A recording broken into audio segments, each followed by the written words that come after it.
That's hilarious.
Just 8 matches and 8 teams remain in the hunt to be crowned the first ever Dota 2 Major champion. Today, hopes and dreams will be fulfilled or shattered as we trim the field from 8 to just 5. Welcome to day 4 of the main event at the Frankfurt Major, live from the Festhalle. Yesterday saw 4 teams have success, 2 leave the tournament, and 2 progress to the upper bracket final as Evil Geniuses and Team Secret confirmed their favourites tag. In the lower half, OG showed their best form of the Major so far with a sweep of Mineski, while Virtus.pro saw off a determined display by Alliance. We have 3 matches for you today, and all of them effectively knockout series. Virtus.pro and OG start us off in the 3rd round of the lower bracket, followed by the all-Chinese clash between LGD and eHome. We'll also have a 4th round game featuring CDEC to round out the day.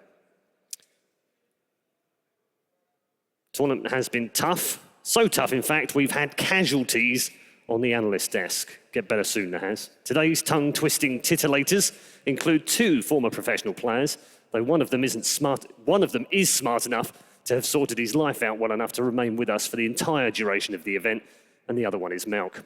Alongside the dynamic Danish duo is esports' real-life version of the anti-mage, though his dress sense is probably better. Welcome to Capitalist, and welcome to yours. Good to have you back, Malk. I disagree with the dress sense, but aside from that, Excuse me, coming from somebody who wasn't wearing a jacket or tying, just now finally decided to show up with some fashion sense. And also a man that looks like he's... That tie is fashion sense? I mean, I'm not wearing one. I think that's better. I mean, early shots fired. At least it's a tie. Yeah. But you're right, Cap. He does look like a man about to attend a funeral for a guy he doesn't like. So the reason I had to leave was because I left my suits in Denmark after a magical evening in the company of Synderen.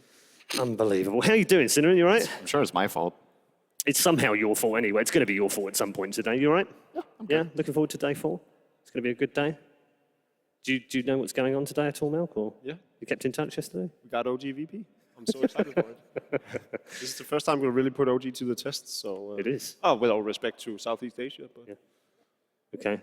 Yeah, Hoppid said earlier that you may have worn black today in honor of Chinese Dota. Is that right? No, I'm celebrating the death of Russian Dota. Okay. Hence the tie. Wow.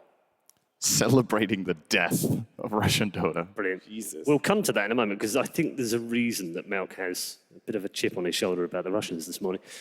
Day 3 of the main event saw a set of decisive performance for the favourites. We had to wait until the final match of the night before we saw more than a 2-0, but it was well worth the wait. Let's take a look back at day 3 highlights.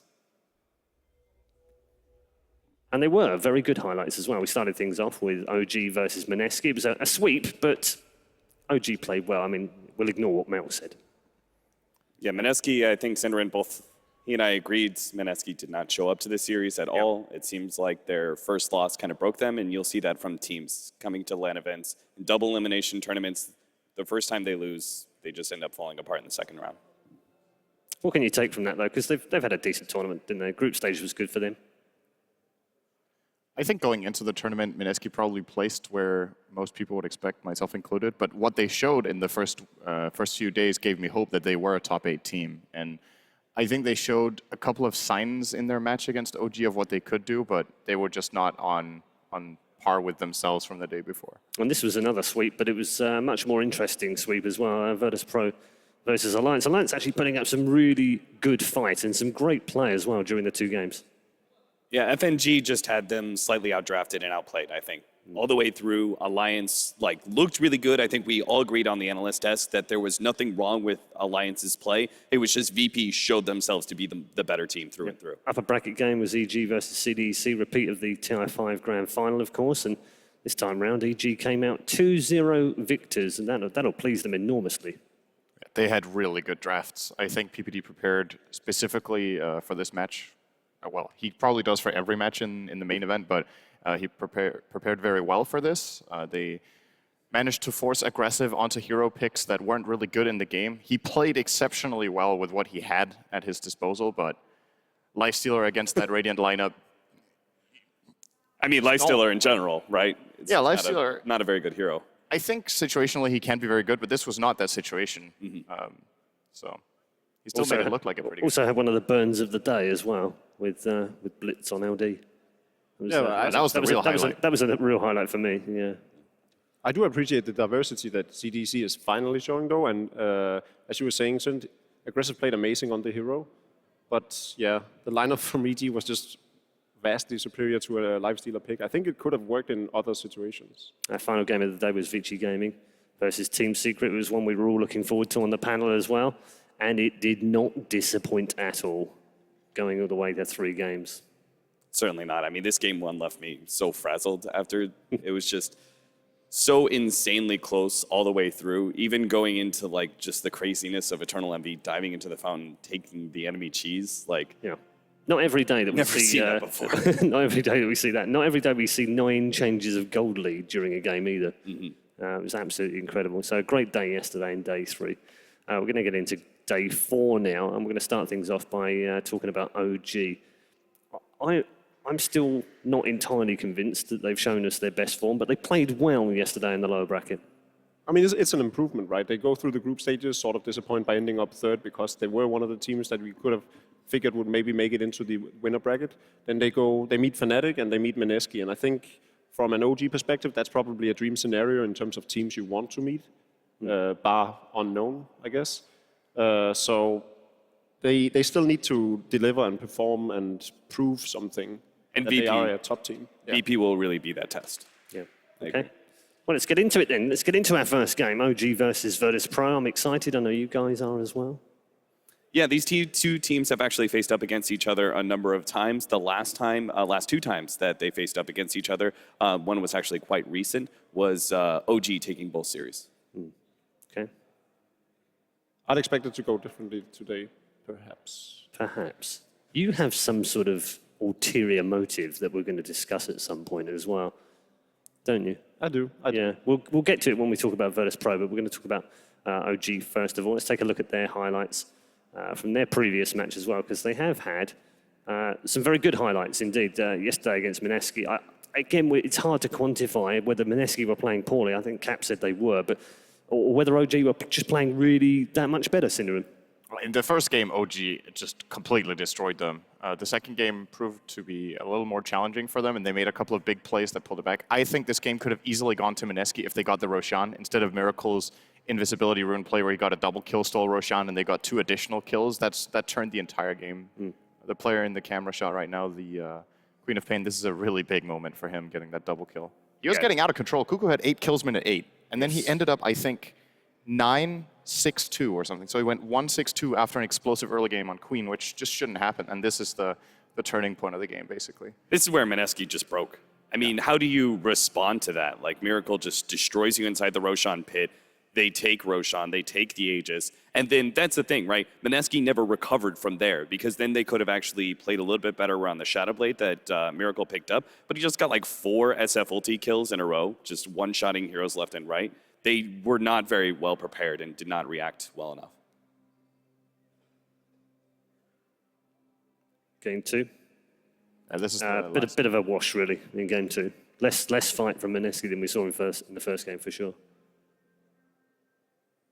This is just, OG are just crushing them at this point. They did, it's basically after that Roshan fight was lost and Miracle started taking over the map. As Cap pointed out, the single or the solo kills with Shadowblade just shouldn't have happened as they did. They could have bought a gem, for example, for Queen of Pain. She was very rich. She could have bought it herself and avoided getting killed. I think generally the feeling amongst all of us when we were discussing this game before we came on air was that Virtus Pro are probably the better team. But the interesting thing, to me at least, is that the record between these 2 teams in this patch favours OG. They're 4-1 up, so what's that all about? The thing for me is, I'm not sure if VP is actually the better team right now. It's actually more the fact that VP are a very static team. They remain together after TI. They show consistency. I think that they put up strong showings against every single top-tier team, but they stay about that level the whole entire way. OG, they've been climbing. Okay. I think what speaks in the favor of VP is that they are probably a better LAN team. It remains to be unseen. I think this match will be a good indicator of what OG can actually do. But in terms of LAN experience, the players individually on OG has a lot, but as a team, they're yet to perform. They were at MLG as their first LAN together, and they went out pretty early on, whereas VP has gone deep in a lot of tournaments. So that's the major difference. When they meet online is where OG really shines. Okay. I mean, we have to talk about online, offline action, but a 4-1 advantage head-to-head in this patch suggests that they've still got something ahead of Virtus Pro. Yeah, I think some of those games, OG just, how to say it, they were quick in this new version at finding their own playstyle and a way of making it work. And I think they went on a 17-game winning streak, actually. Online, they won so many games in a row. But then when you come to a tournament like this, the teams are way more prepared than they are for online matchups. Yeah. And I still want to see something new out of OG against VP, because else I think they're pretty clear in their drafting pattern, and that's something FNG can use. Okay.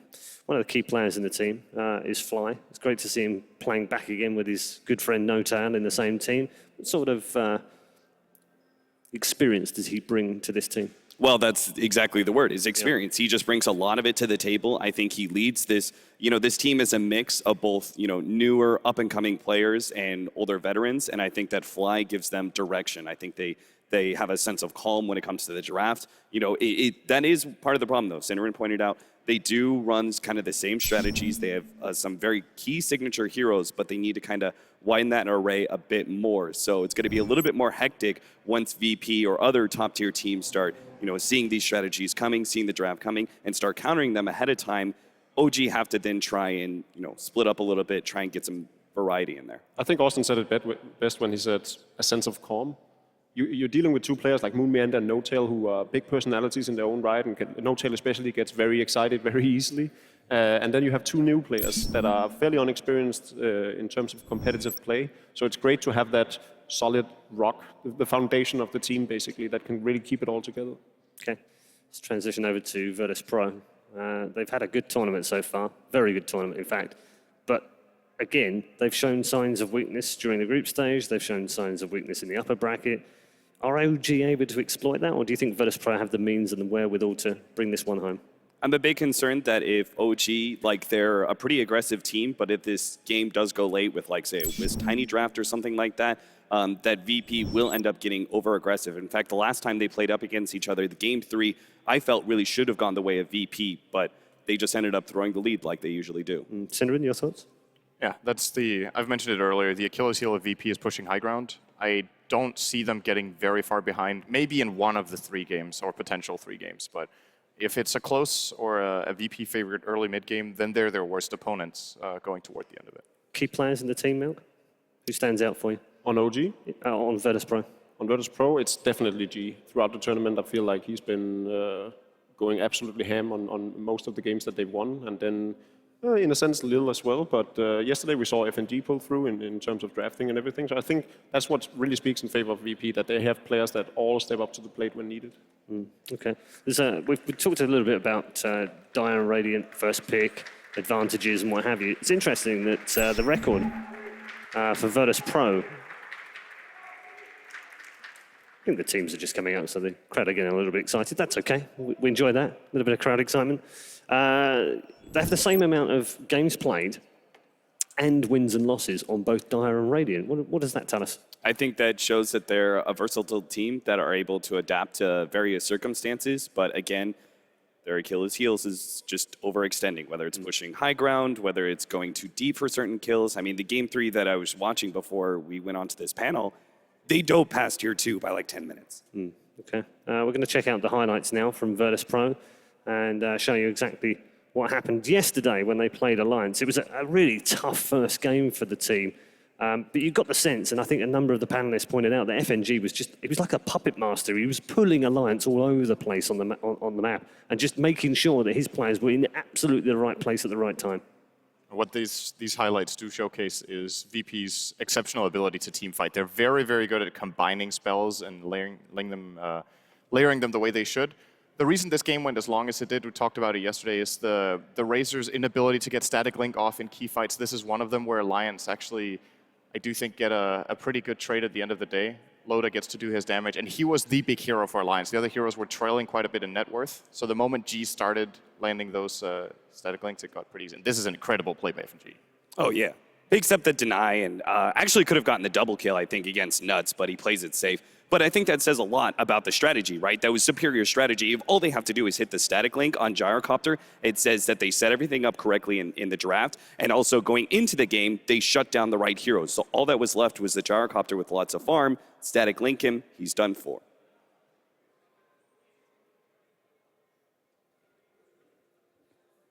Jacob looks like he's watching this game for the first time. I am Oh, wait, watching he this is. game for the first time. Yeah, this is one of the. Is this the second or third G Rampage of the tournament? I'm not sure. At least two. Yeah. Yeah, maybe even three. Two that we've seen anyway. That game to me was a pretty big outdraft, actually. I think Alliance played it very well with the tools they had, but the Brood really proved to be a major issue, which was interesting because it was a first phase pick for VP. As FNG said in the post-game interview, we made a really greedy draft, but Alliance went for something just as greedy, so it worked. You mentioned that G's the standout player. How much of a standout player is he for the team in the sense of the entire competition? Is he right up there for top 3 MVP? I think he's always a really, really top-notch player and everything, but I think this particular tournament, he's been one of the absolute best mid laners to follow. He's been very, very kill-intensive, and obviously something that fits VP. They're like a blood-rushing, mindless, suicidal team that just goes for the kills and never backs down. That didn't sound overwhelmingly positive. I was about to say, let's dial that back a little bit because they are good at taking objectives. They're not just about kills, kills, kills. They always use the kills in order to take the next objective. And I think that's something that VP, they are a very objective-focused team. They just stumble towards the end and But as you were saying earlier, they overextend a lot. They always go for the kills. They rarely ever back down. They'll rather fight it out than play it smart, which is the major difference between them and Vega Squadron. But when they play at their highest level, that's so hard to play against. And that aggression really gets a lot of other teams frustrated. And, you know, that's how VP comes out on top in a lot of their games. Okay, let's talk about FNG, the captain in the team, the drafter as well. We assume he's still drafting down there as well. He is a bit like the puppet master, isn't he? But alongside that, more assists per game than any other Western player at Frankfurt as well makes him a standout player in more ways than just the man that calls the shots. I mean, that was one of the support plays of the whole entire tournament. His play against Alliance where he managed to get the deny and then pick up the first blood. It shows that FNG is not just one of those players who's, you know, a drafter and a poor player, right? Sometimes they have there are teams out there that they rely on their drafter so heavily it's okay if he underperforms essentially every tournament. FNG is not one of those people. There are 3 things you can read into that stat. The first one is VP love fighting a lot because if you get a lot of assists, it's from making a lot of kills. The second thing is he's very selfless. He's perfectly fine with being a hard 5, and that allows Lil to shine in turn. So the general strategy this team runs is kind of similar to what EG do or did with AUI 2000 and PPD, where PPD just played hard 5, and AUI got farm. For them, it's FNG who steps down so that Lil can play heroes like Lina with farm or Visage. I'm missing a third here. I think he's also played some Spirit Breaker sometimes when it isn't played by FNG, but they found a recipe for success in their team for sure. It's interesting as well because he's a player that didn't necessarily fit into the previous teams that he played in, and yet somehow he's found the right home. I don't think he didn't fit in. I think some of those teams probably made a mistake in letting him go. I think you're talking about Navi. Yeah. And in hindsight, I think they probably regret letting him go instead of working on it. Okay. The players are ready, so let's see them for the first time at the Frankfurt Major.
Welcome to Virtus Pro.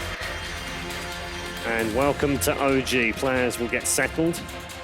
And the draft will be with us in a few short minutes.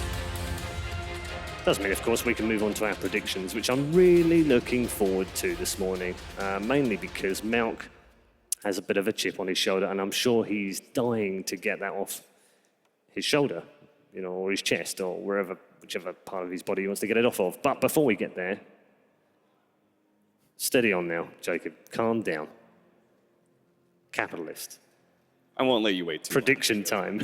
It's pretty easy for me. VP, I don't think that OG have really been tested yet in this tournament. Their performance in the group stage was not bad at all. They had some really tough teams to face up against, but I'm not convinced that they're going to be able to take on a team like VP with the consistency they bring. Okay. Malk.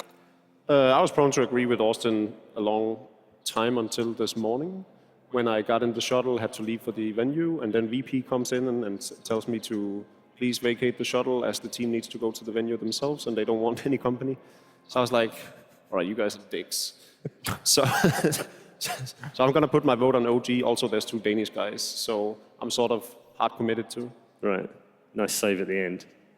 Okay, so it's basically bitterness and rejection that you've gone for. We were all smart, OG, but I'm still okay. going to go with OG. All right, okay. I've gone for Virtus Pro, mainly because, as Capitalist pointed out, I think they've been very strong so far. Right. Sinru? I didn't have a problem with my shuttle, so I'll go with VP as well. He rode in with OG all this morning, but I he's still do going think with this VP. could be a 2-1. Okay. I think OG have what it takes to beat VP, but doing it 2 games in this series, I think is going to be a little bit too much for them. And that's despite the head-to-head record, as we've already discussed, the 4-1 lead. So. I'm basing it solely on the performance in this tournament. I'm not thinking about history or anything. Do we have enough, do you think, of OG so far to be able to base a strong, to find that middle line of whether they've played well or bad? I think so. The group stage, I think, is the most telling. I don't think the main event has really shown too much, just because I believe that they've had easier matches to go up against. So the group stage performance was still good. Pre the whole entire majors, they were performing very well. And like I said, they've been climbing the whole entire way, whereas VP have remained consistent. I think that the fact that OG, if they take down VP, means they will have made a very large leap upwards. Okay. Is a lot of their performance dependent on how FNG drafts and what hero G gets? Absolutely. I think maybe not necessarily the hero that G gets, because he can play such a wide variety. He can be the aggressor, or he can play more passive heroes. But I think drafting is what this series comes down to 100%. I wanted to say this until the teams were in their booths and couldn't hear me, but I think what it really comes down to is the fact that Meepo is in the pool, and I think that can really benefit OG, and I hope they go that route. We saw yesterday, and We saw it yesterday. I saw that game. So It's getting spicy now. It's okay, it's fine. So that's what I think speaks in favor of OG going into this matchup, that Meepo pick. Do you think it's good against VP's general way of drafting, though? I feel like they draft so many stunts and so much single target bursts that they could just crush a Meepo. I think so. There's always a team to back it up, and I think Meepo is fairly good against single target stun if you have enough micro and a team to back you up, and then it dishes out more damage than any other hero. 10 seconds. I believe that we could definitely have some spice here in the first round of picks, because both OG and Virtus Pro have left the Doom on the table for the other team to try and take. They both have pretty decent counters, though my bet is on VP to leave the Doom out there. I think they have the better counters in that they can run a very successful Broodmother, more so than Moon Meander can. Yeah. Nice little respect ban from Virtus Pro. They're going to ban Tusk next. They'll ban out Crit, and then Crit will play Jakiro or his Wyvern, I think. And I do think it's going to be a first phase pick Wyvern for OG, because they want to secure one of those 3, Io, Tusk, or Wyvern. They haven't played Jakiro in the tournament yet, I think. Maybe once. I'm sure. Virtus Pros. Yeah, I turn think to you're battle. right. I'm not sure if they have played Jakiro yet, but That's early. it's supposed to be one of their go-to support heroes, especially against if they need a tanky support. Not at all a surprising Turn to pick. first pick Shadow Fiend. SF going through is, so now VP will grab the Tusk for themselves. I think that's a no-brainer. They're very good at playing with it as well. All right, never mind. I'll just be quiet over I was going to say, when these two teams face up against each other, they seem to really put more emphasis on the SF first pick. Both teams will go for it. And then the follow-up is usually more team fight power. Slardar, of course, being one of the best offlaners left in the pool, and Gyrocopter the most favorable early team fighting carry that you can get. I think getting Slardar makes a lot of sense. It's one of OG's better heroes for Moon Meander as well. I don't know how sold I am on this duo being the first two. Gyro together with Slardar. Slardar amplify damage is single target amplification, and Gyro's about hitting a spread. In a way, though, but it means that Flat Cannon guarantees that it's going to do a lot of damage to at least one target, right? Which I think is something significant, especially since it does give you vision. No chance you can hide. this is a pretty... I mean, some of these picks are very straightforward and understandable, but I'm a little surprised with Gyro, and Dazzle together with Shadow Fiend we've seen a lot, but the win rate of the hero actually isn't that good in the tournament. I think it's one third of its games, the Dazzle, which It was is something that was very effective 1-2 months ago, and it's just fallen off steadily ever since, especially on the Dire side. I also agree with you on the Gyrocopter pickup, but considering it is Illidan's favorite hero, Well, to be fair, his favorite hero is Slark, but that's just not a hero in this patch. Completely non-existent. they will ban the Brute themselves. So, do they play this Slaughter as anything else than an offlane for DK Phobos? No, it's pretty much guaranteed that it's going to be DK Phobos' hero. Yeah, that's... I don't think they've ever run like a 4 position. seconds. Oh, well, They actually, I take they that back. have They've run it played in the- Illidan. what? Illidan has played it. Yeah, they have played a 4 position ladder in this tournament, in the group stage. Oh, okay. Oh, VP have? Yeah. They're keeping their options open then. Still, the main surprising thing for me in the first phase was that Tusk went through the entirety. I thought it was going to get grabbed by either... Do you think it's the right choice to take Dazzle over Tusk for OG, considering how good crit is on the hero and Dazzle's win rate and how it's been tried a couple of times as a counterpick to Slaughter? Didn't really work. I think the slight change in draft you can see from OG going through the loser bracket is that they put more emphasis on having supports that really back up your carries rather than initiate. But Tusk is good for that too, right? 10 seconds. I mean, it's good in the aggressive sense that you back them up by creating a front line. Oh, also the defensive 5 snowball, seconds I think. remaining. But it's more situational than Dazzle, because Dazzle will way more easily be able to get in the right position. I still think it could be a pick. Okay. So, Dire team I pick. was thinking about OG. this here earlier. They had a tough choice to make. Bane has definitely been one of the better support heroes of this tournament, I feel, and then Ancient Apparition is direct counter to Dazzle and maybe the SF mech. So in that case, they went for the Dazzle, but Ancient Apparition is a favorite hero of Lil. I think that was the other hero you were trying to point to. I think the AA ban would have been better, also because now they might not be as prone to pick out the Winter Wyvern, if that was a hero they were 10 considering. seconds remaining. They can still go for the Visage 5 as seconds well. remaining. Banned first It's phase. been... Oh, you're right. There's an Undying in the pool, however. That is very true. OG have played that a lot. Now they finally go for the Tusk. And the thing is, I think when OG pick... Do they ever pick Undying and Dazzle together? Because I feel like Fly exclusively plays both of them for the team. And now this Tusk for... It's not a guaranteed crit hero, because they could put it on Moon Meander still as well. I do think there's a very high chance it is the hero for crit. But do you want to pick up Undying against Gyrocopter? He's one of the decent soft counters to Undying. Because That of might his be the flat reason they cannon. first phase picked it, actually. Right. 10 seconds remaining. You think there's any chance of them picking the Husker? 5 seconds remaining. It's... AA kind of ruins him. Same goes with Slardar. Reserve Slardar time. AA together, I think, is enough. Regardless of the fact that Gyro is a very bad carry against Huskar, I still think they have enough tools. Yeah, its minimal physical damage is going to be so amplified up by Slardar that it doesn't really matter.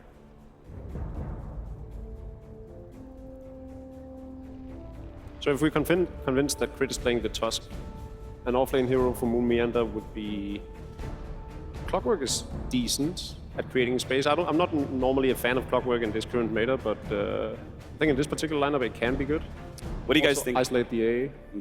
What do you guys think about a Razor pickup here for OG as their safe lane, whether it's 4th or 5th pick? Does No Tail play that hero well? It's 100% Miracle it's Shadow Miracle's Fiend. hero. They don't... Yeah, you're right. They never swap those two around. I mean, I would hope that that No Tail isn't going to be limited by the fact that they haven't played much Razor, because when Razor is played, it is the Miracle. It's usually. You don't think it's too easily punished early on from this lineup of Virtus Pro? I feel like they can run it down before it gets tanky enough. There's a lot of single target spells you got to throw out against a Razor. You've got a Dazzle behind him. They do go for the Phantom Lancer. Virtus So Pro's Crit hasn't turn played on the to Tusk bat. this tournament. Oh, he hasn't? Hasn't, and Moon has. Interesting. Because going in, Crit has been playing this hero so much for OG. It's been one of the key heroes for their success in online tournaments. I think, including the qualifiers for this event, actually, he played it a lot for OG. Now, Virtus Pro ban, another hero I was considering could be for Moon Meander, so they do think this is a Crit Tusk. Moon Meander's offlane Earthshaker has been one of his go-tos, and I think it would have been very good against VP's heroes. So good that I thought OG could have picked it before the PL. Which is better here for VP? Because I think this is what OG are thinking about banning away. It's Klopp or the Lina. If the Klopp is banned away, I think VP pick up Lina. Turn to pick. I think, yeah, a really great pick. It'll just completely destroy the early game of OG. With this lineup from Virtus Pro, they can put on the aggression from minute 1 and continue until the throne of OG goes down. Which I, of course, with my prediction, hope it won't. I am a bit worried here for OG because I don't think there's one particular pick now that just solves the problems they have. 10 seconds remaining. The best go-to pick for OG at this point for me would probably be the Undying, but it's still countered pretty well as we talked about. I think the Clockwork, offlane Tusk. if you put Crit on the Tusk, or then, as you were saying, the Undying, those are the two heroes that can sort of salvage it and buy them enough time in these team fights in the early game. I think Clock gets eaten alive this game. Okay. It's a Rubik. All right. For game 1 of OG versus Virtus Pro, day 4 of the Major. Let's head over to the commentary team. OD Pixel, it's all yours. Thank you very much, Paul, and indeed it is myself and Purge that's going to be going through the first series here today, OG versus VP and Purge. We're seeing the PL come out. Now, I feel that this Slam PL has been making a bit of a rise back, but with differing amounts of success. Is this the game that OG are going to show us how it should be done? It's okay. I wouldn't say it's amazing versus Slardar. It's a hero that can lock you down and prevent you from escaping. They have other burst damage with Ancient Apparition. They can silence him. They can burst him with Lina. With that said, their AoE options aren't amazing. If he does become a little tricky, if he can stay on the outside of the fight, come in on heroes that are maybe segmented or by themselves, then it can be useful. So it's going to take a lot of No-Tail's focus here to guesstimate where he thinks all of his opponents are and make sure he doesn't get initiated on. Of course, one thing we've got to talk about as well, the fact that Miracle is getting that Shadow Fiend again. We saw yesterday, this man is absolutely insane on that hero. Yeah. Do VP have the tools to shut him down? Because I'm looking at their lineup, they've got a lot of get in your face and get the action going pretty early on for the side of VP. They definitely have the options, but like we saw yesterday, you can start Miracle at 0 and 3, and he's still going to come back as soon as he gets an Invis Rune, Shadow Blade, something like that. So we'll probably see a similar build.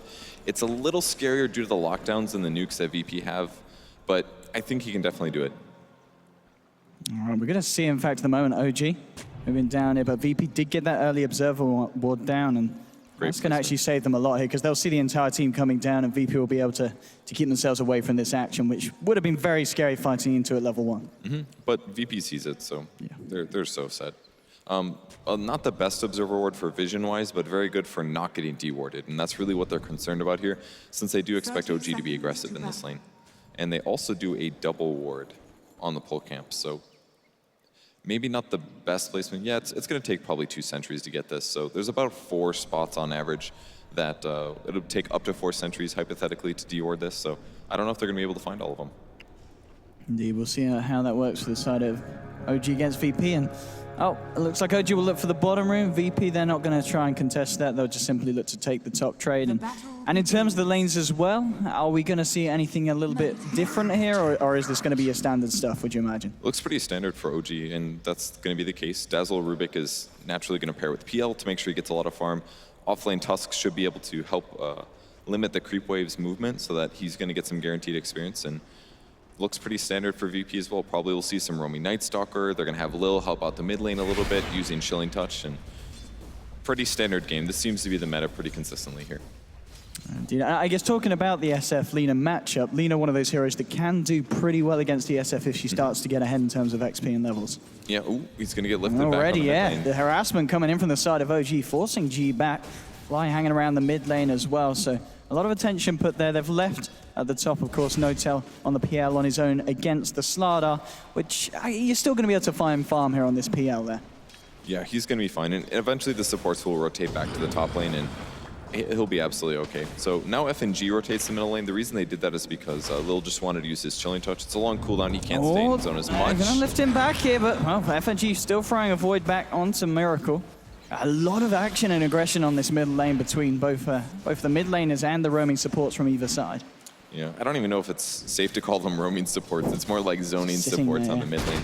It's very, very consistent for this to happen at the highest level right now. Every single game, one support comes mid, tries to limit the other person's last hits, and then eventually around the 2-3 minute mark, then things actually become a 1v1. Well, top lane, Phobos just being zoned out here by Fly, who's going to stick around with No-Tail. And let's have the back of the Radiant jungle. How's the AA doing in terms of getting control back? Oh, Phobos, he's got the crush, he's got the sprint. Should be fine here. But bottom lane, Moon just being forced back here by the chilling touch. And taking a lot of damage there as well. He has got a salve, so should be all right. And we can see it's just, they just missed one of the sentries, I believe, haven't they, already? Yeah, it's so hard to get both of them, to be honest. It's either left extreme, right extreme, north extreme, or south extreme, and any of them can be mispredicted a little bit. Moonmeander in a little bit of trouble here. 5 seconds left until the next Void hit. Hey, Tango's up here. FNG's not going to go for it. He's going to let the Tusk go. I think that was a good play. If either one of them committed to that, they would be pretty low in mana. Tusk wouldn't care because he's got a Clarity and an Enchanted Mango, but if FNG burns through all of his mana there and loses half of his HP, he's out of Tango and he has to go back to heal. And it was a kill that maybe would have happened, so I think it was smart of him just to pressure slightly and then back off. And both of the position ones at the moment getting really good farm. 12 for 6 on Yajara, 11 for 8 on the PL. And we're seeing Lil and Illidan trying to move in onto Moon here, kind of getting cornered off. He's going to have to give this one the walk around. They've got the chilling touch, and they're going to try and look for this Tusk here. Moon could be in a lot of trouble. He pops the snowball out. And they'll be able to chase this.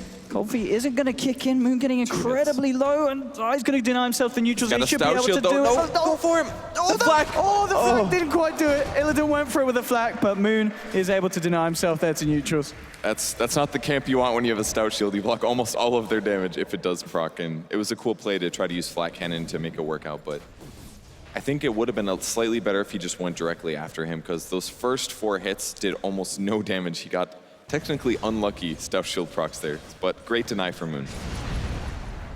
Keeping it 0-0 on the board at the moment. Mid lane, worth noting, the matchup. G, 14 for 3 on his Lina, 16 for 2 on Miracle, so fairly even at this point.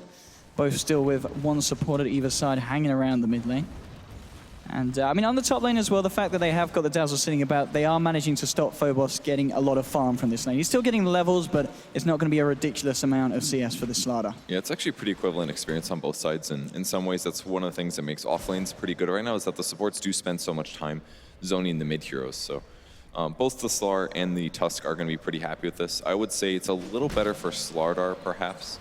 Although it's not bad for Tusk either, because he has a great hero that he can gank on, and that is the Lina mid. She's very susceptible to Tusk ganks. But same goes for Slardar. Slardar's also a very good hero right now, very good at setting up ganks. It's hard to say which one's ultimately going to provide better, but DK Phobos with the 4, pretty good tanky items, and he could definitely go set up some kills mid. Yeah, and of course it is at nighttime period at the moment. There's just level 2 though on this Night Stalker. And I think OG realizing that something might happen mid, as they've actually sent Moon to hang around there as well. They did deward the high ground ward, one really nice thing. Lina attacked uphill a couple times, so it's pretty clear that they did have an observer ward in the area, and it was in one of the more obvious spots. They have replaced another ward covering the top rune spot, but the positioning of OG's heroes right now, they don't actually know where they are on VP's side. So things are going to get a little scary for them here. Oh, G's got to be careful. Telekinesis will be there with a snowball to follow up. That's your first blood. Caught slightly out of place, and as you said, just being set up there by the fact that they were able to deward the side of OG, and well, top lane just getting the crush in, but a nice and a successful gank there from Moon on his Tusk, and the patience paid off. Yeah, that's such a huge gank to get. So Lina's dead for a little bit. FNG's going to grab the experience while he is dead, so it's not a full efficiency loss for Virtus Pro here. But she can also go back to the jungle in a moment. There has been a lot of stacks at the large camp by Lil. Lil's getting himself some experience now, staying at level 3. He's doing all right as well. And on the bot lane, Illidan's just pressuring the tower, which is something Gyro can do very well. So I think VP's all right with that death, despite it being first blood. We're going to see at the moment, OG keeping the 3 of them towards the mid lane. And we'll see if they're trying to go for something. Oh, crit. Wasted TP, that's a misclick. All right. Curious what he was going to use there. Oh, he was setting up his sentry placement top. So he will be able to get this deward as soon as he goes to the high ground. Just going to wait a moment. But too bad that he lost his TP. If they actually spot that, I don't think they did though. No, it was just outside of range of the observer. And Phobos is going to grab himself an invis here. Oh, he's going to get spotted by the sentry, and he's going to realize it It immediately. was spotted, yeah. They've got the observer there as well, so they saw him pick it up. Miracle coming forward. I think they're trying to play the dumb game, and now they reveal the fact they can see it, but I think Phobos just got out of range of the sentry, so he's going to be all right. I don't know if he played that. It seemed at first that he didn't know the sentry was there, Phobos, there's a sentry still there as well, and it's going to be OG leading him with the telekinesis. Shards come out, but Phobos not getting trapped. Moonwalk out now, the Dragon Slave. VP trying to move forward. There we go, Laguna to the back of the Rubik. That's your first one for the side of VP. They're looking for more cooldowns there. There'll be a snowball coming across. They're trying to save Miracle with a rocket barrage. They'll take down a second one, double kill for Lina, and now VP will back off. Flies there. No-Tail came in with a TP reaction. His Spirit launches Shards. The PL's coming for the action, and it's going to pay off. Dazzle will find the kill there with the Shadow Wave. So OG do find the kills in response. Man, that as is... both of the position ones come to the mid lane. I really liked Illidan's rotation, but that is a perfect example of why Tusk is the hero that has not missed anything. It's like the Ice Shard comes in, and it's essentially like a 2-second stun because you have to walk all the way around. Helps you catch up to people that frankly should be far out of your reach, and you're not able to catch them anymore. But the Ice Shards from Moon absolutely guaranteed that kill on Gyro, and a kill that looked, a kill tray that looked okay for VP ended up being not so great. Back to the mid lane, here we come, G. We saw him find that first kill for himself with that Laguna. He's going to have that back online in 10 seconds. See if he's able to do it again. Just going to back up and look for the jungle camps here. Keeping his levels up. Just a 500 difference between himself and Miracle on those mid laners. G's definitely the hero that VP wants to prioritize in the early game, because when he does get leaning, he very often just owns the entire game and goes crazy. But Miracle is kind of the same here, so I think it's important that VP does get the kills on him, even if it does occasionally trade an Illidan kill. So I think they're moderately happy with what happened. Moon, he's been spotted out by the high ground here with a Void, and they're going to try and move forward the cold feet. Is he going to lock it? Is. He's going to get the shards out, but it doesn't matter. FNG walks around, should be able to find this here, and he will. Second Void does the job, and FNG takes himself the kill. That was a huge pick off there. Just don't really expect him coming from above you most of the time. And that was a level 3 cold feet, by the way, so that's stunned for 2.75 seconds. It's actually not a bad ability if you can guarantee that they get stunned. And more and more space given it to this Jara. In terms of CS now, he's certainly looking very good on the board. He's still level with No-Tail, 45-19, 45-6-20. It's very close. It's pretty much neck and neck between these two cores. DK Phobos as well is close to 6. Again, about the same experience as the offlane on OG.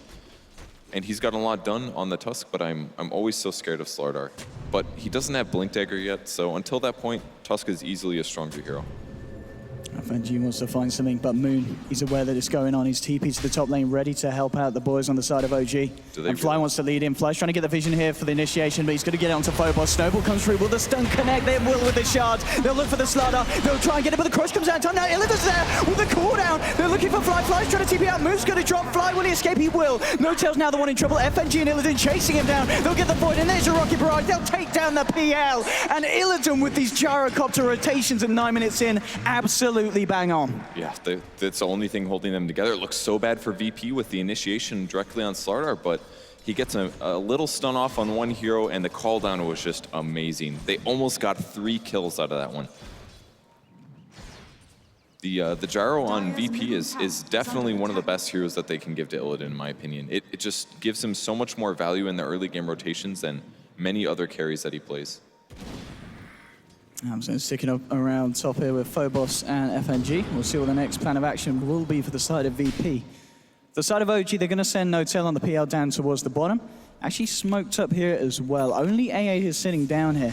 This is, of course, that period of the game where we'll see teams leave the AI on his own in lane, trying to get that XP for level 6. But we'll see how much Lil reveals himself, as he has just already found himself getting that ultimate online. They're going to look for it. They're going to dive for it. They've found him, Lil. He's got nowhere to run, nowhere to hide. No, you get the pick off. So not the biggest of kills, but a kill nonetheless there with that smoke and a bit more favorable action for No-Tail to be involved in. Yeah, I wish he would have hid behind trees, because the position he was located, if they did wrap around, they're going to spot him instantly. If he was sitting inside the tree clump next to it, they wouldn't have immediately realized he's there. Yeah, their smoke would have broken, they probably could have figured it out, but it would have given him a fighting chance instead of no chance at all. It's a very small mistake out of Lil, not that big of a deal. And all this vision, of course, from OG, spotting out any movement, any rotation from FNG from the mid lane. So they're going to feel very confident, piling on the pressure down here. And OG should be able to claim themselves this tier 1. Same thing for Illidan, though. He's pressuring the offlane. There's a snowball in onto FNG, standing on top of the ward, and OG will punish that. Get themselves another kill under their belt. 6 for 5 and 11 minutes in. This game certainly feels like a very close one, Purge. Yeah, and OG doing the very standard thing. Take control of your enemy's jungle. They have their Observer Ward, the one that FNG just died on. That one's placed in a good spot. It's also placed very well, even if Night Stalker uses his ultimate. One really nice thing about this ward placement. They will see them running across that cliff. And now they're going to control the jungle. They'll farm the jungle. They'll pressure the the tier 2 a little bit. Maybe not a huge amount, but the important thing is that this jungle is now theirs. Oh, a little bit of an item mistake coming from DK Phobos. He's building an urn, and I know for a fact there's already one on Night Stalker. This is going to delay his Blink Dagger and not give him as much value as it would have just with the base item. A little bit, yeah, maybe miscommunication, but nonetheless, not the ideal move here for VP. Yeah, he probably gets Urn just about every time on Slaughter. In fact, I've seen it. Oh, there's just that small overlay where... Oh, sorry. Okay, here we go. They're going to try for this. The Ice Blast is coming through the board. They lost G on the Lina, but the Ice Blast is onto Miracle. He'll get off the Requiem. Shallow Grave's there. Now they're looking for more. Oh, Crit with a stolen Ice Blast straight back into the face Oh, of he kept VP. Miracle alive. He gets the Gyro. Miracle doesn't go down. Crit with that steal, turning the fight around, and OG come out on top, even though it was VP looking to initiate. Dude, that Grave from Oh, Fly we was might amazing. not be done. Mid lane Moon with the snowball dodge there to avoid the crush, but it still comes through. Moon in trouble. He needs to back up with his friends. It is there. Telekinesis onto FNG, straight into the punch. A third kill for OG as they start to break away. We need to talk about that Grave again, because Miracle was dead. He was actually for sure dead, but the Grave, he waited until right before he died, threw the Grave on, and there just wasn't an extra tick of that magic damage to guarantee his kill. He actually kept him alive, and that is literally VP's strat. Burst down one hero, get advantage from that. And they weren't able to do it due to the great Grave hold. Some very flashy plays coming out from the side of OG there, and VP going to feel a little bit shaken. Miracle off the back of that is starting to get himself ahead. 6.8k now net worth, 1.2k ahead of that Lina. And going for not the standard Miracle build. We've seen him pretty much most of the time here on the main stage, going for the Brown Boot Shadow Blade. But this time, he is opting for that SMY, and I guess because of the burst damage that VP have this Yeah, there's just so much. If he had a Sanjay, or if he just had a Shadow Blade, he'd be sitting at about 900 HP right now. And that's like 1.5 heroes would kill him consistently. The Ice Blast coming out from OG. He's not giving up the spell anytime soon. Does not land the debuff, and they're looking for the wraparound. Let's see if they can get anything with this VP. Positioning themselves between the tier 1 and tier 2. They've got the ward down. Sentry's been dropped. It's just out of range there with the ward. And now they're going to go in. FNG, he knows that Moon's about, and he's going to make a beeline straight here for this tree line. Here's your Ice Blast. It's looking to be a nice one. Is he going to connect over? It just flies past Fly. He'll pop himself down the Shallow Grave. Crit is there. They're going to just sacrifice the Dazzle. Do they want to turn? They've got a telekinesis onto Phobos, but they're just going to have to let Fly go. And side of OG won't be able to find anything in return. In fact, they may lose more. There's a Void onto Miracle and VP. They're ready to chase it down. No tails down the high ground. Miracle looking for the red grip, but the burst is there. They'll burst down the SF before he can get the ult out. They do lose Phobos. There's the charge from Moonfly through, and they might get more. No tails there with the Spirit Lights. They're moving on to Illidan, and they find the Gyrocopter. Double kill for Moon Meander as he turns around this one for the side of OG. Yeah, it was a huge double kill for him, but still very good kills for VP. Again, G's in the fight. He's got more gold from it. His Yules is finished, and he's not dying. And that's the thing that OG should be a little bit worried about, because if any of their cores get caught out and G's ahead, they're going to get bursted with Ice Blast and a Laguna Blade, and they'll most certainly die. Oh, we're seeing OG. They're not done. They're moving around. No tail, Moon, and Crit. In towards the mid. Stop a ganging to clear the trees, and looks like they'll just look to take this tier 1 from the side of VP. Crit, he's still got a bit of time to play with that Ice Blast. Actually, yeah, it's the last one he's going to be able to throw, so he's going to have to look to re-steal that or take something else from the next fight from the side of VP. It looks like VP's not even going to get this Observer Ward in their jungle, too. They had the sentry down, but unless they walk into the jungle right now, 30 seconds left, they're going to miss it. That's a really unfortunate thing. But they don't want to go in their jungle. They're scared. They think OG is there consistently. They don't feel comfortable in their jungle at all. And that's why they put all these sentries down. They said, okay, well, we're going to make sure that OG doesn't have any Observer Wards there. And they got 1 out of those sentries, but they didn't get 2 out of it. So some smokes that now picked up by Lil on this AA, but at the same time, 15 minutes, and you're going to be smoking up into a lineup where Moon on the Tusk does now have his completed mechanism. He's been doing really well this game, actually. He's been a part of 9 kills out of his team's 11, shifting around everywhere, getting kills on really important heroes like Gyrocopter. He's been important for at least 2 to 3 of these Gyro kills. Seeing it's Chronicle looking for the 16-minute rune. FNG will walk through and take that. But Moon, he wants to fight, snowballing it very aggressively. There's an Ice Blast flying over. He'll get the punch onto FNG. They'll look for the Red Queen here. It comes out. He'll clip the Nightstalk. It's a double kill, in fact, as Miracle gets 2. There's a Light Strike onto Moon. They will lose the Tusk. And now the cooldown from Illidan. VP aren't happy. They want to turn. They're coming in with a Rocket Barrage. Telekinesis is there, but they can't quite turn this one around. And they get themselves 2. No-Tail, he's looking for more. The Light Strike from G holds back the PL, but Illidan's in a bit of trouble. In fact, Crit stole the Amplify before he went down. Laid it down onto the Gyro. No-Tail's trying to go for it, but Cold Feet's on him. And Lil gets a killing spree as he takes down the PL. No-Tail trying to go a little too aggressive. And VP will find the favorable fight this time. It looks really bad for VP at the start, but as soon as the Requiem came out and cleaned up the 2 low HP heroes from VP, they're able to turn around and get a couple kills. They have really good kite potential on Lina. The Yules plus Phase Boots combo, I really like it because OG's disables are pretty weak. Obviously, Snowball, Ice Shards are great, but if those go on somebody else, then G can genuinely run away from the Rubik and then just continue to throw Dragon Slaves, lower his HP. And once PL's HP is low, his illusions aren't very strong either, and then you can very rapidly figure out which one's the real one. So both carries on both teams not having the best of games. It's looking a little better for Gyro at the moment, but it could definitely still be a big swing for either one of them. I'm going to see top lane now. Just No-Tail. He's going to calm it down a bit, look to far. Mid lane just being cleared out by the cooldown, and Tusk getting a bit aggressive on bottom, getting the momentum with the creep wave really going around. Really like FNG's position here. He's an anti-smoke gank right now. Whenever your core is doing Ancients, it's very common for the opponents to generally group up and go for a kill there. He's got a Sentry Ward down. It's maybe not the best Sentry because it doesn't spot some common Observer Ward placements to the left of its vision, but if they do smoke and approach this, it'll be Night Stalker dying and not Gyro. And it's daytime anyways, what's he gonna do, you know? It's very useful that he's doing this, and that's exactly why he's there. No-Tail very, very close to finishing that diffuser. He's going to see FNG. Just grab the rune in front of him. Bottom lane is, in fact, well, OG now really grouping up towards this mid. You've got 5 heroes around. Phobos just clearing out the jungle, trying to find that money towards that Blink Dagger. On 850 here at the moment on the slider, so still a little bit of a way to go. And what was the money spent on Viral Rubik? So it looks like Crit is picking up a Staff of Wizardry, so just trying to get that 4 staff going before the Blink on this Rubik. Yeah, 4 staff's the item that you need to counter lineups like VP's. If somebody gets initiated on and he's about to be Ice Blasted, force him forward, and it makes VP force themselves to be out of position to counteract that 4 staff. So 4 staff is definitely the item they need to succeed here. Just one is going to do the deal. At this point, I mean, when do you think we'll kind of expect the next bit of action? I'm looking at Lina. G, he is very, very close to his Aghanim Scepter. He's halfway through that point booster. So perhaps just waiting upon that VP. OG, they're not waiting. Yeah. They need a Blink Dagger on Slardar really bad, and he's behind. It's 19 minutes now, and he does not have it. He's only got 1,000 gold. So if they're very aware of this, that there isn't that Blink Dagger, then OG's going to be very fine. I mean, look at Ice Blasted here in the Roche pit.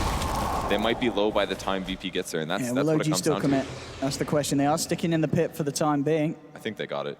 They're going to be low, though. If they can catch them on the reach. Oh, this could be big if VP can get them top, but I don't know if they can. They've got the Slardar here, but the rest are a little bit behind him. And yeah, OG are going to be able to get themselves the Roshan. Standing in the center, but he's now out of mana because of the defusal. So won't get the stomp off. Here's your cooldown. VP trying to look for the opening. They'll get the amplifier out into Miracle. Illidan moving forward, but there's a snowball coming in. There's a defusal onto Illidan. He's caught out. Light Strike will buy him time. He turns around. Oh, this is going to work. He's going to live. Look at the grave. There's the grave. Moon's going to survive. They've lost the Gyro VP, and No-Tail's moving forward for more. The Ice Blast flies through, but he's going to be juked out by OG. VP will lose Lil as well, almost certainly, but no, he's going to live. Finally, the Spirit Lance there from No-Tail will finish him off. They did lose Crit on the Rubik, OG, but they might find the kill onto FNG. Moon goes in with the shards. No-Tail's there as well. There's your heal bomb from Fly. And OG do come out of a fight that VP may be just turning up a little bit too late to as they try to contest Roshan. I think it's not terrible for VP. They killed the Aegis. They should have killed Moon. A little bit of a misplay from Lil, but he wasn't able to anticipate what Lina was going to hit. So Lina hit the Tusk. No AI Blast came, which meant that the Grave ended up being useful. But the important thing in that fight was that Fly, Slardar. that's an ambitious TP. Phobos is there with the crush straight away. Dazzle maybe being a little bit too cheeky with his TP position, and he will get chased down here by the fish in the ice cream cone. There's your crush. Miracle's coming through. There is a grave on Fly, but the Ice Blast is there. They want this Dazzle dead, and they're going to get it, and VP will disperse a Fly. So despite Gyro dying there, I think it was worth it. Slaughter's up to 1,700 gold now, and Lina as well didn't die in that fight. So despite losing Illidan, that's their go for it. They want to Game go for plan. more as well. Looking sprinting forward. Pops the Amplified down onto the SF. Is he going to dive for this? He certainly is. Closing in, looking for the crush. Pings are coming out. There's going to be a reaction from OG. VP diving very, very deep. There's a snowball here onto the Slardar. G's moving against the Lagoon onto Miracle, but he gets off the Requiem, and now he tries to turn the cooldown, does end up finishing him off. Illidan moving forward with the flat cannon. The rocket barrage as well. He's going to find Moon here. 3 dead on the side of No-tail OG. trouble. And VP are moving forward for more. They want no-tail. The light strikes there. Double a buyback. kill. And now Crit is there. He might fall. There's a buyback from Moon, but Crit going down to the rocket barrage. He falls. Triple kill for G. They do end up losing Phobos on the Slardar, but they force out a buyback, and their aggression punishing the side of OG behind their tier 2s. Is under attack. That looked pretty crazy, but it ended up working out there for VP. Illidan is, man, his aggression has been really good this game. It's maybe not allowing him to get a ton of kills. He does have some of the highest deaths for a carry, but he's setting up his team to get the plays. He does over-aggressive things. OG is forced to use their spells on him, and then G just sits in the back and picks him off one by one, dealing out huge amounts of damage. Their strat is working, and OG's a little bit on the back foot here.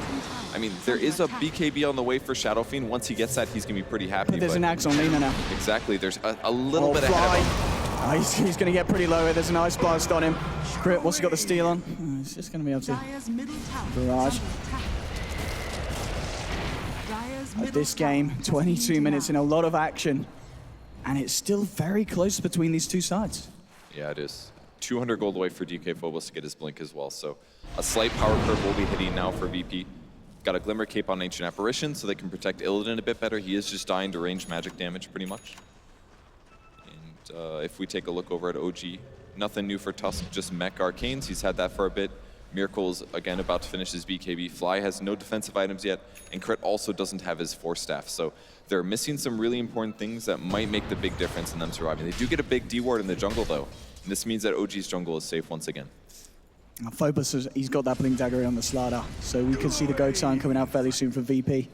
We've seen how much they've wanted to fight. Illidan as well, his aggression on this Gyrocopter paying off time and time again. Just moving to regain control of their own jungle, and there's your smoke. It might have been spotted just There partially. was one on the low, like, yeah, we'll see. there wasn't a hero. They might have said that, seen the edge of the smoke. They might go in mid though. OG's so spread, there's Be a no big towers jump. close. This would be a big jump if they can get Miracle here. They're moving on to the ground. Phobos blinking in. He's actually been Glimmer Caped as well, so he's going to be able to close the gap here onto Crit, and there's your crush. They'll look for the Rubik kill. They should be able to get it. He's got a telekinesis, but Dragon Slave, the right click from G. They'll find themselves the Rubik. It's okay. Cost them a smoke, they get a support hero. Radiant's They may top just tower back off is from this under one, attack. especially because the top tower's a bit pushed. Yeah, and they do. Gyro TP's back, and it wasn't a good enough kill for them to justify going for a tier 2 building. Now looking at Moon as well, so on top of this Mech Arcanes, he is up against a Night Stalker with that silence. Do you need the Greaves first for your team here? Is the Night Stalker prioritizing you, or can you still just afford to go for the Blink on the Tusk I first? think it's a great idea, honestly. And especially because they have a Dazzle. Something that you don't remember that often with Greaves is that if you get low HP, you get this big burst of armor and HP regen, which it synergizes perfectly with Dazzle if you're planning to live after. If you get Ice Blasted, it's not going to make a big difference, but at the very least, lowering the cooldowns can be good. It's just smoke from OG. At the same time, they are smoking into a Lina that's got an this Invis ring. looks If good. Lina comes back, he could dispel it, but he's not around. Illidan's going to have a snowball going towards him, but it's a very ambitious one. It's not going to reach him. Illidan gets Glimmer caped up. Sentry has been dropped here, so they will spot the fact that G's moving in here. In fact, the double Sentry lift straight him. heavy OG. There we go. They're going to throw the Ice Blast out. G's Oh, this ult. lands on top of the Requiem. Miracle with the timing, using G-Shawls against him. He looks for more. Triple kill for Miracle. It might even be an Ultra. Finds Phobos. Ultra kill for the Shadow Fiend. 8,000 matchmaking rating. Lil, the only one to get out. There was, in fact, a buyback from G there, but he's not going to be able to do anything. And that was huge for OG Purge. That felt like a super big VP throw to me. I mean, they were like, oh, Moon Meander used his abilities, it didn't work out. Let's go walk into this and start the fight, but you can't run in your Lina first. He got entirely initiated on. Maybe he didn't anticipate there being that many heroes there. Maybe they were all still smoked perhaps, but man, that fight just got off on the wrong foot. It was their two most important heroes get initiated on. The BKB shows and completely counters Lina, and that huge positioning error by G just resulted in a giant kill set for OG. Look at this mid lane. I mean, there's a bit of a collection of sentries here. He was invised, I believe, which was why he was I think that's there. what they were trying for it. Yeah. One of those. Under attack. But those sentries, man, I would trade 3 sentries for that team fight any day. Any day. Maui, 22-17 for the side of OG. No-Tail still picking up the farm here on this PL. Sustains gold. And it is this miracle Shadow Fiend 4K ahead of Lina. We were saying at the start, this man has been having consistent performance after consistent performance on the hero, and it does not look like this game's going to be any exception. Yep. Next item coming up, probably a Scotty, I feel. Might be a Butterfly as well, but Gyro is pretty big components of magic damage. One of those items, I think Scotty's probably better because Lina's going to be doing burst damage and AA as well. Is just trying to get him to a low threshold, so more HP is always going to help. So I would say go standard build. It would allow him to basically out-kite his opponents and out-tank them as well. Okay, so it's Blink done on Tusk now here, so he did opt for the Blink rather than the full-out Greaves, but with the amount of aggression that OG are using, having that extra route of initiation is going to be pretty huge for them. Especially after how that last fight started to initiate. They've If got you have the to edge. snowball, it's like, okay, they just walk away from you. But if you have a blink, you can do it instantly. As soon as that gank happened, it was like, okay, it's very clear that OG needs a way to start fights in any way other than just walking into them. So blink was very clearly, after that fight, the right item here from Moon Meander. Smoke from VP. Got the chilling touch. Now going to be running straight into OG. If they go around this route, it looks like they're going to look to wrap around via the mid lane. It's much safer. Oh, they're thinking about it. OG's positioning is They're perfect. so ready for this. I don't think they can run up this hill. There's no way. Roshan's up in third. This is what it is. It's that timing. Whoever wins this fight gets Roche. OG actually beginning to wrap round themselves here. VP just making the move towards the mid. They just don't know where OG is. OG, they're avoiding and playing this very, very smartly. Looks like they have a gem. They killed all the sentries. Yeah, it's a gem on Lil, on the Ancient Apparition, so they're just going to shift pressure to the top tier 2 instead. This may allow OG to go for Roche, but it depends on how fast it respawns. Under attack. And Roche should be up any second, I believe. It's 30 seconds, about 20 seconds ago, so yeah, literally right now. There we go. So Roche is up. Let's see if OG look for the Roche or they look for the fight first. VP, they are certainly looking for a fight. Oh, they don't have a Helm of the Dominator creep. He grabbed this Alpha Wolf, which means he doesn't have the Centaur on the bottom half of the map. OG could have potentially taken Roche right there. I mean, look how careful OG are playing. Nighttime has been called out by FNG. Miracle, he's so ready for this with this Invis Rune. We saw him with the Invis Rune in the games yesterday. Is it going to be as impactful again this one? Still got it. He knows there's a gem though on Lil. He's going to move forward. They found G. Can they quite get a jump? No, VP actually moving into the pit. There could be an initiation at any moment. So tense between these two sides. OG just They have waiting to for the spot right that point. ward. They do spot the ward. So they know that OG has perfect positioning. They can't fight with that being there. It would give them way too much advantage. It would basically nullify everything that a Night Stalker does for VP. But it's going to be so difficult to kill those. I mean, they're limited on range heroes. It's Lina, it's Ancient Apparition. Lina would kind of work, but she doesn't have a Blink Dagger yet, so it's just way too dangerous to kill that Observer Ward. It's starting to be one of the best spots for Roshin, because it's hard to check it. You have to have a ward on the high ground yourself. You have to have a range hero to kill it. Radiant's top tower is under attack. That's like VP, they're going to give up on the Roche for the time being. Just look to try and take the tier 1, gain a little bit more control of this area around Roshan. OG moving forward, they do now have a Manta on No-Tail, so he's going to feel a lot safer going ahead first into these fights. Just throws out the lance there onto Lil. Doppelganger's forward a little bit aggressively. The shards come out, catching 2. Light Strike's now already being used. Phobos comes great in stun. crush. There's your eyes, but they get the cooldown as well, and he's going to heal to 3. Illidan moving forward, has he got the damage, but the mech's being popped. There's a Laguna onto Miracle, but he still moves forward with the BKB. He's looking for kills, and he's going to get them. He gets Lil here as well. Snowball onto FNG. He falls as well. Gem. There's only 2 left on the side of VP, and OG are not going to stop. They're moving forward. Crit forcing in, trying to catch out Illidan. Moves down with the shots. It's a little bit off point here. Illidan juking around the tree line. There's no tier 1 here. He's going to go for the TP out Illidan, and he should be able to make it. He will. Ugh. But OG there finding 3 kills, and VP just unable to find anything in return. Yeah, VP doesn't have the same ability to poke and prod like OG does. Just a simple Spirit Lance, let them know where VP was, and then they throw a couple more spells, and all of a sudden the Ice Shards catch 2 heroes, and then they can just approach. Despite the great initiation there from DK Phobos, OG just simply presses BKBs, survives the initial burst with their high HP, and then they just take their picks, get a couple heroes. It's very difficult for VP here to win a fight unless they initiate first and they get the follow-up in the first couple seconds. Okay, they want to fight here, VP potentially. They've thrown an Ice Blast and a cooldown, but OG will dodge it and pop down the Weave and No-Tail. Just positioning himself in a bit of a stance. They're ready to jump if VP came down from the cliff. I don't know if they can do this. They're going to grab the Aegis. There we go. Aegis now picked up by Miracle. OG, they played the long game. We saw them hovering around the pit for a good 3 or so minutes, and it really paid off. They find themselves a good team fight down bottom, and they get themselves a clean Roshan. They lost the gem as well. This is VP definitely on the back foot here. OG is taking control of this game entirely. How many Aegises have they gotten now? I believe 2. 2 Aegises on a Shadow Fiend to hear that they're already going to have trouble killing. He's just simply getting tanky at this point. He's completed Skadi, it is, isn't it? He's got to be close. Oh, no, he just needs the point boost, I believe. Yep. So 400 gold away from the Skadi as well. Then he goes up another 500 HP or so. It's pretty good.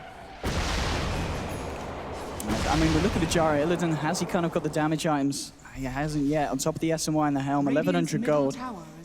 So they're really going to have trouble breaking down the Shadow Fiend. And as you're saying, doing it twice is almost an impossible task for VP at this point, unless they commit everything to the man. They're very cooldown focused, especially because Jara doesn't have BKB. That's really the item they're missing the most. He's not able to frontline tank and to threaten there, because if they just initiate on him, he also dies. They're looking to catch him though. Moon. Stun Smoked up wasted. OG. And Phobos has been spotted. Will be linked away straight out. Shards thrown across it, seeing if they could trap anyone to the tree line, but VP move across it. Lil TP's out straight away. No TP. FNG could be in a bit more trouble. Trying to run this one out. Oh, they can't see him. He's just outside the vision. The Shards, will it catch him? It will. Moon's on point, gets the vision there for the snowball. Jumps straight in onto the Night Stalker, and OG's there with the backup. Everything getting thrown down onto the man, and they do catch him out, even though it's nighttime, and even with that limited vision. Yeah, that was the only thing keeping him alive, was them not knowing exactly where he was, skirting on the edge, but the great ice shards from Moon Meander gives the vision to score the kill. Top tower has fallen. So split pushing now is a little bit of the game here for VP. G's going to help work on the tier 2 tower, and I like that Slaughter's behind this. Unfortunately, they actually don't know he's there because the Night Stalker ultimate is on. Now Snowball into G, he'll juke out the stun there with the Eels, but there's so many people here. Miracle with the Requiem, they're trapped in by the Shards VP, and they just absolutely disappear. That's not a trade you want to make. They got a hero, but they lost Lina.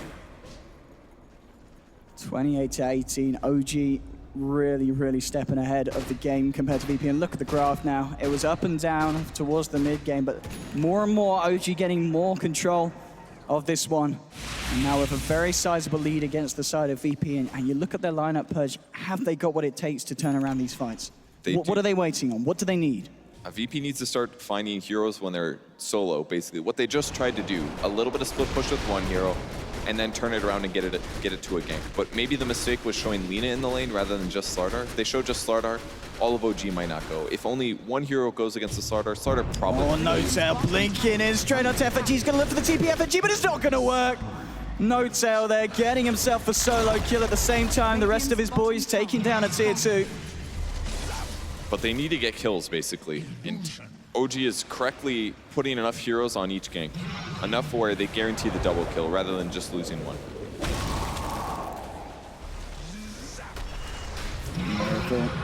Crit.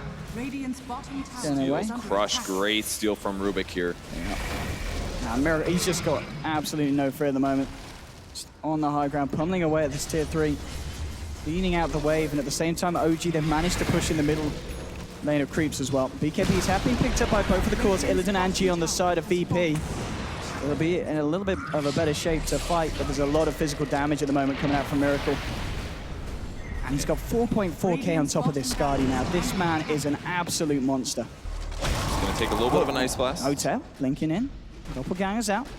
Starts to lose their mana. Phobos has to sprint away. Miracle back onto the racks.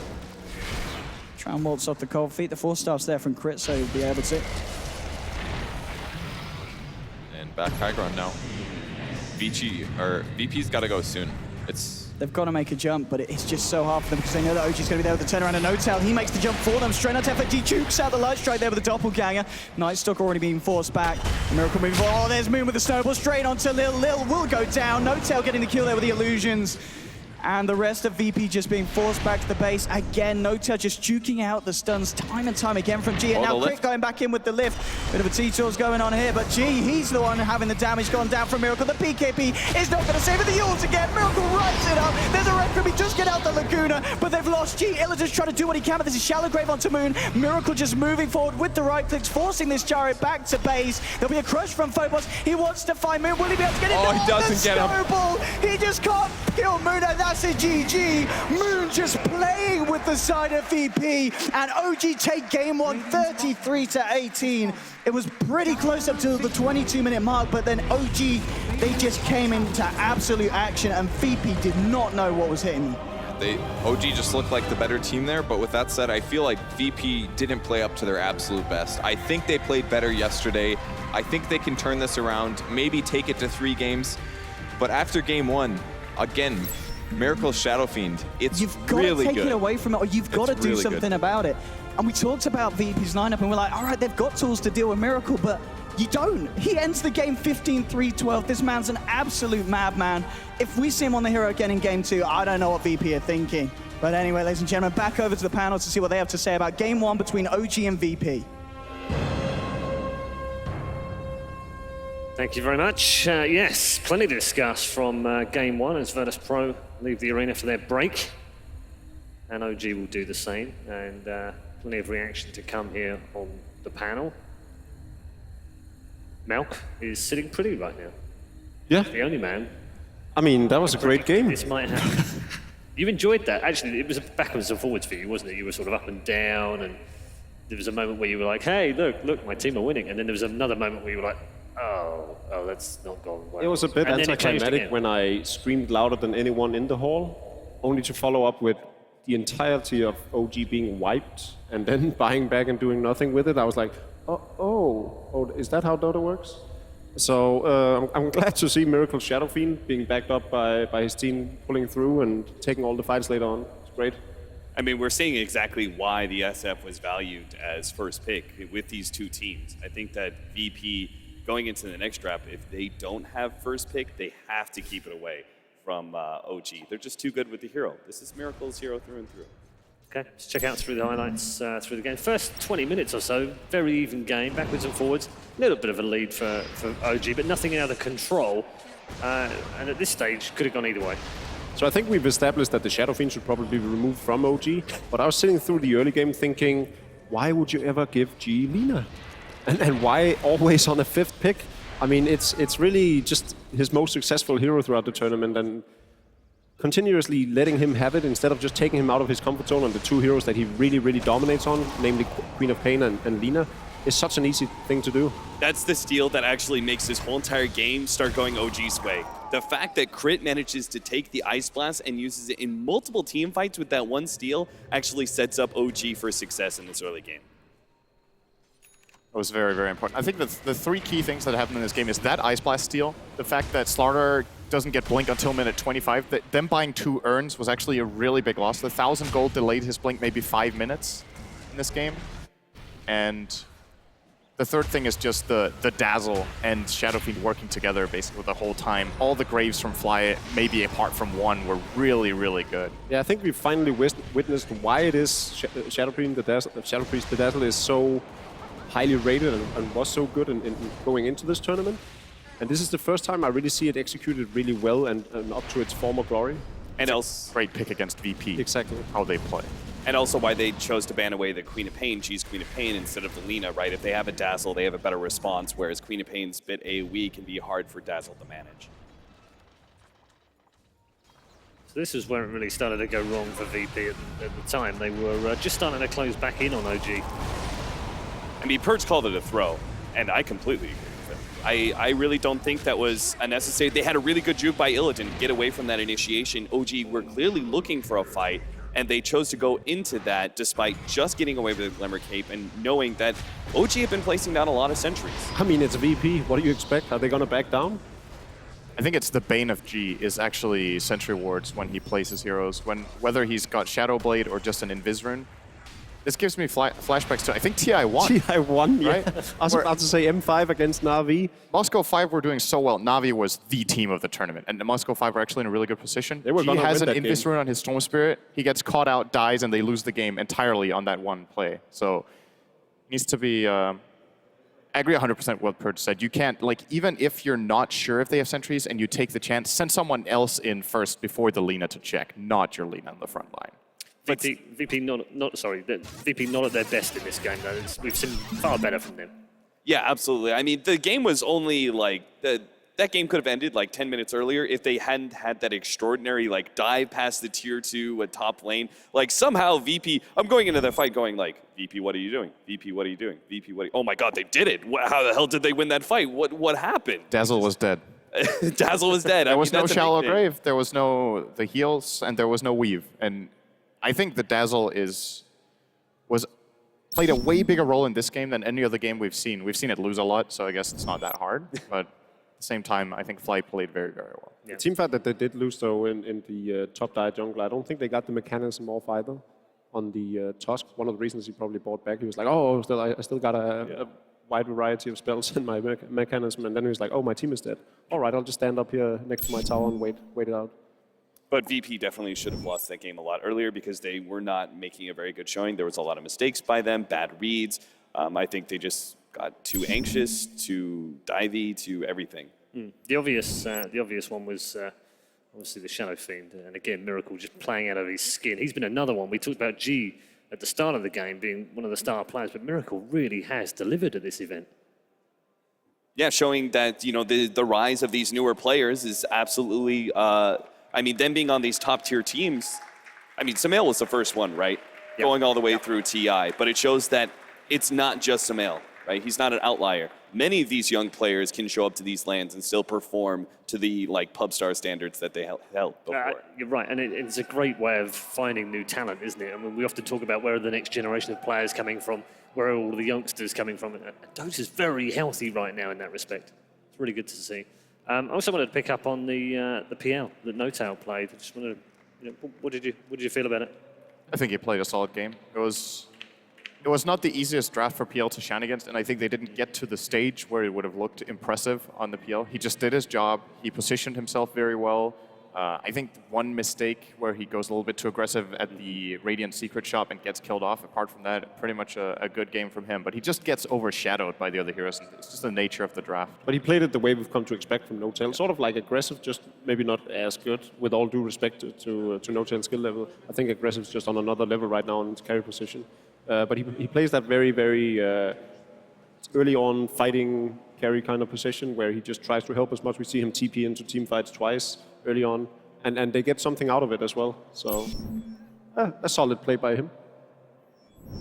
NoTail kind of has to fulfill that role in order to create space for Miracle, because I think Miracle shines most when he's able to get a good 15 minutes worth of farm and then start snowballing from there. I think that if he's shut down early, he oftentimes doesn't really know good ways to be able to recover. I think that's the only small opening that they have against Miracle specifically. I think he's just such a solid player through and through. It's only the early game and shutting him down. And you all highlighted the importance of Rubik in that game. Crit had a good game. I mean, he carried. Those Ice Blasts were insane.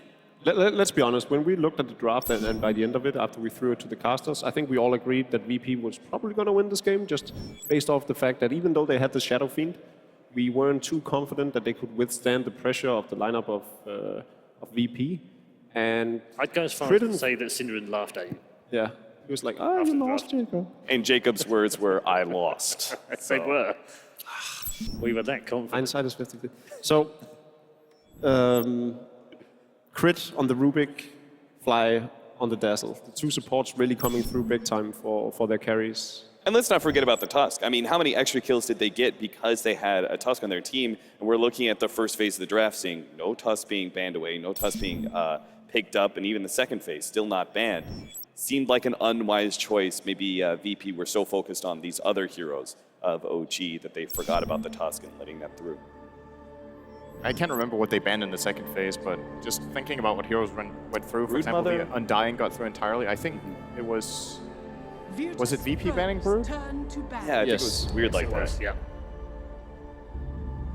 Yeah, so they banned Brood and Beastmaster. I don't know if Beastmaster was the necessary ban in this game compared to Tusk. I guess they do play them kind of interchangeably, but oh wow. First phase Brood ban. Brood's going to go first. This time they're going to get the SF if they don't. ban. There we go. There's the ban. And the reason OG are banning this is they saw the Alliance game yesterday where VP first phase picked it as the last or the final pick of the phase and then started constructing their line around it. I thought Darkseer would actually start being prioritized a bit more as this tournament went on. VP versus OG in their series, they don't oftentimes prioritize the Darkseer that much. Their first 2 games, I don't think they really did pick up the Darkseer at all. So I actually anticipated this tournament to show, okay, Darkseer in this series is much more important than it should be because you have such 2 aggressive teams, a lot of team fighting going on. But they opt for the Slardar once again. And the good part here is that OG doesn't have to pick the Darkseer now. They can completely just alter their strategy. Normally, we'd probably see them pick the Darkseer, but now that Slardar is already picked up by Virtus.pro, they don't need to. They can still go for it if they want. Like you said, we have seen it on Illidan, and we've seen it on position 4 for VP, right? But it gives a lot of information if they pick Exactly, it, then it's they know not it's not expected, at and all. right now OG's lineup is all in the open. They have the Winter Wyverns to sort of deal with the starter, and then the Tusk can either be played on the support or as an offlaner, so they're very versatile in how they can proceed with the draft. I'm curious as to why VP decided against picking Spirit Breaker in the last game for FNG with how good they are with the hero, and they were playing against the Shadow Fiend. I don't think the hero was banned at all, was it? No. It went through the entire draft. 5 seconds Which one? remaining. Spirit Breaker. Oh yeah. Would have been a great hero to try to deal with the Shadow Fiend in the mid, coupling up with the Lina. Gonna stick to their guns here. But again, it trails back to the fact that if they're mostly comfortable playing the Slardar on the offlane, and every time we've seen the Spirit Breaker being played, it's mostly also the offlane play. Yeah. Well, FNG, yeah. plays the Breaker. But what did they have on They got the- Phobos in that game? 10 I don't think they've seconds played Phobos, Slardar, and the Spirit Breaker on FNG in the same draft. 5 seconds remaining. I don't know.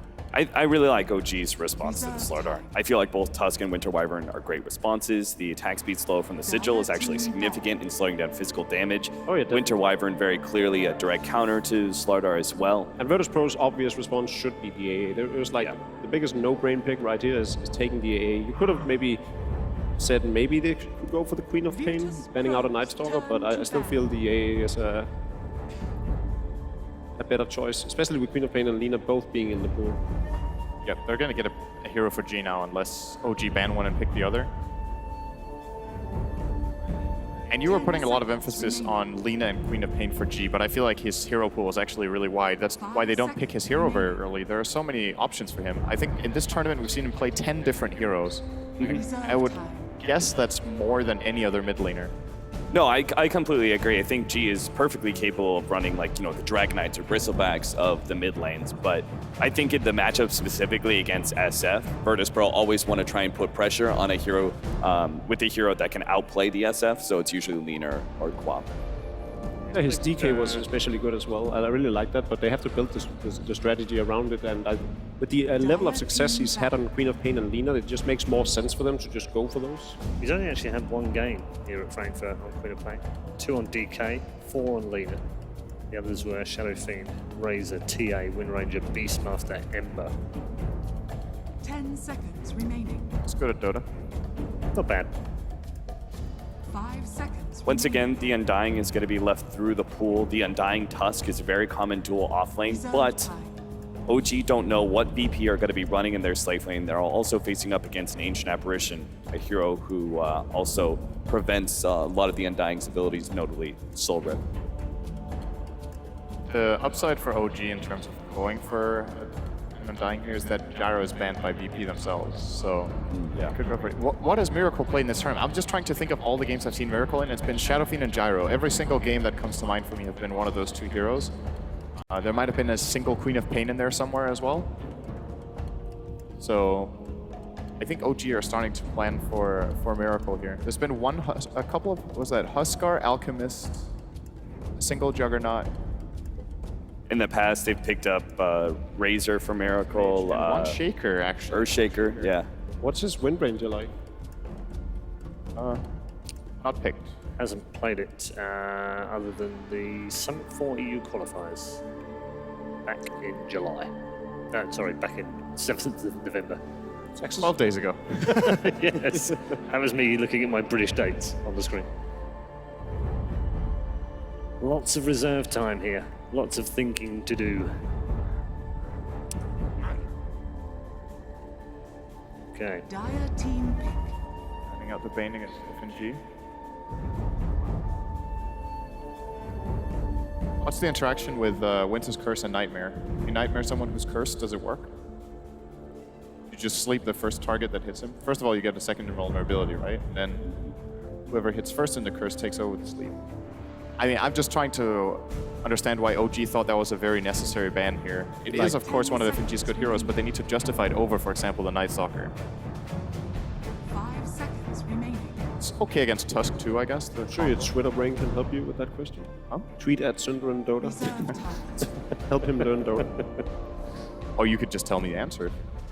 Yeah, I'm just gonna Help Mel. have some viewer Go interaction. for the Rubik again. So this is actually potentially also a mid Rubik. When you're playing against OG, you don't know for sure at this point whether it is a support or not. So Miracle has played this as a core in the past, not at this event. Is very, very good with it. If he manages to pull out another Ice Blast steal, I'll just be absolutely floored because that really shouldn't have happened. 10 seconds remaining. Dire team pick. I actually choose to pick Shaker into Rubik. It allows for potential fissure steal. And like the hierarchy of non-ultimates, that has got to be top 3 spell Rubik can steal in general.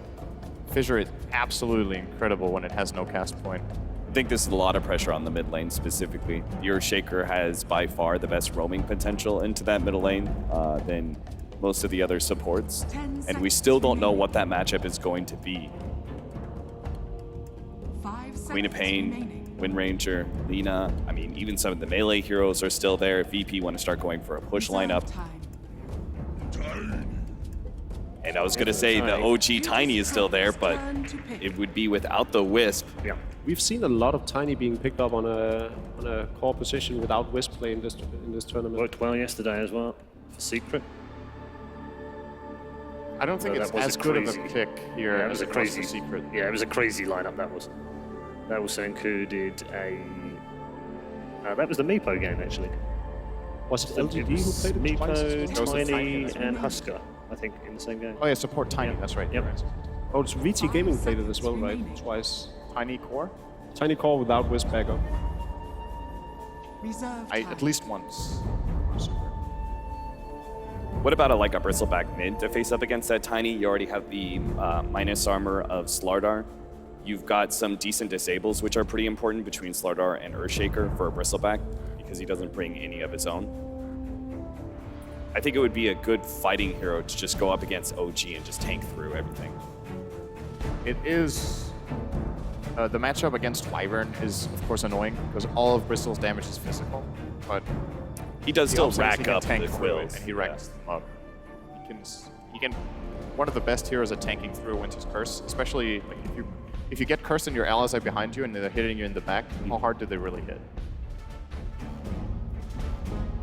I could see it being a potential grab here, but I don't think it's what VP will prioritize. They might be still considering a Queen of Pain, I think would be a good choice with what they have. Yeah, I just see a lot of danger of that in the 2 almost instant disables of Telekinesis and Winter Wyvern's Winter's Curse. And then once Tiny has a Blink Dagger as well, that's just such a squishy hero that can be popped. That is true. If it snowballs early, it'll do great, but It's interesting to see that almost regardless of what Virtus Pro is going to pick for their mid laner, Rubik is going to have an even more amazing game. This is really just a... Okay, Dire that was... team back. I think this is a good choice too. It's kind of the same logic as the Bristle Yeah, I didn't expect it. Ab was presenting here. Of course, Very- this is a guaranteed Nether Strike or a Viper Strike steal. As Viper has no other. what do you do with your Tiny now? Do you keep him in the safe lane as a farmer? Because this matchup, even if you include a support with it, will not be very favorable for you at all. VP are very focused on winning their lane against Tiny. I think going for the Wind Ranger pickup and putting Tiny on the safe lane would have been a good idea. I think Wind Ranger is going to get banned actually. It's very good against VP. Viper and Slardar come 10 up seconds fairly close remaining. and allow for shackle shots. It's one of the heroes that can stand in lane against Viper 5 pretty well. seconds remaining. And if they can force OG into putting, say, oh, they actually think it's we have seen VP play safe lane Dragon Knight. So Yeah. And it could mean they're afraid of VP. I mean, with the Viper early power, and then the pushing power of a Dragonite, they could actually just control the first 15 minutes of the game and push by 30. I can't for the life of me think of anything better than a Wind Ranger right now. I still think Miracle's Queen of Pain is not out of the question. It's not as good in lane against Viper, but I think for the overall game plan for OG, it might be a better choice, actually. Do you think they lack damage output? 10 seconds remaining. Wind Ranger at Depends. your service. Okay. I still think that was a good pick. Like both of them would be good. Yeah. It depends what they're looking for. Now they're at least secured that they can still have enough physical damage past the 30-minute mark. That would be the downfall of Queen of Pain in this draft. We've said it before, G has plenty of options. Yeah, and the nice thing about playing Viper together with Slardar is that Viper, when you get further into the game, its damage output seems to get a little weak sometimes. When you have amplified damage together with another Toxin, you have so high physical damage output that it's no problem going for an Aghanim Scepter in your build. Legendary Illidan Stormraid's Vengeful Spirit. We are ready for OG versus Virtus Pro. Can OG make it a clean sweep? Let's find out with your commentary team. It's Purge and OD Pixel.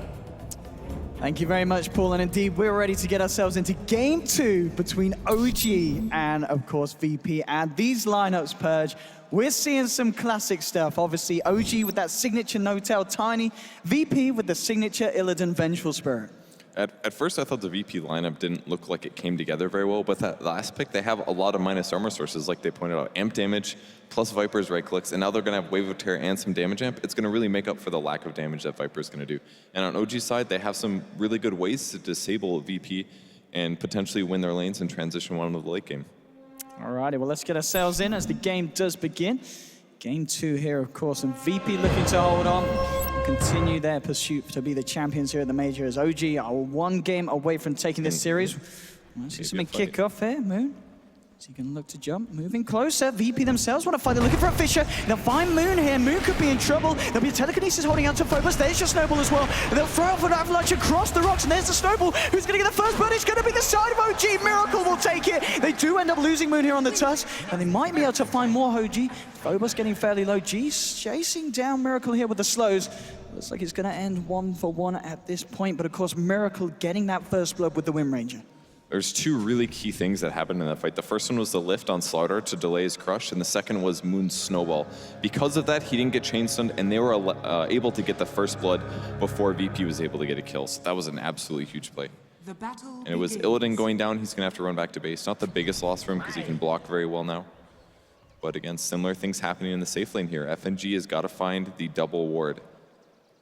And will he be able to? This one, he's going to have to kill this tree to find it. He should be going for that now. He does find the Observer Ward, but will he get the second one? I'm not so sure. It's so difficult. It's possible he also watched the replay, or maybe they had a coach that was watching and told him exactly where the placements were, so maybe that'll help him out as well. So then, of course, as in Game 1, a lot of attention being drawn towards this mid lane. G, he's going to have to back up with the Shaker hanging behind, but in fact, G could be in a bit of trouble. Arctic Bird coming out, Miracle will win run, forcing G back here. Bottom lane, Illidan, well, he's going to be there, trying to block off this Tusk, but Moon snowballs across. Just getting the right click through. They have got the Chilling Touch, and they're going to try and go for this with a Magic Missile, but Moon should be able to walk it off. A fair bit of harassment, though, from these two heroes. And lane-wise, who do you think is going to be happier with the early game situation? I think VP's pretty happy at the moment. I really like this Venge Ancient Apparition lane. It works out very nicely. Venge has a ridiculous amount of base agility, 27, so her attack speed is so good that the attack speed reduction from Chilling Touch actually doesn't offset her too much. And Lil made, or I'm sorry, this is FNG playing Ancient Apparition, my mistake. Mid lane, oh, this Fisher block. Oh, Miracle, he's trying to win run away, but I think he should still be dead. There's the final touch. G will get it. And these Fishers again doing a lot. In top lane, though, OG looking for a bit of return aggression, getting the telekinesis onto Phobos, and they will find it. Kill for kill across the map. Bottom lane moving in onto Moon. He's trying to get himself away here. He's not going to be able to do so. Final touch from Illidan. They find themselves a kill down bottom as well. So the TP. Ooh. That's a good try from Miracle. He won't be able to get the kill now. He's got a power shot in 2. He could get him. Skill shot time. He didn't charge it long enough. 7 HP. He thought it would be enough, but power shot was changed recently. It starts at 0% and it scales all the way up, man. So you have to actually hold it for a little bit before you could cancel it right away, and it would still do a pretty significant amount of damage. Oh, look at Lil as well with these fishes, is just causing so... Miracle can't even get himself around, so just more time holding this Wind Ranger away from the mid lane, and G's going to be so happy with that. Lil says, you know, add him back, but Miracle will have to Wind Run himself past this Shaker just to get himself back to the lane, in which G is having a very nice time now on this Viper. So regardless, it did force all of VP's heroes out of the safe lane, so for a bit here, Moon Meander is going to get a lot of last hits and a lot of experience. But they do have a slight advantage there. Looks like an almost Ring of Aquila for Illidan. No boots in sight really. He's only got 2 CS actually. So. Oh, again, these fishers absolutely on point. Miracle stuck in the trees. They haven't quite got the vision, and he will power shot just to get himself a little bit further away. But Lil, we have not seen a bad fisher from him yet this game. Yeah. Everyone has been incredibly effective at just messing with the side of OG. Looks like they do have something coming on the curve. It's just a TP scroll for Miracle here. Still doesn't have his bottle. If he had a bottle, that would have been some salvation, but back and forth, he keeps going back to base, and he even TP'd bottom and he didn't get a kill out of it. Like, it's a weird way to counter him, but it seems like it's working really well. A couple fissures and pressuring him and lost opportunities. Yeah. Trying to move in on FNG's gonna have the snowball before the cold feet procs in snowball. Very nicely. Jupa, there's a magic missile to the face, and VP with the turnaround, the chilling touch, nice. It's too much. VP find themselves another kill here with this duo. It was a great snowball, but Moon Meander completely underestimated the magic damage coming out of Chilling Touch. Maybe he just didn't think it was up or something like that, but that's not a death that you should have, usually. Fish onto Miracle. Try and get the initial slow, but the misses from the low ground will be there. And Miracle, he's got a lot of a way to go to catch up with G, as this Viper is going to be a pretty potent force for the side of VP at this rate. Yeah, I was a little wary at first when they picked him because it's not a typical G hero. It's not a hero that allows him to snowball and grab kills on opponents a lot, but his ability to outlane Miracle is amazing. He's got 18 CS now versus Miracle's 7, and he's got 12 denies. He has more denies than Miracle's last hits. It's just incredible. It's just a question of what VP can do with this early game. They're going to get crit with a nice wraparound. He's going to find the telekinesis, and with no tail there with the avalanche and the toss. No escape for Phobos, and a very nice use of the nighttime there by crit, coming in as soon as nighttime kicks in to try and make use of that reduced vision. That's such a hard gank to predict too as well by DK Phobos. A support leaves, it's 4 minutes, you say, they're grabbing the rune, no big deal. But by wrapping up the river, he does 2 things at the same time. One, he guarantees that his team gets the rune, and he also can set up a gank. We might see him in a bit of trouble to get the snowball out, but Illidan's moving forward here with FNG, trying to get the right clicks through. I mean, we'll be able to walk it off. And I guess the question is, Purge, how do you recover from this start as a Wind Ranger? You can do stacks, I guess. You're not as good at clearing stacks as most heroes are. Kills are one way. But he's just under-leveled at this point. He's level 4 versus G6. I'm not even sure what he does. Stack camps, farm them later, maybe set up ganks. Oh, bottom lane. Moon. No, he eats it. Oh, the snowball. Will he get him? Is he going to turn? No. It was. He went for it. He didn't quite get it. And Illidan finding himself another kill on this lane. So we're seeing Moon just trying his best to try and outplay the side of VP. But this position, one Vengeful Spirit, we've seen Illidan do it a lot of times before, and it's certainly working out perfectly against the Tusk in this game. It's so hard to play as an offlane hero because you're not expecting a carry to be this strong early in the game. Having the stun and an amazing animation and an amazing base damage and great agility gain, it's difficult to anticipate how much damage this is going to do. So Moon keeps misestimating a little bit, and it's leading to him dying. Venge, man, this is strong. This is a great duel lane. Because one of the sacrifices they are kind of making VP is the fact that Lil has just been sitting mid with the fishes. He's only level 2, but I think it's worth it every time for the amount of impact he's had against the mid laner of OG. Yeah, I agree.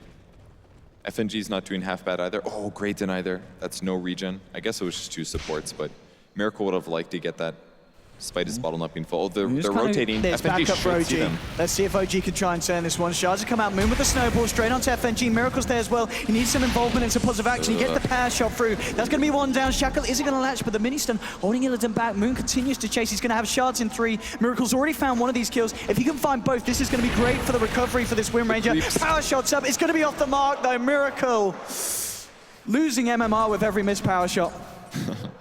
That was almost a horrible situation for VP. They already lost the A to try to save Illidan there, but luckily for VP, he ended up staying alive.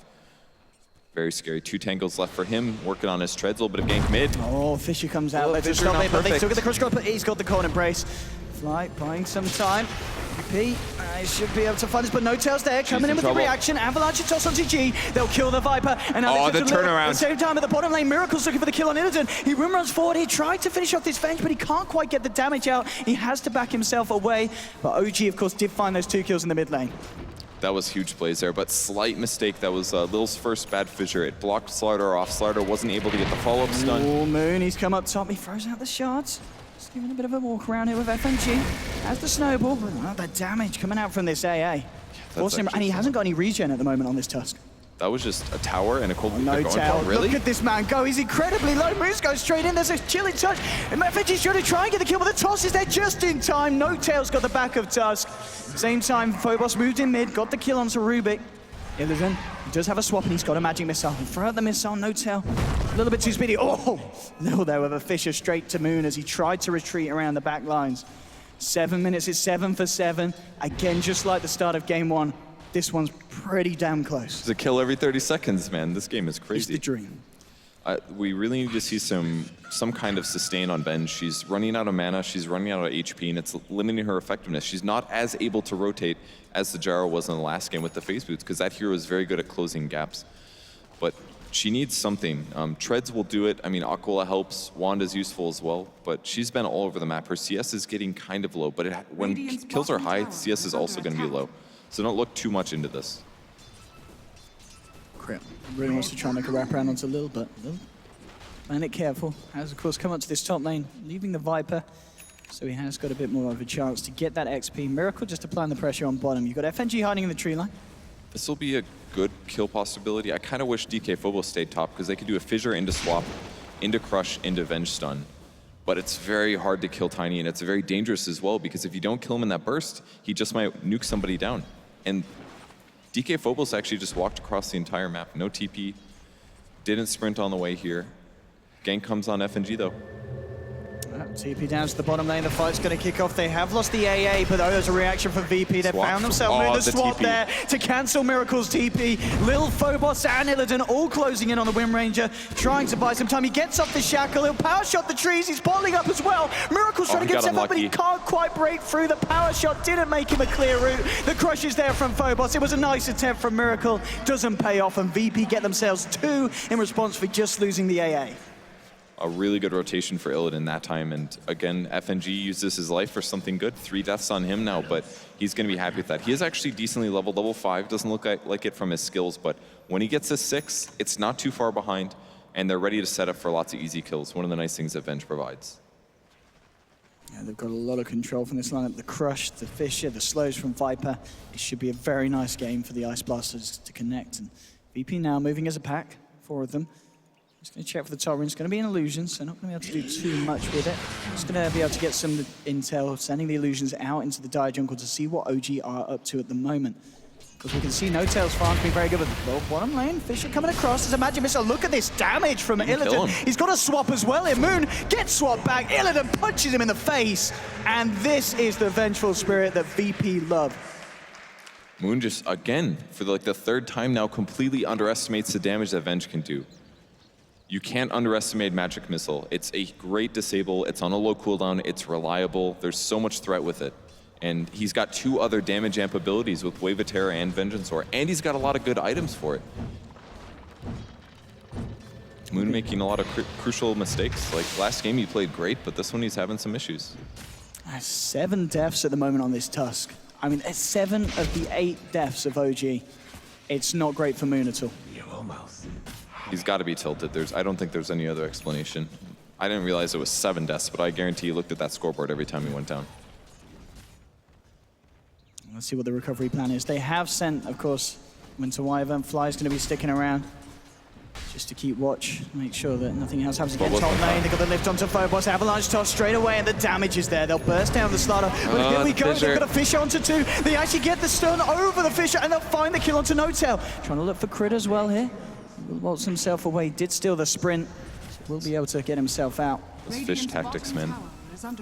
He knows how to slither while he runs now. Here we go. Moon and Fly. Not a bad ability to steal, actually. Can use it to initiate. Miracle doing damage mid. Not a huge amount with the focus fire, but any bit helps. And VP is going to shift top and try to take a tier 1. And they should be successful, actually. Got the heroes for. Is this the mech? Yeah, it looks like mech is up on Viper now. These two heroes are so strong in the early game. Venge and Viper. Phobos. Oh, the Shackle from Miracle says, no, this room's mine, buddy. And he will get himself the regen. Very nicely done there by the Wind Ranger.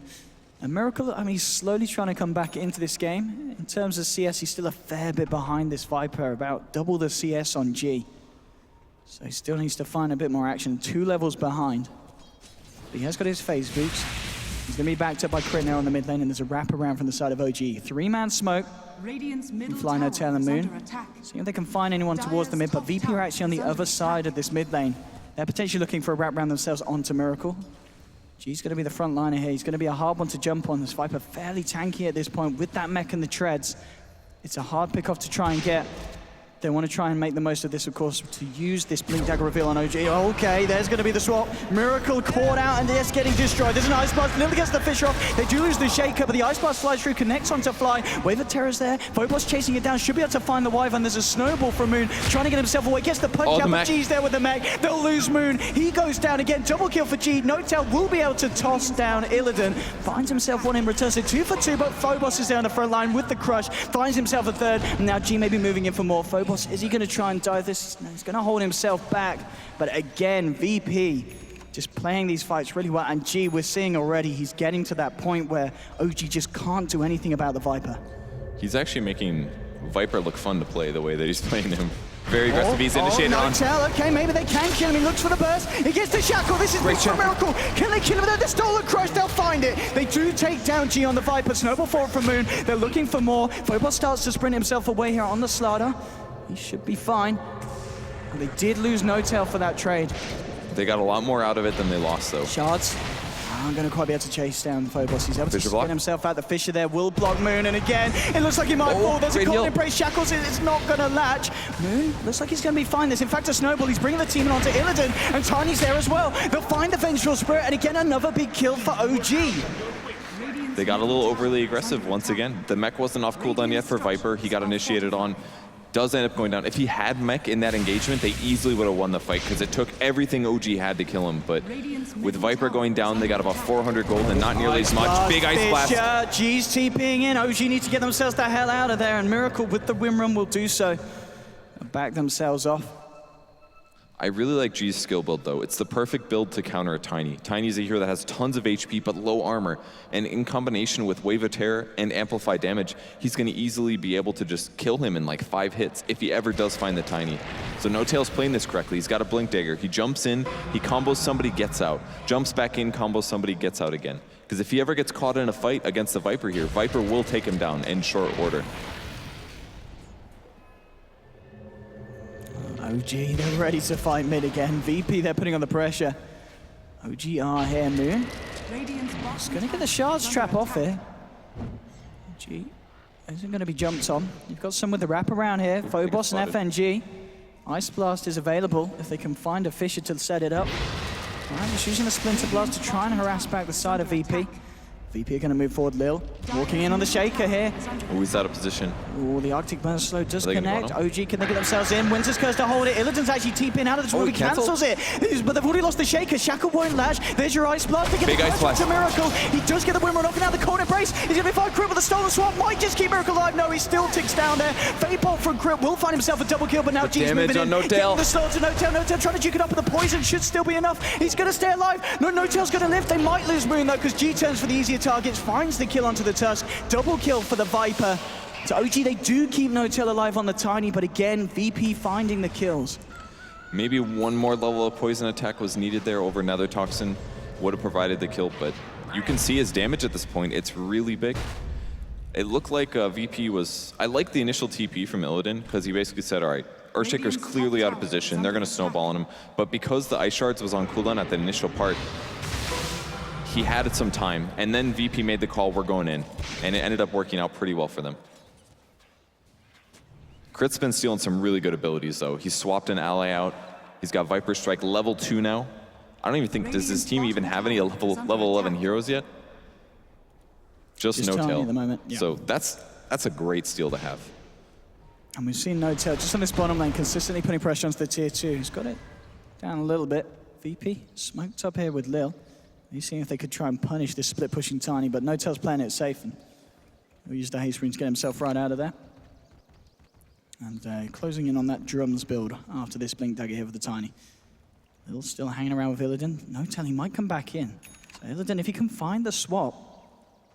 No, No-Tail's playing it safe, realizes that they're off the map, and he's going to get himself right out of here by the looks of it on this Tiny. It's a really hard gank either way. He'd have to wave a tear before he swaps. If he just swaps, No-Tail's going to blink away, and then your swap basically accomplishes nothing but moving the Venge forward a little bit. So, very difficult gank either way. It's so hard for them to take towers, though. Fly's been doing a great job. Soul Ring, throw the Splinter Blast, the creep wave is dead. They need creeps to go tank the tower, otherwise these dives get really scary. Or they need to get a swap initiation, and they haven't quite gotten those yet. And no sign of blink yet on Lil either, so initiation is definitely a problem for VP here. Right. G still looking very, very good on this Viper. Look at his net worth. He's about 2.5K ahead of the Tiny. Jeez. He's so farmed at the moment. That's incredible. 18 minutes in. And the more items he gets, the tankier he gets as well. The burst damage of OG is good, but it's a lot of magic, and he's got the natural magic resistance from Corrosive Skin. So as he finishes his S and Y, he's going to be much faster in mobility. He's going to get an extra 6% movement speed, plus the extra HP. Crim Fly still just hanging mid as Duo to get the levels bottom lane. Miracle. There's the swap straight into the crush. No escape for the Wind Ranger.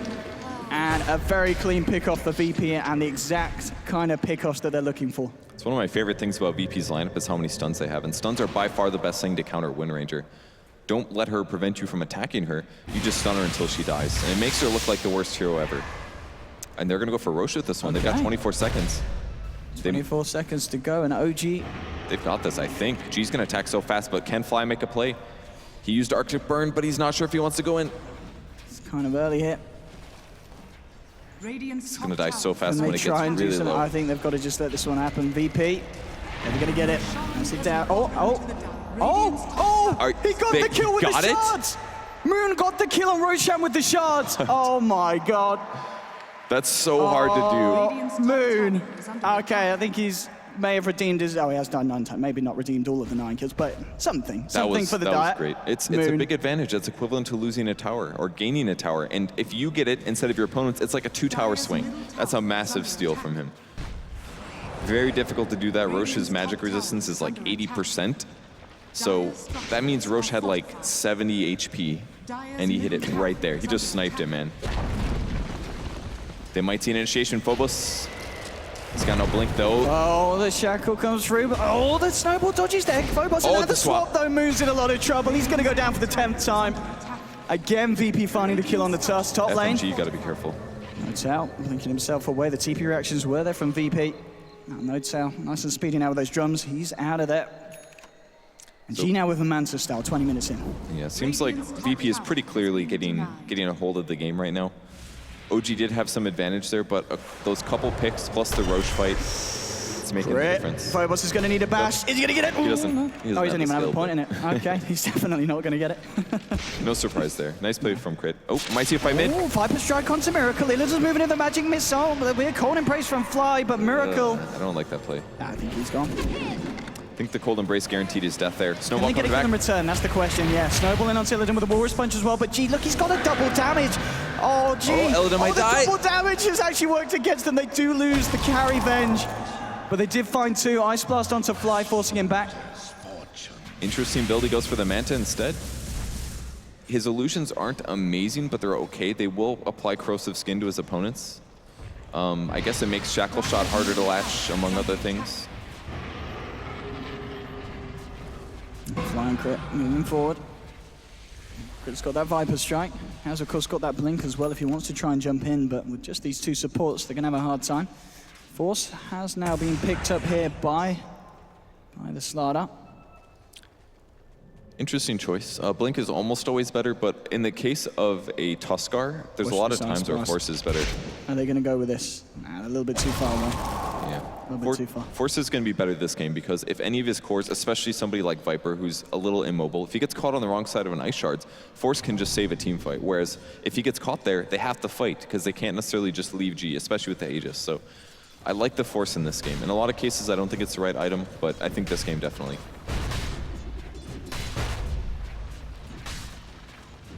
Of course, they've still got this Aegis here on the Viper. The question if VP want to try and look for more. We actually see the overall net worth. It's very, very close. OG with a slight edge. Only a very, very small one, 22 minutes in. Radiant's middle tower is under attack. Miracle's still so far behind, though. It's going to take him a while to catch up. And even when he does, the targets that he's going after, Vengeful Spirit, Viper, they have a lot of armor. They have a lot of survivability. Venge is an amazing strength gain, 2.6. If he just gets the levels, he's going to transition nicely into a tanky, damagey core. He's limited in some other ways, but stats is not one of them. Bottom lane, looks like VP are going to start to get a push here. They've got 3 heroes. Fly's just come down here at the moment. Lil has got that haste. It's a hard kill. Yeah, Wyvern just keeping it back, just bringing the creeps around with a Splinter Blast. If they went for this kill, they'd have to dive past the tier 1. There could be TP supports. It's way too dangerous to go for. Plus, they don't even have the blink on Slar. It's a Force. So it's a little bit less mobile, less range on that. So for now, they go back, defend the base, pressure the tier 1 a little bit. They're still very strong, though, even without FNG. Oh, look at N0tail go. He's alive? Go for the TP out. All right, FNG lived through the burst. And N0tail does bait back a TP and himself gets out. That's great itemization from FNG. Bracer, Wand, and he's got a Cloak.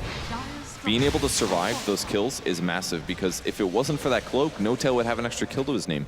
Him buying that Cloak, anticipating I'm the squishiest person on my team, that's who N0tail's going to look for consistently. If he prevents that wave of gold, then Tiny has to go back to normal farming and team fights. So it's not going to be nearly as easy. It's going to create less pressure on the map. It's overall going to give VP a better place in the game. Really smart itemization by FNG. I mean, we've obviously talked about the fact that G is still very much far ahead on this Viper, but the later this game goes, surely OG are going to feel more and more confident with that Wind Ranger and Tiny core compared to the Venge Viper core lineup of the side of VP. I would say so, yes, but there is some interesting interactions that they do get out of it. Again, they have the damage amp with Vengeance Aura, they have amplified damage on Slardar, they've got Wave of Terror, they have all of these minus armor options that pretty much, even if Tiny has an AC, he's going to be about at 0 armor. So Viper is going to remain extra relevant compared to a normal game due to all that minus armor coming out. Okay, Echo Slam comes in onto N0tail. He jumps into this. There's an Ice Blast on him as well. He'll toss them in, but they do lose the N0tail. They'll find the kill and return onto the Shaker, but it looks like VP are going to look for more. Magic Missile was there to cancel the TP, and Phobos, he's looking towards the top for more. Wave of Terror onto Crit. They should be able to find this Ribbing. And it looks like he actually managed to get himself out with the Blink, and Crit looking to play this one off. He's got Blink again in 8 seconds. Is he going to be able to avoid this? It's a 1-for-1 at the moment. The lead off from Phobos. He's got a Force There's step. TPs, they're all that was going. the wrong item. He wanted to use Earn. It was late. The tick wasn't there to cancel it in time, and Crit. He Phobos should is have him, chasing. though. Oh, no more Flies Earns. All right, he's going to be okay, though. Yeah. Big mistake from Phobos because the Earn damage didn't come out fast enough. He got that Blink Dagger off, and then the Crit did Force it. Staff didn't catch him. So good escape from Crit. Good escape from Miracle as well.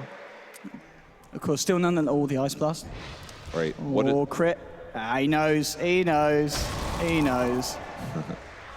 What do you think G buys next? Does he go a Heart? I feel He's like got a lot of money, hasn't hybrid he? damage would be okay. Butterfly. Here we go. This is going to be the reveal. Maybe a Scotty. You can alternate poison attacks. I mean, if he's got an Amanta, he wants his illusions to be good, right? So I feel like an agility hybrid item or an agility item is the way to go. But tank as well is also really important if he's worried about dying to Shackle Shot, Focus Fire, or Tiny combo plus focus from other heroes. Maybe a fallback on, I say Scotty all the time, but nobody ever builds it, pretty much. It's always Heart or something else. BKB is an okay option as well. I kind of like BKB, but it doesn't give him as good of a late game. But it also allows him to really frontline tank. Worth noting as well, Shake Up Lil has got that Blink Dagger, even though he was the one to fall in that last fight. And level 11 as well, so the Echo Slam will hit hard. Still on cooldown for 40 seconds. OG themselves, they did smoke up towards the top, maybe seeing if anyone was going to bite for the N0tail bait. They won't be able to find anyone from the side of VP at the moment with this movement, looking the way the smoke's going to go. All right, Viper is going BKB. It's about 75 away from it. So VP's now in a good place. The only thing they're missing major item-wise is Blink on Slaughter. He's got the Force, but a Blink's going to be a little bit better. But the rest of their cores are looking really strong. Ancient Apparition picks up Treads, a little bit more HP to make sure he doesn't get one-shot. He's got a level 2 ultimate as well. It's still going to come down to initiations, but VP's in a good place. Vengeful Spirit's definitely lagging behind. I think that's another thing they're really missing. BKB on him is not quite there yet. Still missing about 1,400 gold. Of course, Roshan, yeah, we're about to see how long the time is going to be on that one. We'll see if either side's able to get themselves back in. VP, of course, they would love to try and go for that with the Amplifier. It's okay, going to be a slightly longer one, so there's still got a bit of time to wait on that one, a couple of minutes. Well, they may be ahead. I think they need to get a kill first, and it's going to be tough because OG has some great items on their supports. Crit has a Blink and a Force Staff. He's 2-1 in 10 right now. Flyzwell also has a Force Staff. The fights are not going to be simple for VP, even though they are close. Blink now on the Tusk here as well. VP very much keeping themselves a little bit more together than the side of OG. Dire's bottom tower is Split under up across the attack. map, just keeping the top pushed in. Looking to join up. And as you said, I mean, VP, they'd love to try and look for a pick-off. Are OG going to be looking for pick-offs at this point, or are they still looking to get some more items before they choose to fight? I think both teams seem very content just to not do anything right now. VP's just been sitting in their jungle with 5 heroes. Until now. OG doing similar things as well. I just might, let's see if Crit's able to avoid this one if they go from that. She's gonna look to make a beeline straight towards the jungle, maybe. And around. Crit's revealed himself. Okay, they'll probably look to jump in on this. FNG and Phobos are there. In fact, TP's coming in as well. Crit. Oh, the Ice great Ice Blast. Blast. Is it? Yes, it's gonna hit, and G's there. Crit will force. Oh, he goes with the TP. Well, they'll with the Fisher. They get it. They're able to lock him down, stop him off, and has Crit off the map now for 50 seconds. I really like the way that VP played that there. They used the Ice Blast for the vision. It allowed Crit to feel like he was safe. If somebody would have ran at him, he could have seen him by the creep wave and forced himself to a different direction. But Ice Blast gives you the vision without scaring the hero, and once the damage lands, it's very, very easy to kill him. So I really like that gank by VP. And they only committed 3 heroes that weren't that important. It was Slardar, it was AA, and it was Earthshaker. And then, yeah, the cores shifted over in case there was a big fight. But just to use a smoke on your 3 heroes that don't need to be farming is good, because in the meantime, he's been farming BKB on Venge. And things could be working out for VP. The fact that Roshan's going to be up in a matter of seconds. There's a DD rune waiting outside of it. Looks like OG will have Crit back for the Roche defense. He's going to be back up in less than 10. So we'll see if they're able to do anything about this. Sigil just spotting it out here. No tail. The split push on. He has got that Assault Cuirass finished and level 16 as well on this Tiny. No TP for 15 seconds though. And we will see VP now heading into the pit, and we've already talked about the amount of physical damage on reduction they've got, and the double damage as well. Quick. He's dying so fast, but they can't get the Aegis. It's blocked by ice shards. This is scary, but they're not there. Okay. Yeah, OG aren't going to come. They realize that it's already gone, and VP will take it. Aegis once again onto G. Radiant's top tower. And he's got another 2,000 gold. Yeah, this man's Viper performance has been, it's been impeccable. Like, the fact that he stayed ahead in farm is incredible. G does this. It's something very similar to what Sumail performs usually. He just gets so much farm on heroes that typically don't have farming methods. He's just been attacking creeps this whole time. Well, there we go, Blink Dagger on the slide as well. So he's got the Force and the Blink. Both routes of initiation to jump in onto OG, but as you said, the moment the pace has slowed down a little bit. OG very much holding back, not looking for the fights as regularly as VP were with their smokes. That's because the lanes are very pushed in right now. They need to push those out before they feel comfortable going aggressive. Because if they feel that they're ahead and Tiny goes to split push, they could just get hugely behind. Yeah, he doesn't have an eggs yet, so his tower damage isn't as good. But with just an AC and the toss ability, he can definitely split push very effectively. So push out the side lanes a little bit, get some map control, then you force the team fight with your Aegis. And just smoke from VP. They're looking to jump straight in onto Miracle with the amplifiers. Well, the slam onto Crit to make sure there's no help from the Rubik. They'll find Miracle, and they should find Crit as well, and they do. 2 kills for VP there. A very nice smoke and just a run straight down the mid, working absolutely perfectly. They still have to worry about split push though. No-Tail was already in the right position for that in case the support stayed up too far. And because he has dead heroes, for 40 seconds here, there's nothing he should be doing but split pushing. And instantly he shows up. And the enemy team has to say, great, now we have to worry about defending our base rather than taking towers. This will guarantee them a tier 2, but if they keep pushing, they have to worry about N0tail taking a tower as well. So if this fight gets dragged out or it goes bad for them, they're going to lose a lot. Here we go, VP with the push up to the high ground. Moons come back here on the Tusk. Let's see if they've got the tools to stop it. Still 10 or so seconds. Actually, cancels his TP. They've only sent back Lil and FNG, but that looks like it's going to be, well, they need to control him here. Just forcing the Tiny back away from the base, and while VP keep the aggression mid, they'll take down Fly on the Wyvern. Actually looking to chase down Tiny, but N0tail will get the blink off. Fortification coming out from OG Miracle. All right, he's TPing back. This is really scary for VP here. Oh, Crit has got the telekinesis onto the Vengeful Spirit. And they're dragging back, but Phobos there with the blink with the crystal. There's a buyback on Fly. Snowball across, and it'll actually save Crit. Crit's going to be able to ward this one. No, he still goes down. He'll fall. Phobos will go down as N0tail with a double kill on the Tiny, coming back at just the right time. And N0tail's not done. Springs the Blast slow, won't connect here. He's solo G gets as well. the slow out. He's looking to no maybe way. Go home. someone at G. G, go home. What are you doing, man? G. This is so dangerous. He's gonna get the kill. Oh, G! No, there's a cold embrace there. G, he's just going absolutely ham. He's going to take a focus. He's out of mana though. The A blast. It's going to be big. Oh, connects onto N0tail. N0tail's going to get incredibly low here. They do have that Aegis. G's going to be back for round 2, and they got the kill onto N0tail. So G, what is his this? just aggressiveness paying off, getting them that Tiny kill with the damage combined with the Ice Blast. And now we'll just look for the racks. This guy is so good, man. That was like 4 years old. He knew his exact limits. Yeah.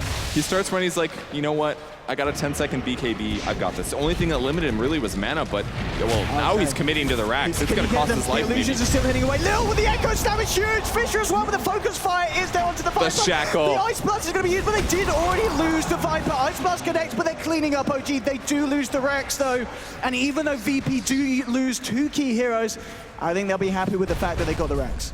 It's pretty good. N0tail did get the unstoppable streak there, so 744 gold coming to him, but he was bought back. That means that huge gold amp that he got, it's limited. So costing OG quite a bit, especially with the buyback. Not going to be worth it for them. 28-21 VP. Certainly 33 minutes as well. Coming out, making it a lot better than they did in game 1. And we can see that in the graph now. Leading up to an over 5k, but it's certainly not the biggest of leads, and OG very much still have the chance to regain control of this game. And with a Tiny, with a Wind Ranger core lineup, we saw how well the Wind Ranger's starting to catch up, at least with the core, with the Vengeful Spirit, but still just so far behind this Viper. It's absolutely ridiculous. G's performance at the moment. That's Fly. He's going to get swapped back here. Illidan puts the BKB in with Phobos. They'll look for the Wyvern kill and they'll get it. It's going to be 1-0. Phobos moving forward for more. Crit will force himself away. Oh, the bash. There from Phobos. He uses his swap in trying to juke this out here, but the right click, the fish into the backside. They'll get Crit as well. And that's going to be 2 heroes off the map for OG, and neither of them have buyback available for 50 seconds. They're not in the best position to take towers out of this, but they can push some lanes and get some map control at least. So VP again happy with this, but OG just having some sloppy deaths there. I think they just felt that they could maybe outplay the Venge, but he's got a BKB, he's got a Stange, he's got a Helm of the Dominator. Your damage is not high enough. He's got insane strength gain. He's got 2k HP, and he has barely any strength items at all. I really feel like VP has found a pick that is pretty good in a way that is very weird. The carry Vengeful Spirit can work. It fits their playstyle. It fits their high aggression, slightly low farm playstyle on their carry. And it's making rounds this game. It's making things work. VP grouping up, the full 5-man, ready to try and push up onto the top lane. They should be able to find this tier 2. We'll see if OG try and fight this, or if they're just going to wait for the high ground defense. In fact, themselves, they're looking for a tier 2 down on the bottom lane. Tier 2 very low here on the Radiant side, so N0tail and Moon should be able to find this one. They may just continue to push it. Kind of see if they can force back VP themselves to defend their base. There's MKB now done on the Viper. So farmed. He's going to be impossible to kill, and he is going to have so much damage on him as well. He's just a Wind Ranger counter now. If he gets shackled, obviously it's still very dangerous, and we saw that in the mid racks, but now that he has MKB, if the Wind Ranger ever gets out of position, and we're talking swaps and things like that, he could just die. And even if he pops BKB, and he gets amp damage, Viper's going to kill him in like 6 hits. It's not going to take a whole lot. He's got to be so careful. And he can also use Viper Strike through the BKB to slow him. So he's got all the solutions to make Wind Ranger pretty useless here. Got the Halberd being the item of choice here for Illidan. Obviously going to be great against No-Tail in these fights because he doesn't have the BKB. He does have 3.2k gold on him, so there is that option for him to go for the BKB if he feels it's going to be necessary. Notable though, 36 minutes in, the Axe is now done on this AA, and we've seen already FNG's Ice Blast have been on point every single time. I do kind of like this. It does give way more utility than a Sanjin Yasha would at this point, other than the lack of mobility that Illidan will be suffering. But like you said, it stops somebody from attacking. It's going to be especially useful against Tiny. It's going to be really useful against Wind Ranger. Completely counters out the focus fire, unless BKB's up, of course. And just putting an evasion on a hero that has 2k HP when they're behind in terms of farm, like Venture alone won't die to focus fire. The stun comes through. He doesn't see. Into this one, the fish is not going to connect, but the amplifier will, and here goes VP moving in, and No-Tail does get forced back over, but the swap there from Illidan. No-Tail gets corner brace up. He's going to be able to live through this. BKBs trying to fight with the Winter's Curse, holding him back, and OG keeping No-Tail alive. He gets himself out of the Ice Blast. VP trying to move in onto Miracle. Miracle just dies. Go down. 57 seconds on the clock, and now they're looking for more. They get the Fisher onto Moon. Moon will fall as well. 2 kills, double kill for G, and look at this damage moving forward. Trying to get Fly. He cold embraces himself here. Illidan's there, ready to go. Wave of Terror onto Fly. Crit forcing back Fly. He'll be fine. But, well, the start of that fight there, No-Tail just walking out, taking a missile straight to the face, and OG having to use a lot to save him, and losing 2 heroes as collateral. Just very clear that they didn't expect VP to be there. His camera was somewhere else. He didn't see the magic missile coming. He wasn't looking at that map at that very moment, and because of it, the initiation was good and good enough for VP. So they're going to go high ground here. They did use a lot of their abilities. No BKB, no mech. Viper's down to 900. Set of racks here if OG can't do anything. I feel like they can fight a little, but it's so tough. Their damage is still Miracle. It's on the edge. They almost have enough. There's a swap. Okay, they brought G in there with the Solar Sword. The Ice Blast flies through, and G is going to go down. A huge swap there from Crit, and now there's going to be Miracle back on the pitch. No-Tail getting low, but he pops the BKB, trying to walk himself back to base. Should be fine. They do still find the rat, the side of VP. FNG TP's out. Shackle is going to latch onto Phobos, but gets the initial. Oh no, did in fact. Oh, they hold him in place with a focus fire. They got it. Another big kill there for OG. And Crit with the stolen amplifier, they're making it easier for them to find that kill. What a huge steal. And Crit, I mean, this man's Rubik he's insane on this. We saw it in game 1 and again in game 2. Crit making the key steals in every single fight. That's so good against Viper. I mean, Slar's already picked just to counter Viper, and if he can just steal the spell that allows him to accomplish that, it's really useful. That was such a good team fight as well by OG. Great coordination. Swap into the Avalanche toss while Viper is out of position with some right clicks. They get the easy kill. Roche is not up just yet, but Crit is checking it, and there's enough time on the clock that all of VP is going to be alive by the time this happens. So VP just needs to not get caught here, and OG is going to be fine. But if OG gets the kill or catches a hero... FNG need to be careful. They're very close to OG. FNG hiding in the trees. Miracle. Will they check the spot? Looks like FNG's going to be fine. I'm going to check it out in a moment. You never know. They could think of it any moment. Could be an ice shards, could be a power shot. Oh, FNG, No-Tail's coming in, he can smell it. Oh my God. Oh my God. FNG, don't breathe. Don't go. Oh, no, the ice bomb. He sees them. No, they didn't see. They have the sentry out. They see it. Oh, they've revealed with the slams there. FNG was ready with the backup straight on. Good Shackle. The corner brace going to keep No-Tail alive. They pick him up with the snowball, and they've already killed the Shaker. No-Tail gets the BKB off, and he starts to fight, pummeling away. FNG takes down the AA. There's a buyback on the Shaker, but OG, they're looking for more, trying to find Phobos. Miracle there, trying to get himself in position, trying to look for a Shackle shot, potentially on Phobos. Phobos forces forward, gets the crush out. At the same time, Lil with the buyback, gets the Fisher onto 2. Moon and No-Tail. No-Tail's going to TP out. Lil goes forward with the 4th, gets the enchant after shot proc, and No-Tail turns with a combo, can't kill Lil, and they kill No-Tail. They'll also find the kill onto Phobos on his Slardar, but No-Tail now down for 90 seconds. And this could be the opening that VP are looking for. They are down 2 heroes though themselves. And they used their BKB. And they did buy back on the Shaker for that. 30 seconds left on Viper here. Great place by Crit to save Wind Ranger on the back line. He used the swap. He helped him kite the Slardar. Slardar goes down because of that. But they might be able to snake Roshan, especially with no Slar. The amp damage isn't here. They've just got Wave of Terror. I mean, the fact that they've got G though, of course, and he is doing a lot of damage, should make this easier. Yeah, and he's prepping for his next item now. He got that MKB. Now he's up to 3,500 gold. Oh my God. Illidan as well is really, really close. All right, Crit's in position. Oh, Crit. They can definitely contest this. Is he going to do this? It's got to kill the sigil. It's so important. Miracle's there on the wraparound as well. The charge comes There's the through, but BKB. pop Oh, out the of it. swap. Oh, Crit here gets himself into the pit, but already the damage railer coming out though. Oh, the Ghost Scepter. Crit's gonna live, but he's got it to get. Oh, it blinks out. Crit survives. Miracle's now been caught out. He's got the BKB off in time. Cold Embrace is there, but now the damage for G coming through. They've taken down Moon. They've taken down Miracle. They got it. Double kill for G. They go back in the pit, and VP say, no, this is ours, and they get themselves the Aegis and the cheese. What a absolute clutch defense there. The BKB from Illidan was so forward thinking. He knew there was enough heroes up. They knew that they knew they were there. Pops the BKB, was able to take out most of Crit's life. Crit gets out as well. Pretty nice plays from him, but that's 2 more heroes dying and no Aegis and no cheese because of it. They were behind though. That was something they had to go for. They've got buybacks available on Miracle. Nothing on Moon. They're going to use Miracle's buyback. They need to do something about this. BKBs are up though. It's going to have to be the biggest defense of OG's left. They've lost the tier 4. Has fallen. They do still have that tier 2 on the bottom lane, so VP can't look for the Megas as of yet. Looks like VP will back themselves off. It's still so much advantage to force a buyback on Miracle at this stage. That cost him like 1,100 gold. He doesn't yet have a damage item, just the Ags. And you can't compete with a Viper that has this much farm if you don't have a Daedalus or a Monkey King Bar or something. He's building a Butterfly now. When he gets that, their weak damage is now going to be missing 35% of the time. And there's no way that Tiny can pick up an MKB. There's no way that Windranger can either. Once that item gets picked up, G becomes unkillable. I'm not even exaggerating here. Bottom lane, VP ready to try and push down. Final tier 2 from the side of OG.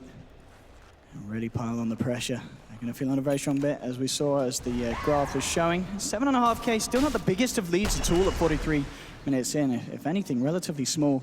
He's camping the DD. He's waiting for his team to push, and then he activates it. It's only got a limited amount of time, and he wants to make sure that he has this active if OG takes the fight, because it gives him an extra 175 damage. Completely worth it to hold out on that. But the Butterfly's up. This Viper. You talked about it at the start, not necessarily a hero that G is known for amongst, kind of compared to his Shadow Fiend and his Queen of Pain play, but he is showing us that you let this guy get Viper in the right situations with the right lineup, and he is an absolute monster. And here we go, up to the high ground, and onto the tier 3. OG, what's going to be their answer? Look at that damage. There's a swap here, but straight away, oh, the swap with OG Crit died. Slam. Gets the slam onto Fly, looking to lock him down before Fly can save the team. Miracle with a BKB, the focus fire takes down Shaker. They've lost Moon on the Tusk though. They've also found a kill on Phobos there with the Winter's Curse coming out, so it's a 2-for-1 at the moment. G gets off the Vibe strike, trying to chase down No-Tail. No-Tail getting forced away, but look at the damage the turning pieces there to hold. And now the Shackle from Miracle holding the back. Will control G and Illidan. They're going to be able to keep No-Tail out of this one. He gets himself back. So it's a 2-for-1, but OG have got to go back and refuel before they come out for this defense. This is perfect for Pressure's OG. still coming on from VP though. They're looking for the tier 3. They're going to find it. OG needs something big. They're smoked up, looking for the perfect jump here. Can they get it? There we go. No-Tail goes straight in onto G with the toss of the Shackle for G onto his illusion. The Mantle working against him with the focus fire. Can they kill him? Yes, they can. G's down. Illidan is well caught in the midst of it all. They'll lose the Vengeful Spirit. The Ice Blast will connect. OG have got to get themselves back to base. What a defense. But the defense is there, Perch, and they do hold on. They did lose half of the racks, and all that's left between them and the Mega Creeps is this one solitary melee barracks. How did they kill G so much? Is Miracle going to die here? Oh, the last pretty much tick of that Ice Blast. Now, I mean, that is Miracle down for 75 seconds, but on the bright side, VP, they do not have their 2 cores for 50, so it looks like VP won't be able to use this downtime of the Wind Ranger to do too much. That Ice Blast was like rack saving level. That would allow OG to push across the map and get some objectives. Now the best they can do is push lanes, get some map control, and hope that they can defend the next fight as well as that one. But they still lost buildings there. There's only 1 melee barracks left, and there's no glyph for 3.5 minutes.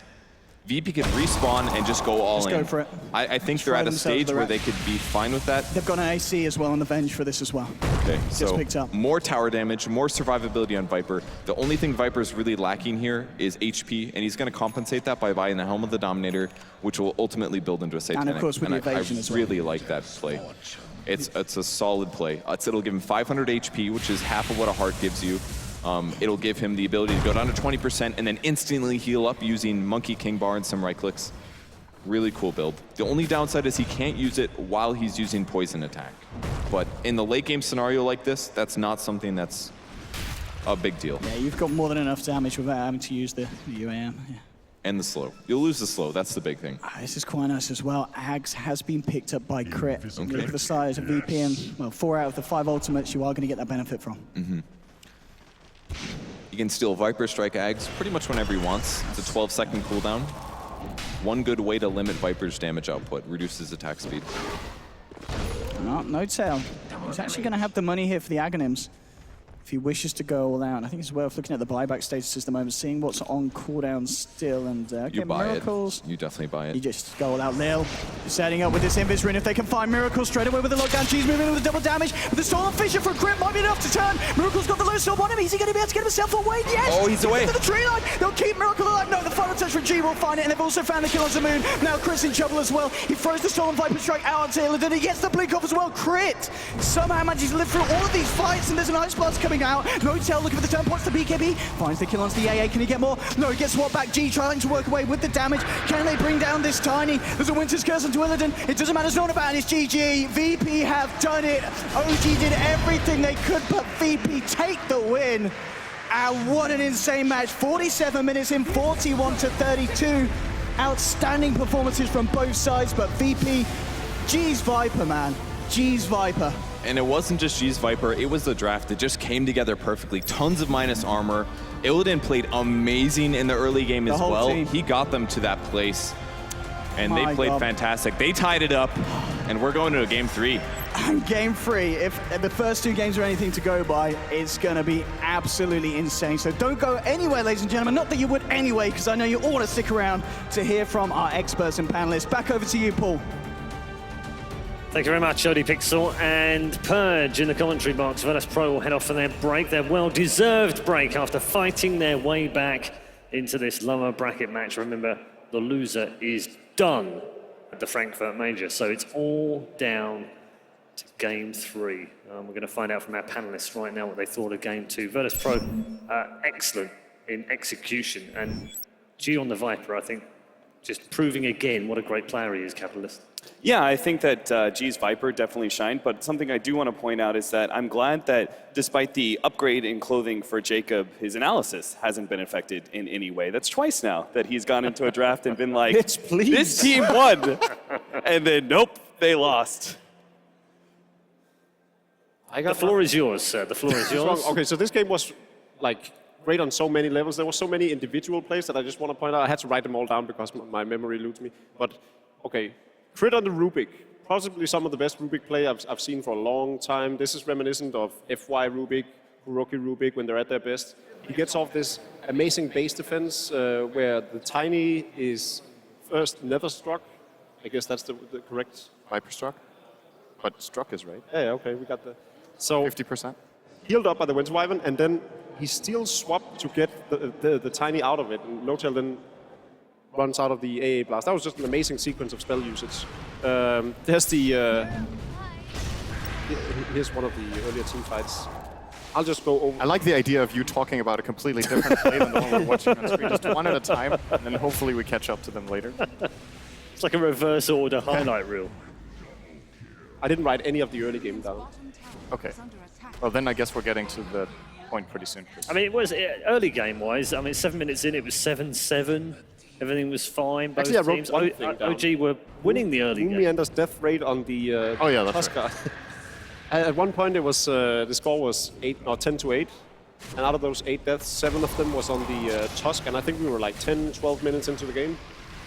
You have to respect the Vengeful Spirit. I mean, VP are so good with it. In fact, this is a strategy that VP tend to run. They like to be able to run more of a carry Viper going into late game if they have heroes like Vengeful Spirit or Slardar who are able to buff up the Viper's lacking attack damage going in to mid to late game. He's not really thought of as a good, 45-minute carry, but if you have these other heroes surrounding him, he's actually pretty decent. So about the early game, one thing that wasn't really pointed out was the AA by FNG. Just shows how great of a mind he has. He knows that he's going to get initiated on the backline. So instead of skilling, maxing some of his skills, he keeps a 1-1-1 skill build and goes for stats instead to put him over that 1000 health at level 8, and it gets the casual Planeswalker cloak. really just make sure that the Tiny can't kill him in one combo. Dire's middle That's barracks really are under great attack. adaptation in something as basic as how to skill your hero. It played a big role twice, actually. He survived the kill on top that Tiny was trying to kill him next to the tier 3 tower. And in a later team fight, instead of just dying, he still managed to get his Ice Blast off. And it does make a very big difference. This play call this is is crazy. incredible out of VP. I cannot believe they did it. He's 1-on-4. The only thing he has backing him up is an Ice Blast and, of course, an Aegis. And that was probably still on cooldown when he first started that initiation. It was an insane, like, forward-thinking call by G. Check out the score, by the way. 3-2-2. 2. Such a memer, Paul. Dire's top barracks has Okay, he actually just picked up the BKB, right? That was a 10-second BKB. Syndra is pointing this out. He barely survives. OG almost lost their Tiny in this sequence because he pops a BKB and managed to block out most of the damage. But this is sort of the mistakes that VP was making. They have all the knowledge in the world, and yet they still fail this initiation. They could have come up with a better plan than what they did. It was a funny 10 seconds, though. Just watch them both play hide and seek. Backwards and forwards. We're giving a lot of praise to players. I think we should also point out, I was talking to Capitalists about this. This was actually perhaps Lil's worst performance in the whole tournament, I think. Oh, yeah. On the Earthshaker. He had a couple of good plays, but he had quite a bit of unusual mistakes for him. He's generally a very solid rock for VP. I would say one of the most stable support players, even in the world, in terms of how he rarely makes big mistakes. So for VP to go in and still win the game after he doesn't have his best performance shows that they're definitely... They can manage without him having the best performance. Yeah, I think some of the other members of VP didn't play spectacularly either. It was just Lil was the most obvious, I want to say, standout bad performance. It's just so weird seeing Lil play poorly, but this game was definitely not a good game for him. His Earthshaker was not very comfortable, I would say. It's great to see throughout the game just how comfortable Illidan is on this carry Ben's position. Yeah. He knows the strength of it entirely, knows when to go in early game, how much damage he can actually put. I think he has the highest kill participation early on of any member of the team because he keeps on teleporting around the map, trying to seek out these fights, utilizing this level 7 Vengeful Spirit. And then later in the game, we saw the Helm of Dominator being put to good use. He took the Centaur Warchief, had the level 16 swap. Oh, that was Swapped in the Winter Wyvern, followed up with the stun on the Centaur so he could run in. I mean, that's just great high-level play. This game has it all. There's so many good things, little details to watch. That right there was another example of FNG managing to throw out his Ice Blast because of his skill build, as you pointed out earlier. This was the second moment that came to mind. That's the end of the game. Do want to say, though, for OG, Moon Meander had a hard game, and they still managed to hold on as well. So both of these teams have the right mentality that it's also what multiple teams have talked about in interviews. You need to be able to pull... stay together as a team. If someone has a bad performance, pick them back up and continue into the game. So both sides with maybe not the best plays in this particular game. And again, VP's Achilles heel, it almost went wrong when they're pushing the Dire bottom base. It was so reminiscent of the Vici gaming game, but this time their advantage was big enough. Yeah, that overextension coming back into play again. Let's talk about G. Didn't have the best of first games on Lina, which was a bit of a surprise. Then picks up a surprise in game 2 and has a monster of a game. Just can't shut the guy down. No, absolutely not. Again, this points out what we were talking about earlier, I believe in the draft to game 1, is that G does have a wealth of heroes that can play at a top level. It's not just the typical pub star mid heroes like Lina, Queen of Pain, Last Dragon, 6.84. Like it's not just those. G is very good at some of the tankier heroes. He's able to run a lot of the melee heroes to a top level as well. You cannot shut this guy out in the draft, and I'm not sure if OG should really try and address that at all. Maybe focus a little bit more on some of VP's overall play style. I mean, this is a draft that VP have run this kind of exact lineup before. 17, 5, 9, 625 GPM. And in contrast, you gotta ask yourself, is Wind Ranger really the hero that Miracle looks most comfortable on?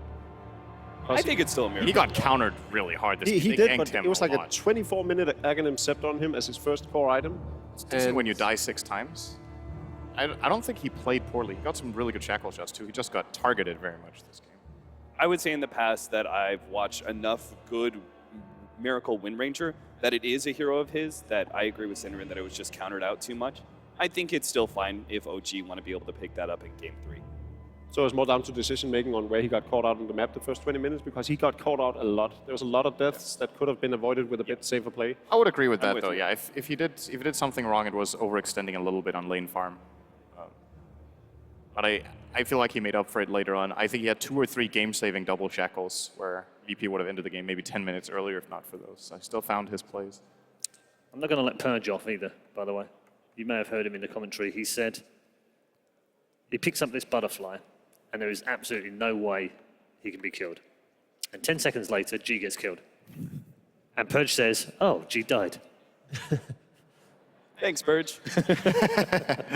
Well, he died in all fairness, he died in a large extent, or to a major extent, just from spell burst. Yeah. He didn't have his PKB rank. And he had the Aegis as well, so it was kind of like, whatever. On the topic of calling out Purge, since he's been going at me on the desk, and now I can do it without him retaliating. Really? Purge has been going at you? Yeah. That's he did, shocking. even though I called him handsome on several occasions. All right. He also said that Vengeful Spirit had 2,000 HP with barely any strength items, although she sat with a BKB and a Sangs in her inventory. Purge? Question mark? I think Jacob is just trying to deflect from his own analysis at this point. So I hope we get into Excuse game me? 3 draft. You're next, Cap. You're next. What analysis? The good news, Cap, is this, right? The good news is, as we head into this third draft, right? Whatever Jacob says at the end in terms of who he thinks has had a good draft, we just support the other team because they're bound to win. Yeah, exactly. Virtus Pro. All right. I mean, if Jacob goes ahead and is like VP of 1 game 3 after the draft is done, I'm willing to switch my prediction. Dire All right. team ban. All right. I'm gonna come for you, Austin. Wait a second. Sorry. So last game, who had first pick? Virtus Pro, right? Yes. Because, yeah, OG Bandit. This time it's the other way around. I'm guessing OG won the 10 coin toss, seconds remaining. That would be Joe's a first pick? fair assumption, yes. which would mean that Virtus Pro picked 5 Radiant. seconds remaining. In that case, they will not be giving them Shadow Fiend again. I simply don't. Reserve They'll time. rather give away the Doom and then counter it out with their AA pick.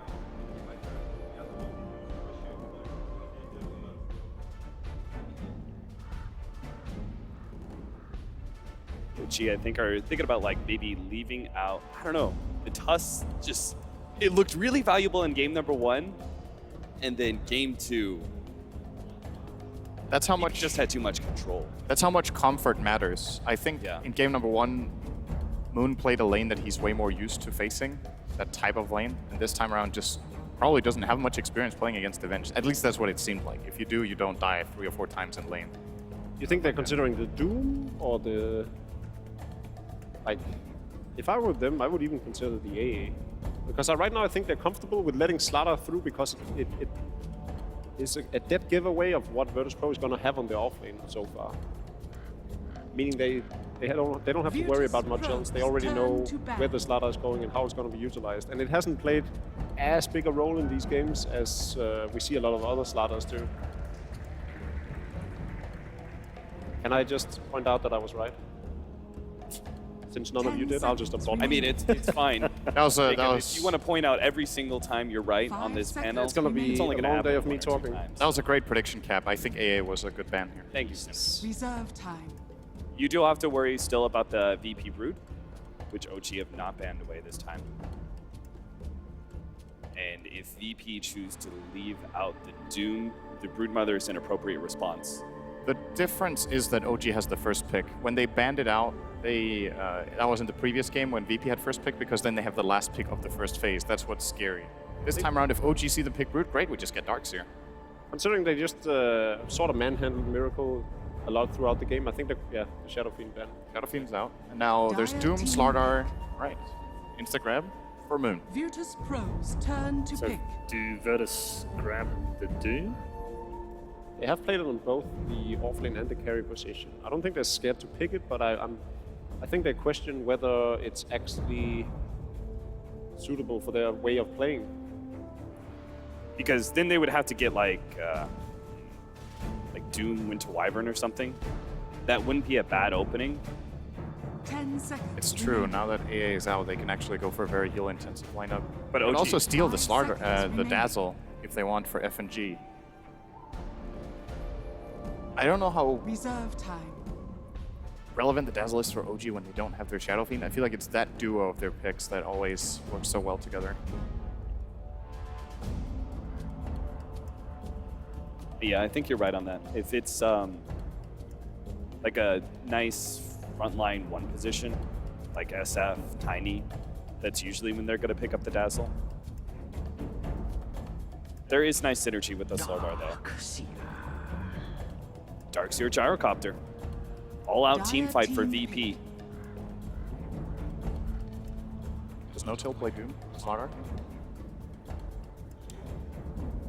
Oh, okay.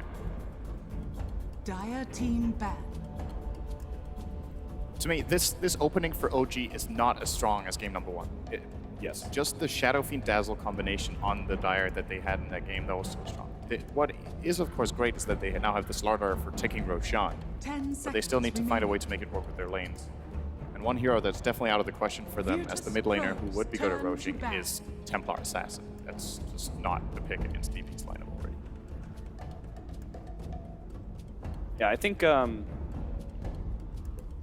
Beastmaster, I don't know, Beastmaster TA, even if a 10 Darkseer is on seconds VP's side. remaining. No-Tail has Oh. not played Slardar or Doom all tournament, 5 seconds so remaining. VP have got to assume that it's off lane. Unless they're planning on picking it themselves, I think Virtus.pro would be wise to... That was one hero. Dire team The ban. best ban they could make. Yeah, exactly. I'm just going to shut up again then. What were you going to say? Say they would be wise to ban out the Huskar.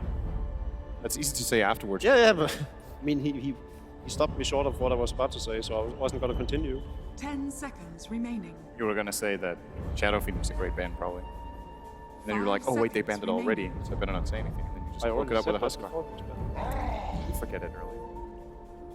Is Bane going to be taken out here? Turn to ban. Spirit Breaker finally getting recognized as a threat. And this is exactly because VP have the Darkseer. That's when they run the Spirit Breaker the best. There's still Nightstalker in the pool. 10 seconds remaining.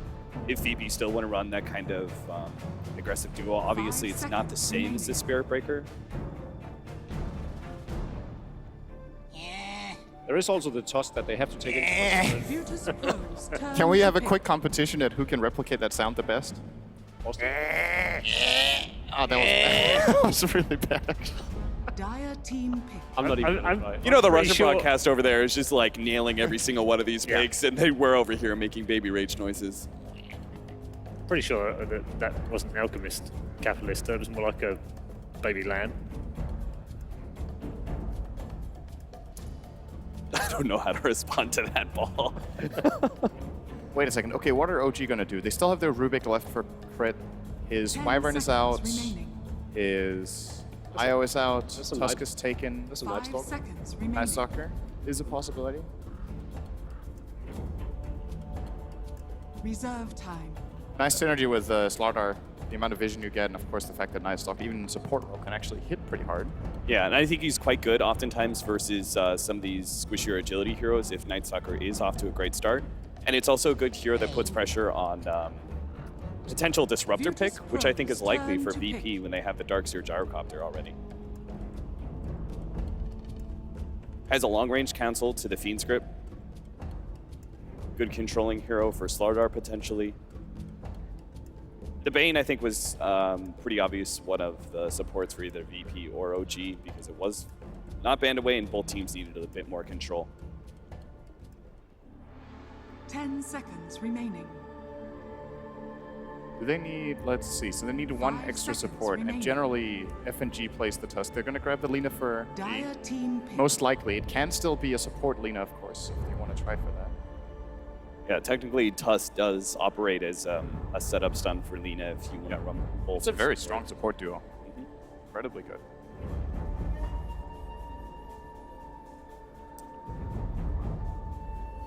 I think OG would be wise to pick a really hard carry this game. They have two defensive supports in Dazzle and Bane.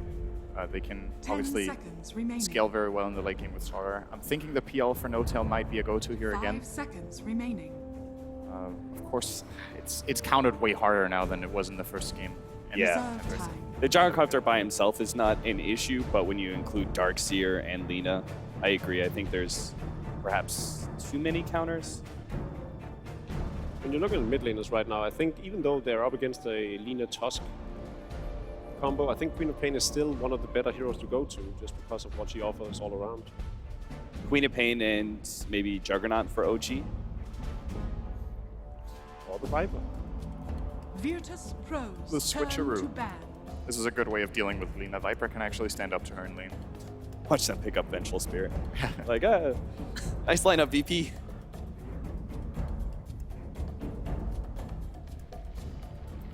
I'm wondering what OG are planning as far as lanes are concerned. I think Slardar offlane on the Dire against any lane with Gyro is super difficult. Even if they put dual lanes, say Slardar Bane, I think a lane like Gyrocopter Tusk can't beat that out. So OG have to be a little bit worried about that. And regardless, no matter how they put their lanes, I think it's going to be difficult for them to help out Miracle much in this matchup. He has to hold his own with Viper. Is this the first time he ever plays that competitive? I don't. This does not strike me as a Miracle pick.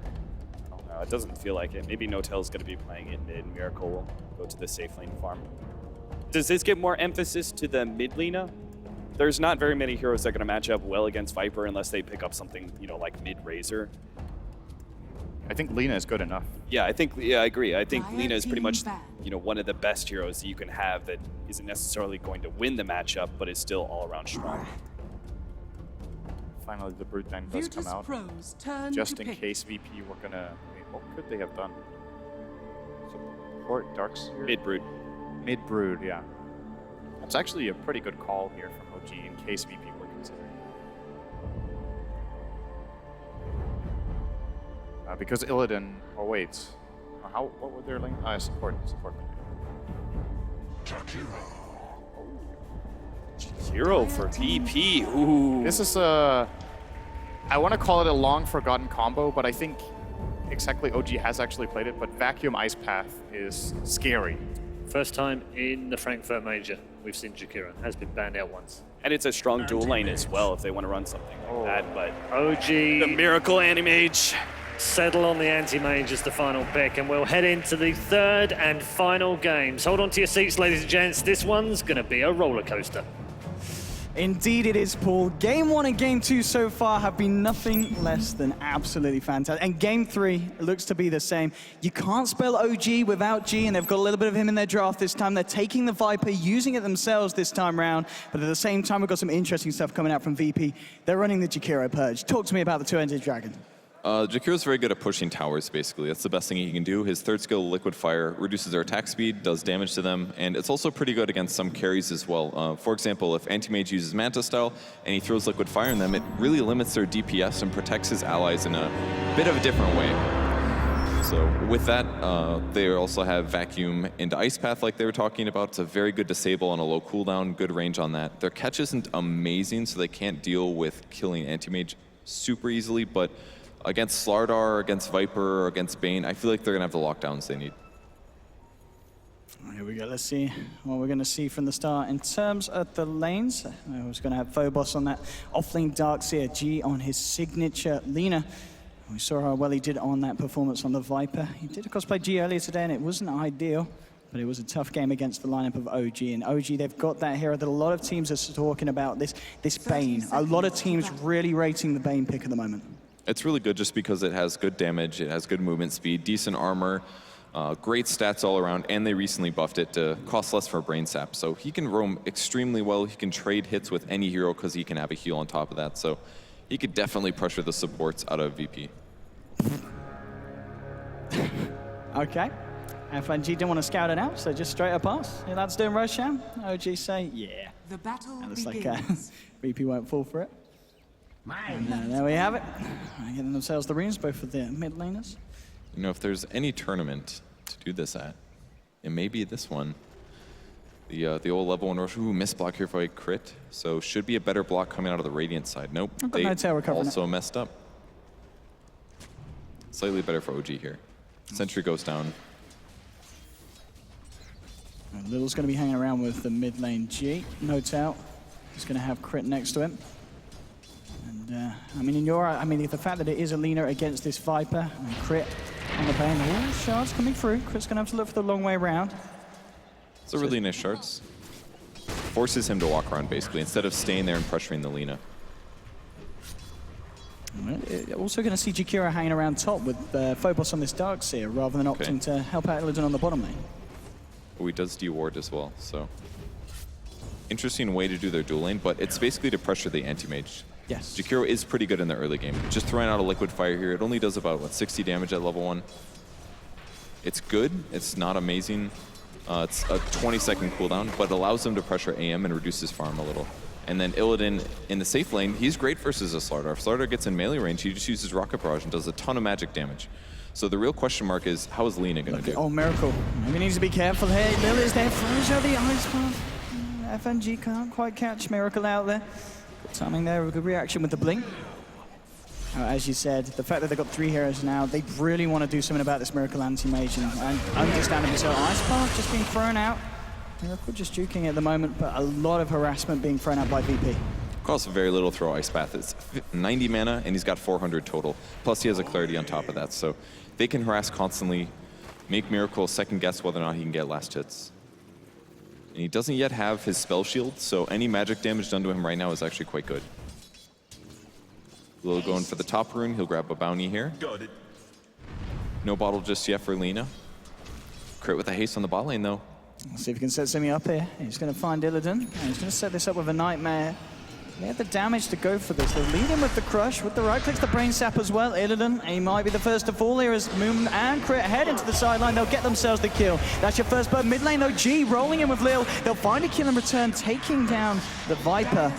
So 1-for-1 across the board, but OG a little bit quicker off the mark and securing themselves the first blood. Did Illidan have that TP the whole time, or did he buy from the side shop? Because he could have TP'd hypothetically, especially because Nightmare was used. If you're wondering why they Nightmared, by the way, it actually does do some damage, so a little bit extra damage from the Nightmare to lead into that kill. Top lane, pressure being put on. Look at this aggressive, just pushing the creeps around with the shell. Miracle in terms of CS, it's really affecting him at the moment. 6 CS on this anti-mage. And sometimes you get lucky and the Liquid Fire lands on the tower and the tower loses 80 HP. It's that early Jakiro advantage. He's also going to get some Dual Breath later. Dual Breath is amazing at pretty much all stages of the game. Another more hacks coming. Fly's doing a lot there with this heal.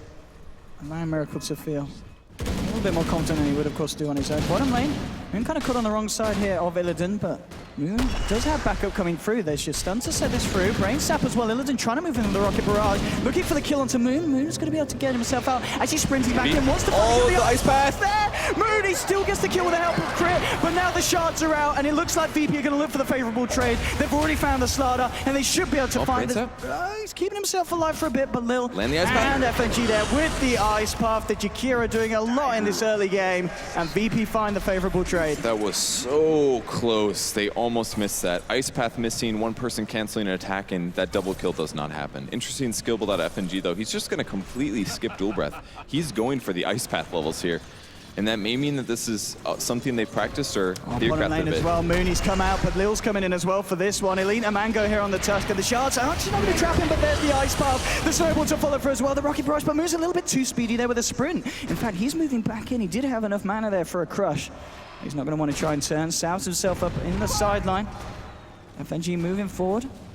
There's your crush though, and now the tower is onto FNG. FNG could be in some trouble. There's a TP coming in from the Crit as well. The Rocket Barrage through. FNG trying to smoke it, but the tower gets the last hit. Does take down Jakiro, as VP just a little too over-aggressive there by the tier 1. It was a big mistake from FNG. He hit Moon Meander because he wanted to cancel the salve, but then it aggroed the tower and he took damage. Oh, they might be able to find this as well. Mooney eats the Mango, gets the crush out. Crits there as well, the damage. There's a Snowball. It's not going to save the Jaro though, and they won't be able to find a return because they lose Illidan there on that bottom lane.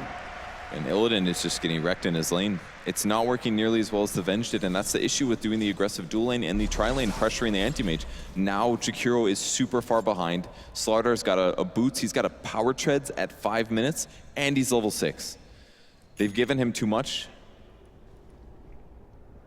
Well, let's see what the plan is now from OG. Back to base, Crit and Moon. We'll see if they decide to go to another lane. They do, as you said, have that amplify from Slardar if they want to make something happen. And whilst all this has been going on, Miracle, he's doing all right now. 21 CS on this anti-mage compared to the 13 on Illidan. So he's finding the farm. Phobos on an even level, of course, on this Darkseid. 23 with the Iron Shell spam. Gang coming top, though. Phobos in They'd love trouble. to find Phobos. He's salving up. He's going to look for the straight TP. Moon kind of holding on, but now he goes in. Should get the crush catch, and he does. Gets it down onto the Darkseid. Miracle blinks forward. Wants to find himself involved in this kill, and he'll get it as well. More money into the pocket of this anti-mage. Very nicely executed there by OG. I think VP made a giant mistake allowing Slardar to get this far ahead. His ganks are going to be really hard to punish. He can gank mid, he can gank the safe lane, he can gank the carry. Oh, now he's got an invis as well. Like, Illidan is just now picking up his brown boots. He's just getting some movement speed. Yeah, FNG can pressure the tower here with his liquid fire, and they can get some gold advantage there, but they're behind in experience and their ability to get ganks off on the map. Dire's bottom tower is under attack. And we'll see if Moon's able to do anything with this invis. Looks like he's... At the moment, there is this Radiant Sentry, of course. Do not have vision. Both of the sentries just missing each other by the looks of it. Lucky for him, otherwise Moon would continue his rampage. I keep looking at Jakiro, and I wish he had 1 point in Dual Breath. It's actually a really good disable right now. Slows by 28%, does 100 damage for 1 skill point, and it's AoE. That stuff adds up. What's the plan now for the side of VP? We can see them grouping up as 3 bottom. It's very apparent that they want to try and fight with this Tusk combo. Actually going to send the Jakiro back up top. Well, maybe they can kill Miracle. Well, they've got Moon and Crit coming around as well on the side of OG. So if they don't get him down initially, there's going to be a response from OG. They're trying to go in on the anti-mage, but now here comes the wraparound. Moon's there with the crush onto FNG. The brain sap as well. Jakiro has gone. Phobos has to surge himself out, and just the two of them, the Darkseid and the Jakiro. I don't know if they're ever going to be able to get that kill on Miracle, because it's pretty hard to catch out with just the two of them there. Yeah, they don't have the right disables, basically. They also don't really have the right damage They're type. sending more up as well, and OG, they're going to be ready to fight. There's just Snowball onto Miracle. If they can burst him down straight away, it's going to be huge. Okay, they that get the does it. Laguna. That's going to be the anti-mage jab, but OG, they're looking for the reaction. They'll Nightmare the leader. Lil sneaky tool. Oh, but then with the Nightmare toggle, actually don't force step on Lil, but he's still held in place by the Nightmare. They'll get the Lina. Lil's going to go down as well, almost certainly. Pops the charges. Illidan now turning up, but they've already lost 2. Illidan looking for the recovery kills. He'll get himself 1. Looking to move forward to Crit, but Crit TPs himself out. Will get away. So a little bit of recovery. The fact that Illidan finds a kill, but they do lose 2 there. Definitely very good for Illidan considering how far behind he is. Again, great rotations from Gyrocopter in the early game. Call down just brown boots and you're able to do a lot. But the anti-mage kill, I don't know if that was going to be worth it for G. It's a pretty equal trade.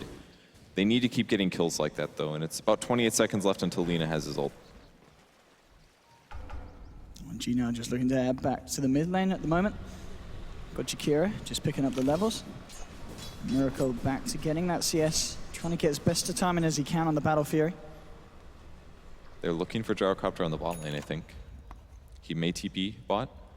It's on cooldown, so he's going to be late, which may mean by the time he gets there, OG's going to shift. Yeah, they've just got about half the duration on this smoke left. If they move towards this camp here, they might get wind of G. Oh, they might find him in the jungle as well.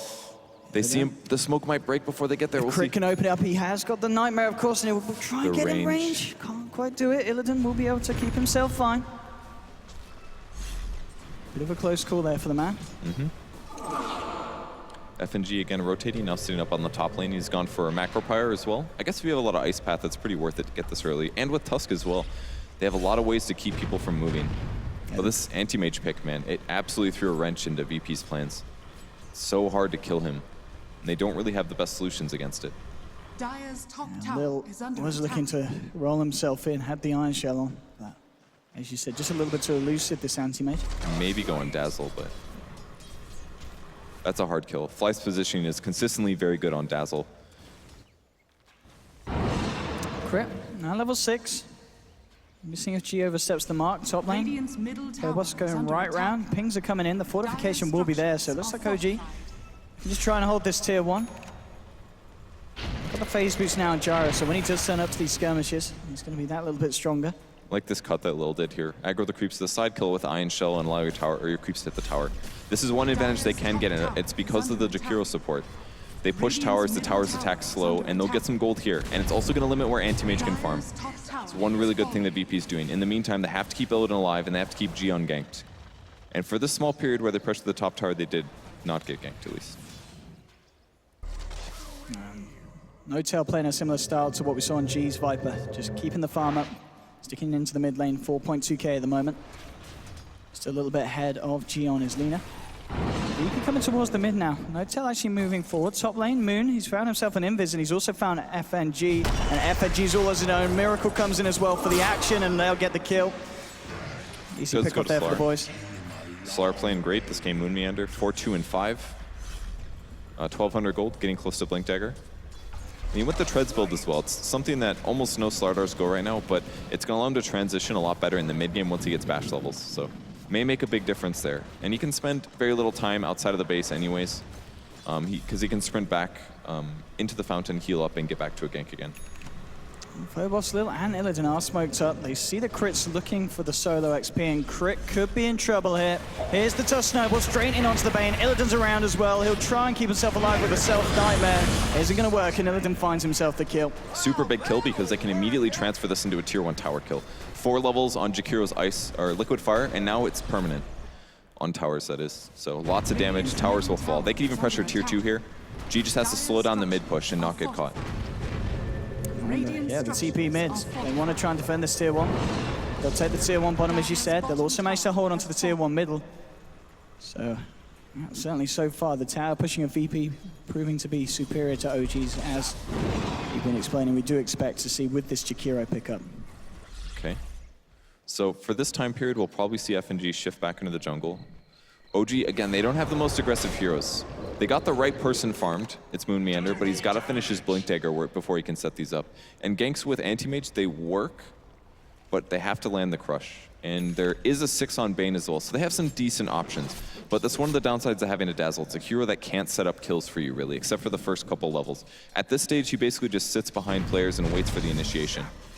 So their ganks are slightly limited. Viper is kind of a similar hero as Anti-Mage. It's not easy for him to set up. He can follow up on allies, but that means that they need a Blink Dagger or they need to smoke around. So OG is still limited for a bit here, and it's VP's game to get kills and create pressure.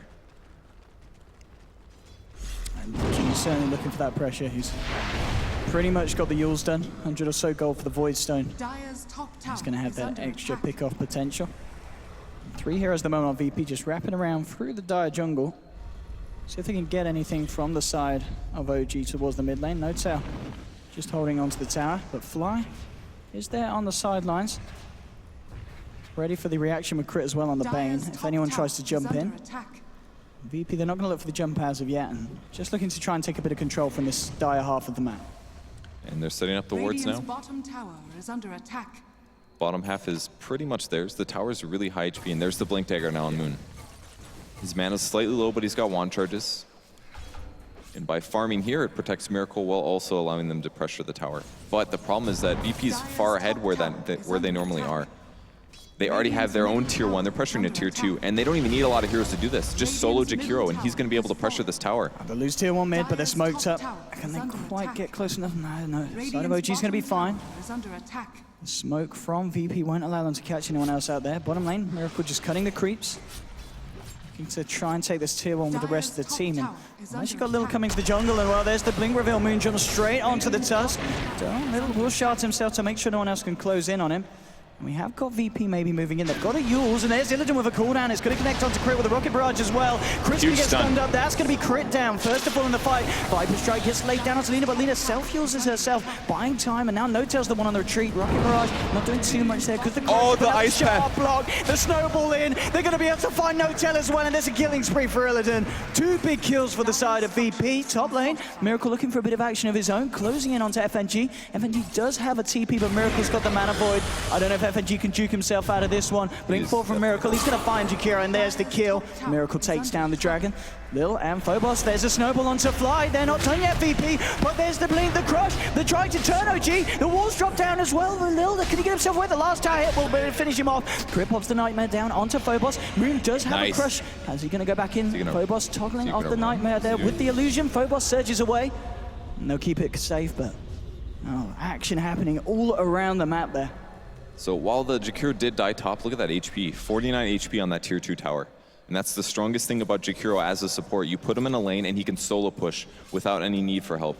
Now he did burn a little too much mana and he did end up dying there. But by killing the tier 2 tower, this jungle is completely unprotectable. Big tower advantage going to VP now. And they went pretty well in that fight as well. They got a couple kills. Viper's not going to snowball like he did in the last game. No-Tail doesn't have the same kind of heroes to play against. A lot of scary things.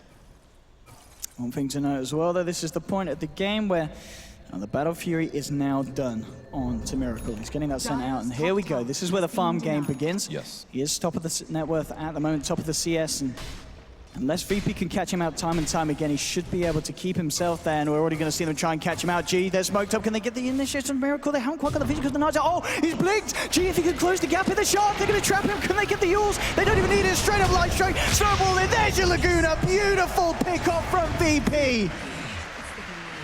Absolutely fantastic from the boys. Those ice shards consistently catching somebody that's about to get away. That is the abusiveness of Tusk. Look for those kills. Don't let him get out. No-Tail trying to get a kill mid. He's got a haste, but it's running out. They could chase him down, but they're far. Instead, they'll go for the tier 1 tower, take the towers. They know Anti-Mage isn't farming right now. They can be greedy as well. Moon should be able to find himself the tier 1 down the bottom, but as you said, VP grouping up and ready to just power down the mid lane. They take the tier 1. Looking to go for more here. They're all topped up in terms of the health and the mana department. And 8 seconds until that anti-mage is back on the map. See if OG are able to do anything about this, but look at the pushing power. The tower's literally going to start to melt here. Liquid fire at Jakiro. Flies around. And it looks like they'll probably just have to let this one go. They pop out the fortification for this OG. They have to be careful right now. Weave is super high negative armor on them, at least -10 on all. They can still take the tower easy. And Liquid Fire is so good. They haven't got No-Tail, and No-Tail does not have a TP on the Viper, so they're going to have to let the tier 2 go. VP, yet another objective. Anti-Mage needs to be absolutely scared now, because Jakiro almost has Yules of his own, and he's got Ice Path leveled up to the max. That means every 9 seconds or so, or every Yules cooldown, he can land a 2.2 second stun on Anti-Mage. And they've got follow-up as well. Maybe they don't have the most physical damage, they're very magic heavy, but they have the lockdowns that they were lacking before. And pretty much everybody on OG has to worry about this. It's going to be so hard getting a Fiend's Grip off when you have to worry about Ice Paths and Light Strike Arrays and all this damage pumping out. OG's on the back foot yet again, and they have to rely on Anti-Mage to win this for them, and he has to not get killed. VP going for the rush. OG, they're smoked up.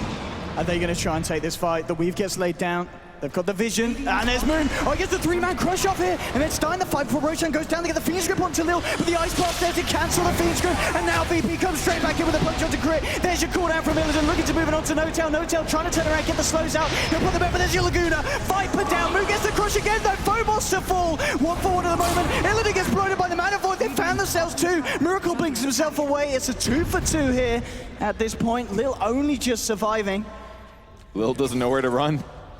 Oh, Moon. Oh, the snowball. The pass by. She got the stun on Moon, cancelling the crush, and Lil tries to get himself away. Fly one more. The attack speed. But it pops the charges, and now Moon, he's stuck here in the shards. He's trying to get himself out, gets the crush, puts the amplifier. Oh, G might die. Coming back. They get G. Ice Path comes out to 2, but they've already lost 3. VP, they need to get themselves out. The sharp block is beautiful, but Moon, he's got the sprint and he's got the blink. Crush on FNG, takes down Jakiro. It's another one for the boy on the fish. Dominating streak for Moon, and OG come out on top of the Roshan fight. Moon is doing so well, he's like, I'm buying Midas, guys. I'm the carry now. Oh my goodness. Man, Miracle played that fight so well. Yeah. He's got no items, but he still shows up and gets a lot done. Exactly, and he gets so low, gets himself out, waits for the regen, and then he jumps back in, realizes the opening's there to get himself involved in more kills, and that's, as you said, they're relying on the anti-mage, and now he's back on top of the net worth. That was the fight they needed. They're doing great now. Jakiro still doesn't have his Yules.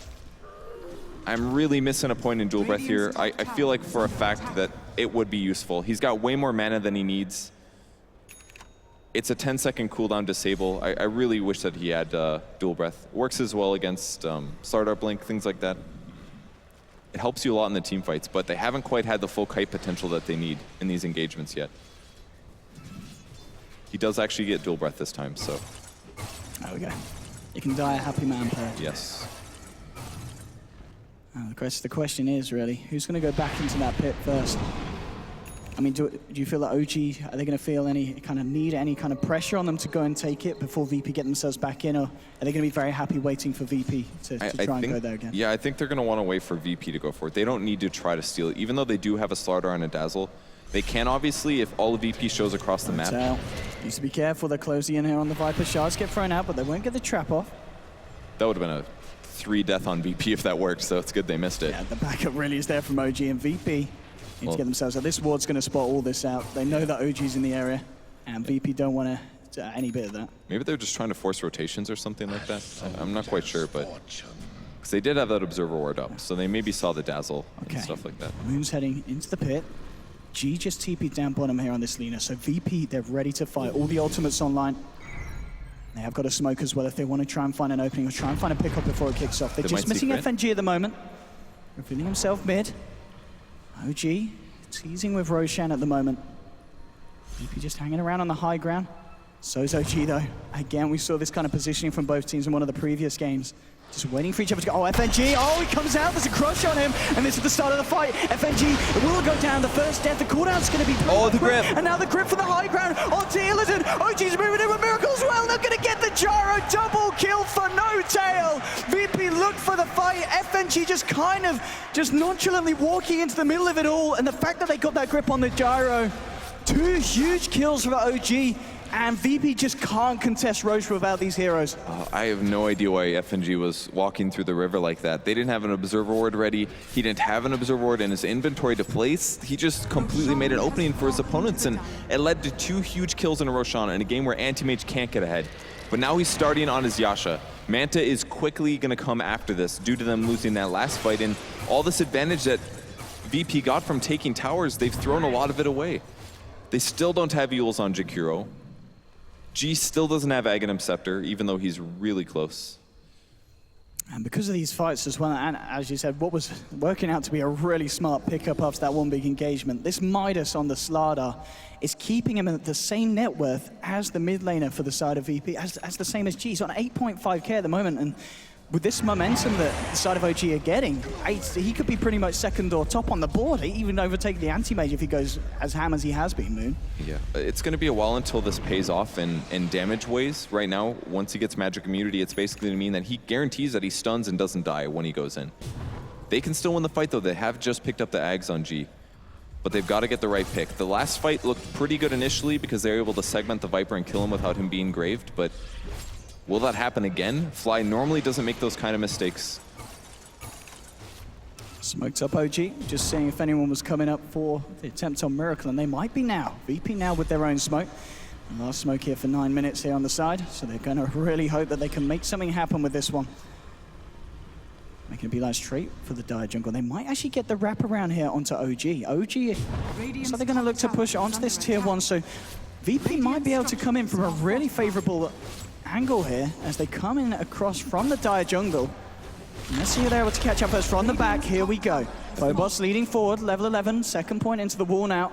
The team fight potential is there. And, OG are coming really far down. I don't know if they're going to expect this. And we're going to check out the tree line. Oh, the ice bomb! The vacuum! Combo with the Jakiro, and the damage is there. Illidan with a flat cannon. They're all fully low, but they got the grave off onto No Tail. They're trying to fight back. Miracle pops down the Mana Void, but they've already lost 2 OG. They're going to lose 3 crits to fall as well. They've caught Miracle in the second ice bomb. It blinks onto G, trying to fight, but the light strike. Miracle goes down as well. He has got the Aegis, but what a fantastic smoke from VP, and they should be able to find him. The snowball's on him before he blinks, follows him across. They're going to get Miracle. Oh, he misses the stun? Oh, Miracle. No, is he going to live?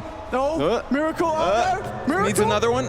Oh, is he going to live? Is he going to live? Oh. Is he going to live? No. Oh, my goodness, the vacuum misses. Miracle. Oh, Phobos. One more Miracle. Oh, my God. Miracle. Oh. He stays alive. All right. That was a big mistake from G there. He should have stunned him immediately after the Aegis respawn, but I think it was a miscommunication that he was expecting an ice path or maybe a snowball from Tusk, but he got to blink and he made it a little bit too hard to get caught, and he stays alive there. They still have an amazing fight, but that could have gone better. Yeah, I mean, yeah, the Miracle got out, but we've got to remember that was exactly the fight that VP needed. If they had got the anti-mage, I mean, even better, but the fact that I think it was pretty much a 3-for-1. It was the perfect smoke wraparound, and OG just looked like they didn't expect it at all. They really didn't. They had no idea where VP was. But that's the combo that they need. Vacuum onto Ice Path, Macro Pyre, throw the Lina stun 2 seconds later, and that's like 3 heroes stunned for 5 seconds. You can't win that fight.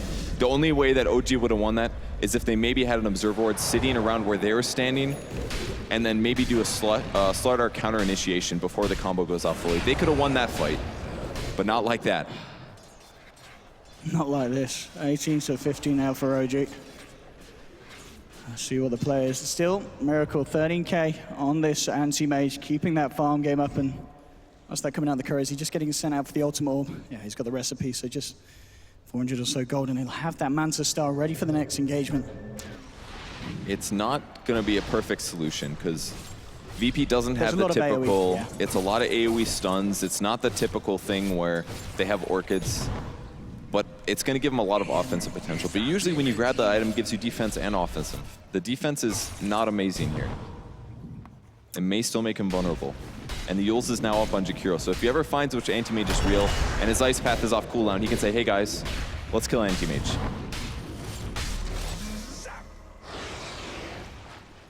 Let's see what the plan is now. OG, just revealing Notel in the mid lane. BKB about 600 gold away here for Slada. Phobos, worth noting, did just pick up those Greaves, so the farm for this Darkseer is still going fairly well. He did miss Illidan though. He should have caught him with that. Illidan could have more mana and more HP. This might actually make a difference in the next fight. We'll see if the side of OG are going to be there to take it.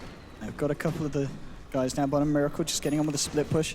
Tier 2 on the bottom lane on the Radiant half the map is at half health, so Miracle could look to try and go, but he's playing it safe. Doesn't quite know the whereabouts here of VP. It's BKB time. BKB on Jaro, BKB on Viper. All right, Viper strike onto FNG. FNG will use himself up here. Notel pots the BKB and he wants to fight. Cooldown coming out from Illidan, but OG looking for the perfect. Oh, the vacuum. The vacuum. The wall as well, and the snowball stun as well. This is huge for VP. They can follow up, and Illidan with his BKB is doing a lot of damage. Bane to fall. Laguna gets thrown down as well onto Fly. 2 kills at the moment for the side of VP. They did lose the Jakiro, but now Notel's trying to fight. VP is still there. They throw out the Dragon Slave. Miracle has yet to jump in. Mana still not too low on any of the heroes, so no choices. Oh! Moon just TPing away in time. Have 2 for 1 there. VP did come out on top. Moon's BKB finally paying off. Or I'm sorry, his might is finally paying off. He gets the BKB. Although I wonder, what if he had BKB in that last fight, you know? Might have been able to dodge the vacuum. Slight miscoordination there with DK Phobos as well as the Jakiro, but it could have been a, for example, a interrupted Blink Dagger. Maybe he couldn't do the vacuum. But I thought FNG's play was correct. Do the ice path on the Bane to prevent him from gripping you during that situation. Obviously, it's not going to work on Viper. But again, FNG's slightly out of position here, and he gets initiated on. And his team can't cover him that well. Although I would have liked to see maybe a surge on him. That would have counteracted everything that Viper was doing. DD is available here down at the bottom. Roshan, we'll see when that we're coming up in just 1.5 minutes. So getting closer and closer to that Roche time, which both of these teams will almost certainly look for. Miracle. Just in the jungle here. He's got Moon backing him up. VP, though, they might catch wind of Miracle here if he makes a wrong blink. He's going to look to maintain control around this rune spot there with the sentry. And Miracle and Moon, we'll see if they reveal each other in the lane here. They're hiding in the trees at the moment. They're hoping for a hero to farm, like G. If G shows by There is himself... backup for G. If they jump on G, there is going to be a response from VP. And I think OG, are they going to go for this? Are they going to fall for the G bait? Are they going to try and jump?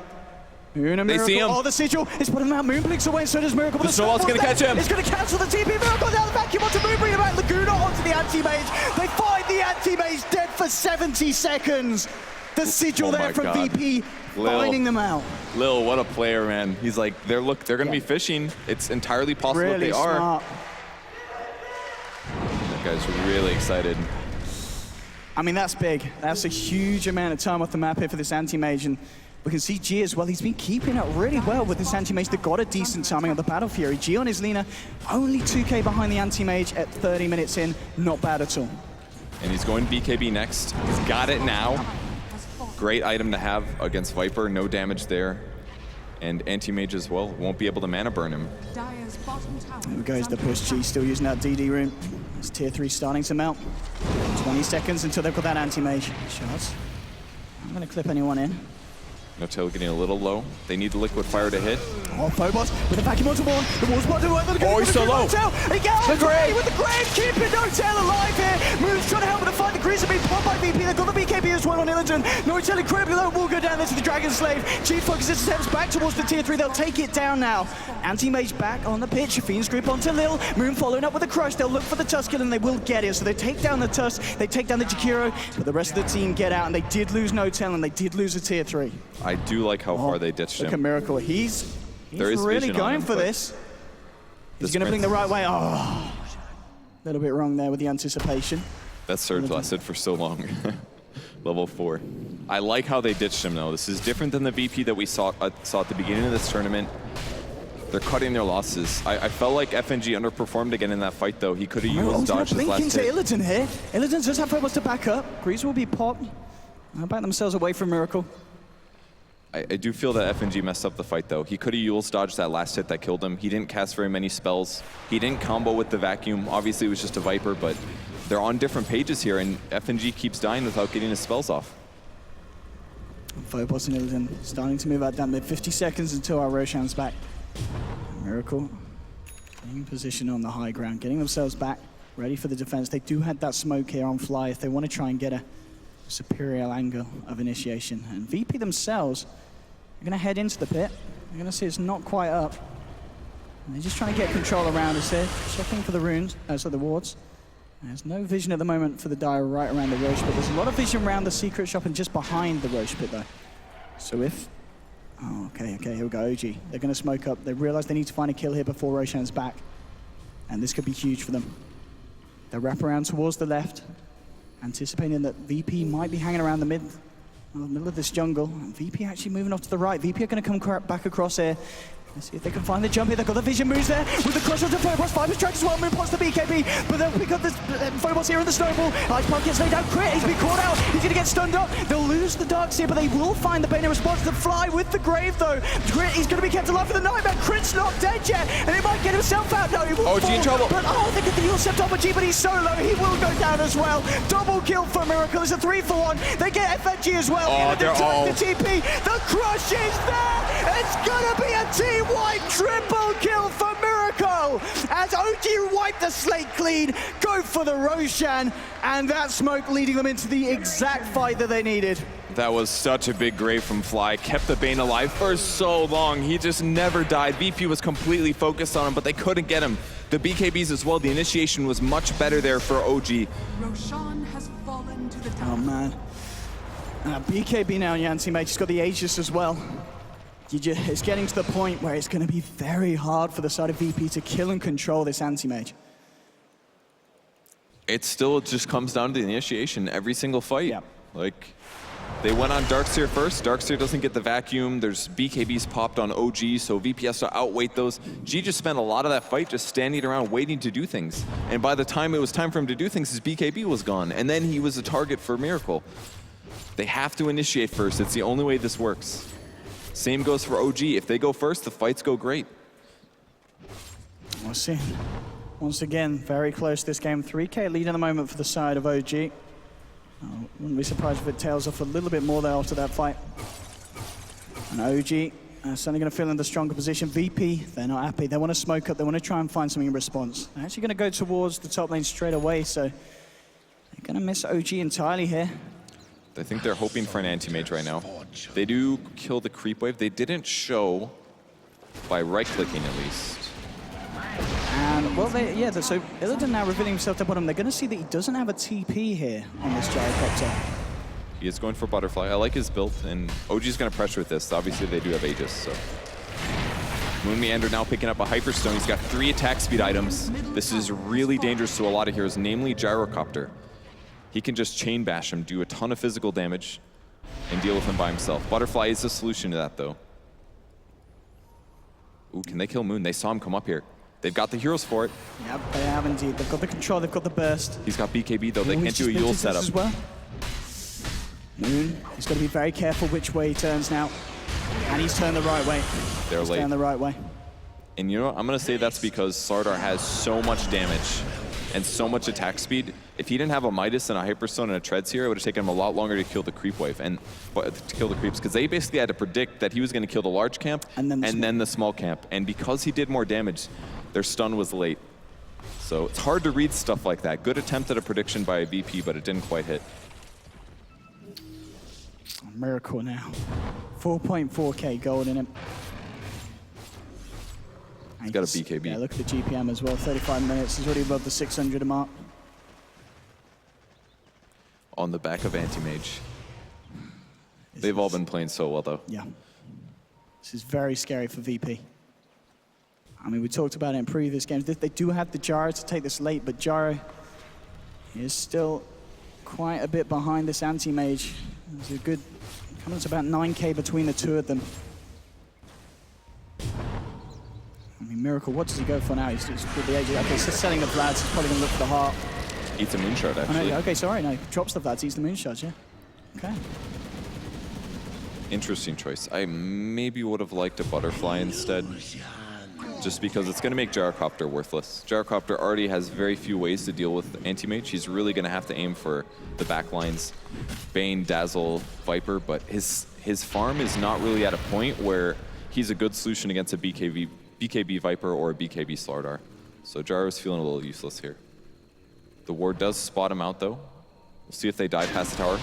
No, he's just going to call down, be safe. Indeed, OG looking to take another tier 2. At the same time, VP themselves making the movements around the bottom. TPs are coming back though from OG. They're ready to fight if VP want to. I don't think VP will. They're just happy forcing those back and playing it safe themselves. And yeah, G's going to TP out. And he's still sticking around on his own here top. He's just getting the hits in, but you're not going to be able to chase down this Slardar at all without the control that the rest of the team was about. Miracle's just blinked into this one. There is just the two of them here. They just cannot kill this guy. They've just got to run a Miracle. He wants to fight here. Moving in, FNG trying to juke this one out around the tree line. Crit's leading him off. No force staff though. Yeah, Crit's here on the Bane. Maybe Phobos some trouble. No, blink. Okay, he's got the blink. That was great. Really well done by VP there. If he gets an Abyssal next, yeah, that's a kill for sure. I think it's a little weird to get the Moonshard though. I'm not sure. Ooh, there's a lot of VP that have come down here. They're very interested in what Miracle's up to. Miracle just staying outside the edge of vision. Pings are still coming out, and VP, okay, they've given up on this one. They've head up to the mid lane. AC now done on your Slardar as well. He's so farmed. He's actually more farmed than any hero on VP now. The might is completely He's pretty much consistently just stayed at the second position in net worth. This is an area where Slardar gets extremely scary. Even without real damage items, just with the minus armor that he gets out of Assault Cuirass, Amplified Damage, and the passive Bash, he's going to be hitting as hard as a typical carry. Gyro is in so much trouble now. He has to finish this butterfly soon. Otherwise, Slardar's just going to target him at the start of the fight, BKB or not, and just kill him. It's so tough for VP now. Their farm rates are decreasing. Oh, Illidan. Oh, the blink nearly bit off point. Illidan's popping the BKB. If he gets grip. And there's your grip. Illidan is so much trouble. Look at this right click. It's absolutely disgusting. And that's a big pick. 60 seconds now. He does have buyback, and he may need to use it. Phobos already got the top lane pushing out. The mid lane's going in. Look at the light strike onto Miracle, but he's Glimmer caped up. Thinks back. There is a Ghost Scepter on Jakiro, so if he gets targeted at the start, it could be okay for him.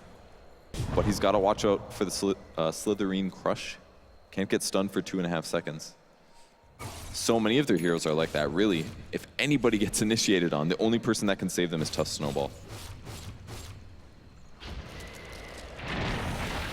Even a Lincoln's up. Who's got that? On Viper? Okay, Moon jumps in with a crush, but there's a snowball there from Lil with the stop of the bash. Oh, first hit there from the man. G he's going to be able to keep himself alive for a little bit. Gets the Lagoon out, but he's still 4. G buys back straight away. Miracle heading his attention back towards the tier 3. Vacuum onto 2. Can they find anything on the back of this? Chasing down OG. Shards will come out, but both of the icy spells missing Noto.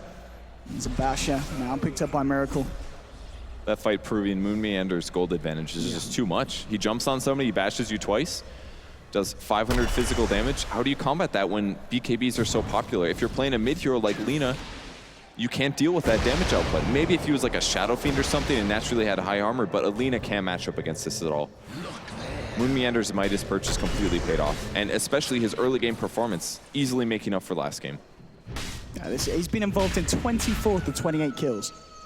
He's been making so much happen this time for OG. So things just get harder and harder for VP. If 3 heroes ahead of them now. But he's just so hard to kill. The Nightmare's there. They will get the stun. They've got the Yules. Do they have the controller? And the answer's no. I wasn't a huge fan of that Yules on him, but I mean, either way, I don't think they're killing Miracle. Fine, yeah. Especially with a Glimmer Cape. Not at all. He gets healed back to full. Lots of glimmers, actually. I mean, that's the item they problem. need. Without any kind of big damage, they've got the butterfly, but he needs something else. In fact, maybe even needs 2 more big items before they're going to be able to deal the damage to kill this anti-mage. Yeah. We saw them use pretty much all of their lockdown there, and it just doesn't matter.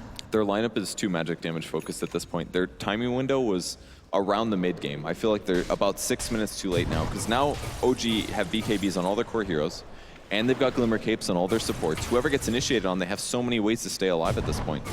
And they don't have any physical damage coming out of VP. Gyrocopter is not typically a hero that has tons of physical damage, especially because he got killed so many times in the early laning stage. It's hard to catch up and stay ahead of your opponents. So VP is just in a really bad spot now. I think they had plenty of times that they could maybe win some fights or get some advantage, but they just didn't quite get as much as they needed to out of their fights. And now they're lacking on physical damage and they can't deal with OG. I mean, talking about defense as well, it's going to get to the point where VP are going to have to try and hold these racks and the tier 3s. I mean, even when it comes to high ground defense, do they have the lineup really at this point to deal with OG? Because I feel that OG have just got so many great ways of breaking the base. They have some ways, but the problem is the Tricore from OG is also tanky. They all have 2,000 HP, and the best counter they have to BKB is the Lina X, and it only does half of that HP on each of those heroes. Now he's got a Void Stone picked up. I honestly feel like he should go for a Refresher Orb. It's kind of tough to afford it. It might cost too much mana. It's going to be that or a Hex, but he needs as many Laguna Blades as he can get in a team fight. It's the only way they're going to kill Anti-Mage. It's the only way they're going to kill Viper. There we go, Miracle frontlining it. Up onto the tier 3. Nothing the VP can do to really slow this down. I mean, No-Tail as well. They haven't really talked too much about him, but at this point, he's just a... You can't kill this man. What are yours? Moon jumps in with a crush. Phobos there with a wall. Oh, they might get him. There's Miracle. Oh, the grave. The graves are huge, and they'll continue the fight now. Miracle moving forward, does get stunned. Will lose the Aegis here. Maybe this is it from VP. They've already managed to pop the Aegis. Can they get anything more, though? Miracle's back up. He will blink himself even further in. Phobos, well, he might go down, and he does. It's a 1-for-2. Miracle is unstoppable. With the BKB now just getting himself in position to fight. Now he goes back for the racks. So they get 2 for 1, and these are 2 heroes that do not have buyback. The pop fortification here, VP, but they'll lose mid-racks, and with the amount of push and damage that OG have, they may even lose more here, Purge. They do stun Miracle temporarily. Dual Breath as well, going to reduce attack speed. But they've got 10 seconds until the Laguna Blade. And Moon just jumping in. There's the snowball dodge here, but they still lose him. It's a killing spree for No-Tail. Miracle just cleaning up. 4 down at the moment. And I don't know if VP have an answer to this. There's 4 dead heroes, that's it. GG! People online may have been asking, what does OG stand for? And it's because they're soaking up the applause here at the stadium. Absolutely beautiful. 2-1 to the boys. They take it, but a fantastic fight nonetheless from VP. They really did their best, but OG just turned up with a better Dota 2 today. Back over to you, Paul, on the panel. And OG are victorious. FNG the first to congratulate the team. Very sporting indeed. And what a fabulous match. 2-1 overall. OG advance and Virtus Pro depart. Jacob, Yes, you sir. were right. You were very right. More than right. Righter than right. Is this a surprise? Or? Well, I think it is to the rest of us, right? It's not even. I just can't even believe this. What is going on? I've had things in the past that I cared more about than this. I would agree. Actually, a few minutes ago. Wow. Were you in the toilet or something? I don't know what to say to this. Congratulations, Jacob. I'm giving you the... We're all flabbergasted. We don't know what to say. That's how amazing it is, Jacob. None of us, we're all speechless that you're actually right about something. I mean, where's the lack of belief in Danish Dota trolls? It wasn't my lack of belief in them. It was my higher level of confidence in the Russian Dota. I don't think OG have been playing a poor tournament so far, honestly. I just thought VP had been better, but OG stepped it up. So Yeah. it's right. We've got all 3 Danes are still in the tournament. It's true. We have And now he's crying about it. I'm crying. Yeah. but didn't before. Who knew? Let's go downstairs because Dakota has No Tail with him. Thanks, Paul, here on the stage with No Tail of Team OG, Orangutan Gangsters. A real hard-fought series right there. Before we go into the celebration, of course, of winning, got game one under your belt. Miracle got a Shadow Fiend, dominant performance by you. But game number two felt a bit more difficult. Virtus.pro got their famous core vengeful spirit. What do you think was the troubles with game number two? I think game number two, we had a lot of troubles in the lane. Like, two of our lanes were going really poorly, and then that translated into like a game where we had to play really scared. And they closed the game in very nicely on us. I think personally I could have done a lot better. I made some poor item choices, but you know, after second game we still felt really good about taking the third one. So in that third game, you go with the AM at the end. Feels pretty good. There's even a point where it feels like this is going to be it. We got the AM, so it's going to be happening for us. But Virtus.pro put up a hell of a fight. They continue to push into your base. So describe like the atmosphere itself inside the booth so you guys don't get too overexcited. Is it on the discipline of each other to stay calm, or is Fly trying his best to make sure you guys keep your nerves down? What's that like? It's 99% Fly keeping us in check. When we get really excited, he always brings us back down, saying, you know, listen to me, I'll win you the game. Whereas if I was to make a shot right after we won a team fight, I'd maybe get us all killed, something like that. So now it feels like a weight's off your shoulders here, but you're not done yet. Later now, you're going to be going against a real tough opponent in CDEC. What are your early impressions about having to take them on? I've been really excited to play CDEC in this tournament. Like, I think we're going to have some really great games. They're probably our toughest opponent. I mean, they're one of the teams I really idolize. I really like looking at that team play together, and especially aggressive, how he plays. So I hope for a really good series, and obviously I believe we can win. It's going to be a super hype series. We're going to be looking forward to that one later. Congratulations again, No Tail, and let's give it up again for Team OG. A big win. A big win indeed. Thank you very much, Dakota, down there on the floor with the obviously gifted No Tail. See, we know what the real names are. Capitalist, thoughts on the game, the match?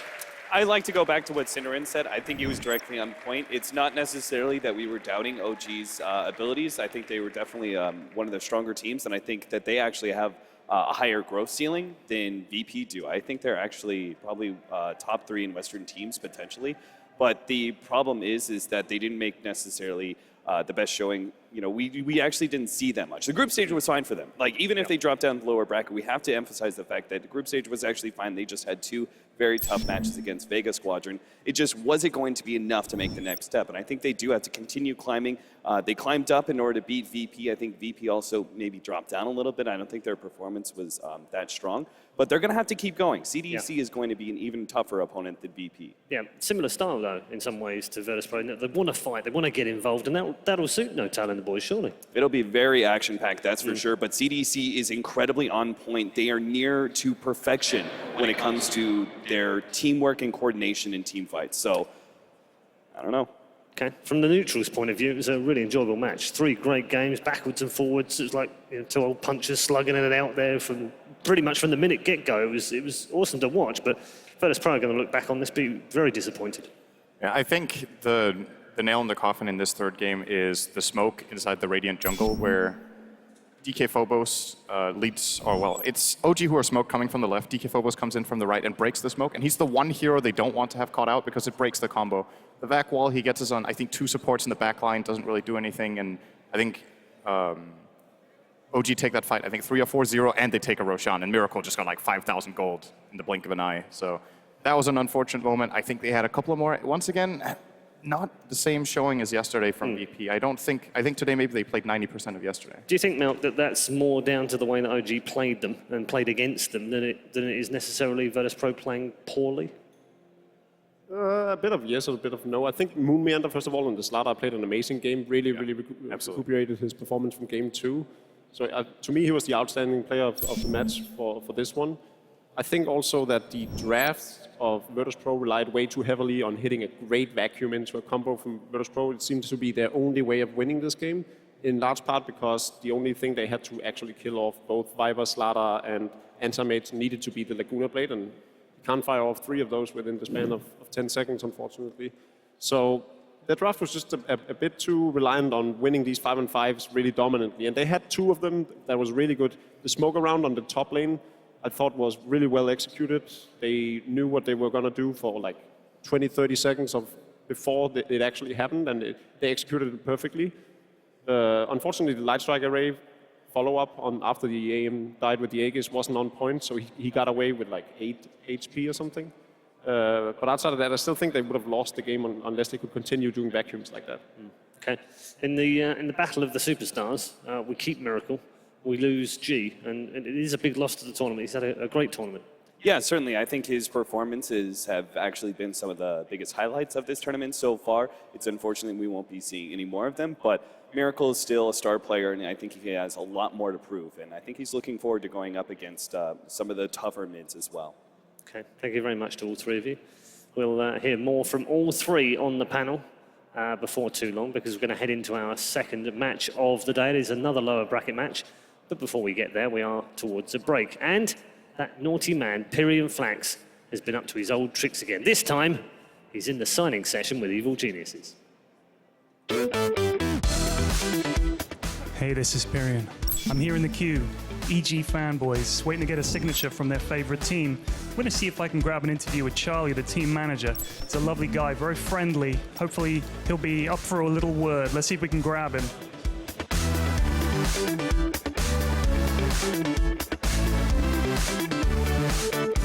I'd just like to ask you, if I won over $1 million, I'd never leave the house. How do you keep these players motivated? That's not the hardest part, mostly because they're pretty motivated themselves. Winning 1 TI is great, but people have done it before. They want to be the first team to win 2 in a row, or 2. So you're going for back-to-back, like you want legend status? Of course, you always want more. Okay, nice. And how do you think you guys are doing in this tournament so far? Are you happy? I'm okay.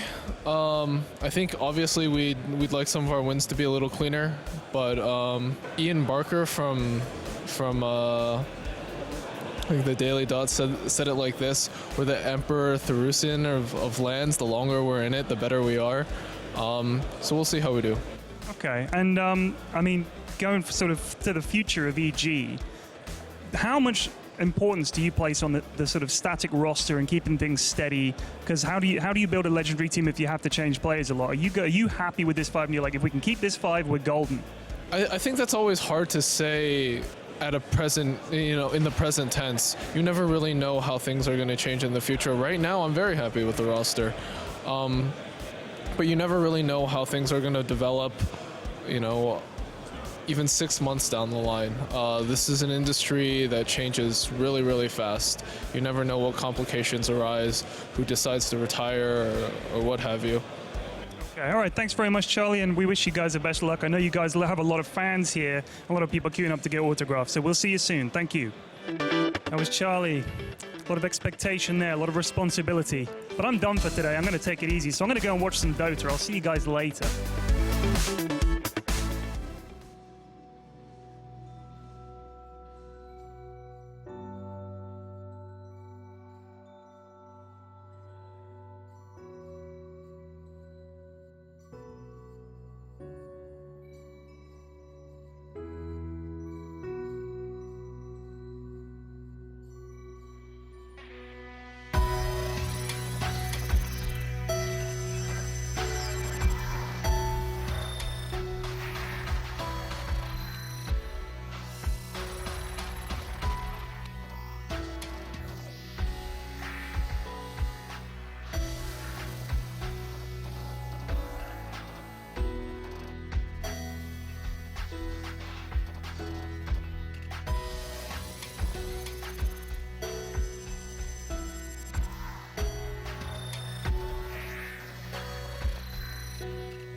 And welcome back to Frankfurt for live coverage of the Dota 2 Major, the Frankfurt Major, the first ever major in Dota 2 history. We're going to move on to match number 2 right now as we move into eHome versus LGD.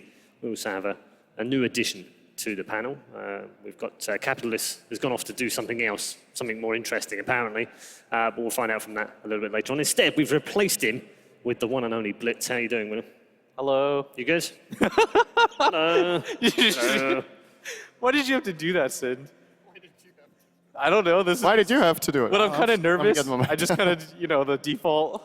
Hello. That's racist. You were on. How was that? You were on form yesterday. Was I? LD got burnt. I mean, it's kind of easy because he's just not very clever. The comebacks just don't come as easy for him. And he's off already. Brilliant. We're going to start off with our view of eHome as they've made their way through the brackets and, of course, the group stage as well. Didn't have a particularly good group stage, finishing in 3rd in their group, but the lineup are looking very good so far in the lower bracket, coming through against Newbie Young and a more impressive performance, I guess, against Vegas Squadron. That's, almost out of the blue in some ways. It sort of seems to be the story of this tournament that some of the teams that were knocked down just seem to rise up and then rise to the occasion and build themselves stronger and stronger. Even in the winner bracket, teams that didn't look as convincing as we would expect them to started playing better and better throughout the tournament, Evil Geniuses especially. And we saw Alliance get back up before they were then knocked out. OG definitely getting back up now with 3 consecutive wins.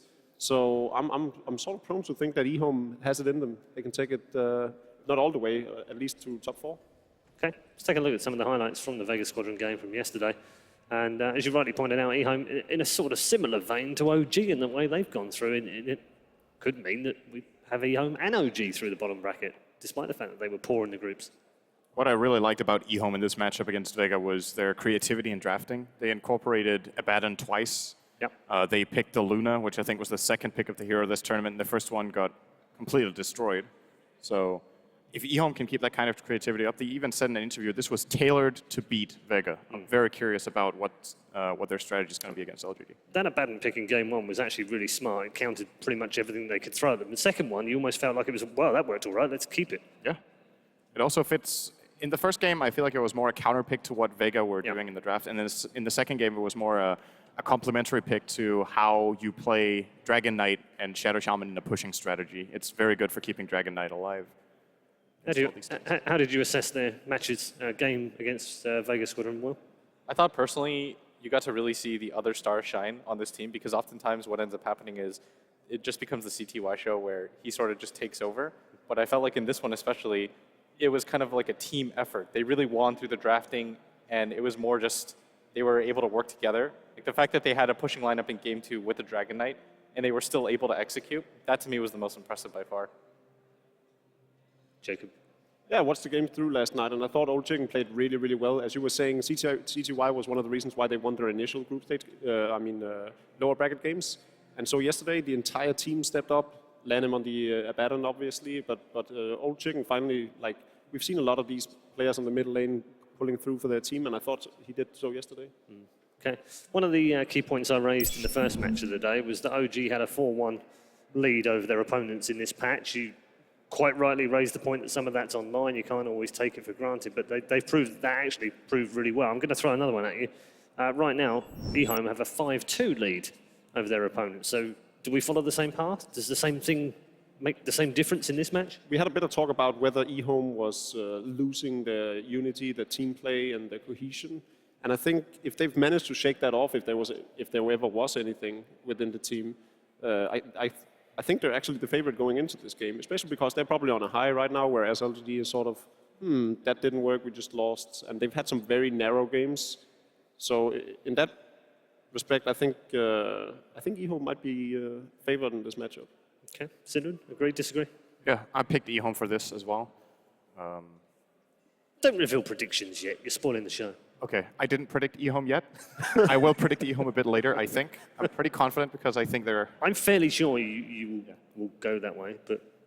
Yeah, I think they looked very strong against Vega Squadron. LGD definitely showed weakness against CDC. It was fairly one-sided, that series, I think. So just based on those 2 matches alone, and eHome's, in my opinion, more creative approach to drafting, I think they have more tools. Okay, we're going to move on to LGD in just a moment. I do want to talk about CTY. I know it does get a lot of press, and I think it's deservedly so as well. But one key point, can they actually afford to let him have Queen of Pain? I don't think so, not in this meta. The way that he plays it is fairly unique. He kind of baits his team almost, and he's the type of player that needs to get ahead, and he does a really good job of it every single time. Quick Sorry, to the punch. I'm not. I didn't mean to cut you off, but you didn't see it. I think. punching. Yeah, he was just like, that was the first time I've seen somebody do something with the camera. Right. But he's got a lot of personality. He's that type of player that he wants to be the star on his team, and you can tell the way that he kind of baits his teammates out. And for a second, you think, okay, is he actually going to contribute to this fight? And then he just gets a rampage. Okay, let's move on to LGD right now, and we'll also have a look at their team highlights. They've been a mixed bag so far. It's very difficult to define where they are in terms of the tournament. Group stage looked okay, looked a bit shaky, looked okay again, drop into the upper bracket, go down 2-0 to CDEC, lower half of the bracket, team unknown, and then suddenly they look good again, but was that too much unknown? How do you define them right now? I think they're actually even in terms of actual games won and lost, which sort of speaks to their performance. It's they have some really good games, especially the ones they win, obviously, because you look better. But also, as Troll said, when they played CDC, it was pretty one-sided, and I'm a bit skeptical about what kind of LGD we'll see go on stage, just because they have this really, really high highs, and then when they do fail, it just seems as if they had no coordination, they didn't really know how to execute the strategy they had. I'm a bit on the fence with them. Yeah, difficult, isn't it, Will? What do you say when a team gets roundly beaten 2-0 and then comes back and wins 2-0? It's hard to figure them out. I think a little bit of it is they needed a confidence booster game, and they were able to get that in Unknown. But the sad thing is, the second game was pretty close. And this is a game that they should have just been able to blow out of the water and say, okay, we've gained back some of our footing. eHome had a much more difficult road here. They had to beat Vegas Squadron, a team a lot of analysts predicted that they would get at least top 4. They won ESL New York, and for them, they were able to dominantly win over Vega, whereas if you look at LGD's victories and even the way they lost in the group stage, it wasn't very impressive. They dropped the game to Cloud9. The game that they were able to win, it didn't look very clean. They've been struggling the entire tournament, I feel. Final moments of their game against Unknown, which was a dominant performance. One of the men that's helped them, kind of dragged them through the tournament almost, is Maybe. And it's incredible what these players are doing for each of the team. It's almost like we have this one particular player on each team who just seems to shine at the right moment and just seems to open up a match for them. And it seems to be that he's that man for eHome. I feel like this is the main reason. All right, so I think that maybe the main reason is they tailor their strategies around him because they realize this is our star player. We're going to give him the best possible mid matchup, help him out as much as possible, and see what he can do. I think a lot of people erroneously believe that he's the only, worthwhile player on their team, but that's not the case. The way that they draft, the way that they tailor their strategies, it's almost entirely just based on how well can Maybe do, how much can he actually do in the mid game, and how many individual kills can he get. And we have been talking about this early on in the week as well, how Sylar has adjusted his play into actually working around the team and playing more of a utility carry role than just going all out for farm as we usually saw him back at TI2. So I think as Will is saying, it's tailored around Maybe, but it doesn't mean that he's the only star, obviously, on the lineup with MMY and RGK and so forth. Yeah, with Maybe and CTY on opposite sides, are we expecting some targeted bans? They are both very good at Queen of Pain. I think that's the most hotly contested pick in this matchup.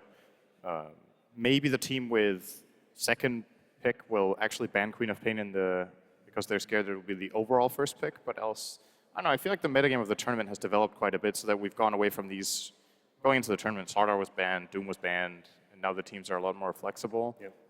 Maybe we should look more toward the supports that the teams actually get away with in the first phase. Okay. We're going to find out very shortly because the draft is almost upon us. But before that, let's introduce you to two teams who really want a place in the next round.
A huge match for both teams as they get ready in their booths. Draft 1 will be on its way very shortly as we let them get settled in. They're also settled in on the expert desk right now. Malk, we're going to do predictions in just a second, but I just want to talk about ROTK. You've been captain, you've been manager, you've kind of looked after players, you've mollycoddled them, you've got them on airplanes, put shoes in their mouths. Yelled at them, yeah, exactly. What's it like running a team like that? How much pressure is on him right now? I think even more so, he has a big legacy to carry just because of who was the captain before him. Xiao Wei, possibly the greatest captain of all time, only rivaled by Poppy, in my opinion. So that more than anything really speaks to the responsibility on his shoulders right now. He has the fortunate responsibility of being with a team that is very tried and tested. It's sort of like, the storyline here is that it's the old guard against the new school, where it's like 4 old players and maybe going up against Lanem and his 4 younglings. So they're sort of the polar opposites in that respect. And I think it's probably easier for him than it is for the eHome lineup to sort of get team cohesion. Let's go through predictions. Let's put you on the spot. Blitz, which way are you going? I feel like eHome is just going to dominate this matchup. I feel like I completely disagree with Jacob's analysis. I think that it's going to be a lot easier to control players that are untested, the ones that respect Lanem, see his history, and say, I don't know as much as this guy. I'm going to follow him through wherever he tells me to go. Okay, Jacob? I mean, I disagree with Will disagreeing with me, but I do agree with the fact that eHome will come out strong in this one. I think they're going to come firing, and I think they have a lot more morale to work with right now. Okay, so 2 of you for eHome. I have a sneaky suspicion that LGD can get under their skin and maybe spark a little bit of a comeback. So I'm going to go with LGD. Sindren? You're Danish broing it right now, aren't you? That was CTY stuff. That was CTY. Oh, yeah, of course it was, yeah. So easily I forget. I'm like a goldfish. I don't know if he's about to salsa or... I don't know. Do you want to all do it? I think eHome will do it, but 2-1 probably most likely. Okay. I think LGD will get it. So 3 eHome, 1 LGD. Let's find out with Draft 1 underway. Bands, 3 of them already in, and no surprises whatsoever to see Queen of Pain and Tuscon. 10 seconds remaining. Yeah, that's sort of to be expected. Obviously, CTY is Queen of Pain, and then also removing the 5 Tusk. seconds remaining. Both a hero eHome is shown to play on the offlane, but also on the support role. Quick new pickup. That's actually no surprise whatsoever. Oh, they're going through this so quickly.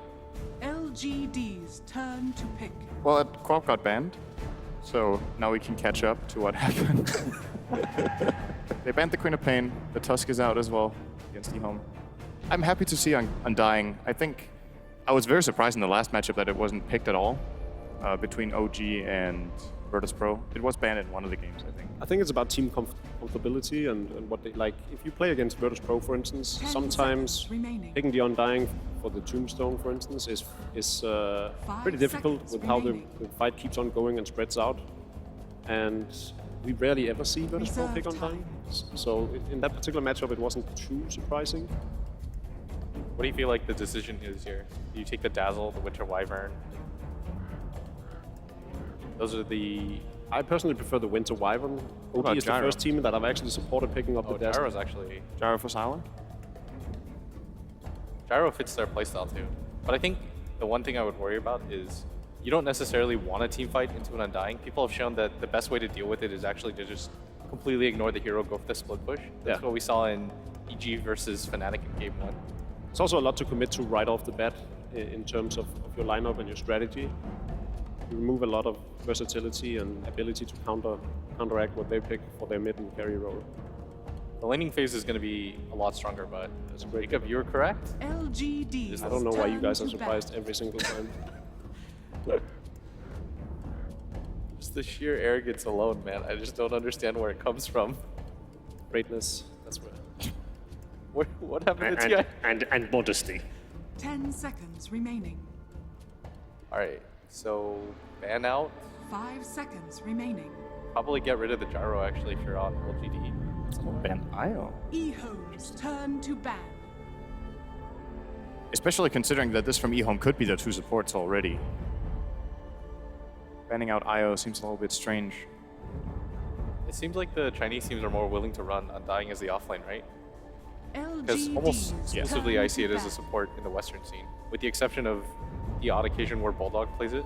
But I've seen Ice run it pretty frequently as the offlane. Yeah, and 11 has a pretty wide hero pool in terms of what he likes to play on the offlane. And at the same time, I think Lanham is probably one of the players that has the most experience in knowing how any IO matchup works. In the eHome of old, he would either play the IO himself or actually the carry connected to the IO. Reserve time.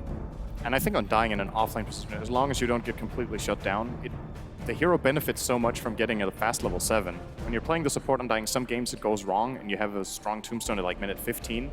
But getting tombstone to the max level pre-minute 10 is extremely good for taking team fights and forcing them as well. You just put it behind the tower and you get the tower for free if the enemy doesn't show up, and if they do, well, you're fighting into tombstone. eHome's turn to ban. So they take out the bristleback. I think that makes sense. You know what is interesting about whenever you see region versus region matchups, for example, China versus China, the fact that they don't pick or ban the Slardar whatsoever. Whereas if you saw a Western team, they would almost certainly do it immediately. And I saw that in OG versus another Western team where the Doom just like completely made it through. Nobody banned it or picked it. I think that was also an LGD game, wasn't it? Yeah, it's weird how the meta kind of develops like that.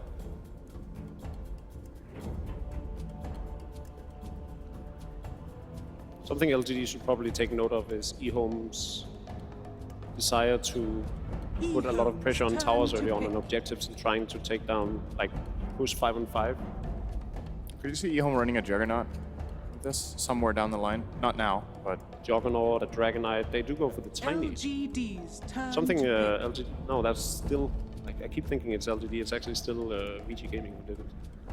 Yeah, a lot of teams are running the tiny independently now. Yeah. We saw it even as a support, but I felt like that was like a one-off strategy more than something that we'll continue to see. But I think it is one of the really good heroes against teams like that run the Doom, the Winter Wyvern, the ones that have to kind of play defensively a little bit more, because I feel like this hero gets in your face, it uses its combo immediately, and if at that point if you Doom it, you're okay because you've already gotten the initiation off, and you need a hero to start the fight. Ideally, when you have a lineup like this. And if you want to kill Doom, you have to burst. Damage over time doesn't really help very much, so Tiny and Bane together should be able to kill Doom in the first 12-13 minutes of the game if he doesn't get great farm. Well, of course, AA is still in the pool as a possibility for eHome. If they want to do that to counter Wyvern heal and Doom's heal, 5 seconds then remaining. put the Undying as a core. I like the Visage pickup against both Bane and Undying. The ability to go in and focus down the Tombstone and cancel the Bane ultimate and so forth. What are we looking at for CTY here? He might play the Tiny. It is kind of his style, I think. Hasn't played Tiny here, but did immediately before he came here as well, twice in a row, in fact. I think the main reason they actually took the Visage, though, is for the laning decisions, because when you have an Undying on the other team, oftentimes they'll just run the dual lane on you, and they'll immediately win. But by taking the Visage, you can kind of counteract that, at least a little bit. So the win range is obviously for CTY now. Familiars are really good at destroying the Tombstone as well. We've seen it earlier in the tournament where a team was trying to Roche, and the Tombstone gets placed in the high ground, and the Familiars, you just commit them for a few seconds, and the Tombstone is gone. It's another, I don't think it's the primary reason they're picking it, but it might have played into it. Whenever you're playing against Undying, you just think of him as a walking Tombstone. That's the main thing you need to deal with. Early on, Decay, and then Tombstone for the mid. Interesting thing here for maybe is that there's no Queen of Pain, there's no Wind Ranger. Those are the two heroes that I've seen him on. So yeah, and he's also played, since he's been here, he's also played on a Slark, a Spectre, a Juggernaut, an Anti-Mage. Do you think that plays into why they picked up the Wind Ranger? Because I didn't think it was an obvious pickup. Ember Spirit. Considering how there's an Ember. Wide a pool of heroes eHome likes to play. I thought this was a more obvious pickup. Yeah. The Ember Spirit, they needed a control hero, something that could deal well with the mobility of eHome, and something that could also play the mobile game. I thought it would be either the Anti-Mage or the Ember Spirit, but I feel like with the Anti-Mage it would take almost too long to get online, and you would concede so much in the early game that I don't feel like it's necessarily worth it. I think this Bane is going to have a hard game. I don't think so. Banes always have great games nowadays. You just right-click the enemy mid-hero 3 times because you've got 60 base damage and 315 move speed. There's a lot of ability to focus him down real quick, though. Yeah, that is true. They've got a lot of ways to cancel the grip. Yep. You're so right, Jacob. It hurts you. I like how you brought up the fact that the Visage Birds counter the Undying Tombstone, and Cinderin just like brings it up again like 30 seconds later. He completely ignored you. Oh, you said that? Yeah, he did. LGD's Well, turn welcome to back to the What draft, else? What did he Cinderin. say before that? As always, Syndra, I'm just way ahead of you in everything. What else has he said during the draft? Also, the Queen of Pain ban, I already pointed that out, and then you also repeated that 30 seconds later. It's okay if you're asleep. That's a pretty good ban, though. You did stay up late last It night. deserved some extra recognition, I think. Did you notice that the first ban was Queen of Pain? Oh yeah, that was good. Have you caught up? Yeah. I think Bane is gonna have a hard game. E-Home's turn to Shadow Shaman for E-Home. That's a hero that we've been seeing run pretty frequently. The laning doesn't exactly work out, though, is the only downside. But it does put on a lot of pressure.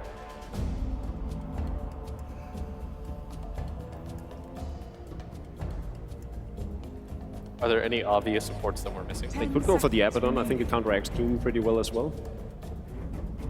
If they do intend on putting the Undying of the offlane. They were successful with it yesterday. reserve time. I feel like you press the tempo and take something like the A or the Shadow Shaman. Unless the Undying is meant to be the support. Okay. That's a great pick. Yeah. We've been talking about it the whole main event, and it keeps getting banned out I think before what the we said fifth on pick, day and now it one has. is we're gonna forget that Brood is in the pool, so is a team, and it's gonna punish that team a lot. Yeah. I think this could be one of those games. It's not final pick though. So what do they pick into that? You need a core that 10 can seconds one-to-one lane against it, or at least disrupt its amount of farm. Axe. 5 seconds. Axe is remaining. amazing, but Insane. Reserve time. I can't remember what team ran it 10 earlier. I seconds think it was during the group stage where they just switched it around and they forced the axe, but that is Okay. not an axe. That's not an axe. That's a lichen. And we're ready for game number one. eHome versus LGD. Ladies and gentlemen, welcome. We are live here in the Fest Hall Messe, getting ready for game one of this best of three showdowns. eHome versus LGD. Yeah, I caught myself there, Ben. You called a brood pick though. Oh, thank you. They did have a bristle backband, but that's not actually that uncommon versus eHome. Sometimes it is telltale of a brood pick, but 11 or their mid player, Old Chicken, plays it a lot. Mid, just solo brood or solo bristleback all the time. So It's definitely an option here, and LGD go back for a signature hero of their own in the Sylar Lycan. But is it the game where the Lycan can work out? they might switch up the lanes a little bit too. They might put Lycan in the mid and have Ember try and deal with it, having the two supports. So I don't really think it's that great versus brood, but Ember's good enough. The last Lycan we saw did end up going into the mid lane, I believe. So definitely an option here as you see MMY barking out orders, or at least chatting with the team. And we are going to get underway, guys. Game one is now live. eHome versus LGD. Teams are going to move out. DDC down into the river off the bat. Looks like he did TP for this quick ward. So Ben, how do you evaluate the teams? I know for myself, coming into this tournament, I felt eHome looked a lot more solid and stable. Then they had a shaky group stage. We started to question, there were some rumors of internal issues, but they've looked really good their last few matches. For me, eHome coming is pretty heavy favorites. Would you agree with that? I would agree. I think LGD has kind of come through because of their fantastic individual skill, most notably on Maybe, but overall eHome, I think, has the individual skill as well as the teamwork that LGD lacks. Of course, LGD definitely have the players, you know, they have the horses. It's more, do they work together this time around? The unity that CDEC has talked about in many of the interviews before and after TI5, even coming into this event, does seem to be lacking at times. But let's see if they can pull it together. A lot of these guys have played together before. So with that, eHome gonna camp out the bottom rune, it looks like. There was an early Radiant ward here planted, as I mentioned, but I don't think we're actually looking at the game just yet. Dire side does get their own ward, pretty unlikely to be dewarded up towards the top lane. And the Brood Mama already spreading her web, says old 11, new and improved. The battle begins. No longer just a regular 11. So CTY is actually a little bit late out of base. He's not even able to creep block on the top lane. I think he used Wind Run like maybe three times to actually place his Observer Ward out in the top lane as opposed to TPing. So that's kind of a unique take on the Observer Ward placement. Yeah, so the lane is going to be a little bit easier here for RTK. He'll let that one melee creep go ahead and should die rather quickly. But it looks like it's going to be Ember without that much early game support versus the Brute. This is not a fun matchup. The classic 2-on-2 mid lane. Yeah, what's the last time we've seen a real 1v1? I mean, almost every time you see a Bane in the mid lane, though, this is what they start off doing, especially in a melee on melee matchup. Yeah, of course, with the HAL damage to work with as well as the Arctic Burn, LGD not too bad at handling that early pressure, but it is still irritating, nonetheless, to try and trade with the Bane early on. So obviously, one of the nice things you do get with the Lycan pick is it kind of serves that same role as a Drow, where it really amps up the Visage's damage output quite a bit. So can be pretty potent moving into the mid game without having the squishiness that we've seen out of Drow. So it is kind of an interesting compromise in picks. He's also really good at killing the Undying Tombstone, too. Although we have, I think, seen him picked a couple of times versus Doombringer, which I also think he's also very good against, just being able to run around and you precast Hal. Pretty much all the transformation heroes are quite good against the Doom, as long as they get their big spells off in time. So you're saying teams should pick more Medusa and Lone Druid, right? I said transformation heroes. Lone Druid is good against Doom.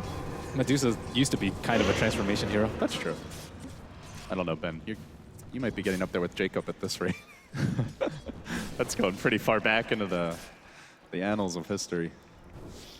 So it looks like they are going to rotate DDC now. That 2-minute rune spawning soon will stop off for a stack here. Bottom rune will be secured by maybe. Top rune going to go to Lanham, and it's an illusion, as though they needed more harass on this mid lane. They're going to have it now.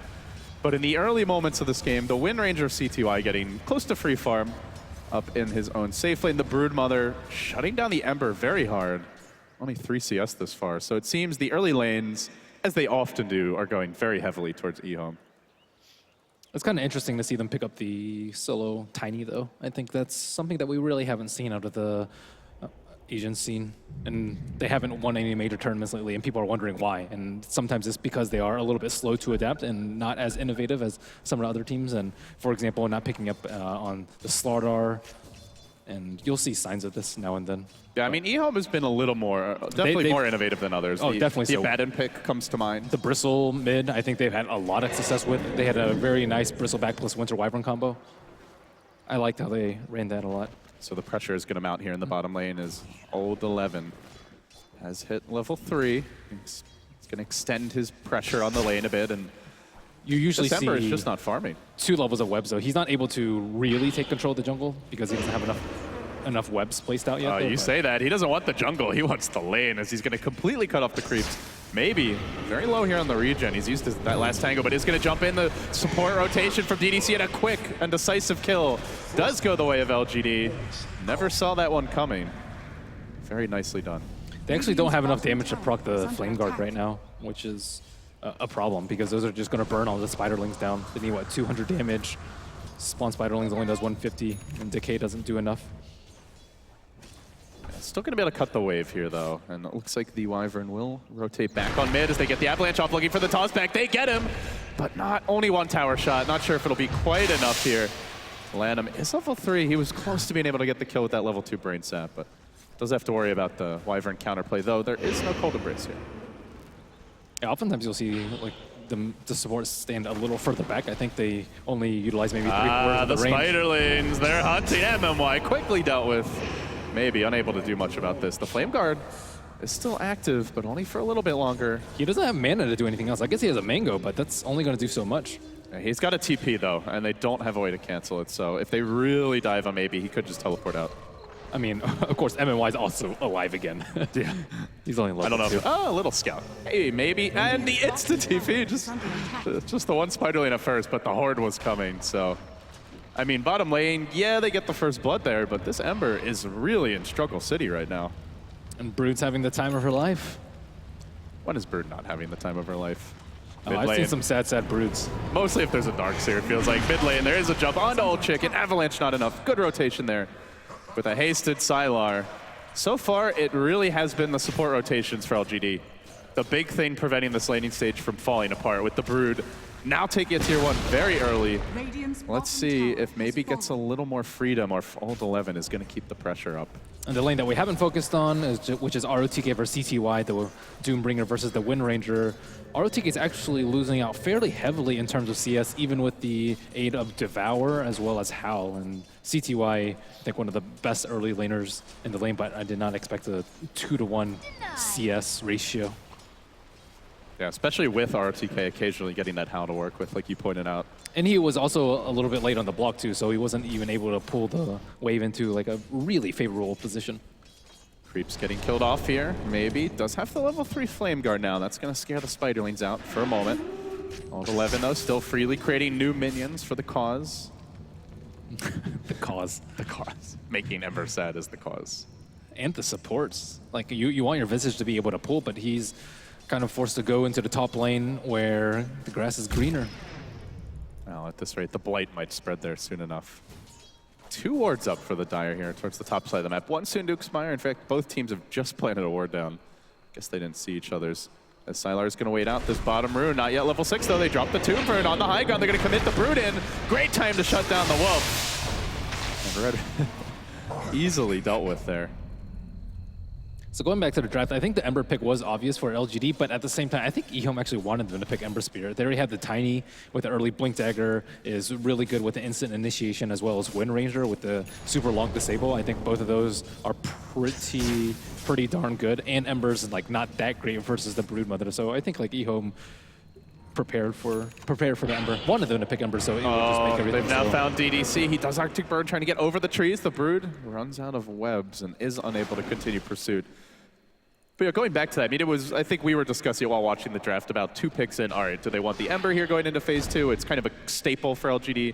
Obviously, maybe it's had some sensational performances on it, but it's also very obvious they would look for that. And with the Undying pick, that somewhat frustrates the idea of an Ember, where his laning isn't the strongest.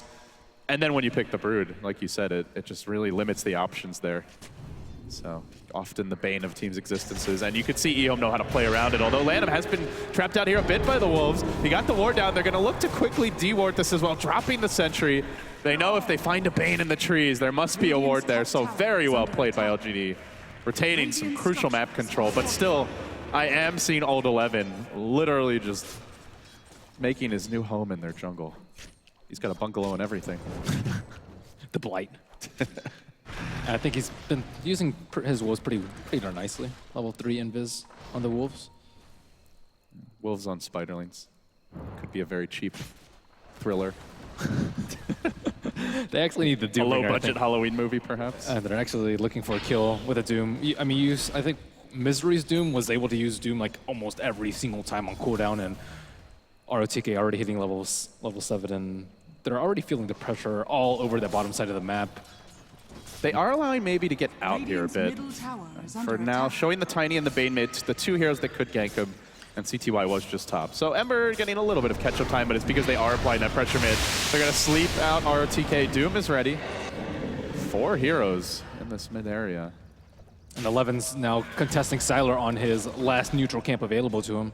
This is a bad sign for LGD. He's been chain farming this. He just keeps on camping it out. And he's going to steal that one as well. Makes a new army. So I think they really want Ember to have like a...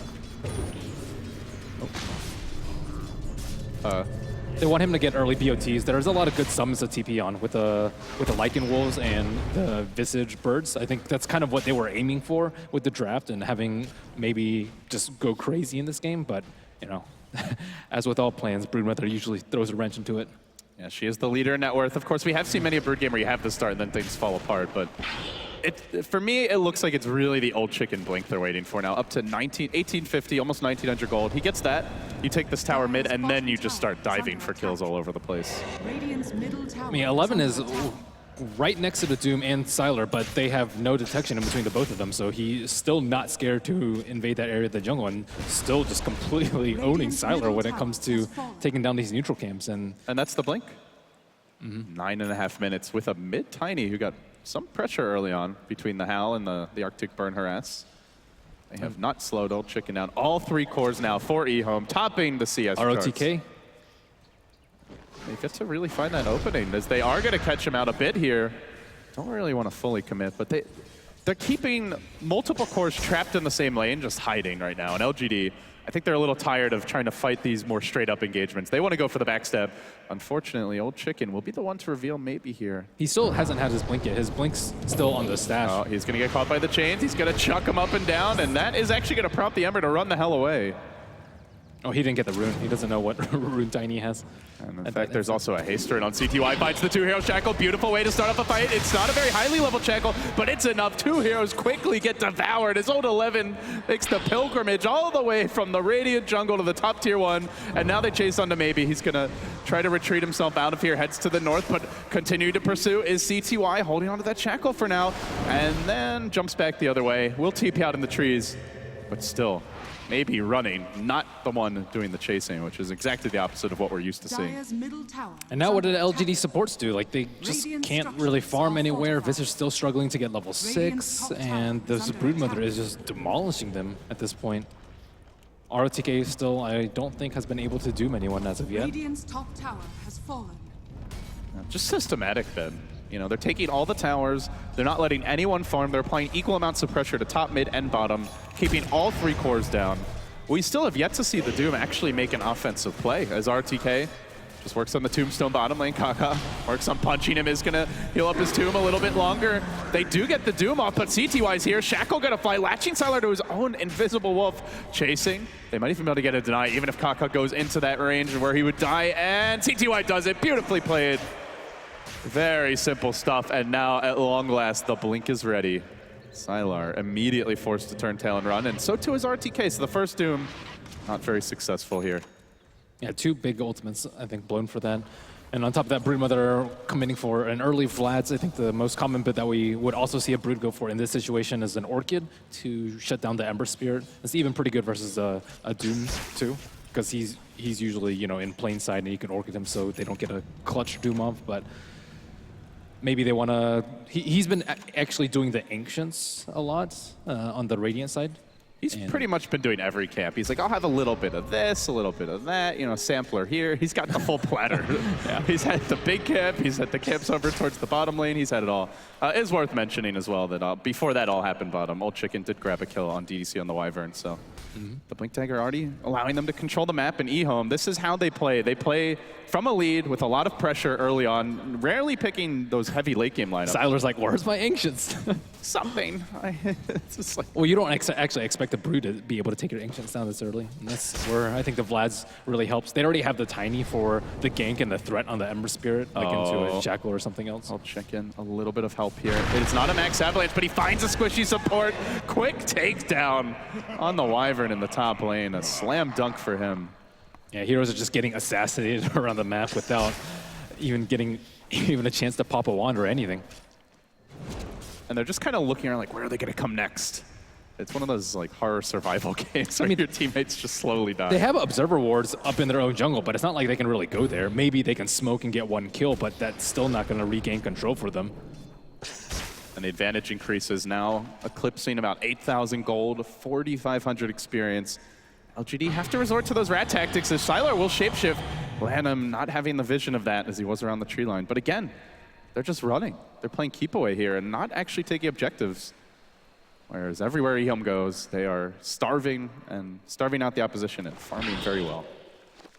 Yeah, Brood is doing a really good job of making LGD feel really scared. He's just limited so much of their movement. They have to worry about Broodlings scouting them out, and then bam, boom, blink, stun toss from Tiny, and half the heroes on LGD can die to that simple combo. You know, a lot of Dota games, Ben, it's like the... Smoke on the left side? Oh, okay, we are going to see the smoke top. It's a lot of Dota games where you see like the impressive plays or the flashy ones, you know, the big blink into hero shackle. This game, it's very much what LGD aren't being allowed to do. They're not being allowed to walk in on farm lanes. It's just slow but steady death, and it's because eHome aren't giving them any breathing room. LGD are playing safe because they know they'll get jumped, they know they'll get killed, but that also means they're losing by default. So it's a very impressive strategic game thus far from eHome, as they will take this opportunity, walk into the Roche pit. LGD striking, but it's at the wrong time. They don't get anything out of that first smoke. Nice attempt by them, but I mean, it's come at 14 minutes. I still didn't really like their decision to not put enough pressure on the Brood early. I think Ember can handle the lane fine, and it's just really crucial not to lose your T1 tower so early in the game, especially when you have a Lycan and a Visage in the game who both kind of need protection at the early stages of the game. It's very early aggression here as far as all the items go for eHome. Nobody trying to build anything greedy, no Midases, no fast Aghanims on the Tiny. Old Chicken gonna go back for the Blink, for the drums. They need Dagons. Why not, honestly? So much for your Wyvern DDC bottom lane. Quickly dealt with. And eHome now, hey, let's push in that tower as well. This is something else, LGD. They're not very good at defending their towers until the Ember gets farmed, but maybe doesn't have items yet. Just BOTs only now completed 50 minutes. They're not really prepared to play from behind. Oh, see a two-man smoke. Looks like it's going to head over and find ROTK, who is currently creep skipping, but not really sure how many heroes are behind him. Ember Spirit with the grip top lane. They found out ROTK. There's the decay, the follow-up from the Shackle power shots there. I mean, once again, Doom, I mean, I'm not going to lie, Ben. It brings a smile to my face to see a Doom struggle this much as Old Chicken leaps forward onto maybe hunting for the Ember. He will jump away, but again, the pressure's everywhere. While this was all going on, Old 11 was taking that tower bottom. Maybe saw Doom get gripped, and he's like, nah, I'm not going to help you out there.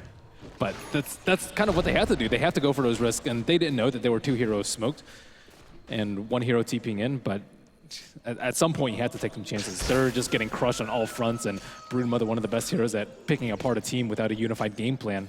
I honestly think this is like one of the most morale-crushing ways to lose a game as well. Like there's no plays that work for you. You can't leave your base. You smoke, you get nothing. They take Roche off of that. They kill you top. We'll take your tower bottom. Nobody's farming. No objectives to be grabbed. They haven't gotten a big kill in how long has it been? It's been since the 7-minute mark that they actually had to kill this game, and it's been over half the game time since then. I can see that. It's still easy for them to recover. Let's say if this goes, you know, if this is a quick win for eHome, they can just be like, we'll just ban Brood and things will be all right. And they can kind of reset, as opposed to just getting completely styled on by. Oh, I think they're getting completely styled on. Well, mostly because of the Brood. That's a fair point. Well, LGD losing their tier 2 mid now. Going out with a whimper thus far, not even really attempting to mount any sort of resistance as Old Chicken starts to feast on some delicious droppings. Winter Wyvern down next, and they're going to push in looking for more. They've got the Spiderling army grouping up. Is there any stopping the squad? Power shot crashing through, and there's the Blake, the toss back into the Spiderling army. Hello, ROTK. Meet my babies. Down he'll go as well. They keep on pressing in. The tower's in danger now. The Lycan just watches while this all happens. Really unable to get much done. Even the Familiar's getting cleaned up. Nobody's outside of the base. Honestly, LGD looking like they're a dead man walking at this point, not even trying to mount a defense here. They have the Winter's Curse available. Even with the perfect one, do they have the follow-up damage? eHome with the Tombstone dissipating soon.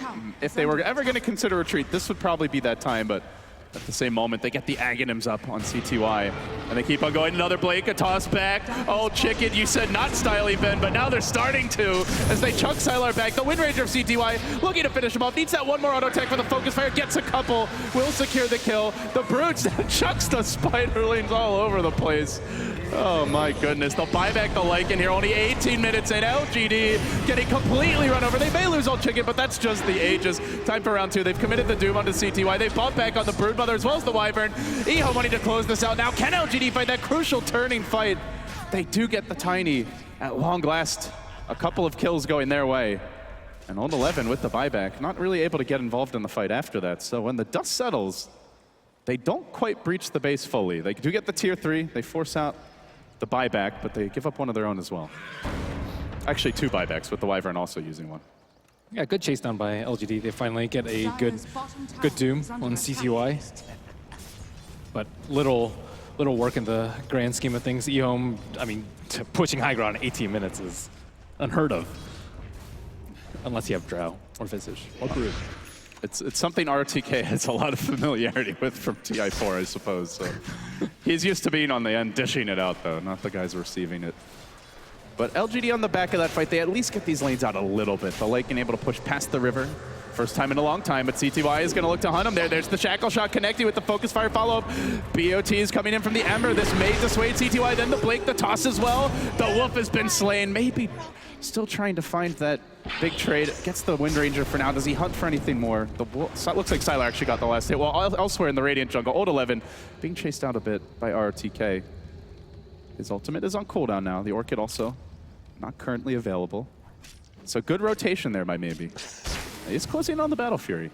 RTK needs more detection on the Doom. The Broodmother never feels scared. Like, even if you can't kill him, he has to be worried about, oh, what if a support's behind him and I get doomed with a Scorched Earth. Without that, he can just kind of go wherever he wants. Welcome to the Slam Gem, says Old Chicken. They get the grip up onto DDC. The dunk was there, but it was on the Flame Guard. Now the Orchid coming through as Maybe scoots away to the left. Does Sleight of Fist. Does he have the Remnant? Balls up over the tree line. Beautifully placed. Then the double Remnant out. He will manage to escape, but they're not ready to give this one up just yet. The blink cooling down, about 8 seconds to go. Could look to chuck somebody in. Old Chicken diving. Oh, he's going deep. Does he have the vision right now? MMY just out of range, and they are going to kill off that sentry. They get the Observer Ward down here too. And a blink forward. No, doesn't have the toss back. Has to be careful. eHome getting a little over-aggressive here, perhaps. Need to group up with the whole team. The Wind Ranger currently not around. Once the Battle Fury comes out for Ember Spirit, they can actually kind of clear out the Broodlings with Splinter Blast as well as the Cleave from Sleight of Fist. So it's actually pretty good for LGD that no Rex has already been taken yet, and they're eventually going to have the tools to deal with the push eventually. But now Broodmother has an Orchid. Yeah, did almost get the Ember that last fight, but maybe was able to slip away through the fog. But it seems eHome are starting to slow the pace down a little bit with the early lane of Rax not fully claimed. They know the next Roche coming relatively soon. Their fresh round of items coming out now. You mentioned the Orchid, the Wind Ranger grabbing the Blink Dagger to go with the Aghanim Scepter. I think they just want to wait to have a little insurance before they go for the full lane of Rax. Yeah, probably waiting for Aegis at this point. But LGD used this time to farm. They actually do get to take back over their own jungle, at least a little bit. They did grab a gem on MMY as well for that crucial map control. That last push hurt Sylar so badly, though. I think he had his Vlads pretty similarly to Brood's timing, but Brood has an Orchid on top, and Lycan just has a Belt of Strength. He probably would have had Necro 1 very well on his way to Necro 2 had he not had a buyback in that last fight. So eHome doing a good job of pressuring at the right time, knowing that LGD is going to be put in a very compromising position if they have to even think about defending their high ground. eHome patient. The early aggression has been tempered. Keeping the lanes pushed in, just waiting for that Roche, wanting the full map control, so there's no way in hell that LGD can contest it. No detection for them yet as far as the gem goes. It's only Momoya who's taken that risk. Old Chicken's done a good job of keeping up his farm too. He's been going around killing a lot of people already with 7 kills and 4 assists out of the 14 kills on eHome, but he already has a Scepter and is still keeping well ahead of Sylar. He's not focusing too much on kills, realizing when LGD is playing passively, it's just better to farm up. It's not like eHome's late game is bad by any means. They do have the Tiny, the Wind Ranger, two of the better late game cores. Probably not where they want the game to go, but they do have a bit of an insurance policy here, just in case.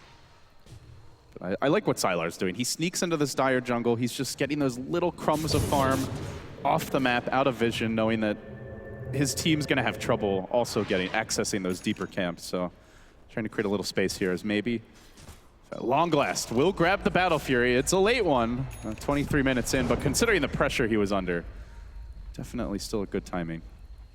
And on the flip side, eHome does have the Glimmer Cape on Bane. I think they were really missing a Glimmer Cape or Force Staff because they really need to limit Sylar from getting kills. They're using Fiend's Grip relatively early on in the fights, which allows Sylar to go in and clean up with the Shapeshift. So with a Glimmer or a Force Staff, they can kind of kite him during his ultimate until at least the Doom wears off. Yeah, definitely could be the case here. As eHome walk into the Roche pit now. 4 heroes are going to quickly take this down. Just very textbook play, getting the mid and bottom lanes pushed in, constantly scouting the pit. As soon as the Roche is up, everybody runs there. And there's just no way LGD could take that risk of contesting. So eHome will grab themselves a fresh Aegis. They have the Tiny Ags, as you mentioned.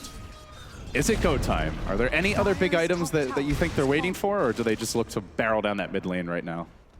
I think it's about time. There's no reason to wait. I think like Ember Spirit is still relatively weak because the Orchid counters his build. Wind Ranger is pretty darn farm. Tiny has his axe. It's a very good time, especially with the racks being exposed. Of course, it has taken a while since they last made that pressure up. Elsewhere, RTK gonna get caught out. There's a grip on him. This is looking to be the death of RTK. Kaka giving him the zombie claw, trying to focus him now. One last swipe will be enough for the kill. And RTK does not have buyback, down for 50 seconds. Can eHome break through on the back of this? No Doom. But they're drawing lines elsewhere. It looks like they want to push in the top lane, perhaps. They leave this Kaka up there to deal with it. Rotating around from behind the creep wave will be CTY, maybe hunting for a kill. Old Chicken gonna handle the mid lane. Bottom lane was already dealt with by Old 11, but again, it's patience here. eHome, they go back for a gem on Kaka, which now gets handed off to Lanham, and it seems like they may want to do a spot of dewarding before they actually try to push in. I think LGD is a little bit rigid in their laning choices early too. We saw ROTK like stay in the top lane until level 7, whereas like let's say Lycan was a little bit under pressure mid because the Bane was farming there. Same with Ember Spirit. They could have easily rotated one of those weaker melee heroes to the top lane and sacrificed Doom's farm in exchange, because Doom all he really needs is level 6, and then you can run around Scorch Earth and Doom people and be a meat shield for your team. But the crucial items that they really needed, like Vlad so he can accelerate his farm a lot, or they might catch 11 here. Looks like they won't. And the BOTs up on the Ember Spirit, though, just came up way too late, and they lost way too many of their towers because that safe lane was so weak. Oh, those spider lanes, a delicious bounty for maybe. Gets a couple hundred gold just off of one slight. That's actually a lot. Now he has his Crystallis. They're taking a while to go for this push. And LGD just keep on sneaking out of the base. RTK now. Looks like the pursuit will begin for him, but he's able to use the Scorched Earth, does back off. I'm starting to feel like eHome are waiting a bit too long here. Well, they don't want to be put in the position that I think it was like a LGD Cloud9 game at TI5, where it was also maybe's Ember Spirit on the Radiant side faced in a similar deficit, except they let him farm up way too much. He got Rapier and Daedalus and just massacred eHome. Now, normally before he gets those big damage items, he does grab a Blink Dagger. So we'll see if he thinks he can get away with it this game. Yeah, no, let's go Yasha. So I think he's they worried about actually the Orchid. need to take down Arax fairly soon. Well, if they want to do it, they've got 2 minutes here on the Aegis, so it's either then or presumably they wait for the next one. But judging by Old 11 saving 4,000 gold, Tiny not yet quite having that Assault Cuirass. Maybe they do wait. They are smoked now. eHome, I think, hoping for the pick. They are going to try to take down the tier 2 top. The last outer tower for LGD, under assault, but they're happy to give this up. They know the high ground is the key, and that's where they want to make their big defense. So they'll send out the familiars, maybe going to try for the tower. Not a bit too late there. Good effort by MMY.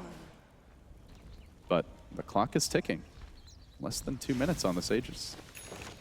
Yeah, they have a regen on CTY if they want to continue.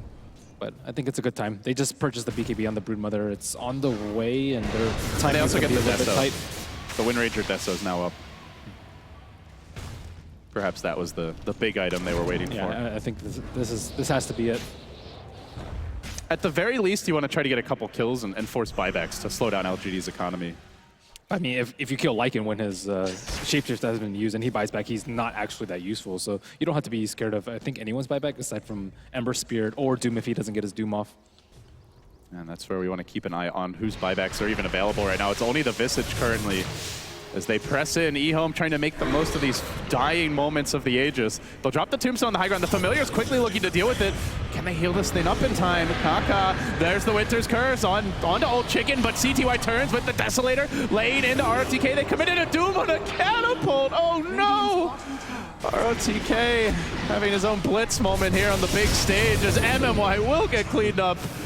eHome now crushing through the base. The BKB gets popped. Sylar's going to be finished off. Everybody having to back out. And eHome, it looks like a free lane of Rax at this point. Oh man, pulling a blitz. Whew. That's tough. I think he might have been like glimmered right before too when he wanted to do the Tiny. So maybe we can give him. I mean, we can definitely give him more credit than blitz. That's for sure. That's no problem. LGD on their last legs here in game 1 of this best of 3 showdown. The blink forward from Old Chicken. Does he go for the toss back? No.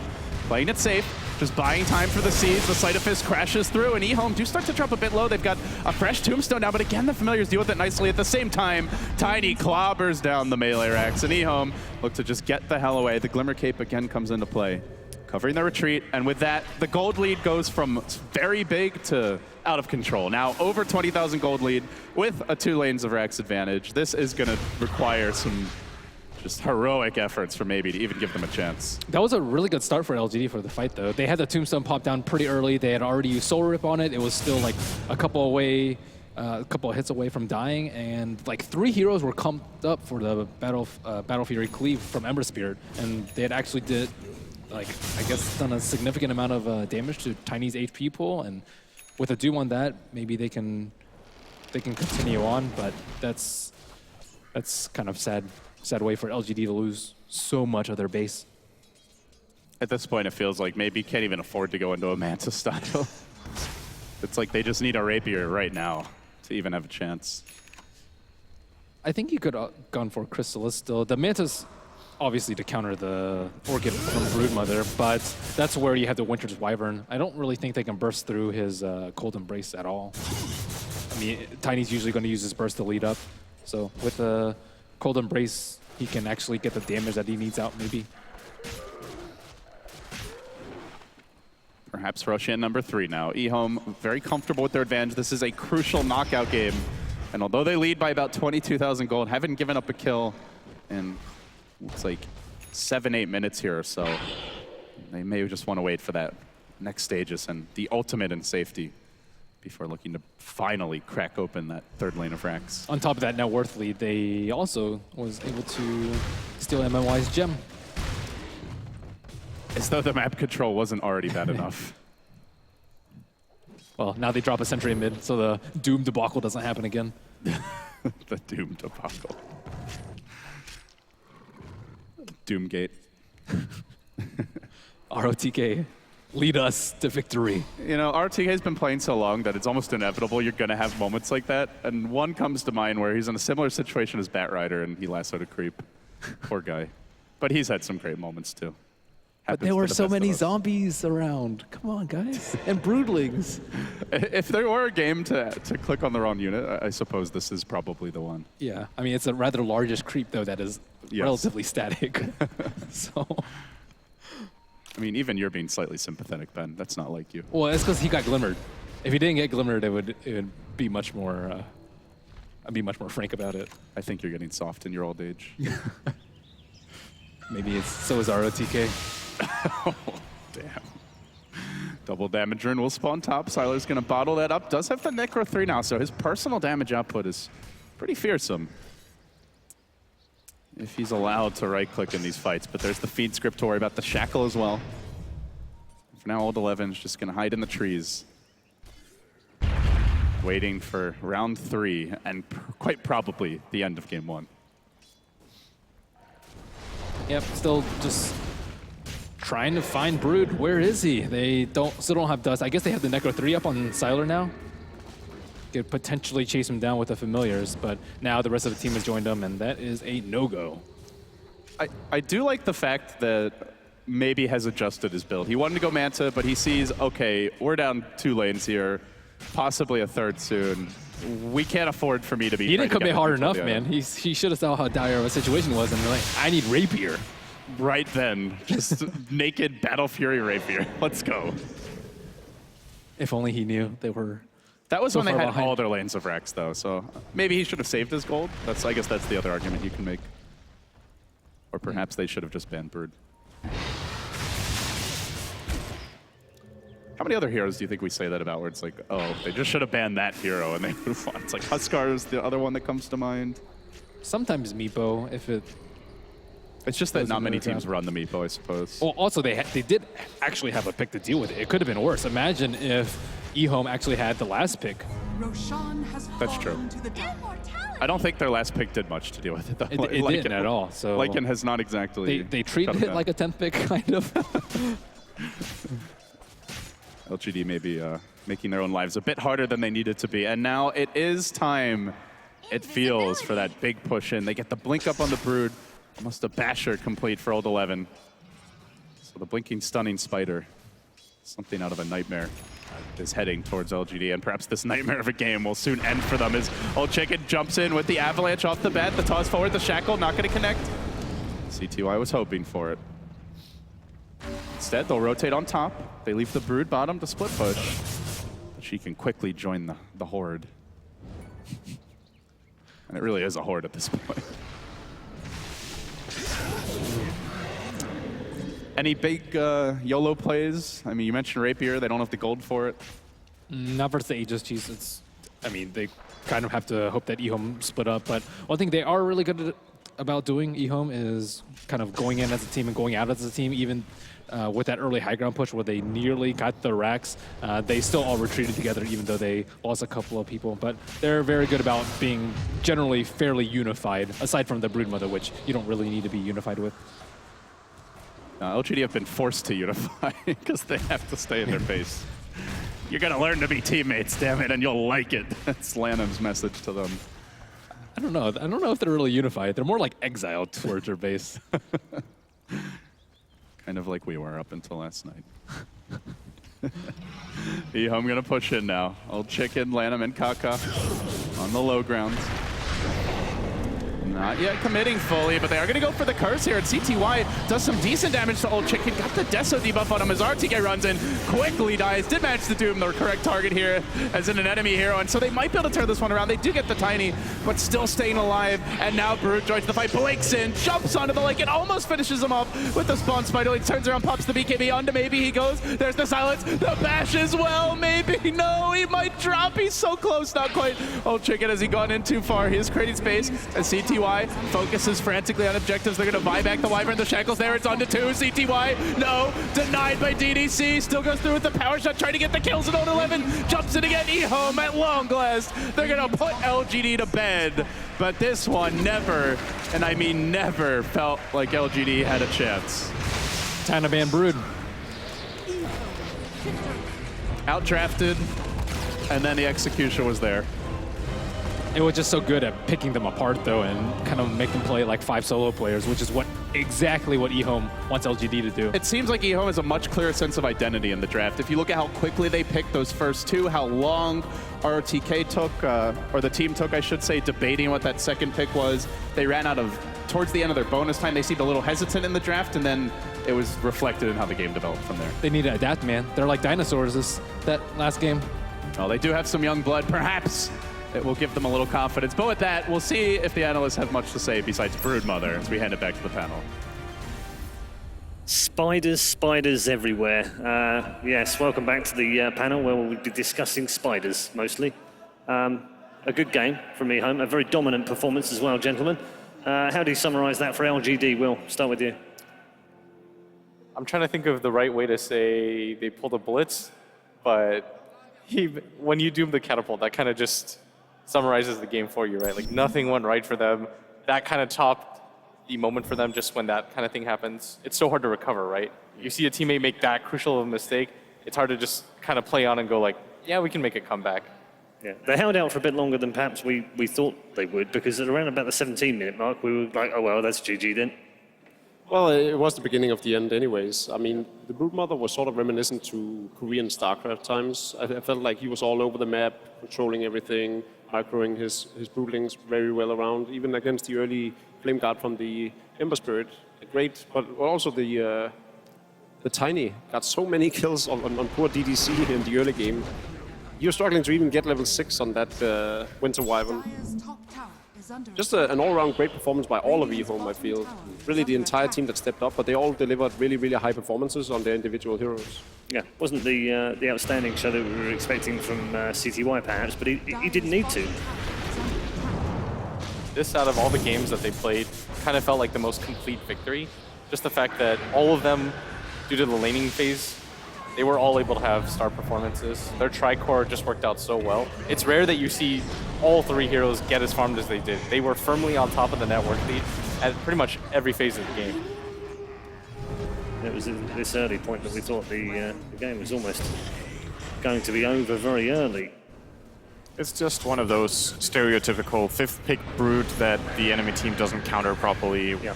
Those are the most obvious games to get top 3 net worth in, because Brood draws so much attention to herself that you also can't win the 2 other lanes. And I don't know what LGD could have done with their draft. I don't think the Lycan last pick was the solution at all. Then they did this weird dual lane mid that didn't really accomplish anything either. I think Lycan was on the very top of a list of heroes I wouldn't go to. Yeah. He doesn't even do that well, actually, against the Wind Ranger either.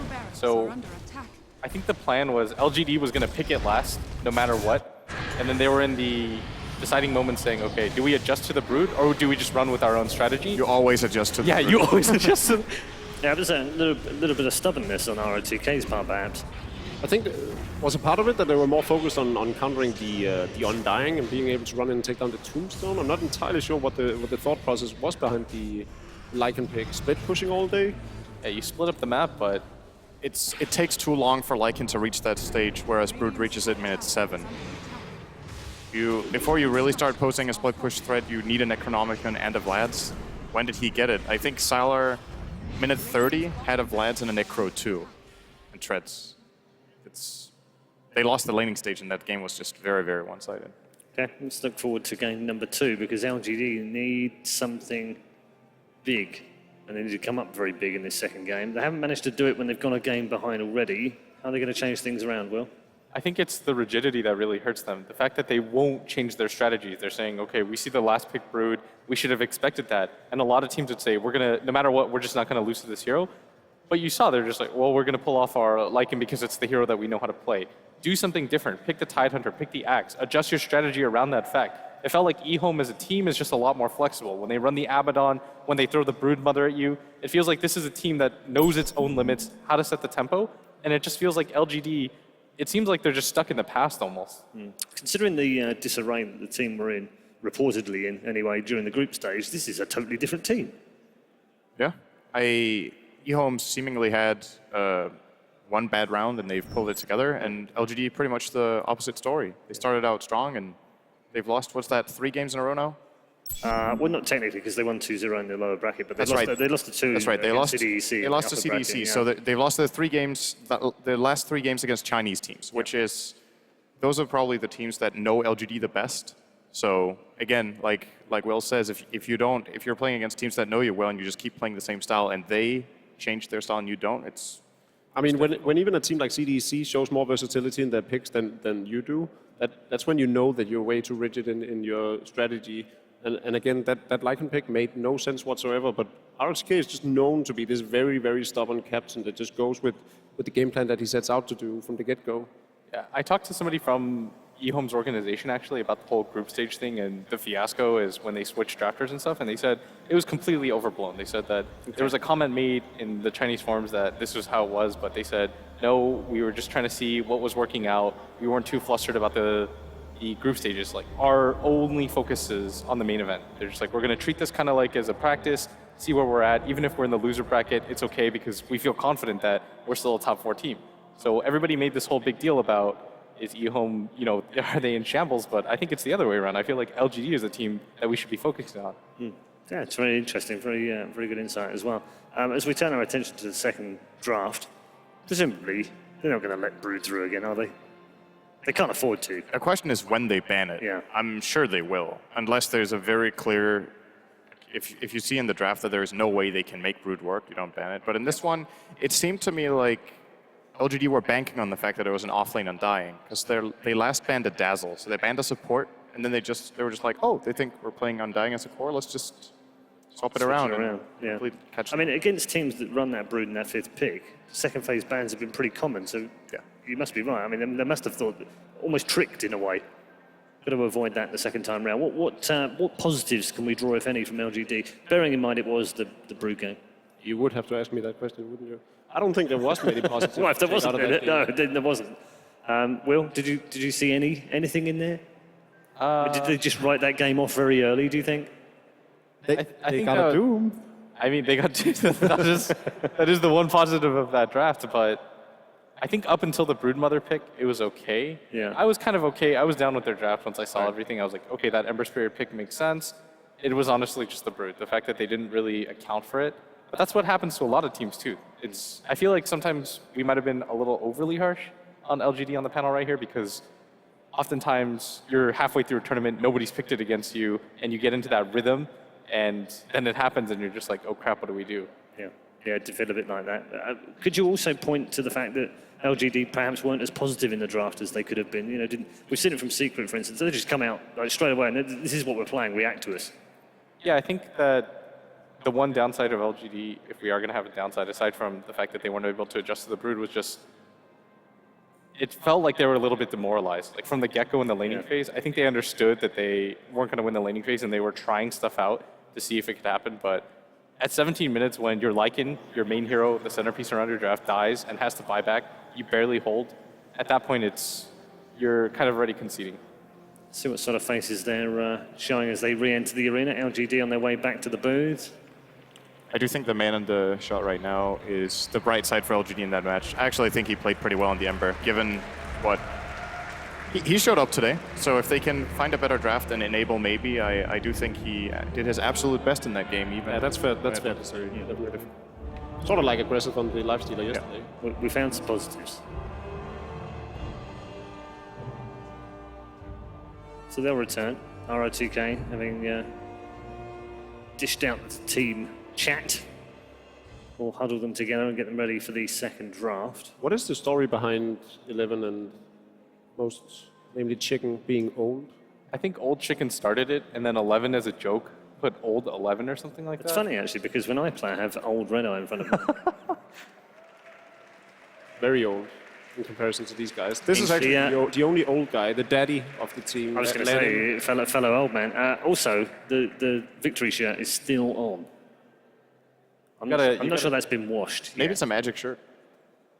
Don't all players have that, though, in other sports, too, where they have this ritual that they build up? If it works for you the first time, just keep doing it. Yeah, they certainly do. I did it with my boxer shorts. Luckily, we lost a lot, so no fear. You got to change them occasionally. Wasn't it Pusher Street who had a bet going at some point that he wasn't? He had a mustache. He wouldn't shave until you lost. Yeah. And you won a lot in a row with MYM. I'm pretty sure we lost intentionally because he was too hideous to look at. Some people just aren't meant to grow facial hair, man. Or arm hair. I'm just thinking about that. Like, I was looking at my facial hair. It takes me like 8 months to grow anything, and I feel really proud of myself because I don't know what it looks like to have a beard. And I'm super happy with the little bit of mustache that I get, and then everybody just laughs at me, and it makes me feel terrible. You have to start November and February. No shave life. So, moments away from the next draft. Where do we go? Where do we home go this time round? What other tricks have they got up their sleeves, do you think, Jacob? I mean, right now it feels like they can go anywhere, right? The draft we saw yesterday was fairly surprising. We saw both Luna, Abaddon, Shadow Shaman. They were all over the place. And then today they go for this, not unconventional. We've seen it a lot, as we talked about earlier, but Tiny without a Wisp, followed up with a what's it face? Broodmother? The spider thingy. This strategy itself was very, it was sort of textbook. The Brood pick, obviously, when you do remember it, it's just a great adjustable pick that they had to go for. It's sort of the ace in the hole that presents itself when the enemy lineup have no counters. But I think right now it's way too hard to predict what they're going with. Yeah, I think eHome just continue to be flexible.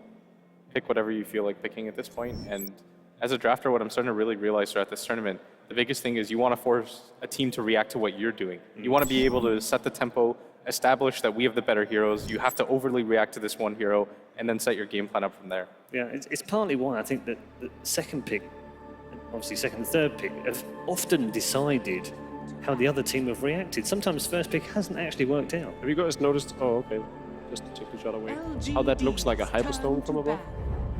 Oh, it does? Boots and the floor. Good spot.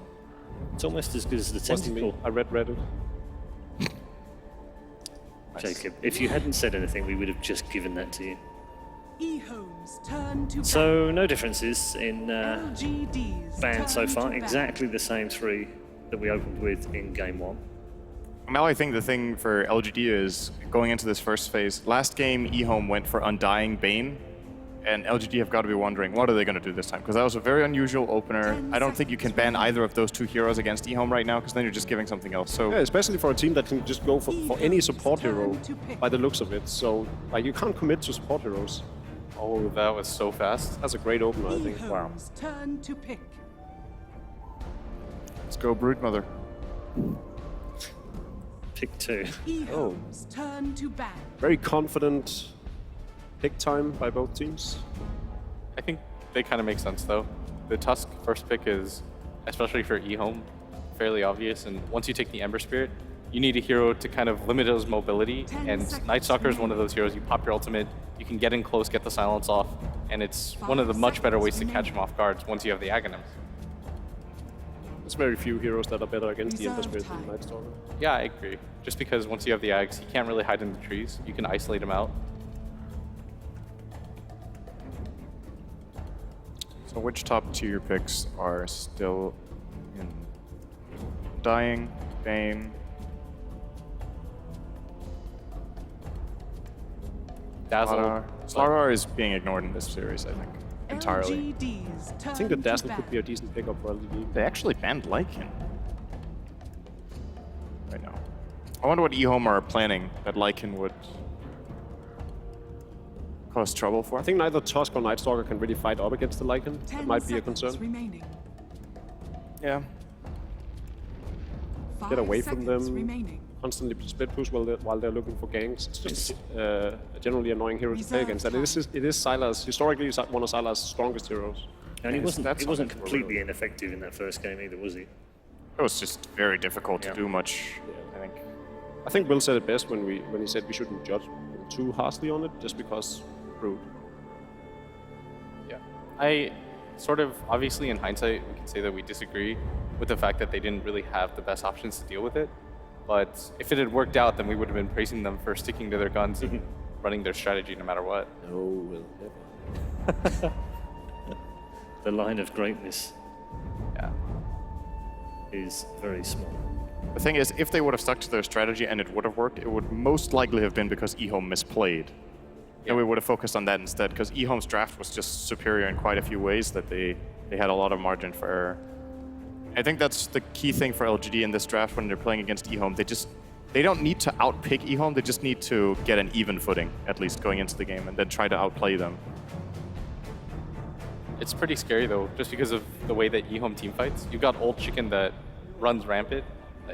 I've seen that guy run in with 200 HP on a Viper into the enemy tier 4 chasing a Wind Ranger.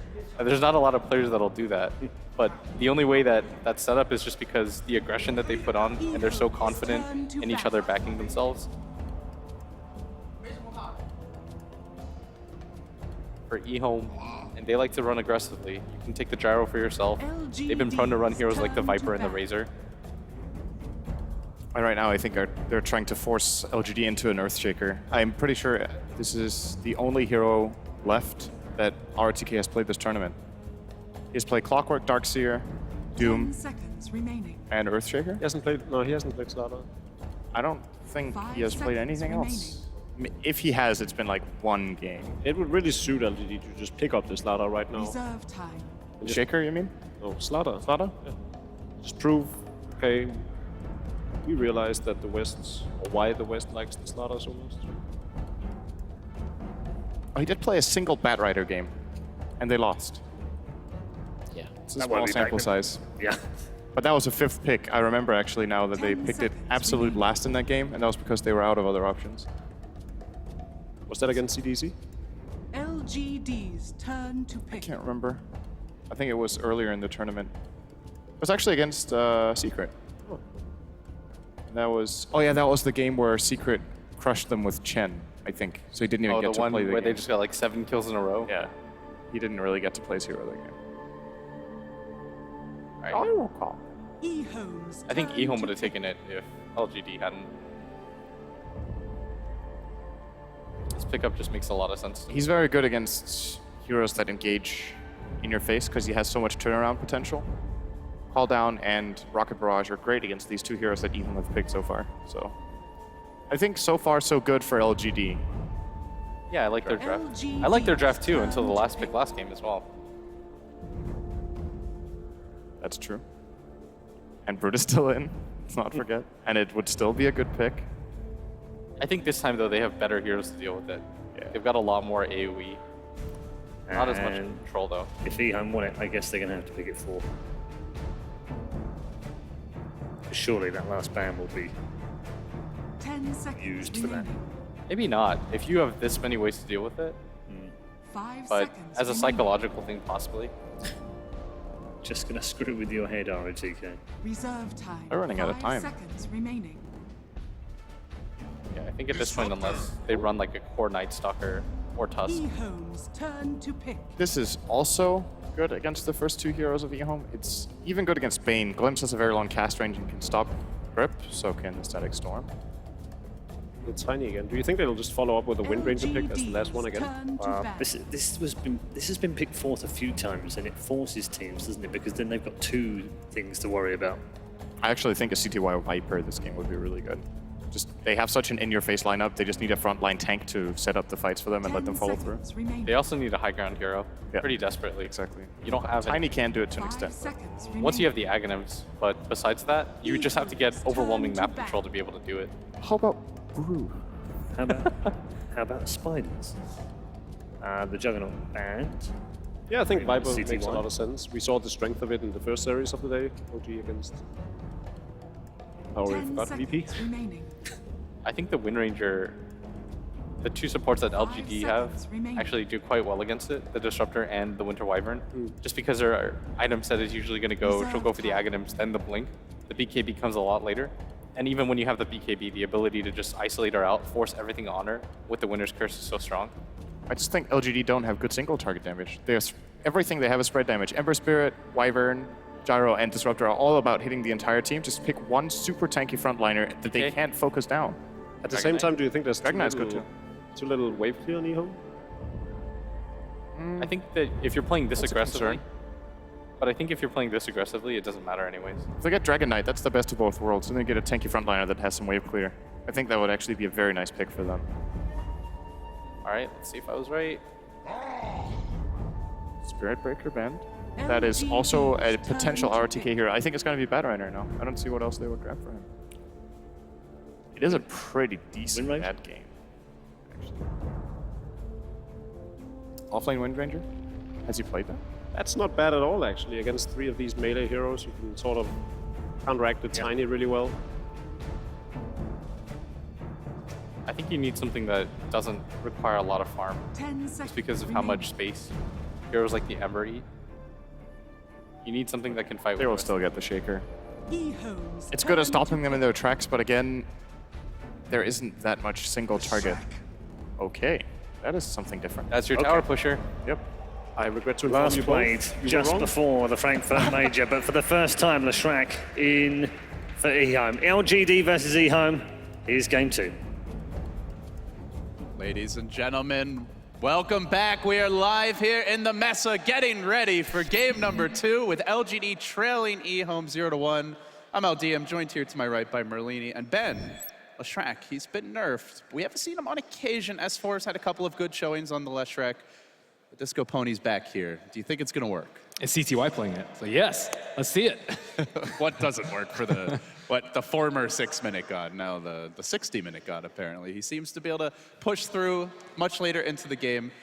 So why do you think Leshrac over what Blitz brought up, the Dragon Knight? There's also like a Viper if they want someone who's just a strong laning hero that can be that kind of frontline engine. Why specifically would you say Leshrac?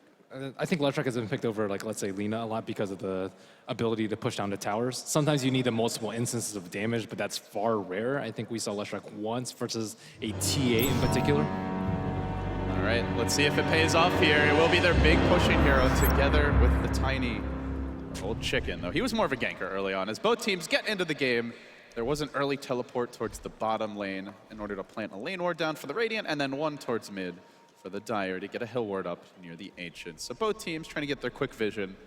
Doesn't look like anybody wants to go for too much aggression here over the runes, but they're at least going to get in position to scout them out. we've seen like VP play safe lane Lina a fair amount, and sometimes they just like leave her alone and just concentrate on the other sides of the map. The thing about leaving a safe lane Leshrac alone is he will push down your tower very, very quickly. CTY had a very dominant Leshrac performance at TI5, and we'll see if the safe lane works. Not really met with that much success, though, by other players in the safe lane. 30 seconds to battle. Old 11 does get scouted out here. Sylar skills up that rocket barrage. They do have the point and glimpse available. They're going to glimpse it back right into Sylar's waiting arms. Immediately got a snowball forward, but still tanking the rocket barrage. It's only level 1, but a lot of punishment here for Old 11 on one of his go-to heroes. And this was something that wasn't really discussed too much in the draft, but this was the change-up. His last game, the Tusk for 11 was banned, but this time around it gets through. Hero that teams have been loath to give him. Sylar trying to zone him out early with a Boots of Speed first on the gyrocopter. Definitely good for pressuring that Tusk. Let's see, the Sentry Ward's planted down. Looks like they do have the range here on the Radiant Sentry, but are they going to be able to find the Dire one that's blocking the secondary pole camp? Kind of an unusual position for it as Kaka scouts around. He saw, I believe he did see the hero run into the river, so he has an idea there's something nearby, but not able to track it down just yet. Night Stalker can roam around early anyways. He's not a hero like Visage that has much more trouble getting tasks accomplished on the other side. So they do in the end leave 11 up in this 2v1, and again he's going to start taking pressure, has the snowball, but nothing great to snowball to now as he circles through the trees. They're going to glimpse him back. It's kind of a short range one. Without the boot, Sylar can run him down, does buy the TP scroll, and it's just going to look to walk away here. Sylar not able to get in range, but tons of early pressure on the Tusk. Oh, that's actually a really good movement by 11 too. He managed to stall until the next creep wave came, so that rocket barrage wouldn't kill him. This is not that easy of a lane for him. It's a much tougher lane than what we're used to seeing for him, and he's not having the kind of start that he's accustomed to. Yeah, but now there's a double range creep heading towards him, unless they get this pull off. Looks like they might. LGD really handling the offlane Tusk beautifully so far. He's out of regen, actually. I mean, if you count Mango, I suppose he still has some. We always count the mangoes. Not only the one, but how many do they have? I'm still waiting for an offlaner to buy 5 mangoes with their first 625. There will be a day. Feel free to do it in your pubs anytime you want, Ben. Oh, please. I've done 6 mangoes with random gold. You're disgusting. That's not what you say when you get 150 mana, man. Hey, if you get kills with it, it all works out. But in the mid lane, there's some aggression here. They throw a little shade on Maybe. He'll back off. Still, the Bane appears to be having his impact once again. A lot of early pressure from Lanham, slowing down the Ember Spirit's early farm. As the Courier runs into the river, and oh, DDC says, I'll take that gold, thank you very much. But not the best micro there, although Old 11 did manage to grab his salve before it was too late. Yeah, I mean, this is just a byproduct of MMY doing an excellent job of zoning him and controlling 11. He is still only level 1, even though it looked like he was going to get an easy level 2, almost level 3. And he's still out of region now after having to use that salve and misses the D ward on that Observer ward on top. You know, speaking of D wards, RTK actually D wards the Radiant Sentry, so in the end, they were not able to find that camp blocking ward on the bottom side of the map. So now it's kind of up to Kaka. The Night Stalker, he isn't able to pull, but that's okay. He's still level 2.5, but Nighttime is going to hit fairly soon, and they need to stop the Disruptor, who isn't known for his strong laning phase. The Avalanche gets lobbed out mid together with the toss, but maybe easily able to handle that offense. So how's CTY farming? Looks like he's pretty well. Yeah, 14-5. On par with Sylar, who already has phase boots. So Tusk, I mean, he is going to have a really difficult time and can't really stay in lane. Looks like everyone's going to start gravitating towards mid soon. This might be the worst start 11's ever had on the offlane Tusk. I don't know if I've seen a worse game. And I wouldn't even say he's played particularly poorly. It's just the matchup and LGD's commitment to slowing him down. But they're going to bring 3 on the mid lane now. Momoya arrives. They've got 3 heroes here. They get off the sleep onto Maybe, look for the glimpse back. They find Old Chicken. He gets trapped in the kinetic field. He's going to turn, gets off the toss, doesn't have mana for the Avalanche, and that's the level 2 spell here. Old Chicken will burn down an LGD. A much better start for them in pretty much all respects here. Game number 2, quick first blood at the bottom rune. A little skirmish developing between RTK and Kaka, and back to the top lane. The snowball gets dragged back. Sylar, level 2 rocket barrage. Not enough to really threaten for the kill. But the good news is Old 11, he sees that gank mid, and now he can at least get his level 2 and a bit of extra experience. He's been doing a really good job of snowballing during the rocket barrage and then exiting when the rocket barrage is about to end, so he won't die. It looks like he's actually TPing back and scared of MMY actually having vision of him, and he certainly did. Good play by Tusk again. Yeah, that's definitely the power of the lane ward. Very important when you're running a support like Disruptor to have that extra vision. Yeah, he's just much more comfortable with this hero than other heroes, though. I still remember his Nyx assassin from the group stage dying well over 10 times without a kill, but with Tusk, he seems to have a much better grasp of the map and where the supports are moving around. eHome do get aggressive here. They move up onto the high ground. They had a hill ward on their side, well, kind of the lower hill, but DDC has managed to escape its vision, juking back into the trees. And as you mentioned, this nighttime is very important for eHome. What are they going to get? But ROTK's filing, I don't think they have vision on me, and a fissure could interrupt the tower dive. And now CTY as well as the Observer Ward on bottom have like very good vision of bottom, so they know that ROTK is sitting around mid.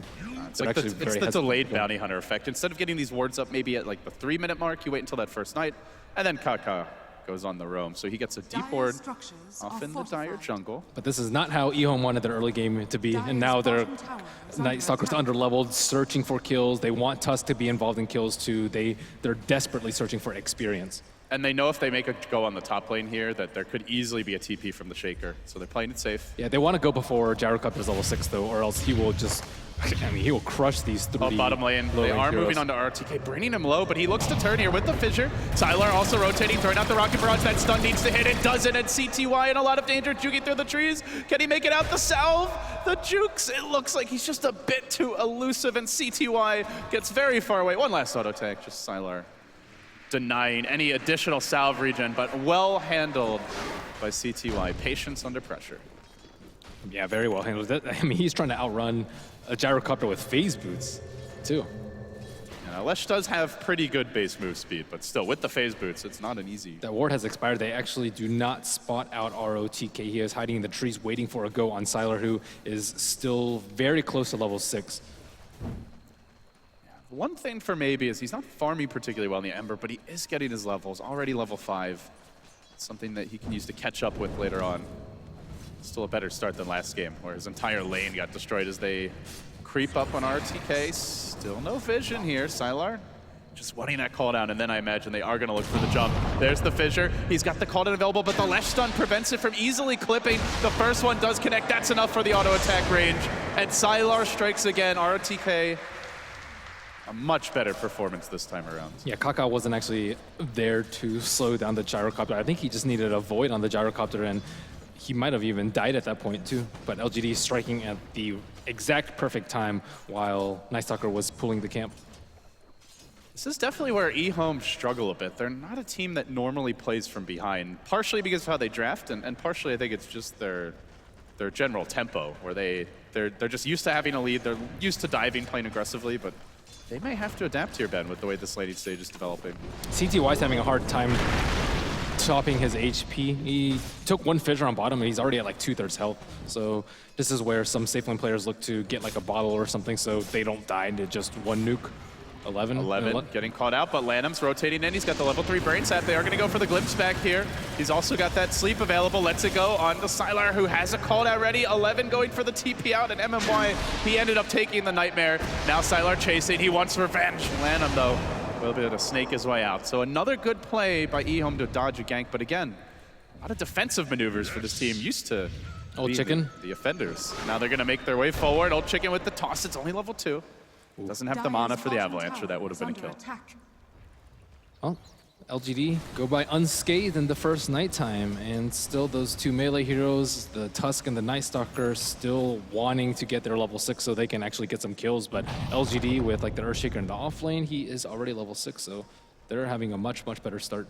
So at this point, looking at eHome, last game we saw the Blink Dagger from Old Chicken really opened it up. Is it all about the Blink now? Is there anything else that can get their game going? Tusk level 6 is also something that they're waiting for, but they have to be careful that they don't wait too long. Maybe is having a good time in mid, and will have his BOTs at some point too. So they actually have a lot of stuns, and Disruptor getting level 6 already is also going to be very difficult for these 3 melee heroes to deal with.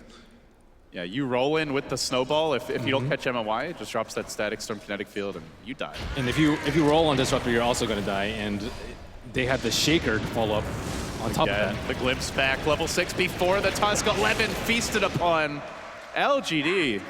Looking very poised after that game number 1. Seems they have been able to shake it off.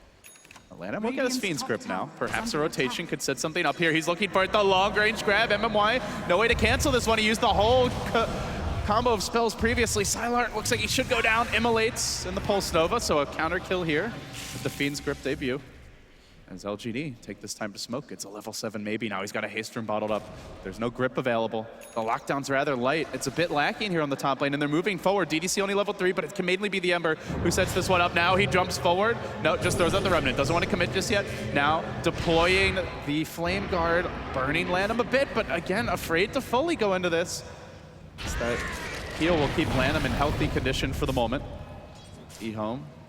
Just fencing back and forth, but nobody ready to commit. They're waiting for the Tiny. They're doing a really good job of protecting CTY though. He had that one kill, one death on bottom, and he still only has 758 HP. That's so easy for like an Ember Spirit to kill, even when he gets like one level Sleight of Fist perhaps to dodge the Split Earth. But he is like very, very vulnerable right now. And LGD's kills have not come without a cost. The Gyrocopter has been forced to move around a lot and has fallen behind in terms of CS. He's still a little bit ahead of the Leshrac, but with his score and with the way the past couple of minutes have been going, you really want your Gyrocopter to be a little bit more farm, maybe even like 1,000 gold ahead of the Lesh.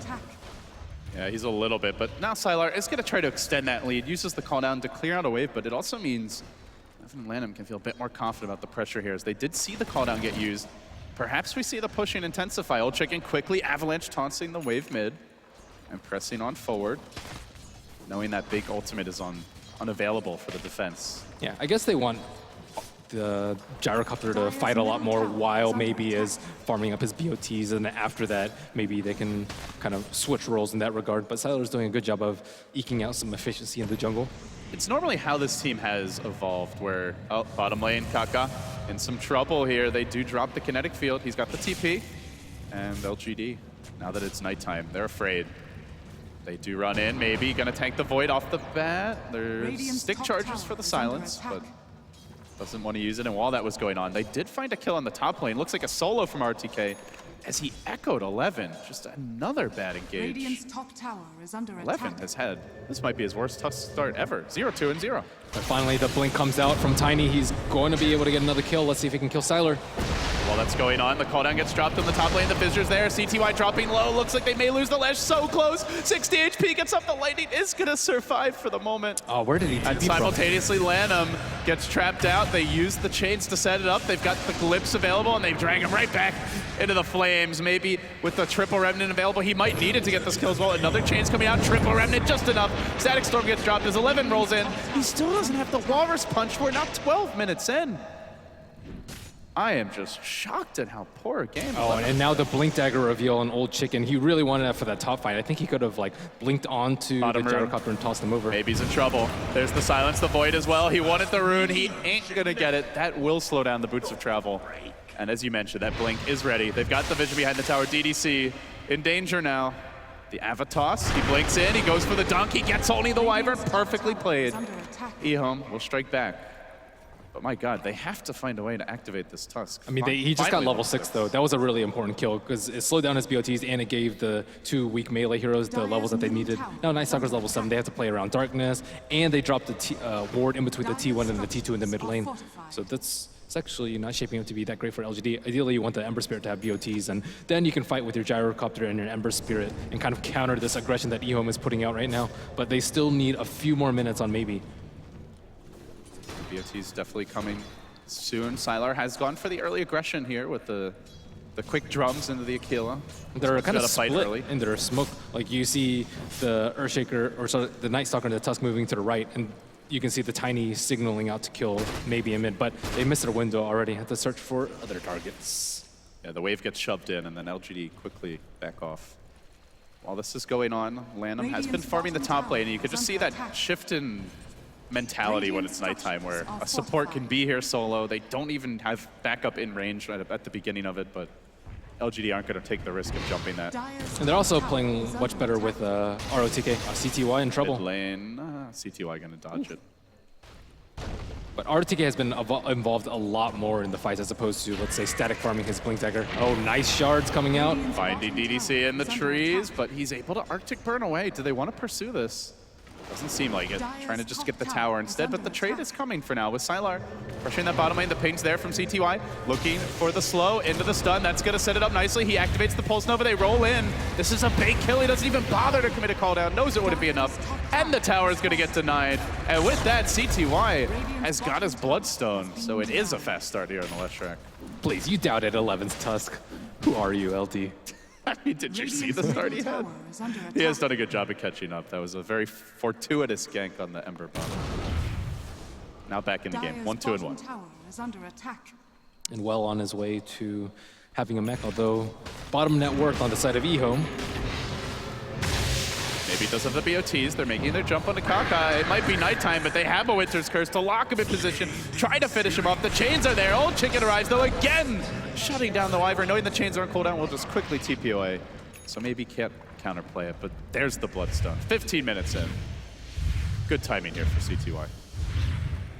Yeah, the Ember Spirit, though, going to prove to be a problem with the Boots of Travel. They're not really able to have the resources spread out enough around the map, whereas maybe is going to be much more efficient with his farming and his killing. So now eHome's like kind of maybe worried about being behind in terms of farm or in gank, and kind of have to commit, I think, heavier on the gank. Well, the nighttime wearing off fairly soon here. So we'll have to see if they want to continue to be aggressive. Darkness cooling down for some time.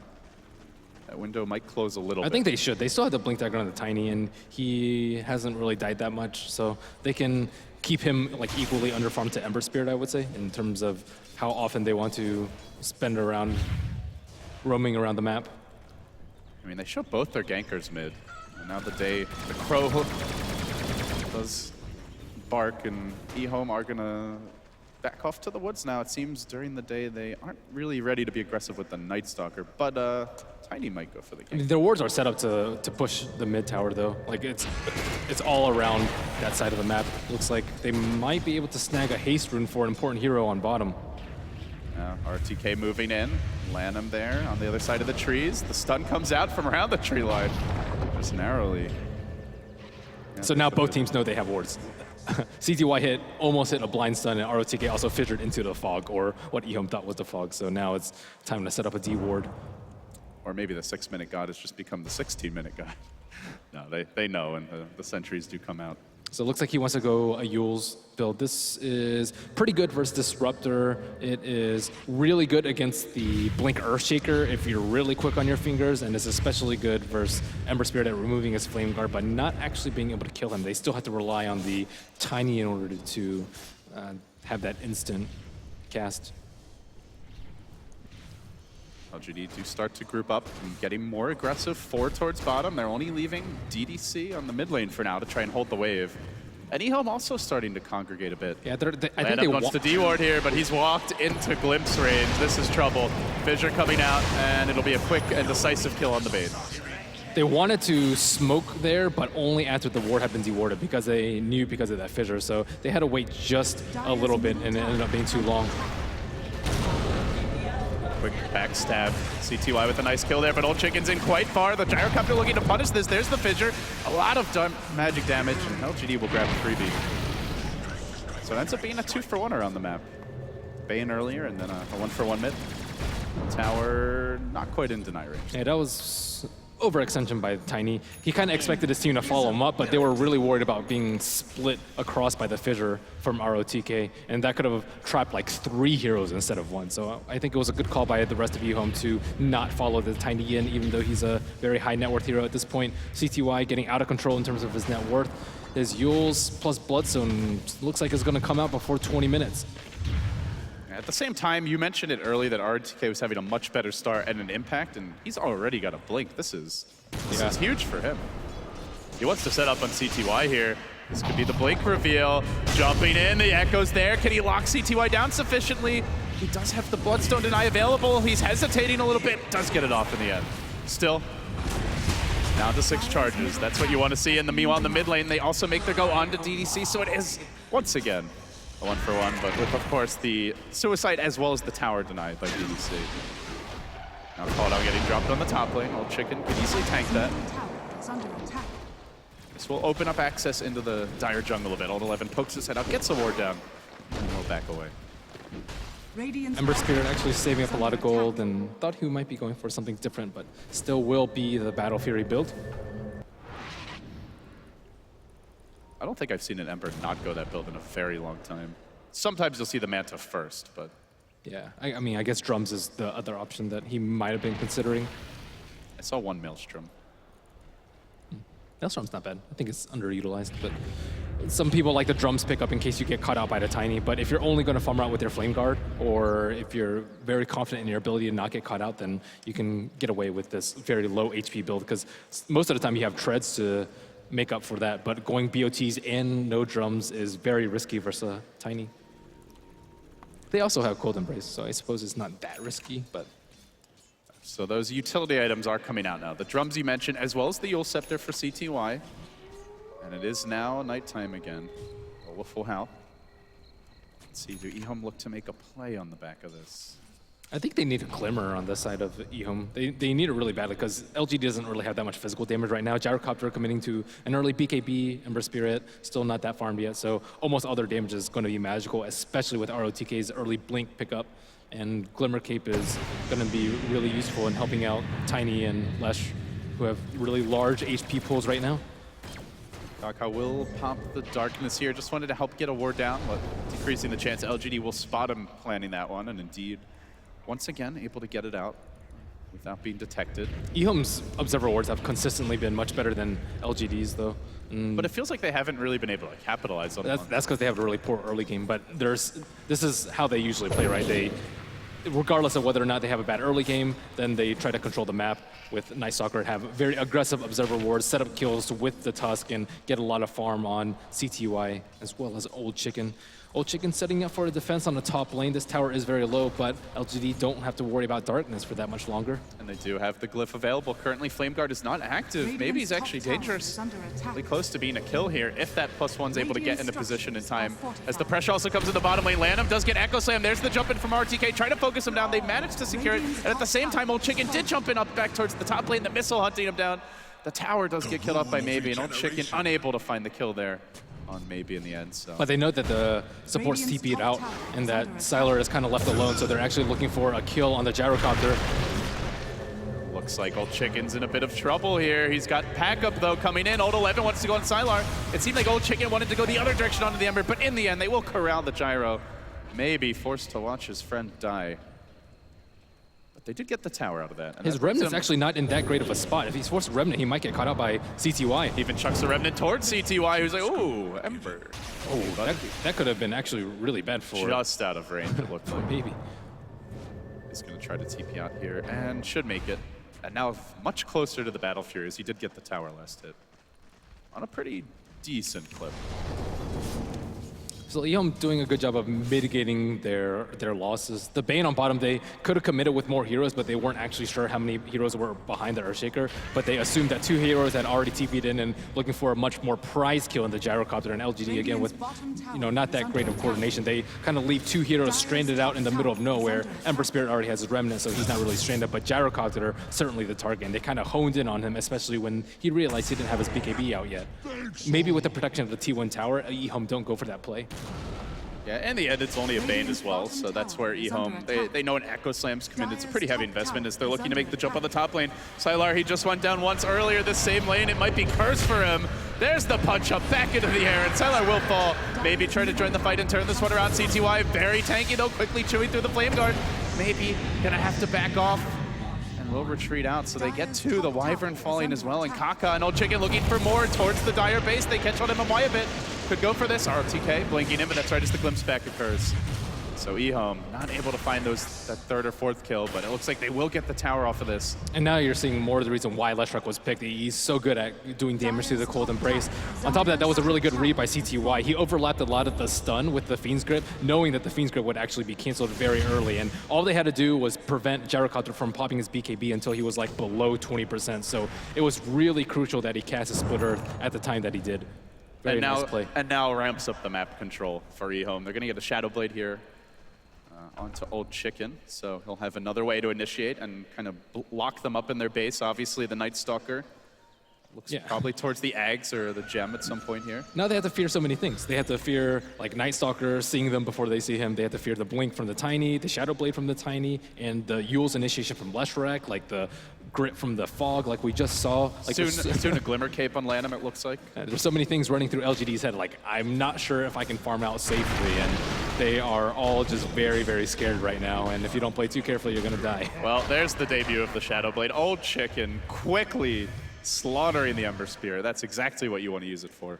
And this is one of the trade-offs of going the BOT build. Like, if he had just a little bit more HP, he might have. MMY, he's trying to go on a little Glimmer mission here, but he is going to get caught out momentarily. He drops the Static Storm. It's not much of a catch, only grabbing Old 11, and after the Shards got committed, they might lose Old 11. There's the Blink Echo onto C2I. Perhaps they've got the follow-up to make this one work out. They do lose the Disruptor, as well as the Ember Spirit up top from earlier. Now the Gyrocopter looks to turn, and Sylar jumping in. He committed the call down already. The Rocket Barrage is there.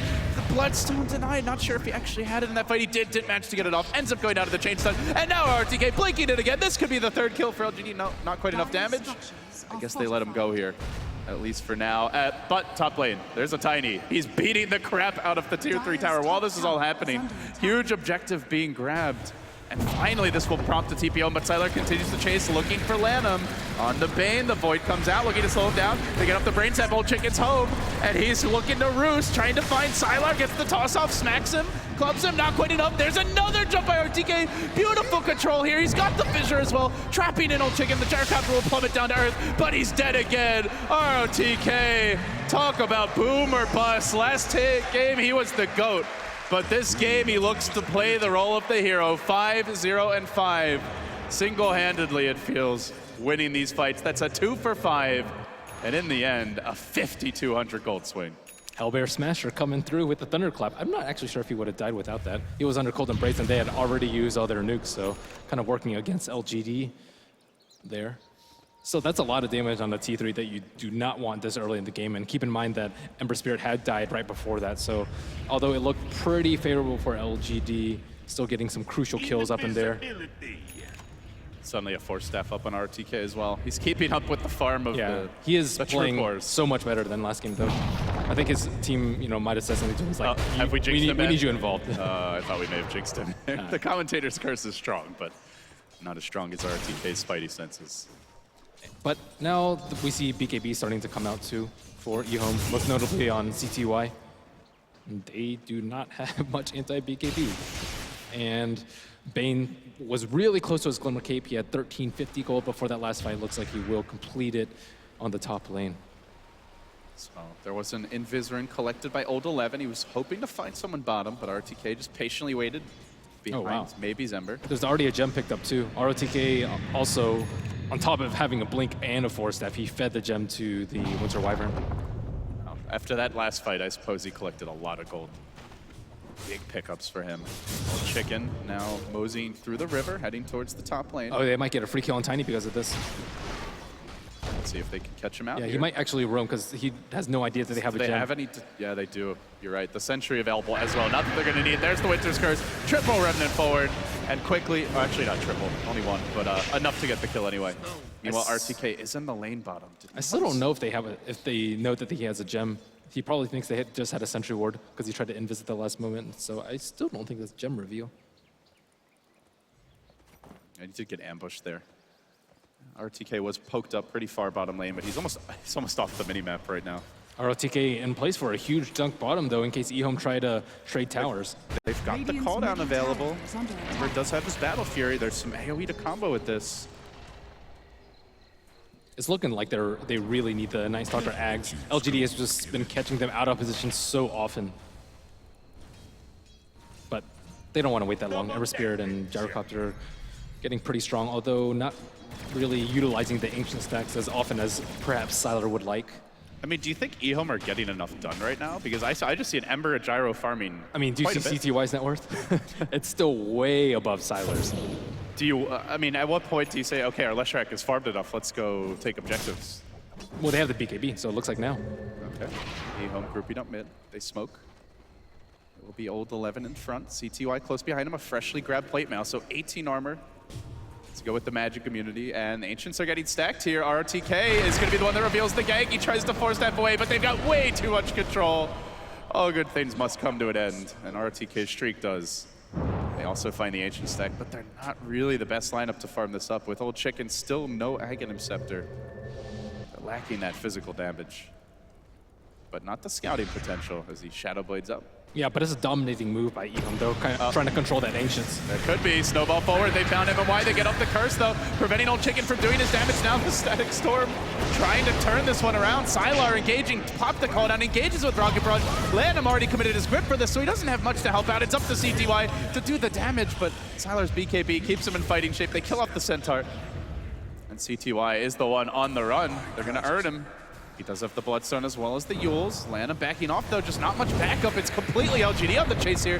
The Fisher coming through the chains as well. Yules is going to dodge that rocket, but still, with the homing missile not connecting, that doesn't really affect LGD. They want to continue pursuit from the backside. Kaka tries to slow them down, so RTK, he turns and heads the other direction. He wants now the Night Stalker instead. Fisher comes in, there's the BOTs forward from maybe, searching for the Vampire. Can he get him? Force Staff, Sleight of Fist chains, and a connection. And this will be the death of Kaka. Another grab. LGD, a very nice hold. More importantly, perhaps, than the kills, the tower also stands. So constantly catching out the Tiny Shadow Blade build, not really paying off for him. He might even have to go for a BKB before the Scepter at this rate. They don't necessarily need him for the damage right now, just because they have so many ways to counter his initiation. But yeah, he constantly gets caught out at this point. Radiant's middle tower has fallen. So good sacrifice by the Night Stalker. He wanted to keep tabs on the Winter Wyvern, seeing if they were clear to go with the Glimmer Cape. And pays with his life. So what do you think needs to go differently in the next fight for Ehom?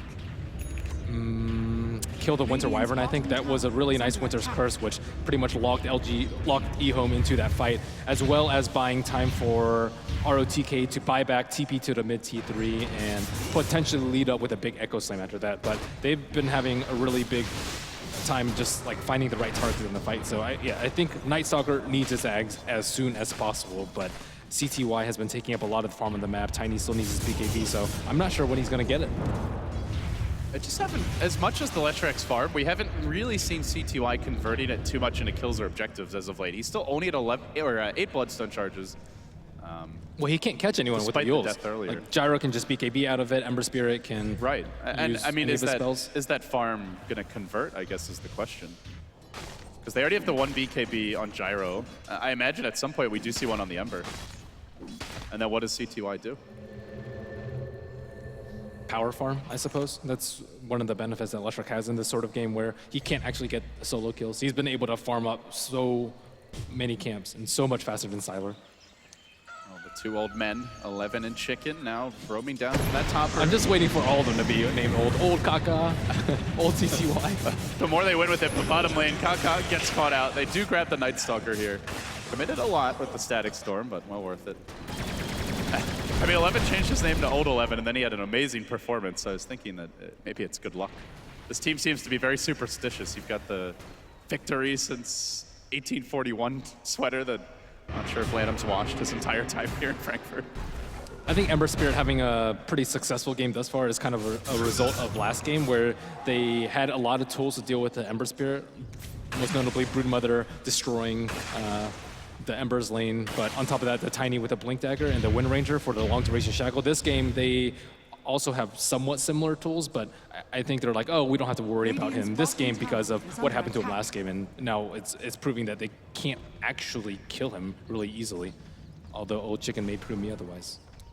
As the game continues, it just feels like that the tempo is much more comfortable for LGD. Much slower, more about split push, not being forced to constantly, frantically scramble to engagements at like the 15 to 20 minute mark. CTY, he's going to have to be really quick about his... I don't think he can get out from this. He doesn't have regardless of... He does have the BKB BOTs, but they have that curse in range. No, DDC's pretty far away. CTY might be able to make his way out. He's fully committed to this one, and now the curse comes through. The BOT is already committed. CTY is trapped and is going to go down. No Bloodstone denied there. Big grab for LGD.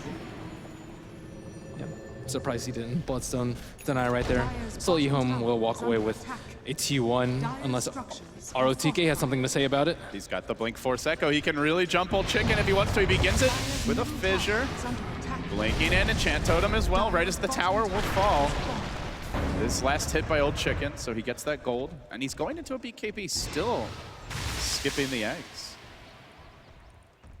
Yeah, they're playing very, very scared. Just teamwork is just not the same as last game. Night Stalker, for example, ditching CTY early in the game and having him killed on bottom. I think that Lanham was very scared to make a play there, and they just constantly do not have vision of LGD's heroes. How many heroes are sitting behind ROTK? It is going to be a big Ancient stack now. LGD farming up a lot of additional gold. Sylar now, suddenly, MKB is going to be purchased, it looks like, flying out on the Courier. He's already gone back for the Dominator a while ago, so he's been able to increase his income by quite a large amount. And it seems like the only hero that can really match this level of farm is the Leshrac. I think he needs a Blink Dagger to be mobile. He needs, because there's this like huge area that they can't go in because of the call down on top of the Winter's Curse and the Earthshaker Echo Slam. If he can like somehow blink and then use the Earthshaker, that's a very good way to start off the fight. And then the melee heroes can kind of file in as he runs in with this BKB. And this way, they don't have to worry about the Winter's Curse and the Echo Slam. But as it stands right now, he's just kind of forced to walk in, and he has to like wait for the call down. He doesn't want to get Winter's Curse and just can't really walk into the backline of LGD where he will do the most damage. Yeah, that's a really good point. I haven't seen CTY going for any of those more utility items. I think more of your hard carry Lesh build up. Yeah. Aside from the Yules. He needs to pick it up though, I think after the Shiva's Guard. Although after that he's 6-slotted. And then I guess you start to ask, what does he replace? I guess BOT2s into maybe a Scythe instead of a Yules, I suppose. And, well, meanwhile, you look at LGD, there's a lot of item progression available for this squad. Not often you see a Tiny line up at 36 minutes where the Tiny needs help to clear the Ancients, but Old Chicken is looking a little rubbery. I think it's a good choice for him to go to BKB though. Like it's clear that he just dies in this fight because he doesn't have the magic immunity. They scout him out, and now that they have the gem, there's no way he can catch him off guard with the Shadow Blade. So he needed it, and CTY is doing his lion's share of farming. More than enough for the both of them. Curious to see what maybe he's going to go for here. He's got the Ultimate Orb as well as the Crystallis. So a little bit of defense, a little bit of offense. Dire's middle tower. He's also got Sylar who can really assist with that. Not only does he have the MKB, but now he's got another 2,000 gold picked up as a hasted DDC is going to jump in with the Arctic Burn. Everybody blinking out. It's a game of whack-a-mole here. Who's he going to find? Gets the curse on Old 11, and CTY is just going to have to run. Another pick-off for LGD. It just seemed to more and more be the team that's comfortable to move out and go for objectives. Still could have been 2 kills though. Good reactions there by eHome, but it is going to cost them a potential Roshan. Oh, actually, they had the Night Stalker Axe. This is much quicker than I expected coming out. They want to test this. BOTs are available for CTY, so he can join the team. Yeah, they have to de-ward first, though. There are actually 2 Observer wards, and Roshan's actually going down pretty slowly, only at half HP right now. And once they clear this next Observer ward, maybe they can go in, but Lanham not really wanting to clear that Observer ward. Oh, Kaka, he sees what's going on, but can they get there in time? The pings are coming out, the team's rotating. We've been waiting for a big team fight this entire series, but is it going to happen? Old Chicken blinking in, gets off the Avalanche, goes onto the Roche. Last hit going to the Dire. Who's going to grab that Aegis? Everybody skirmishing in the pit. It's finally the Gyro who picks it up. So everything going here the way of LGD as Old Chicken will fall. MMY will be the trade, though. So far 2 for 1, but round 2 of that life now begins. CTY looking for the Sun. Sylar did already commit his BKB, but then RTK leaps in with the Echo, looking to be the savior here. They are going to bring down the Bane, and now looking for more. CTY held in position by the Troll Trap. He's got the Bloodstone tonight, may have no choice but to use it if RTK leaps in again. He jumps forward, there's the Suicide. They've lost the Leshrac again, their key farmer, and then the Embrace keeping RTK alive, snowball forward. They can't seem to kill anyone off though, the 2 hero chains. Maybe once more, he rushes in. Flame Guard reactivated and engaged, and now the Fissure just barely clipping Kaka. It's ROTK again and again. Stun after stun, meet the club as LGD completely swing this game on its head. Whew, 5 heroes The Aegis was there for like a good 3 seconds. So I was like, who's going to pick it up? Nice patience from ROTK. waiting for that fight, and eHome just took a little bit too long to get there. Had they started off the fight a few seconds earlier, maybe they could have prevented the roast from falling in. With Gyrocopter out of the fight that early, I think it probably would have swung eHome's way, but just all the items have been coming out just a little bit too slow. The Glimmer Cape first on the Bane, like the BKB on the Leshrac, the Night Stalker Ags, everything's been like 1 or 2 minutes late because of the excellent start that LGD had. And I think mostly due to MMY. Can I just point out that RTK is 10-1-7 on an offlane Earthshaker? I can't even count the number of times that we've had a panel session where people are saying, you know, offlane Earthshaker generally isn't that good. I don't know why anyone's picking it. This guy's been involved in 17 of 25 kills, Ben, and he's only died once. He's got a BKB. They had a good start for him, too, and it's, I guess a Night Stalker support isn't the greatest at zoning him, but they blocked that creep, the creep pool spawn for him, which I think is pretty big. Yeah, and the Night Stalker, it's worth remembering, was running around for a while trying to find the ward that was over here in the trees towards that bottom rune, and never was able to do it. RTK actually went for a BKB, so now he's kind of immune to the tiny jump and the Leshrac. They need Yule's initiation. They don't have physical damage right now. Like, I don't even really count the tiny that much. Yeah, in retrospect, Old Chicken probably wishes that he went a Scepter instead of the Shadow Blade, but he probably didn't think that LGD would retain a gem for so long, nor pick it up so early. In fact, now they've got 2 gems. That was one of the other Wow, casualties. they're actually using a smoked kobold to scout out their positioning. Very interesting. They just want that extra bit of movement speed, perhaps. Fast Raptor, straight out of Jurassic Park. So it looks like Ember Spirit committed for a Eye of Scotty build, and they're keeping the HOD creep, I think, with them so that maybe can BOT onto the creep. Last game there was summons, this game it will be the HOD, but Eye of Scotty, much better synergy, I think, with the Cold Embrace and I mean, what other item is there? I guess Manta style for the silence, but Night Stalker hasn't proven to be that much of a problem this game, and it's not particularly great versus Leshrac's amount of AoE nor Tiny's cleave. I mean, and they lost the gem, so at this point, you know, what the Scepter is still decent, but not nearly as scary. Yeah, they kind of need to stall out for the next 3 minutes while LGD kind of, while they wait for the gem to refresh. Well, while they're waiting for gems to refresh, LGD are wasting no time in pressing up mid. The creep wave will arrive soon, and they'll continue this assault. Tier 2, there's a glyph available, CTY. Still waiting to see the Leshrac activated this game. He's gotten 1 kill in it feels like the past 20 to 30 minutes. Been very quiet as of late. Yeah, now they have a good span of daytime. Look for the jump, there's the dunk, it's the return of the king into the entire eHome backlines as RTK leaps forward. They've almost killed off the Leshrac again. It's the totem once more. No mercy here from the captain of LGD. They do get a grip though, and maybe he's in pretty far. He's got 1 of the 2 gems. He may end up paying for this fissure coming through. Where's the backup? Sylar just kind of sitting back and watching it happen there because they're busy chasing Old Chicken to the periphery of the fight. They do end up bringing down the Disruptor here, but somehow able to jump away. Is maybe close to dying. The Walrus Punch almost cooled down. Not quite in time as Old Chicken is being chased here. He's going to get dunked by the missile. He's got the backup of CTY. It was a buyback though, forced out of the Leshrac. They need to get more out of this. There's the long range push in, leaping forward. He wants Sylar so bad. Can he get the kill? He will. I almost feel like he still needs more after that buyback. In the end, they only get the Gyrocopter. It cost them a Lesh and a buyback. And they didn't actually end up getting a gem, I don't think, out of that. I thought they were going to get the Ember, but he ended up just miraculously escaping with the gem. Oof. That would have been big, considering that they really need one to go with that Night Stalker. Yeah. Still on cooldown for 2 minutes. Very good jump by ROTK once again on the backline. And the Winter Wyvern with the Cold Embraces are just devastating. eHome can't really focus anyone down. They don't have that much AoE, especially without Tiny having his Ag Scepter and with Lesh not really being able to do that much damage in these fights because of the mass BKBs. Let's see, what is Old Chicken going to go for now?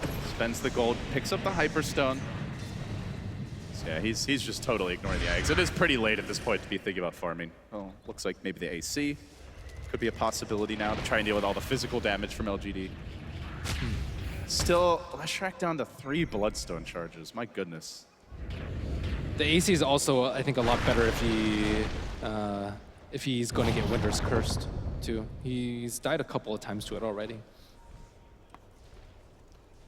So eHome, after that whole engagement, they now find themselves down only 8,000 gold, which at this stage really isn't all that much. The experience graph around 8,002.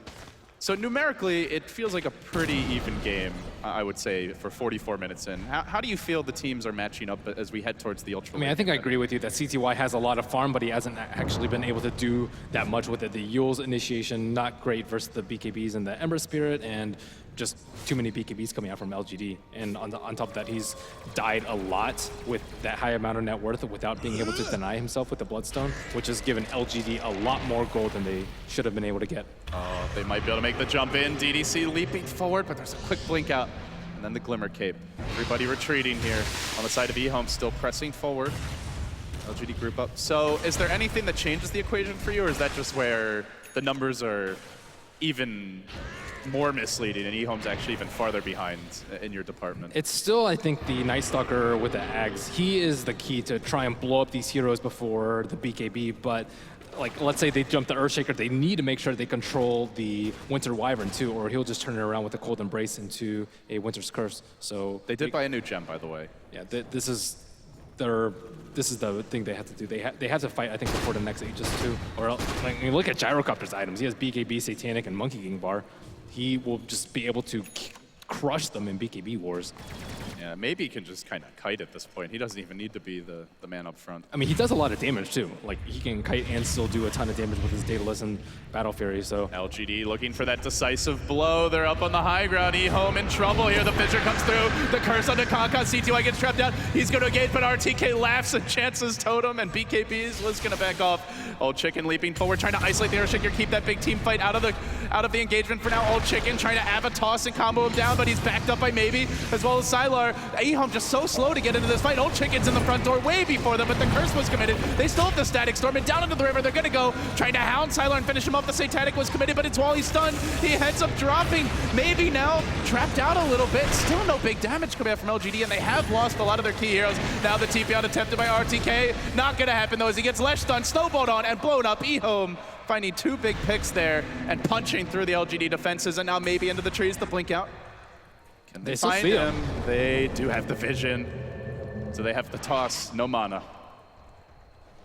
I bet CTY wish he went blink now.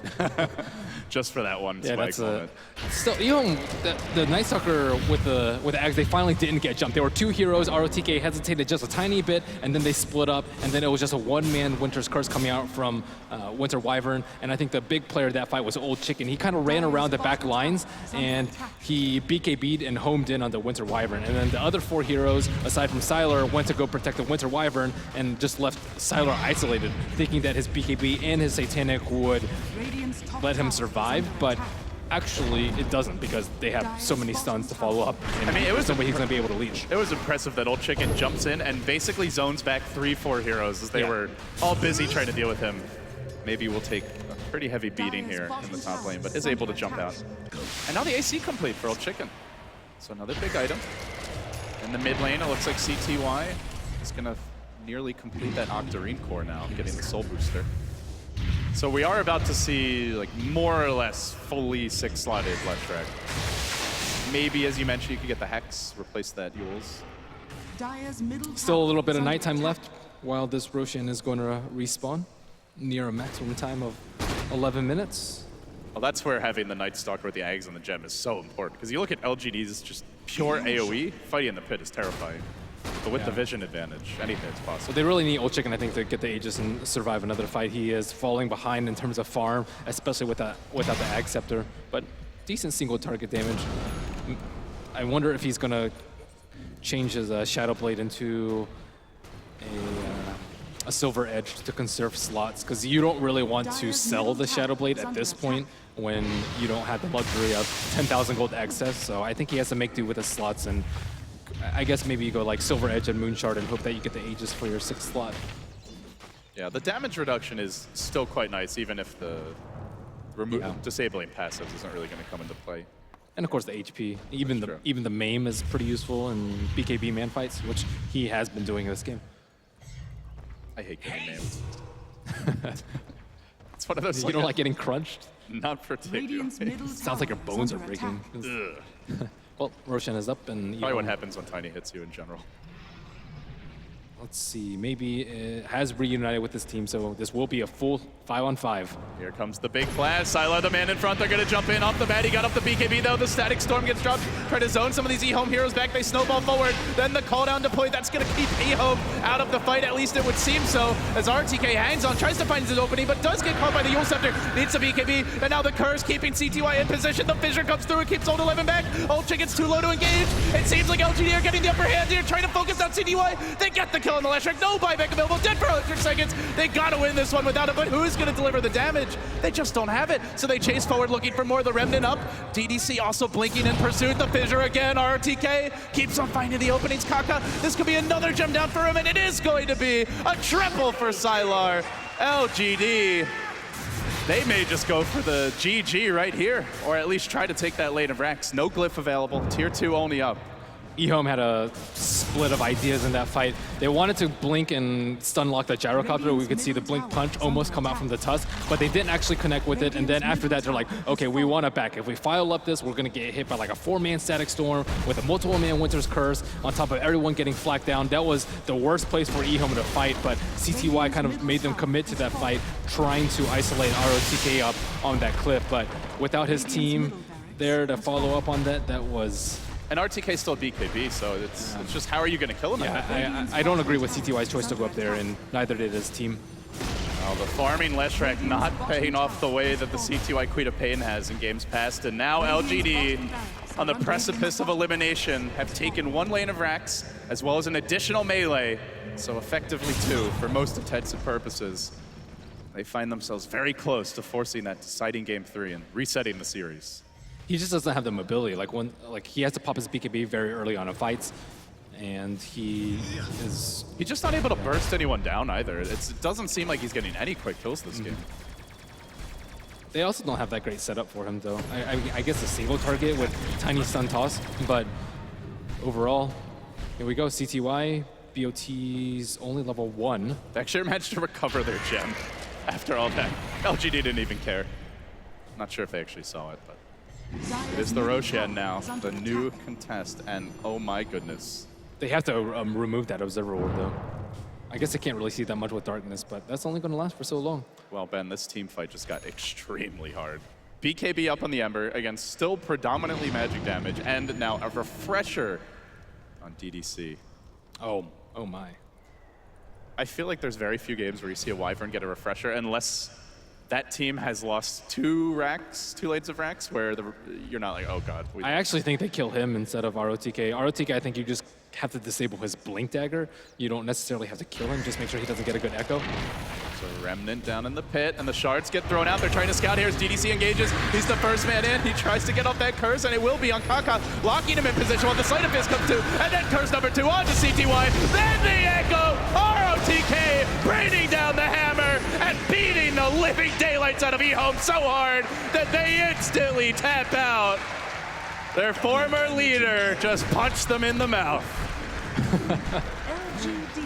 He ends this game with an incredible performance. 12-2-12 on the big stage in a key moment. There were rumors of team dissension. You would not know it from how they played this one. Yeah, what a performance from ROTK. Maybe, I mean, all of LGD playing spectacularly after that game 1. The king has returned, and to find out what's next after his coronation, we'll hand it back to Paul and the analysts. Indeed, the king has returned. LGD tie things up 1-1 as they head off for a quick break. They'll give us a chance on the panel to discuss game 2. Jacob, start with you. You can't really tell that these teams are enemies right now. You just see Lanem scratching MMY in the hair before going off. Those two have obviously played together for a long time before splitting up. Great game by RTK, really redeeming himself after that Doom Blitz game. No, this game around his Earthshaker was a lot more clean with the execution. It really felt like the Doom game, he was just uncomfortable, because I haven't actually seen him play it that often, but with a hero like Earthshaker, it's a hero that people have been playing since the beginning of Dota 1, even Dota 2, and so he was able to have a lot more impact that time around, and I felt like this is what you saw, or what they had hoped to get when there's not a Brute in the game. Syndred? I also think DDC is worth mentioning in this game on the Winter Wyvern. I think it made a very big difference this time around compared to game number 1 where he just got shut down entirely. This time, countless good cold embraces, a couple of good Winter's Curses as well that really kept them alive in the fights. And that seemed to be the name of the game for them. They wanted to extend the fight so long that BKBs expired, and then boom, ROTK comes in with one good Echo Slam after the other. I think one thing we could discuss as well is the momentum loss you seem to get on Tiny when you don't go for the Aghanim Scepter.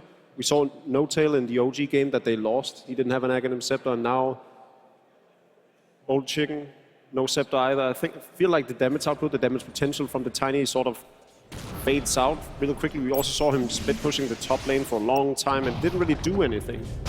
Yeah, and part of the problem right now too was that you see in this engagement, all they have to do is all in onto the Leshrac. Once he dies, they have no more damage sources. Things started off very well for LGD. It was almost like a bit of a sandwich for them, a jam sandwich, you could say. The first part was absolutely fine. The middle part of the game, though, seemed to be slipping away from them at one point. Ehome trying to take control in that mid-game. Unfortunate difference in targets here. I think the brain tap on the gyrocopter could have made the difference. I think the bigger issue is the decision for the Tiny. Before this clip in between the two, he decided to go for the split push at top. He did some damage to the tier 3, but during all of that engagement, I feel like if he was just there was no BKBs or anything like that for him to worry about. A lot of the big abilities were already used. If he's there, I feel like they're able to win that, and they have to. Like, this is not a late game geared lineup as you saw when they lacked damage. At least not with the builds they went for. There was a little bit of an inconsistency, because if he goes for the Shadow Blade, which is more of a... I think he built it solely to try to catch off the Ember Spirit, and he managed to one time.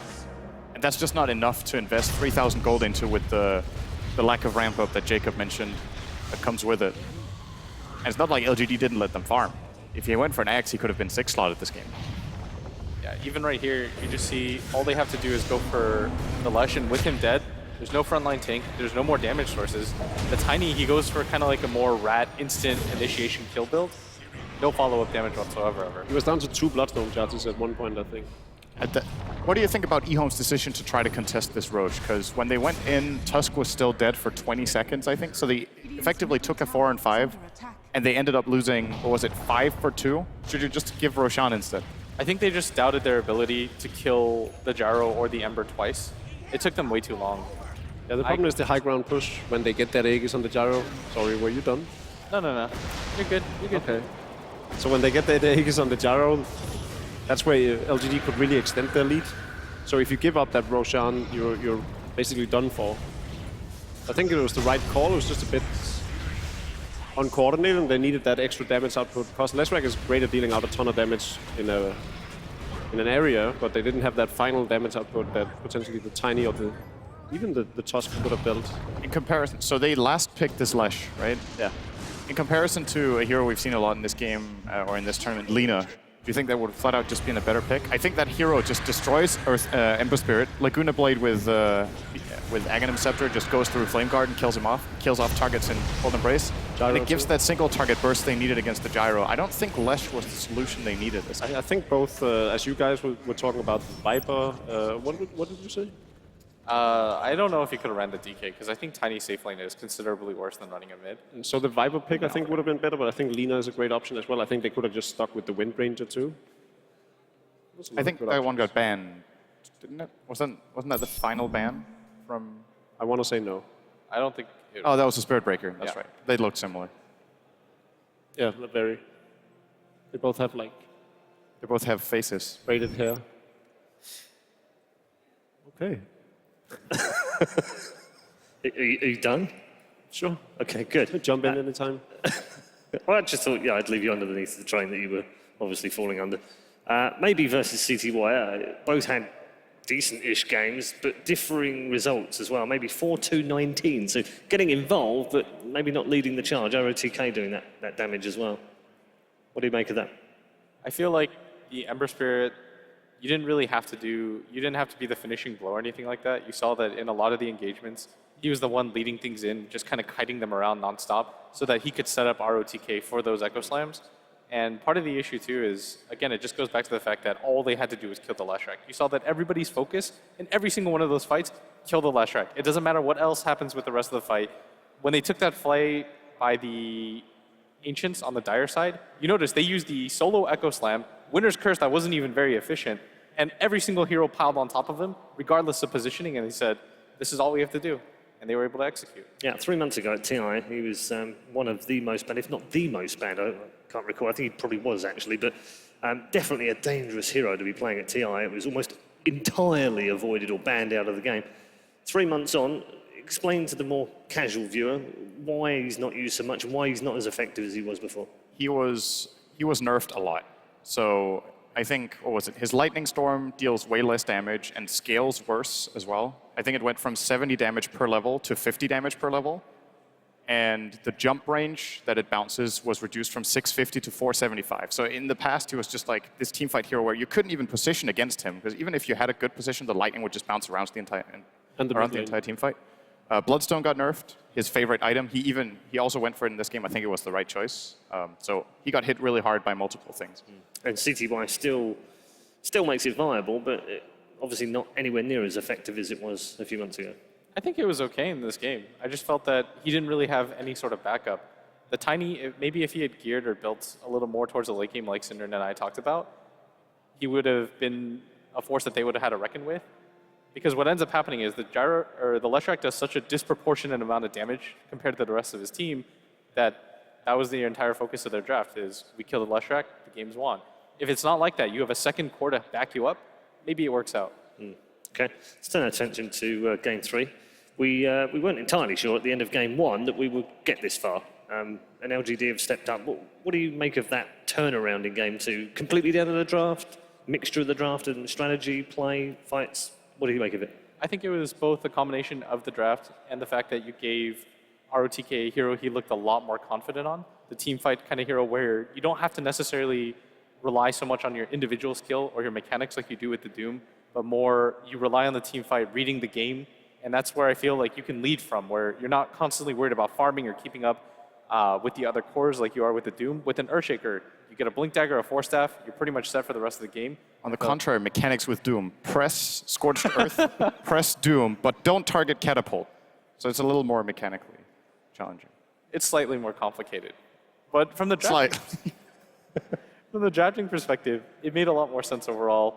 Without the Brood in the game, we saw what LGD looked like when they had a full game to actually execute. Yeah. What do we expect from Game 3, Jacob? What would you like to see from the two teams? I mean, what we've seen now is that the fifth pick offlane hero has been the deciding factor in both games, but for two very different reasons. The first one being a strategical one, and the second game where with ROTK on the Earthshaker, definitely from a playstyle perspective. Game 3, I think it's about taking, for eHome to take LGD out of their comfort zone pick-wise. Because eHome seems to have this wide range of heroes that they can pick and play, whereas I think LGD is a bit more limited. I'm just curious to see if eHome can keep their composure into Game 3. After losing that game, I'm pretty sure the team has some internal disagreements of how that game should be played, because it didn't seem like they were entirely on the same page. I have a hard time believing that Lanham, with the draft they ended up with, would have suggested a Shadow Blade on Tiny and not playing the farming kind of game for that situation. You know, most of the times, the captain can't call everything. Like, you have to play your own hero and you have to make your own decisions. And this time around, I just don't think it was the way to go on the time. Okay. Blitz, what would you like to see in Game 3? Honestly, I completely agree with Synderen's assessment for once. I felt that... For once. As always. I felt that that game would have been okay, but for example, there are moments where the Tiny decides to go for the split push. If he doesn't do that, then they probably win the fight if he comes in, or at least it makes it a little bit closer. You have to have a little bit more unity, and I feel like Lanham, he can't make all those decisions for you. You have to learn to kind of say, okay, we have an early game center draft, a lot of magic burst damage, focus around that. Teams entering their booths once more for the final game. And if you are just joining us, there's two cracking games from both teams. It's 1-1. And we are headed into Game 3, the deciding match to decide who stays in the Frankfurt Major and who goes home. That's right, it's decision day here. Day 4 of 6 at the main event. LGD strikes me as very calm going into this one. I'm sorry? LGD strikes me as someone who looks very calm going into this one, not very tense or anything. It's just another day at the office. They do have 4 players who's been attending all the major tournaments for, some of them, a decade. Experience does pay at these points as well. How much is it going to play into this third game? I think quite a bit. I feel The one thing that we talked about early on is whether or not it's easier to control these newer players, and I feel like it is, but nothing beats experience when it comes to the end of a best of 3 where you're about to be eliminated. This is where players like MMY, DDC, the ones that have been there, they can buckle down and say, okay, here's what we need to do. Everybody's going to be calm. ROTK doesn't have to worry about focusing on calming people's nerves, like Puppy said. Whereas on the flip side, eHome, I feel they're going to be a little bit more nervous. They're players. Unless you're some kind of like monsters, you're going to feel a little bit of butterflies. You're going to feel, this is my big shot to kind of perform. Can I be able to do it? You've been in lower brackets before. You've been in that situation where you've got to win the next game This to was stay. spawned in the lower bracket. Oh, Sundgren. I didn't see you looking at him. Yes, you've been in a few lower brackets as well. We'll get your thoughts as well. Well, collectively, between you, just try and explain it to a viewer that hasn't perhaps had that high-level competition experience in that lower bracket. Are you so blindingly focused that you just forget about the consequences of losing, or does it play a part on it? And does it affect different players in different ways? The number one most important thing is that the team can stay a team. And I got to say, from my own personal experience with internationals mainly, there's been some unfortunate chains of events that's just led to internal issues in the team. And when you go into a lower bracket with that kind of team, when you're facing elimination, it's very difficult to pull yourselves up if you don't share the same joy and the energy of playing the game. So that's the number one thing. And I think for both of these teams, that is not an issue. So once that part is eliminated and you're focused on the task ahead, then it's about focusing on yourself. Like, don't get too nervous, like Blitz pointed out. Just try to calm each other down, stay collective, and look at it. Like, of course they know that what they're up against. Like, it is super important, but you can't let it get to you too much, then you lose focus on your own game. Yeah. Jacob, have you ever gone into a booth in a lower bracket match like this on the verge of elimination and actually thought, oh my God, if we lose this, we're out?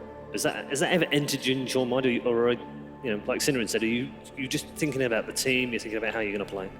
I don't think it's something that you think too much of.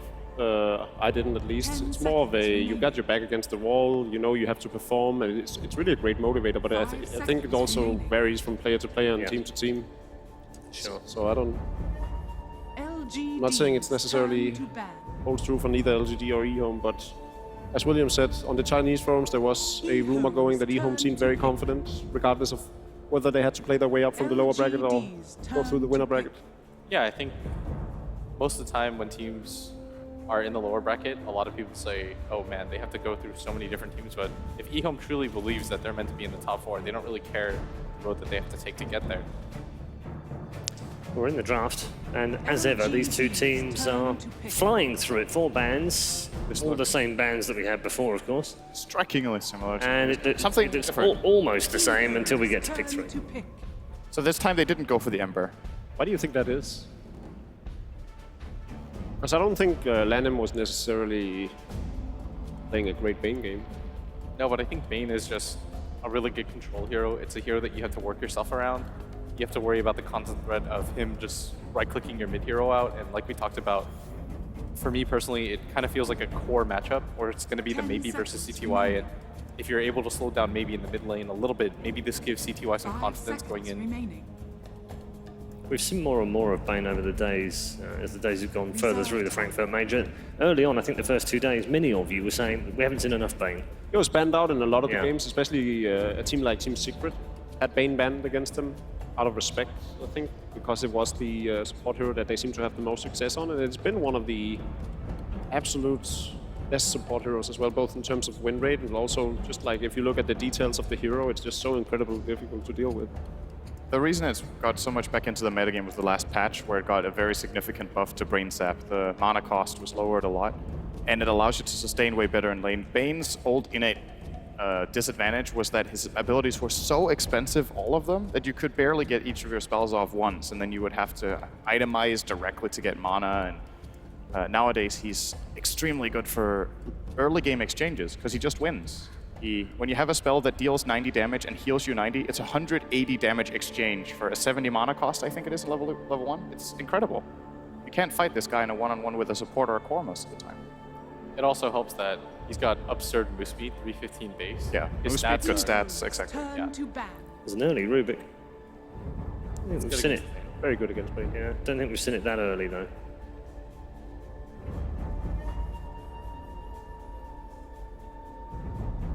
All right, eHome are going to just continue to ban the Lycan. LGD's turn to They ban. they really didn't like that in game one, did they? Which is weird because they beat it. Yeah. Like pretty heavily too. Yep.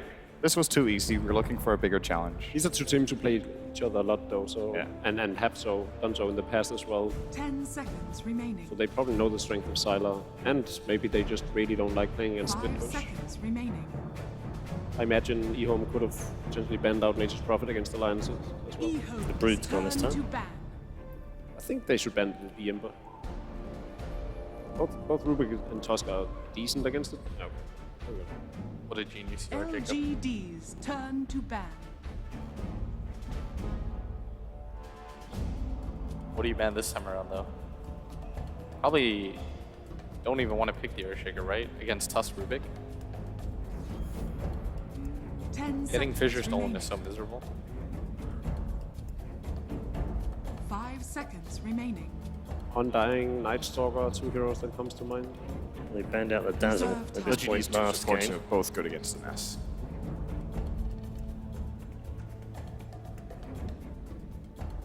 Undying has some merit to it, though. Especially the way that you fight around the Winner's Curse. If he just drops Tombstone, it's good counter initiation. I feel like there's so many core heroes, though, that you have to take care of that unless you find one to be incredibly striking, you don't even bother banning it out. They haven't banned the Wisp yet, which they banned in the second phase in both the first two games. That's a good point. What are the core heroes left that are incredibly contested by both teams? Wind Ranger, potentially. I don't really see Old Chicken play that hero, though. It's not that contested. Went through last game. Yeah, I don't think so either. If anything, Tiny. Yeah, they had a lot of success. Gyro? Gyro. Gyro's probably the #1 hero, yeah. I don't think LGD will ban it. I think they want it, and they're just thinking about what counter to their draft they want to ban, and then they'll insta-pick Gyro after this. Seems pretty straightforward for Sylar to go that route.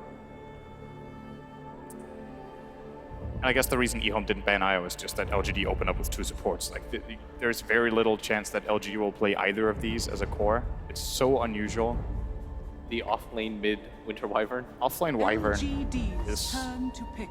very rare. eHome's turn They banned to one of the pick. better heroes, though, against the Gyrocopter. That Aghanim's piercing Lina. I think they heard Trolls talking about it. Yeah. So they were, I guess they're thinking, okay, eHome won't go for Lesh again. They could try another of those Spellburst heroes that could become a problem. They feel like they've got pretty good control of the physical damage by having Cold Embrace, and of course they have Defensive Nightmare. They even have Enfeeble against it. So they just need to take out the main magic threats. I think Lina is a great ban.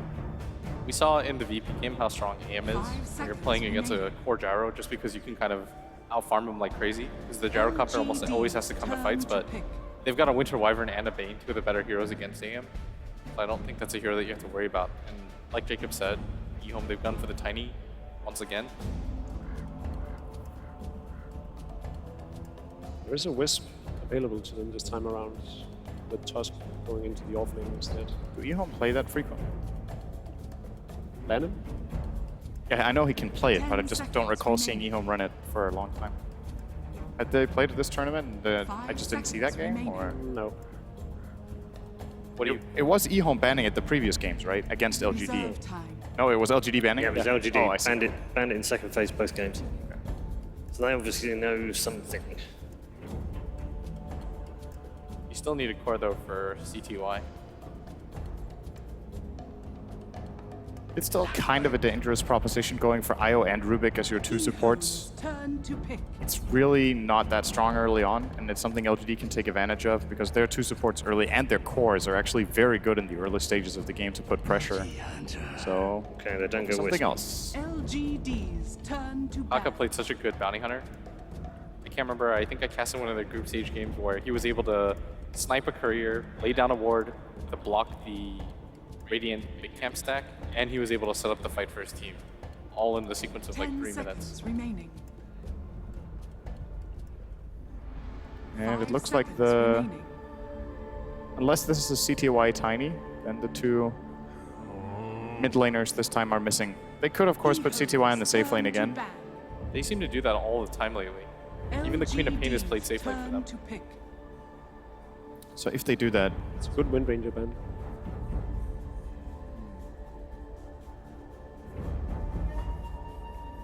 What do you think of an Alchemist?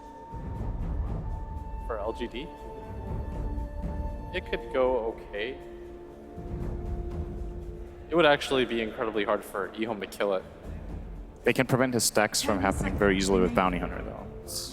A big part of the hero is securing your own jungle. That's like the #1 hero you don't want to play against. Do that. I'm a little bit worried though, Synderen, if you look at eHome's lineup, they don't have a lot of damage. Like their 2 supports, Rubik is not a damage dealing support. Bounty Hunter is not a hero that you want to get in close and right click and shuriken with.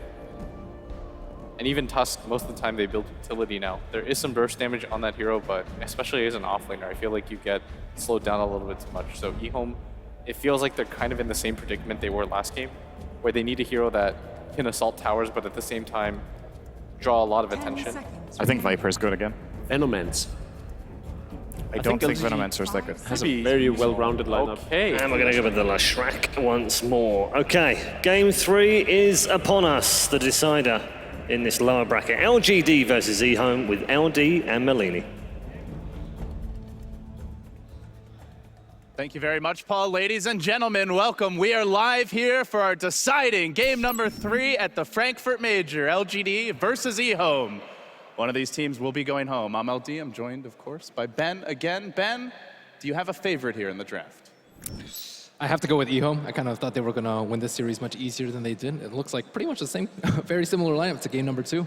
And going into that draft, you thought there was a chance maybe the Lashrak could get out of control. We didn't really see it. They go back to the well. I guess a little bit of a difference here because they go for some different supports. They get the Rubik, who can be a big playmaker. They also grab the Bounty Hunter, who can accelerate your team's income heading into the late game. So maybe they can get the gold advantage. I expected the Bounty Hunter to come out in game number 2, actually. I think it would have worked much better for them than the Night Stalker, although they probably drafted it in response to the Ember Spirit. So, yeah, we'll see. I do like their Bounty Hunter play a lot, though.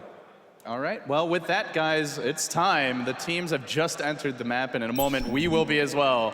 LGD versus eHome. Only one team can survive the day.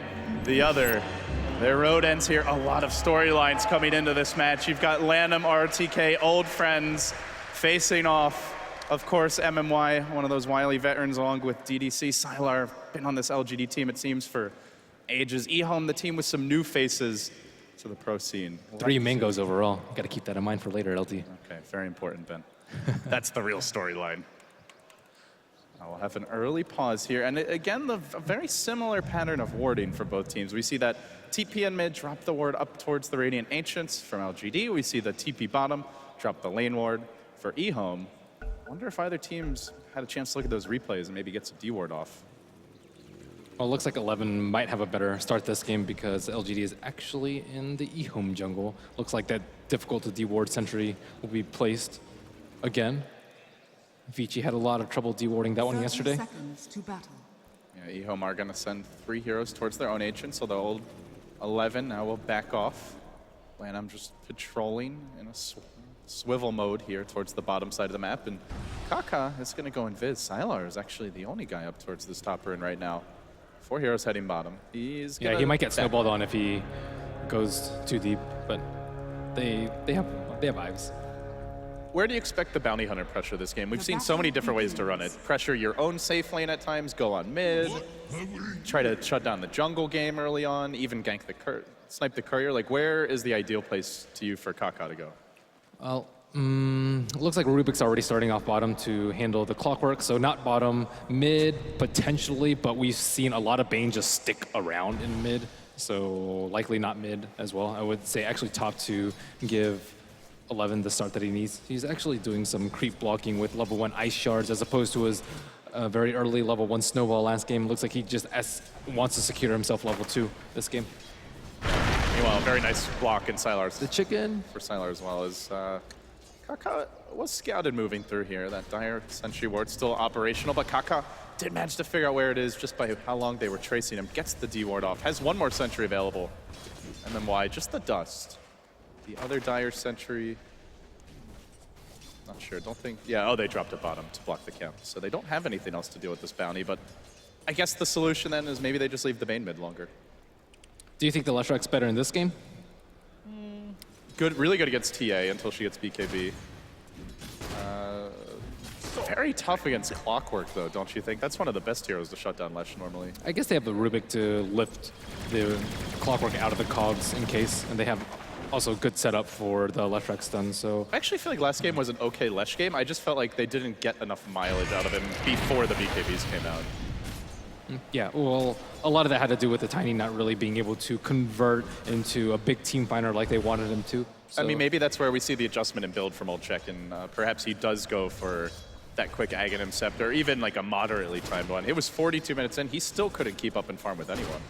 But they're actually able to secure a lot of 11's levels this game, though. He's level 2.5 already. I think at this point he was still level 1 in the last game. So, I mean, MMY kind of focusing his resources elsewhere because of the pesky bounty hunter. At the same time, the Tiny, it doesn't have the easiest lane here. Up against a dual lane, now a double damage rune on MMY, as though the lane wasn't already hard enough. So he will be struggling quite a bit. And I'm just not really sure where Kaka's going to be able to go. This top lane, kills will not be too easy to come by. Unless they're able to trap the Wyvern, but even then, you've always got the Arctic Burn to get yourself away.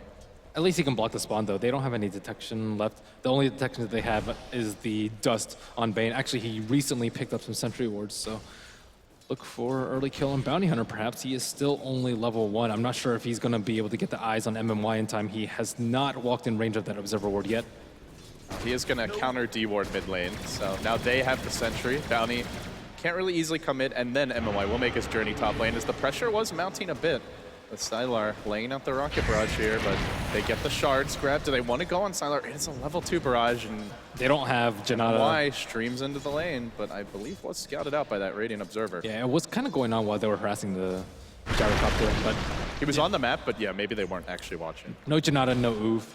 I don't think it's going to be a kill, but they really need to be able to put out some more pressure on Bounty Hunter, and the Chicken is not even having to go a different route because of Bounty Hunter's visibility on the map.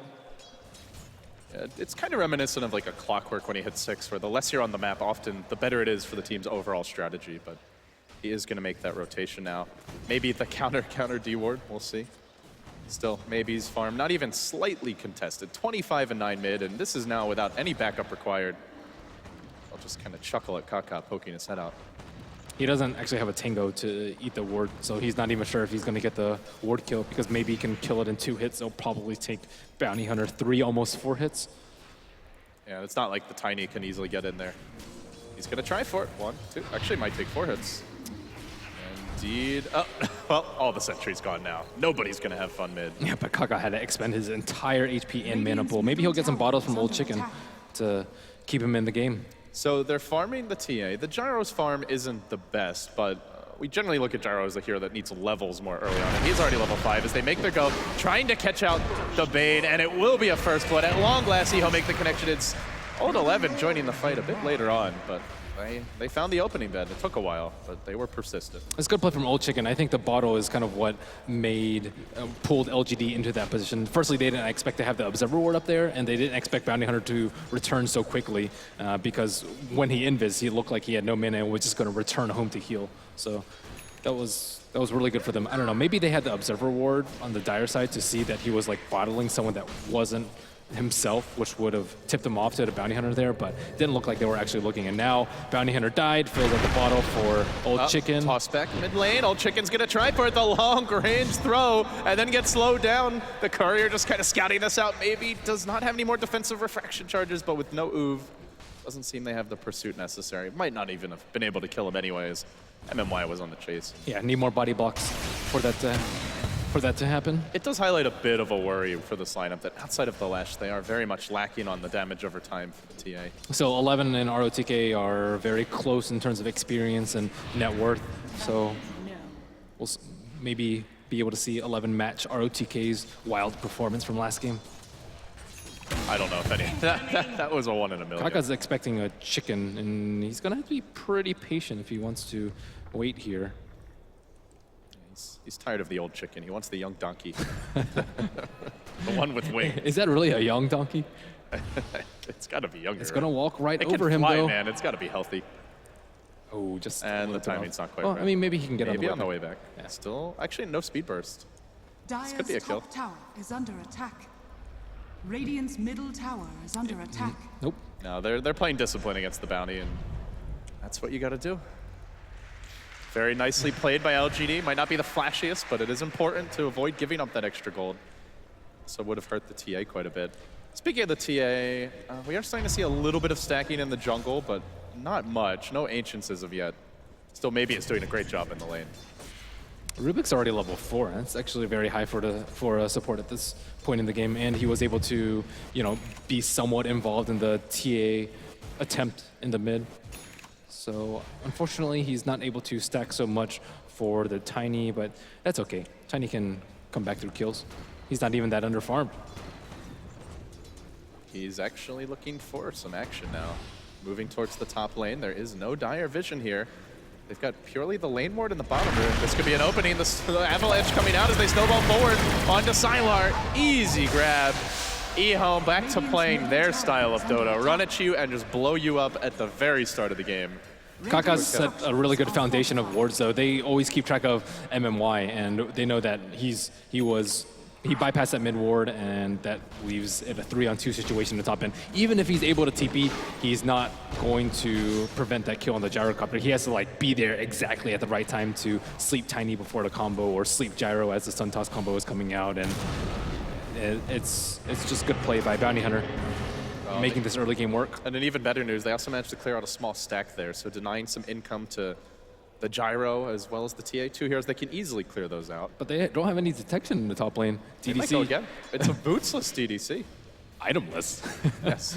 Oh, sorry, bootsless. Yeah, that's what I meant to say. Inventoryless. Okay, he wants. Is he gonna get it? Close. Come on, give me my boots. He's naked. And even MOI, I guess he has 1 sentry left on him, and they do have a sentry in the mid lane, so they can feel relatively safe there.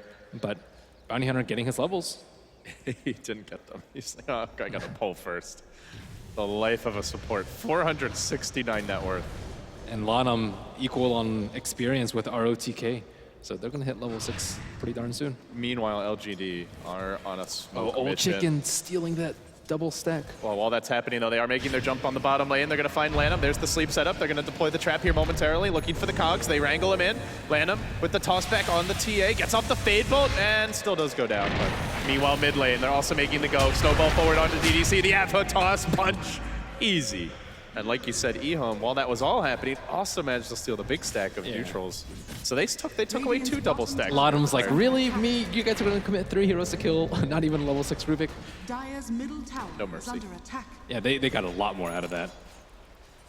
CTY was scouted here, though. There's a lane ward. There's an invis rune. They might need a little more firepower. The calldown's going to come in. CTY, he's got a TP scroll, and it's already too late. Down he goes. Nice job by LGD. The lane ward. The wards in general have just been huge this game. Mm-hmm. And maybe doing a good job of getting kills on either side of the map.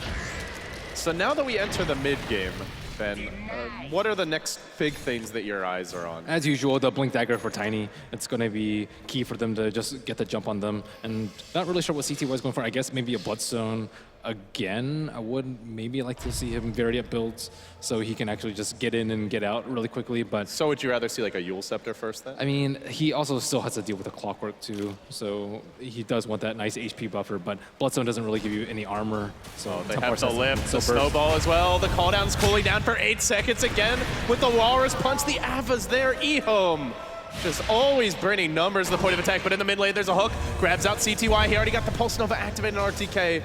No Blade Mail at this stage, way too early for that, so he is not going to risk it. Well, were they thinking about toss They saw 3 TPs coming in, so that as well. That's what he knows. Time to bail.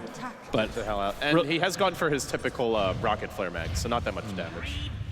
The key for me last game was keeping 11 under leveled, and now that he's like level 6, he's been involved in 3 kills. He's actually level 8 right now, and yeah, off lane, schmoff lane, it doesn't feel like it.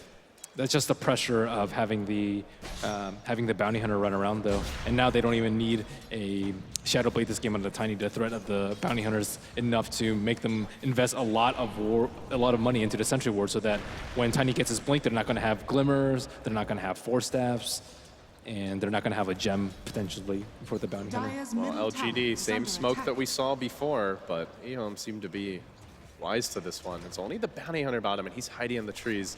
They do have Dust as well as a Sentry, so maybe they catch him out, but he's already level 6. Not really the biggest deal, even if he does die. Elsewhere, CTY is going to roam towards top. They've got 11 ready to roll in.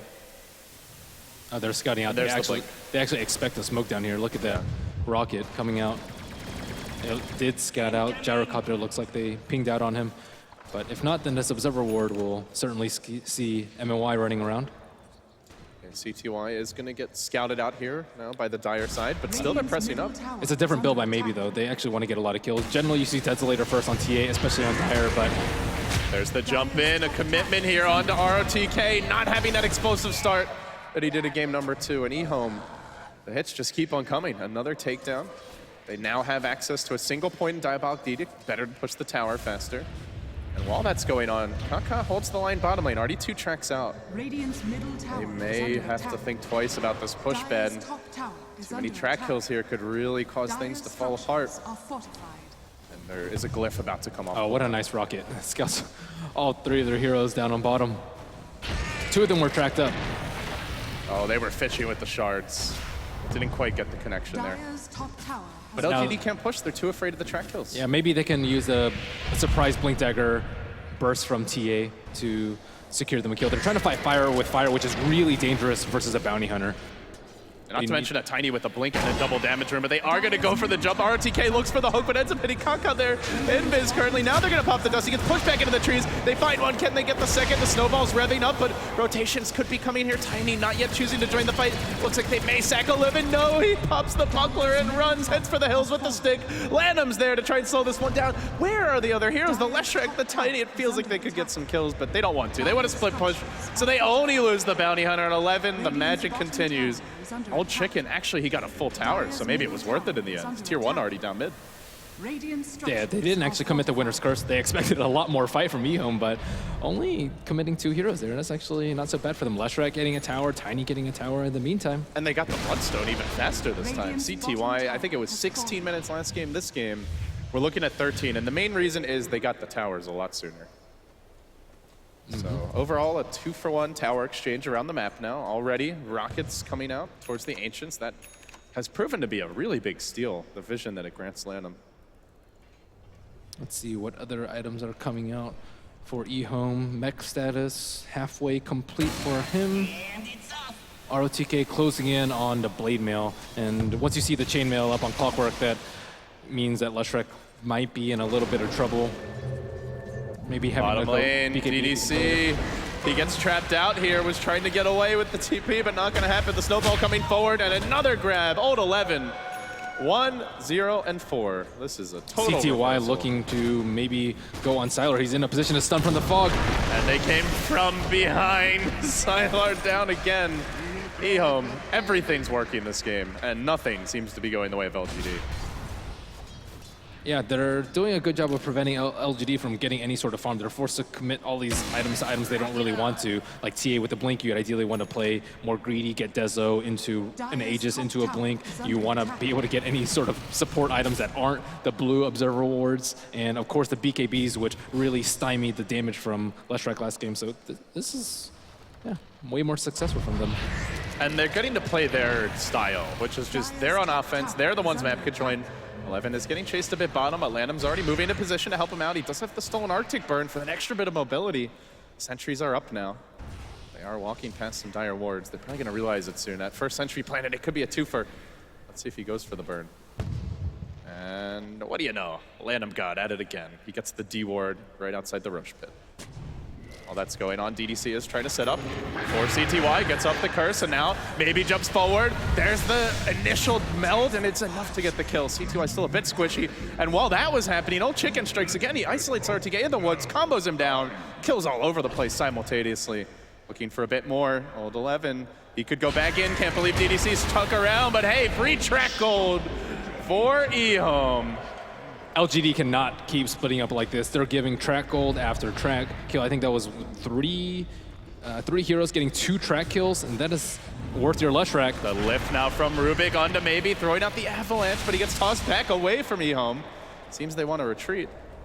they're waiting for Leshrac to file in, and now that he's made his way from the T1 They tower. have the snowball. They could prep for this. They're going to start it off with the shards. Another beautiful grab. Now the toss up, the smackdown. He's done again. KO'd. Furious. They still have the snowball. RTK's committed onto the tusk, but he's able to roll his way out of this one. Old Chicken looking for a follow-up combo. eHome just decimating LGD, getting the tracks out and not even allowing them to fight. Oh, you guys want more track kills? Oh, okay. Here, we'll give you some more track gold. They have to play a lot tighter. They have to utilize their ultimates a lot better. Winter's Curse into like a huge call down, for example, or even like a hook shot into call down, so they can quickly kill high priority targets. Like I would say the Bounty Hunter is very big. Leshrac, we saw how easy it was for them to take him down on the Leshrac down in the top lane, but they just haven't really been together. And it doesn't really seem like they have that. Where's this chicken? Oh, okay. Yeah, I mean, they might die from the blink. They're all smoked up. Another contribution. You never know. Take our donkey. Well, just let us live, please. Sylar, he gets rolled on, he gets punched up, he does have a call down available, but then the Rubik gets chucked in. Lanham is stuffed right through the hoop. Another kill for eHome. Old Chicken getting the last hit there. Everything going their way. eHome. They really feel like they're in the comfort zone right now. Oh, you mean you're not supposed to give them track kills? You mean Rubik's not supposed to be It's a little hard, to get though. tossed on a gyro and just walk away? Yeah, I mean, I suppose with the tiny blink, like, no one really feels safe, but, I mean, so many track goals, they have one observer ward out, but eHome are not on that side of the map anymore. And to make matters worse, this game he's going Ags as well as leading 9-0-1. And Gyrocopter forced to commit for an early BKB build, but this time it's going to be much later than the last, and TA is the only hero with any semblance of net worth in that sea of green. A whiffed hook shot mid lane, not that I'm sure it would have amounted to all that much, but already a backup on Old 11 and gold besides. I mean, I think at this point, LGD just have to continuously smoke and smoke and smoke so that eHome like kind of get pushed back in their map control. They lost that, but they have none available and one up. I mean, in 1 minute. I think they had to do something. They already lost all control of their own jungle. Like two towers down, Roche, nothing. I mean, they could potentially sneak Roach. That's also a good play for maybe, but eventually they're going to have to fight him head on. And I honestly don't really think it matters if TA has an Aegis or not, because he can just get stun locked. And they've got the damage over time. Until that BKB comes out, maybe is the man in front look for at now. Kaka's positioning. And they're going to get revealed. There's the shards trapping LGD away. They blink over it. They curse and commit onto Kaka. All of this for the Bounty Hunter. But where's the detection? Okay, there you go. They got it, and they will get the kill. But it comes at a cost as MMY still dies. Nothing goes for free this game. And now the chase, the long roll. It might be the 11 show continuing episode 5 billion. He isolated his own team out. Perhaps he's in too far, but they're walking down. Call downs there. Very nice positioning. Keeping it back. They're just going to throw the Lesh in. It's a disco pony bomb on the DDC, and apparently a very successful one. Netting them yet another kill as maybe is suddenly deep behind enemy lines. The damage over time ticks in for the Pulse Nova. He needs help. He needs backup quickly. They punch him. They beat him down. He's dead again. Do they go for more? The slow from the Lightning looking for RTK. There's another toss. Blake, this time Old Chicken doesn't sacrifice the teammate. He'll be the one to take the bullet. Looking for the roll forward from Old 11. No, he's gonna back off. He's gonna reevaluate. They get the grip up on Old Chicken. That's okay, I got you covered, buddy. Roll in onto Sylar. Ava, toss again, and then punch back up. This guy is just getting knocked around like a ping pong ball. eHome are styling on LGD. Tusk, good hero, man. Just completely countered that Fiend's grip with the defensive snowball. MMY's probably like, that hero. I love the confidence from eHome, though, that they basically go back to the same draft from last game. Yeah, the key adjustment, the Bounty Hunter, but the cores, they still had faith in them. They do slightly tweak the builds, but it shows that they didn't panic to the way the last game went, and that may speak to the veteran leadership of Lanham and 71 there. And just the early laning phase going so much better. Like Tusk, I think, saved the Leshrac with the mech there, and him having levels and farm is actually really important for this team.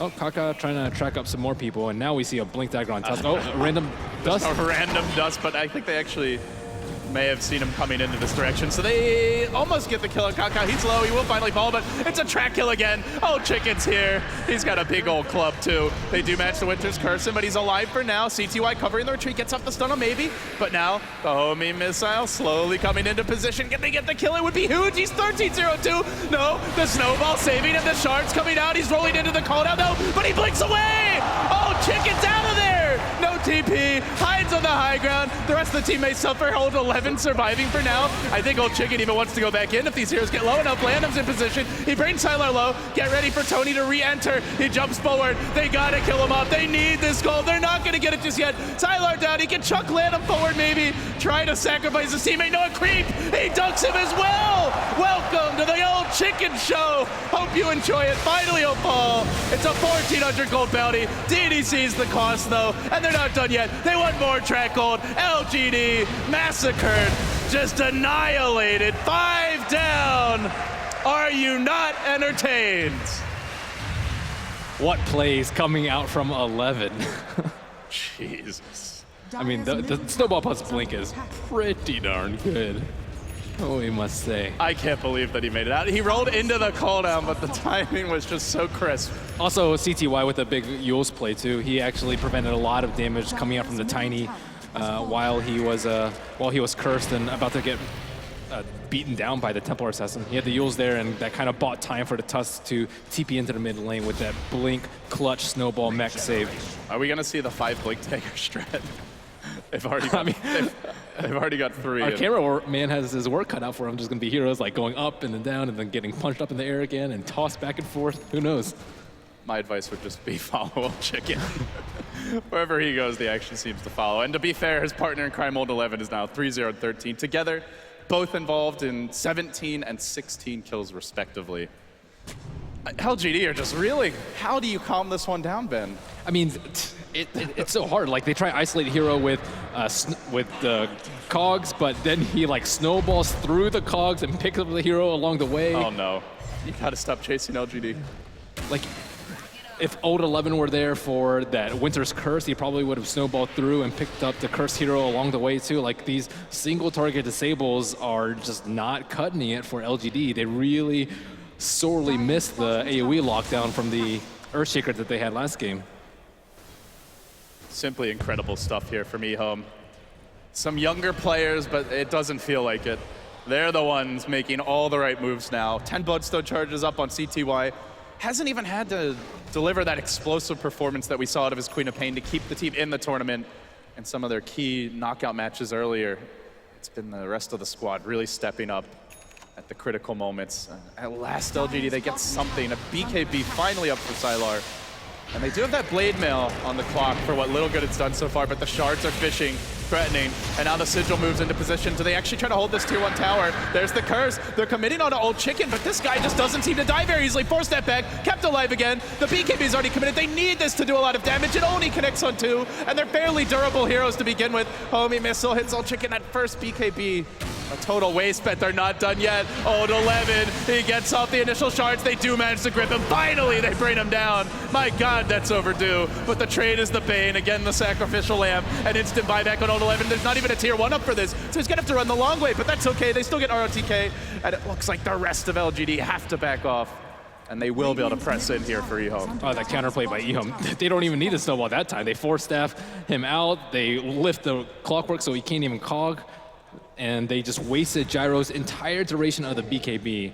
But that was a nice play by Bane, finally realizing that Tusk is a big problem gripping up. But then that allowed the Rubik to steal the grip and get as though they haven't been, you mentioned making it hard enough for the cameraman to begin with. But yeah, there's a Rubik in this game, and Lanham has been very impressive. There's now a track deployed on the mid lane for Maybe. He will back himself away. Does have the haste turn available, but they insta-smoke. Let's see, so they think they can cut him off here at the His blink's still down for 6 seconds. There's an AC up. Are they going for it? There's the blink, the lift as well. Suddenly, surprise! It's Old Chicken again. What a way to die. No, the hook shot not even connecting, but maybe able to pop the haste. Can they turn this? Is this the opening? Is this the time? They don't have a Winter's Curse. They still jump in with Maybe. He wants these kills, and he wants them damn bad. A refracted Rubik just blinking here, there, everywhere. Sylar again, another BKB charge, but he's not getting any value out of these, and it's going to end soon as Old Chicken looks for the blink toss back. This time he won't find it. Small moment of mercy for LGD. TA's, I think, refraction cooled down like right after the stun toss and the punch coming out from eHome. That was, I'm so surprised he lived through that fight. But they actually fought without Winter's Curse for that particular engagement, and they were actually in a, LGD had a good positioning on eHome. There were like 4 heroes relatively clumped up, a great call down coming out from Sylar, and Winter's Curse was the missing piece of that puzzle for LGD to get back in this game. They might be able to Roche soon, Ben. They've got the AC up now on the Tiny. In fact, maybe even now. And I think Old Chicken played a much more conservative game than last game. He had his blink, and then he still waited until a good time to fight. Like generally, when you get your blink tech, you're like, okay, I can fight right now. I'm really powerful. Like I can do whatever I want. But I am tiny. He waited for his treads. Oh, and the smoke pop by Haka. Oh, who is it again? It's the pesky little yellow goblin. What else is new? And now Old Chicken, he's going to engage. He's the Aegis carrier. They get off the shards. Perfect positioning, keeping MMY out of the fight. The cooldown's there. It's not a bad one by any means. It does do a lot of damage to CTY. They've also managed to finish off Old Chicken, but it cost them a grip. On round 2 of the fight, will they be able to get the job done? Lanham here still with the refraction. They get that second kill. Tiny now slept. This could be the turnaround potentially. They need Lanham to steal something, help out Old Chicken. He chucks out one. ROTK also maybe brought to safety, maybe this until the Shuriken bounces through. But at long last, they will slay the beast. There you go. My God, that took ages. 16-2 and 4. He'll finally drop, and that's going to allow them to buy a BKB here in the TA as Lanham with that stolen refraction for now, trying to retreat the blink cooling down like a magician. Will jump away, goes for the TP out, and he's sort of disable. Nothing. Wow, what a sick individual play coming out from Lanham right there. He blinked in, he fade bolted the gyrocopter knowing that his track kill would be worth more than his own life, and managed to steal refraction so that he could actually blink out in the end. Yeah, he has been sitting on that refraction a bit. It's a sick play, but I guess you'd love to see him get like the bigger spells here. The grip, which he stole earlier, the curse. Hey, getting a kill on solo kill on gyrocopter in that fight, that's pretty big on its own. Still in the end, there's a win for LGD though. They get rid of the Aegis. The gold actually swings their way against the bounty hunter, no less. They needed that. They were able to eliminate the Tusk very early on in the fight. This time they committed a Winter's Curse onto him, and he's actually, I guess, the only one that can get counterplay that. I guess maybe the Rubik can steal it, but that's, you know, counting on Winter Wyvern not using a spell after his Winter's Curse. Are you downing Lanham's ascension to godhood? Did you not see how much he Columbus? Oh my. But Tusk has to be very careful about its positioning and wait for the Blink Dagger. You want to be close enough so that you can like snowball through the Winter's Curse to pick up the hero along the way, but not close enough so that you get actually hit by the Winter's Curse. But it looked like he actually wanted to blink and punch someone, and that put him in a compromising position right next to the Tiny. And now a gem is purchased by LGD. They've been hounded by this bounty hunter, had to spend a lot of money on dust, on sentries, and oftentimes he has prevented them from getting those clean initiations. But at long last, they get the map control item here. Now the question will be, how long can DDC hold on to this? And keep in mind, LGD were fighting under this Observer Ward too, who had full vision of eHome. So they want to go for a play here now. They denied the tower mid. Radiant's middle tower has I mean, they're been still denied. way stronger than LGD. So they just have to make sure that they protect the Tusk. So Tusk just needs to protect himself for once. I do like this pickup here from CTY. Going for the Force Staff. Uh-oh, Tiny's not actually there for the fight. I guess it's close to the T2, but LGD... He has a TP. Seeing that he's split pushing, I mean, still, it might be over by the time like a Winter's Curse plus cooldown happens. It might be too late for him to save his team. And Old 11 will be in sight, actually. They're going to look for the jump here. They get off that Fiend's Grip to start things off, but Lanham's there. He gets the lift. He steals the grip, and now he tries to turn it, but quickly has to cancel the run. Too much magic damage onto Lanham. The cooldown, very well positioned. Going to hit on 4 heroes, but is there follow-up for this? Tiny's arrived. Daddy's home. He wants a little revenge. Charging forward, the shards not quite there, actually pushing RTK away with the avalanche, the toss, a glimmer back. They LGD frantically retreating as this rampaging Tiny hunts them down into the river. Still RTK's track. They go for the shards again, trapping him almost within his own cogs, and then at long last, the stun will finish him off. So they get the track kill there. Quite a few heroes participating in that. So very quick. And even trade because of the lead. Nice Force Staff coming out from Bounty Hunter to save the Tusk in that fight. I think if not for that, they would have actually picked off like 2 heroes, the Rubik and the Tusk, very early on into the fight, and then they can commit to the T2 push. So that was a really clutch Force Staff. This Tiny is very big. Yasha now up. I was going to say before that broke out, I like the Force Staff pickup here from CTY is nobody else on eHome is opting to go for one early, aside from Kakas, and they've got multiple ways to deal with the clockwork initiation. Yeah, I think even more so they can protect the Tusk. If they protect the Tusk, Tusk can protect them, and then LGD don't really know who to initiate on. But as of the few last fights, LGD, they recognize that killing Tusk and disabling him is the best way for them to win the team fight. And until eHome proves otherwise, I think that they're going to continue on with that plan. It's a Manta style coming out soon for Old Chicken. An old classic on Tiny. See a little bit less of it nowadays, but bring it back. CTY just sitting on the static 8 Bloodstone charges, but in addition to the Force Staff, also did grab a Boots of Travel previously, so the mobility here extremely high for eHome. They've got, what's that, 3 Blinks, 2 Force Staffs, 1 BOTs, the Toss, the Snowball, the Invis of the Bounty Hunter. They're pretty much everywhere whenever they want to be. Yeah, they have a lot of armor on eHome too. We see the AC already built up on the Tiny, the Vlads on the Bounty Hunter. I actually think they really need a Solar Crest. I would like to see one of these Force Staff bearers go for a Solar Crest instead. It really helps versus the Winter's Curse as well as the TA.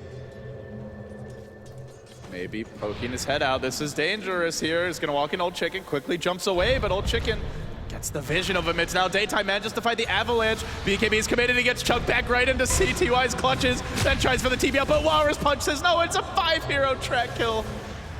Oh, goodness. And on TA, no less. And no, actually does have the buyback, but that is devastating if she has to use it.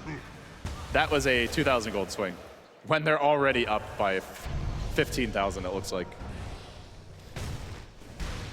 Yeah, he was farming out pretty dangerously. All their observer wards are on their side of the map, and farming their jungle without eyes on them is very risky. If it's like a support, I guess it can only be Bane at this point because Winter Wyvern has a gem, like kind of the way Kaka's been playing, and tank the ganks like that, then it's fine, but you can't lose your largest net worth hero like that. And here's the high ground breach. We never really saw it attempted by eHome last game. They are looking for it now. They're just gonna throw CTY in. I mean, why not? He's pretty much never gonna die. And if he does, it's because Old Chicken gets to do what he wants. The stun is there on RTK. He has to be quickly removed and disengaged from the fight. CTY will allow the homie missile to connect, but this frees up Old Chicken to go hard on the tier 3. He'll bring it down. eHome closing in on what could be their first lane of racks and perhaps the beginning of the end here for LGD. Their Frankfurt Major dreams are faced by a very angry Rock with a large stick. The Manta now complete. RTK, thinking about the hook. And then thinking he likes living a little bit more.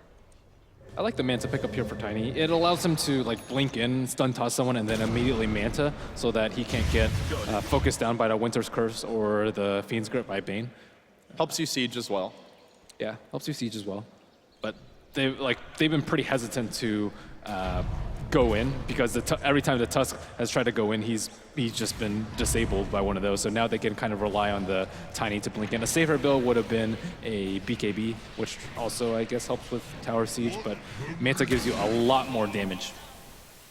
So they will finish off the Ancients here. LGD tentatively poking out of their base, but only for a moment. Sylar using the Rocket Barrage to clean up this big camp near the dire side of the map, but you never really see LGD go past the river. It's been a long time since they've had that level of confidence. Knowing the tier 3's down, one bad fight could easily spell the end of this game. They are just waiting for mistakes from eHome, but so far eHome, they haven't made too many. And even if they do, they've always got that track insurance policy. Yeah, Sylar Copter, or I said Sylar Copter. Sylar. I'm okay with renaming it. It's like all he's been playing lately. He's like 5,000 below the Leshrac and 7,000 below Tiny. He's just been dying in a lot of these fights, 4 and 7 on him without the luxury of refraction. And the Cold Embrace has just not been very useful in saving him this game. And no Glimmer Cape up on Winter Wyvern. So there was a rocket just fired by LGD into that Radiant jungle, but eHome smoked just seconds before it fully connected. And they don't even realize that this jump's about to happen. They could easily get caught out. It's Lanham who starts the fight. The quick toss up onto Sylar, who's Glimmered and kept alive. And now they get off the curse, focusing down on Chicken. He needs him out. The snowball's coming. It is going to save him once again. It's 11, trying to turn the fight around and beating down onto DDC. Beautiful embrace, keeping himself alive. The TA still not being focused down. Old Chicken almost dead. Sylar has to finish him him off, really desperately needs to, but CTY going back in, trying to cover his comrade, Old Chicken. Does he re-engage? Even their catapults have been turned into weapons of war. So much for them throwing things. He's throwing them, maybe, on the run. Blinks away. In the end, only a 1-for-1 there. And it looks like a gem did hit the deck in the midst of that, but the Radiant will recover their own as 11 fishes. Oh, what was that? That was a vacuum shard. Somehow just sucks the TA in.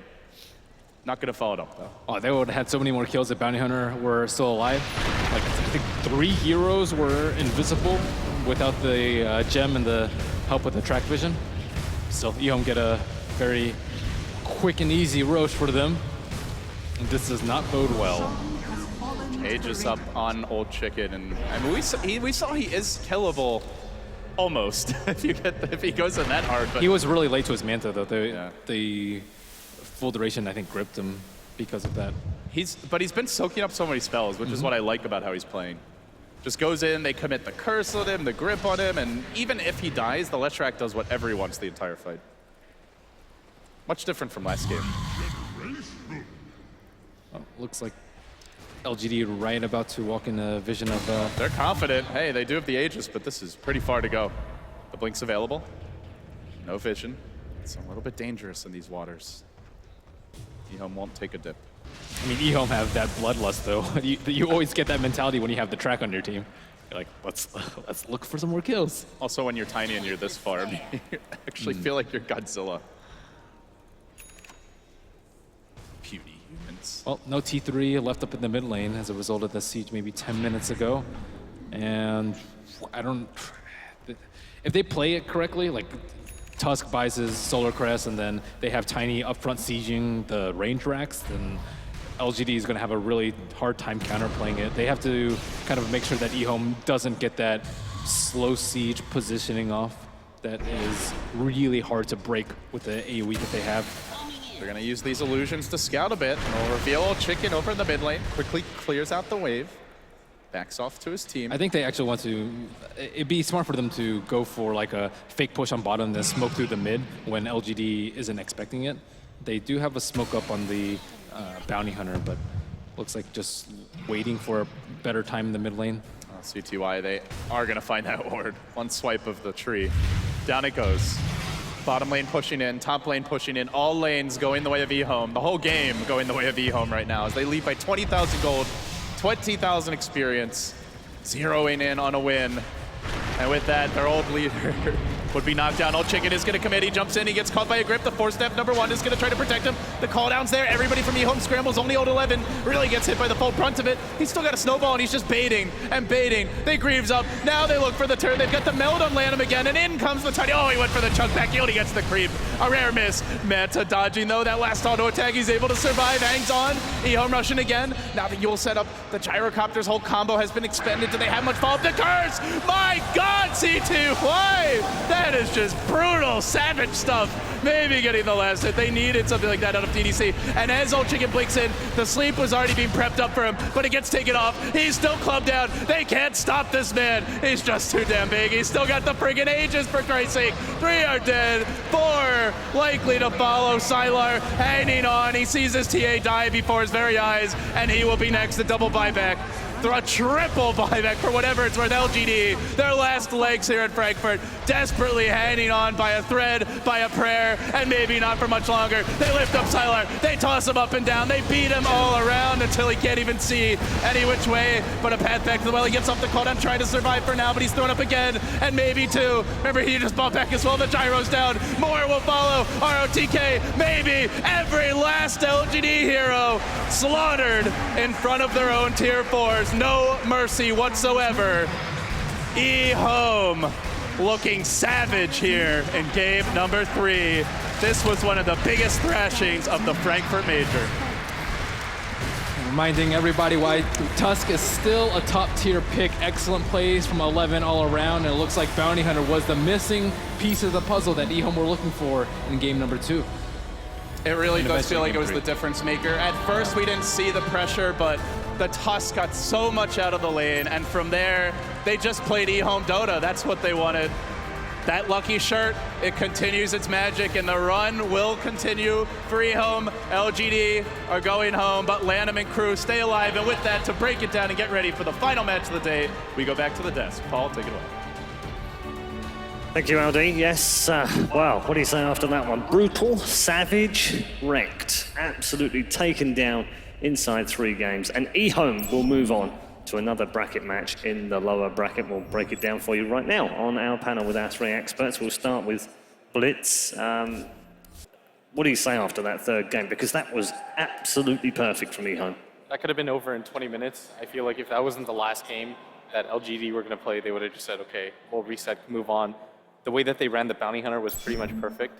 I was a little bit surprised that they decided to run almost an identical lineup, but like Merlini said, it felt like the Bounty Hunter was the missing piece that kind of brought it all together. Yep. Yeah, that and the Lesrac pick made a lot of sense against the Templar Assassin as opposed to the first game where it was a bit shaky. It's a really good hero up against the Templar Assassin. And then later on, it just like, as Blitz and I were talking about in game 2, it gets a lot of farm. It's still just as much of a threat as it used to be back during the TI days. So it made a lot more sense. Also worth pointing out is that Tiny went for an Aghanim Scepter this time around. Also a difference maker, but ultimately all the track gold that they amassed, even when they were sort of even on kills, where they were only leading a bit on kills, it's a huge gold lead that they already get. And then at one point they double the kills, it's like 28 to 14, and then ends on a complete stomp. What do you make of it, Sindri? I think the most impressive thing about eHome's play that game was how good they were at dodging calldown. Every time there's a very clear audio cue when calldown is cast within vision, so you react, but they just split out so well. They used their force staffs very well disengaged. The way they won every single fight was baiting key cooldowns, and then they used 2 or 3 snowballs over the course of it to dodge key abilities, force staffs, blink daggers. Very memorable moment when Tiny gets saved by a snowball, blinks into the trees. I'm sure we'll see that as a highlight. I just think eHome were on an incredibly high level this game. If they can play like that every game, they could go all the way to the finals, actually. But it's obviously a tall order. Okay, thank you very much. We'll get more from all 3 of you in just a moment. But first of all, let's go and find Cottle Guy, who's with CTY Guy. Thank you, Paul. Here on the stage with CTY, a dominant performance for eHome. It does take you 3 games, and I do want to go ahead and take it back now. In game number 1, you guys drafted the 5th pick Brood. A lot of people here feel like that was the reason that you were able to pull off a successful dominant performance. I want to know if you agree with that, and how far in advance in the draft did you know you were going to commit with that 5th pick Brood?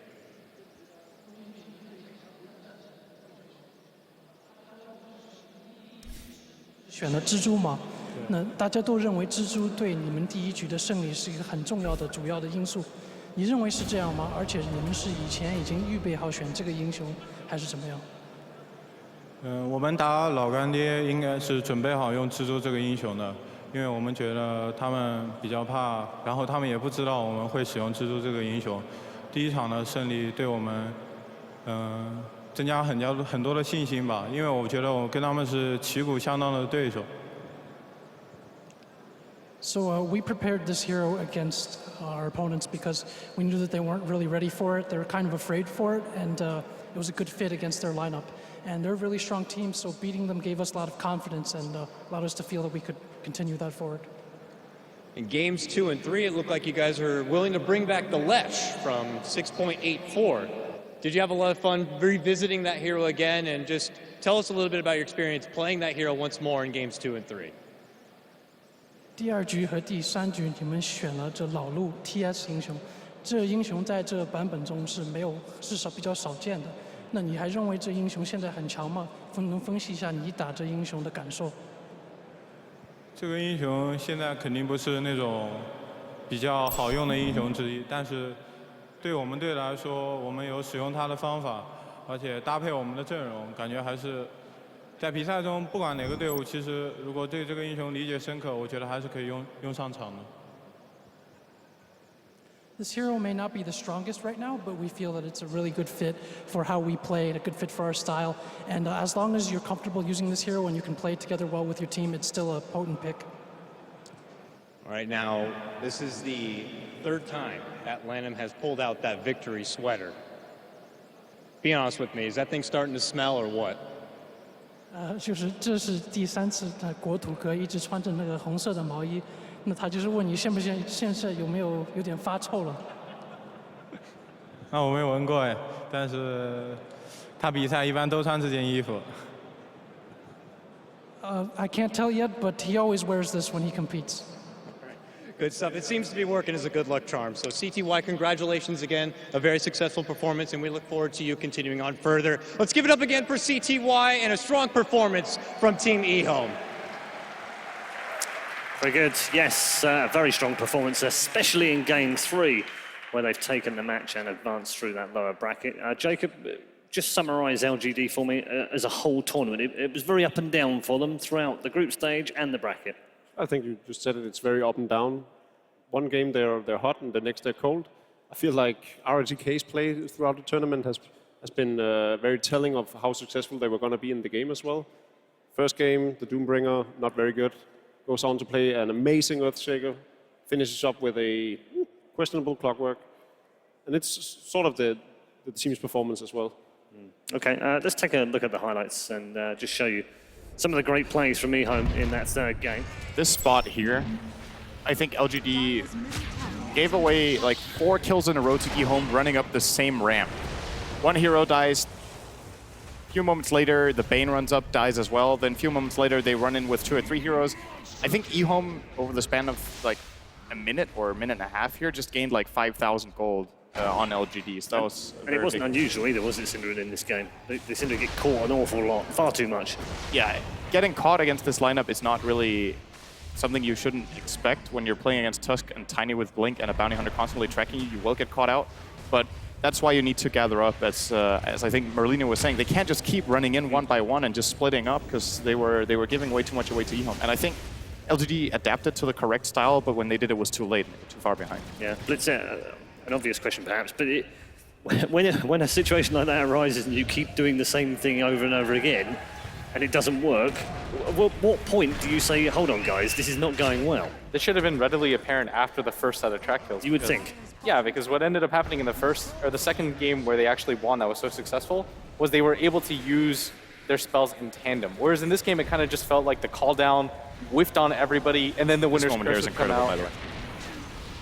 This just shows the ridiculous strength of a Tusk in capable hands. And I gotta say, 11 has probably played one of the best Tusks I've seen as of late. Really on point, especially with the snowballs. It honestly did just feel like they had no synergy in their draft. Like, there actually was synergy in their draft, but no synergy in their playstyle. The fact that they were just kind of abandoned teammates, they didn't really sync up on their abilities. When the call down did go down, we just saw right there as an example, landed on one hero. I also want to point out Tiny, played by Old Chicken, 19-10. I can't remember if it was yesterday I said it. I feel like Tiny is a really, really good pick the way teams play right now, and I thought its win rate was high, and then Nahas said it's actually not that high without IO in the tournament. It's been like, was it 55% win rate, which is decent but not great? No, it's still good though. The teams of this tournament are fighting so much, and this Tiny needs almost nothing. You get a Blink Dagger and you start one-shotting heroes in fights. In this game, combining it with a Bounty Hunter, I think, is a great combination. Just getting that extra bit of gold and extra bit of information it takes. And he made it look easy. It's not like the hero is completely broken. I just think when the game gets played this way, it should be prioritized a lot more. How important was the Bounty Hunter addition, Jacob? It meant the world for them. It meant that they could get all these items up while continuing to fight rather than farm. You see, we're not that far into the game right now, and it's still 45 kills on the board. And for the inventories that they have on eHome, that just goes to show how much track gold they had. It also gives a lot of vision in these fights. We saw that often the Bounty Hunter would run ahead of the team or be at the towers ahead of the fight just to make sure that they get 3 tracks up before they actually start fighting. And it just provides such a huge advantage when they then eventually start fighting. Final moments of the game, just playing out. And it was, well, I mean, I think Blitz says it perfectly. It was pretty much over by 20 minutes. If this hadn't been the last game, this would have been a very early GG indeed. Yeah, this was the first call down I saw throughout the entire game that hit multiple heroes. And it was simply just because they were diving inside their base. They didn't really have a care in the world at this point. It was desperation, wasn't it?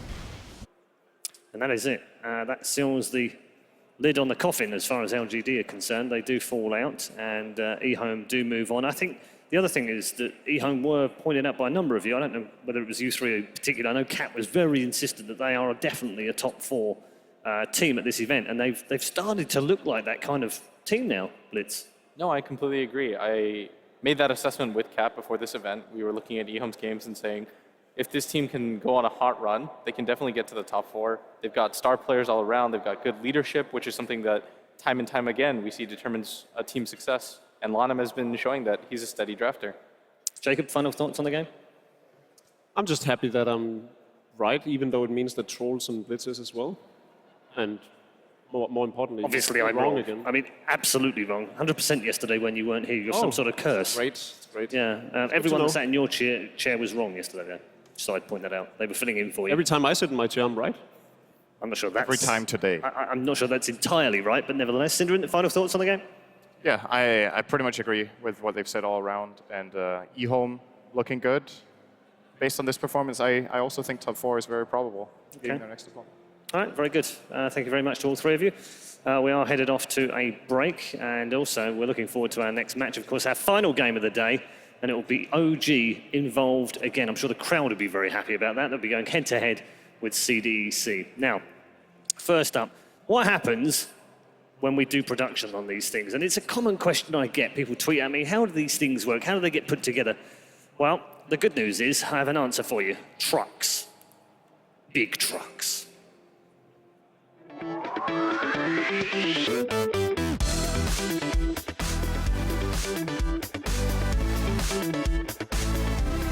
This is P-Flex backstage at the Frankfurt Major. Now they have a series of trucks back here where the production is run from.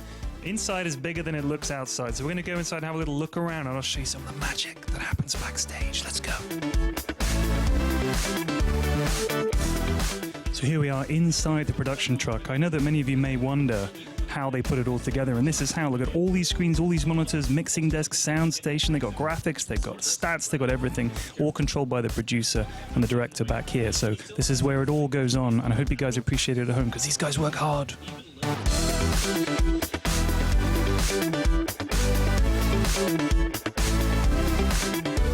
So that was the production truck where the magic happens. All the coordination, all the timing has to be just so. Hope you guys are enjoying the show. I'm going to go find some more stories and I'll be back soon. Peace.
And welcome back to Frankfurt, and welcome to the Frankfurt Major for day 4 coverage of the live matches. Our final match of the night is upon us, and I'm pleased to say that we've been joined by a very special guest. That's right, we have a new guest on the panel, and don't change your set, there are 2 Melks. 2 Melks? Hot I like to think of him as a slightly less handsome, younger version of myself. It is, of course, Pycat. Welcome, Pycat. It's great to have you with us. Thank you. Swedish legend, of course. Wow, legend.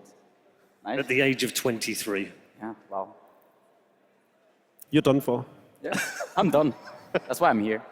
It's great. It is actually great to have you on here. And I wanted to start off, before we move into the next match, I just wanted to throw something at you about all these crazy new players on the block.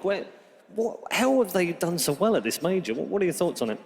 Well, I think that it's actually, for a lot of these players, the fact that they're new is actually helpful, because I think that they haven't been around to, they haven't had enough losses, and they haven't had like when you play for a long time, you're bound to make mistakes eventually. And these mistakes, they kind of get to you. So they have a confidence that is there, and it helps them a lot. You can see Sumail, Miracle, Bia, they haven't played that many games yet. So I think the more games you play, even though you get more experience, the mistakes that you make, they kind of get to your head.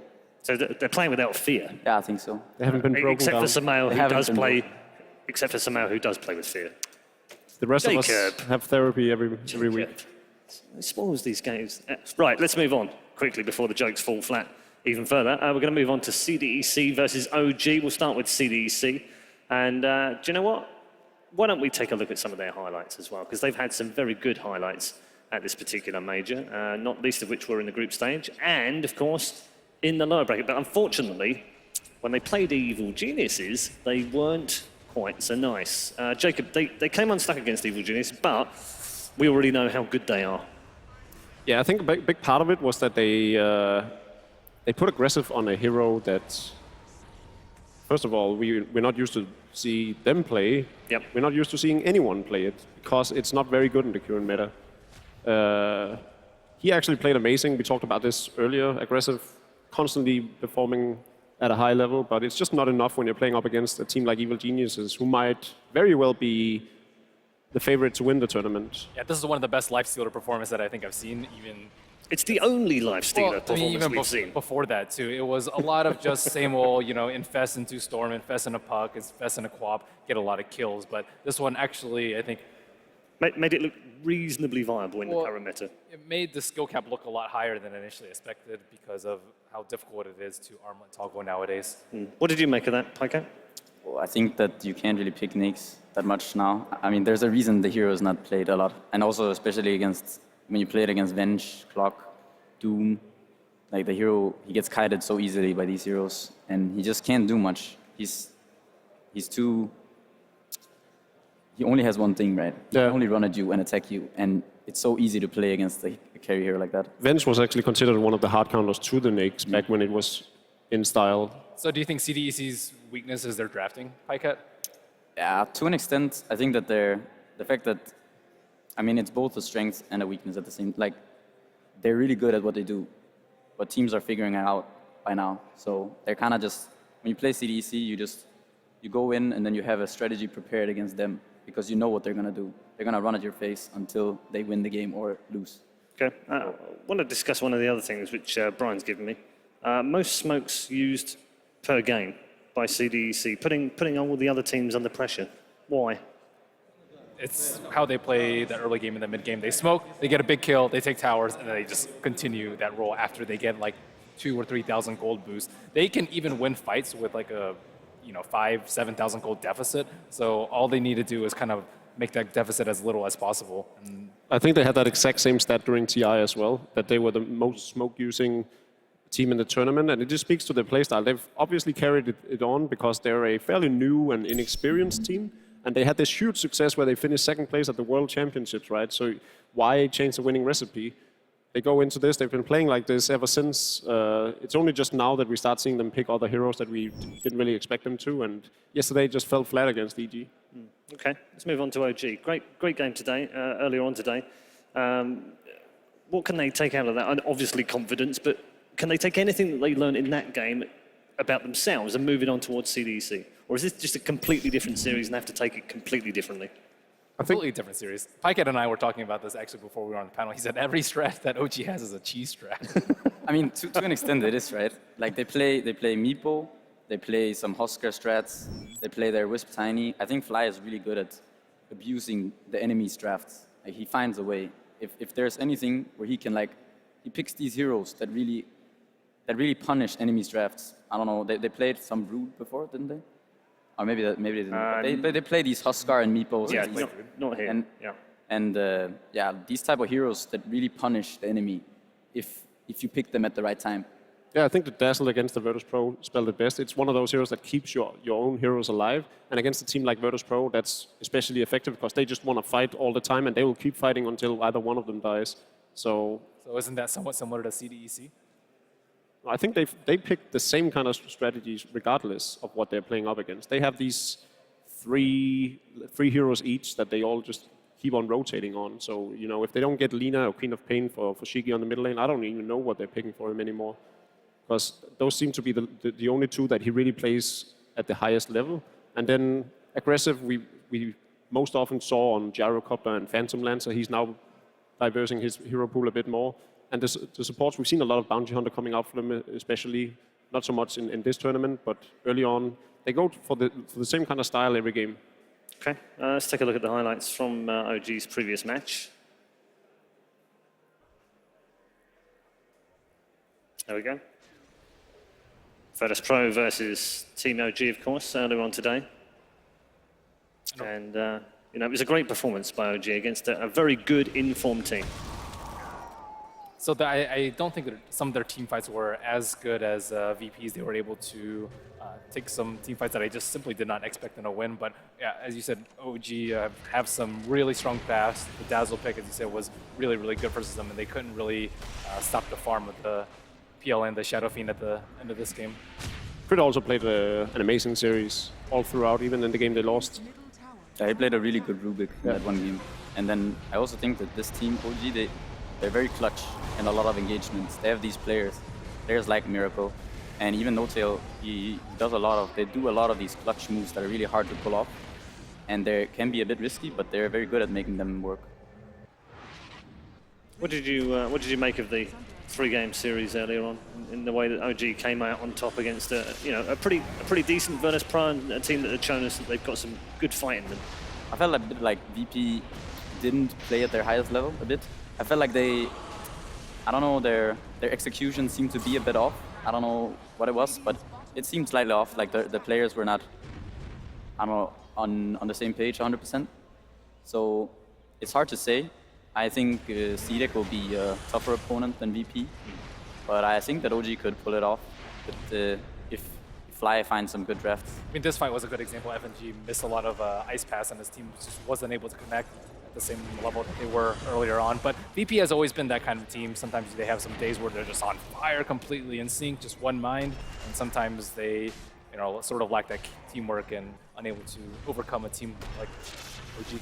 Yeah, and when you're playing in the loser bracket especially, you need to perform every minute of the game. And as Pycat was saying, I think that was one of the things that Virtus Pro really didn't do. You were talking about how FNG did a few mistakes. I think DK4 versus Slater was very underwhelming, and especially in comparison to this game 3 by Moon Meander, where he was absolutely clutch all around the game on his Slater.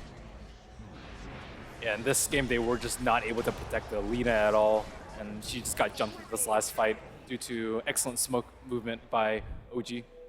So the smoke ganks are going to be really crucial this game. I think earlier in the group stage, there were a lot of fights where both teams smoked and no one was able to find each other. I think even like 2 or 3 consecutive smokes where no kills were found. So. And CDC is a team that likes to take control early on, much like OG.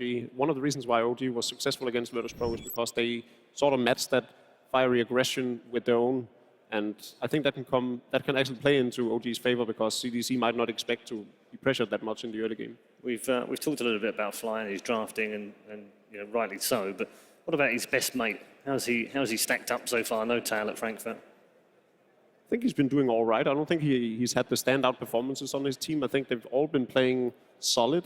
We're yet to see them play amazing games, also sort of because their opponents haven't been top 6 contenders. And sometimes it's just because he's given heroes like Viper. It's like, oh man, that Viper was amazing. It just doesn't come out. To be fair, we did say that the game before that about G's Viper. Yeah, I was going to say, I'm pretty sure we like Viper now, don't we? Especially in G's hands, anyway. Always like Viper. Yeah. Do you actually like Viper, though? I like Viper. You actually he like actually Viper. does. He's some sort of weirdo, though, Pycat. If I want to win a Dota game, I play Viper. I looked at his pubs. He had played like 5 Vipers in the last 20. It was disgusting. I like Viper for like a week or maybe a month. And then I played the hero a couple times. Then I didn't like it so much anymore. That flying dragon, 285 move speed. It's not that. Not for you? I don't think so. Okay, all right. You like I was going to say before. No, I don't like him. You don't like him. We already know that. 3 of my heroes that I like. Is it really that low? Definitely. Why? Disgusting hero. He's like all about corrosive skin. Toby told me that a third of his damage was in a whole entire game was usually corrosive skin. And I'm not sure if that's in Toby's game or in pro games. No, in because pro there's just like the biggest difference in the world. Yeah, the two are very, very different. I'm going to halt you all there. We are going to get some more reactions from you in just a moment. But first of all, Ladies and gentlemen, please welcome the two teams, CDC and OG.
There are just 6 teams remaining here at the Frankfurt Major, and within the next few hours, we'll find out which one is leaving the competition. There will be 5 left at the end of this particular match as we go into the lower bracket in the semi-finals now. The other one, of course, will be coming to you tomorrow alongside the winners bracket match as well. So we're really looking forward to tomorrow, but we still have one more match to go today. The draft is just around the corner. We'll get our final thoughts and our predictions now. You won't have done this before, Melk 2. But you need to join into the predictions, and I want you to give us your prediction and tell us why. Well, I was thinking... No, hold on. You need to do it in the Melk voice, Paike, come on. Also, I was thinking earlier about... How do you do this to me? Just let me be...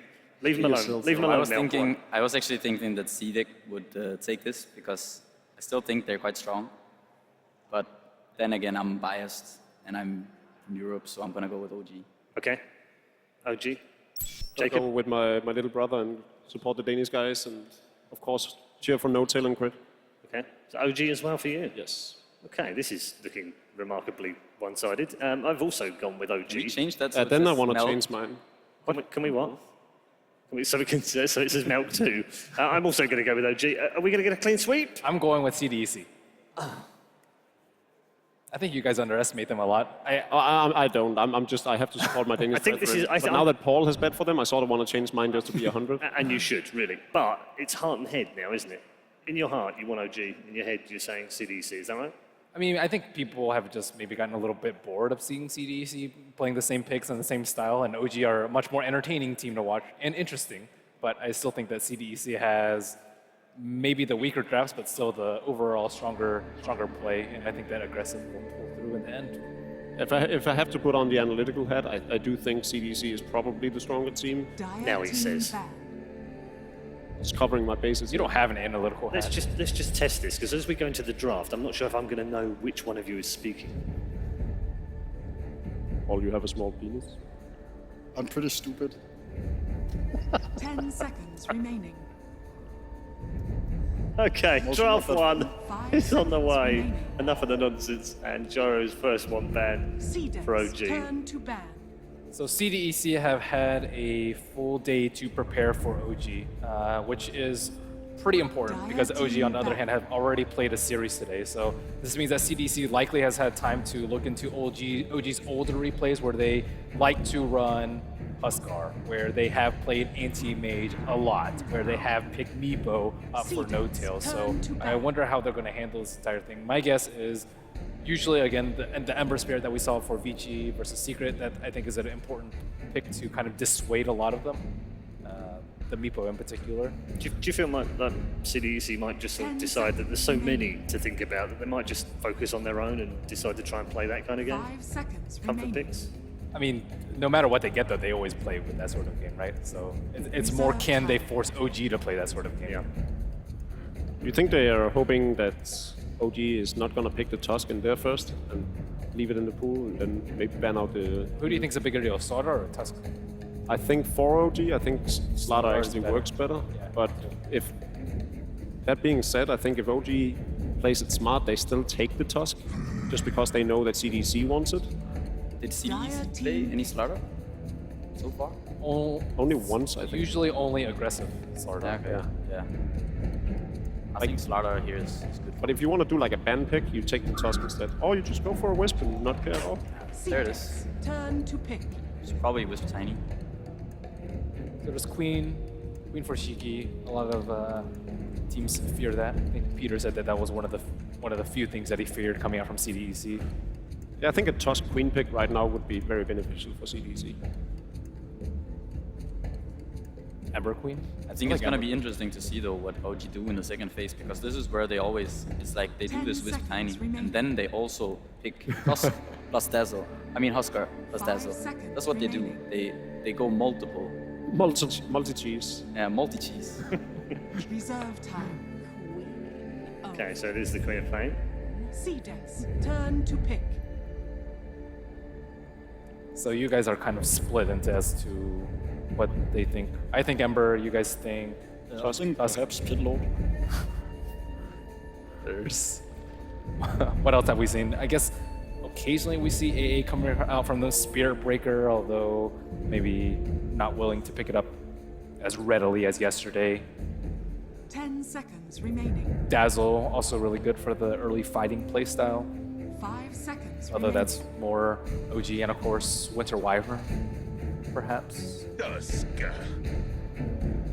Good call, Mail. Dire team pick. Thank you.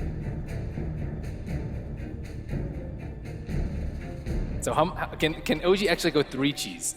Is that possible for them? Like Wiz Tiny, Brood? Yeah, Brood plus Brood. I'm sure OG can actually make it happen. Meepo. Brood Meepo. That would be a Then bit- who plays what? Oh, yeah, they can't do Meepo now. Yeah, they can't do Meepo, I suppose. Well, couldn't they do Miracle Tiny? I guess he doesn't ever play it. I was in the shuttle with, I don't know if I'm even allowed to say this, that may be breaking strategical depth. Okay, I was in the shuttle with certain OG members and they were talking about burning spears. So I could foresee a Tusk coming out. Is that really a Oh, yeah, surprise that they talk about Huskar?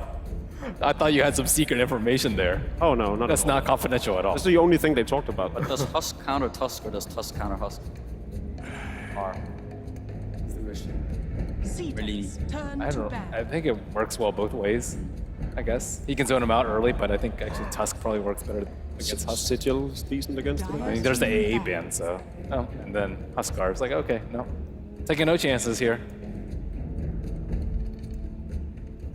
Keep in mind CDEC also brewed occasionally. That's probably the cheesiest thing that they run, although I did also see them pick up Wisp once. 10 seconds remaining. Only once, though. C-Dex, turn to ban. We're not going to see a lifesteal in this. They are warming up to the Brood pick. Lifestealer? You don't know, man. I think that hero is a little underrated. What if CDC instantly picks the Brood now? 10 seconds remaining. Would they? I don't think they would pick it so early though. There's 5 seconds remaining. there's Ember in the pool still. I think I would like to see Cedek go for something like Visage, Ember. Reserve time. That could be really good. Then they will have a lot of mobility on all of their heroes. Strong lanes.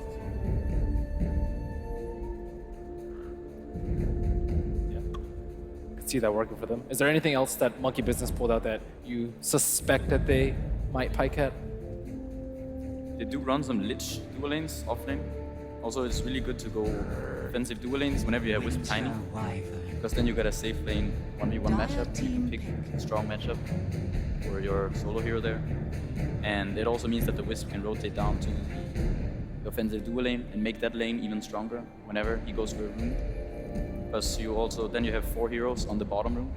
So it's hard for them to contest if you want to do it.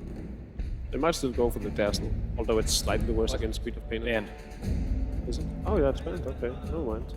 10 Like that. seconds remaining. 5 seconds remaining. How about Undying for OG? I think someone said that they were surprised they didn't really turn to it in the series versus VP. Do you still think it's a good hero for them? I remember that used to be their bread and butter, Undying Tusk, for like 2 weeks straight. I feel like they're gonna lock it. They're gonna need, maybe. There it is. Probably feeling pretty good about yourself right now. I mean, I told you they were running it for just every single game. Maybe Beastmaster too, although that's kind of No-Tail's hero. Yeah, they kind of need some luck. Or now, crit, I feel. yeah. I think Moonmeander has been playing it as well. They have like 3 Beastmaster players. Could still be a Brood game. Yeah, I mean the 10 Bristle ban seconds remaining. definitely leaves it open. 5 seconds. I still think remaining. Ember is really good. Yeah, I like Ember here. Yeah, the deeper OG picks in Reserve without time. disable, the better it gets. So. Also good to pull the fight away from the Undying. Yeah, it is. And also you can cleave on those, you can jump around on those zombies. It's hard to gank with relocate. Don't CDC need like a scouting hero though? Don't they usually pick like, Spirit Breaker, Night Stalker, or Bounty Hunter? Like one of these 3 that can provide vision so they can actually gank? Depends what they play the Tusk on though. If he's playing that role, they already got that. All right. I think they should play, it should be a support. They go for the boot. That's Dire team pick. Yeah, I'm afraid that OG might have picked themselves into a hole here. Just maybe wanting the cheese themselves and then... Getting cheese. Yeah. So what good counters have we seen to Brood? I think Brood has won, what, 6 games out of 7 now? Does Miracle play Ember? Yes. Does he? He does. Yeah, okay. I saw him play it a couple of 10 times. seconds remaining. I think that's a pretty good option. It's good against the Brood and it's also good against Quap. Yeah. It's very annoying for Quaps to play against Ember because of the chains. And it's still a very good hero for CDC as well. I definitely think the Ember Spirit makes a lot of sense at this point. I mean, but we saw Ember get crushed in the LGD series. Yeah, just the one loss on Broodmother so far out of 7 matches. So is that going to be a core shaker or zombie? That's a Moonmeander shaker, definitely.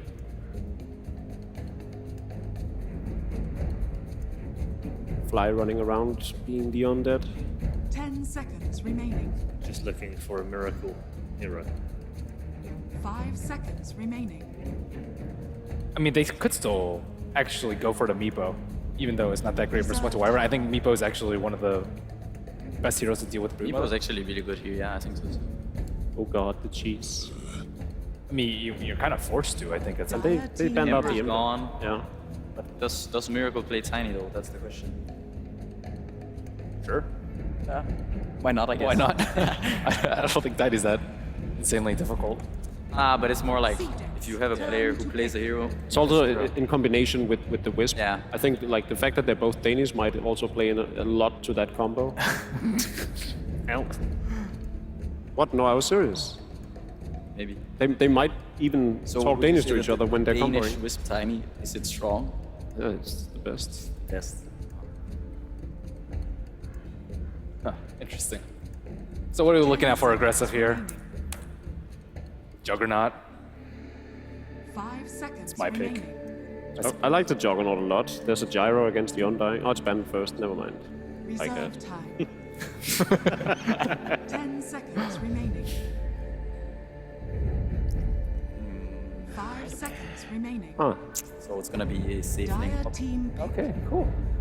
Viper seems to be regarded pretty highly up against Tiny as a decent hero. Survives his combo, put the Nether Strike on him, and he's not worth much in terms of attack speed. The Viper and Wyvern mid, and if the Wyvern starts helping the Viper a little bit in the beginning, the Viper has a really good lane against Wisp Tiny, I think.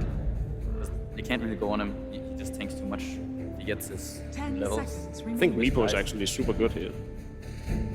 If we start chanting that loud enough, they can hear us. So, we're on a miracle hero right now. Reserve time. Yes. I still think it's best to pick up an auto, do an audible and switch it up though. I mean, we saw LGD, they try to go for like, a Lycan, and it just was not a dedicated brood hero. I think like you have to have a dedicated brood hero in this particular matchup because Undying and Earthshaker or Wisp aren't going to be able to really zone her out early. Razor is semi-decent, I think. I mean, we've seen weirder things too. We've seen like Centaur with Vanguard. We've seen like, I've seen Brewmaster with Vanguard as well. We've seen LC before. I know that Moon plays that hero occasionally, so. Core Sand King, I still believe. Core Sand King, yep. It's not. And it is the Alchemist. It's not half bad either.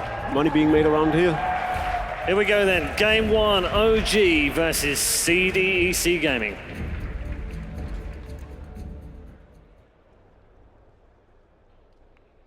Thank you very much, Paul. Welcome, everybody, to game number 1 of OG going up against CDEC. I'm Toby Warner, joined here by Cinderin, of course, the most knowledgeable Dane we have in this event. And it's your own boys as well. Oh, nice. I was muted. Okay. Yeah, I give you sound. I just said absolutely. Did you? Yeah. Cool.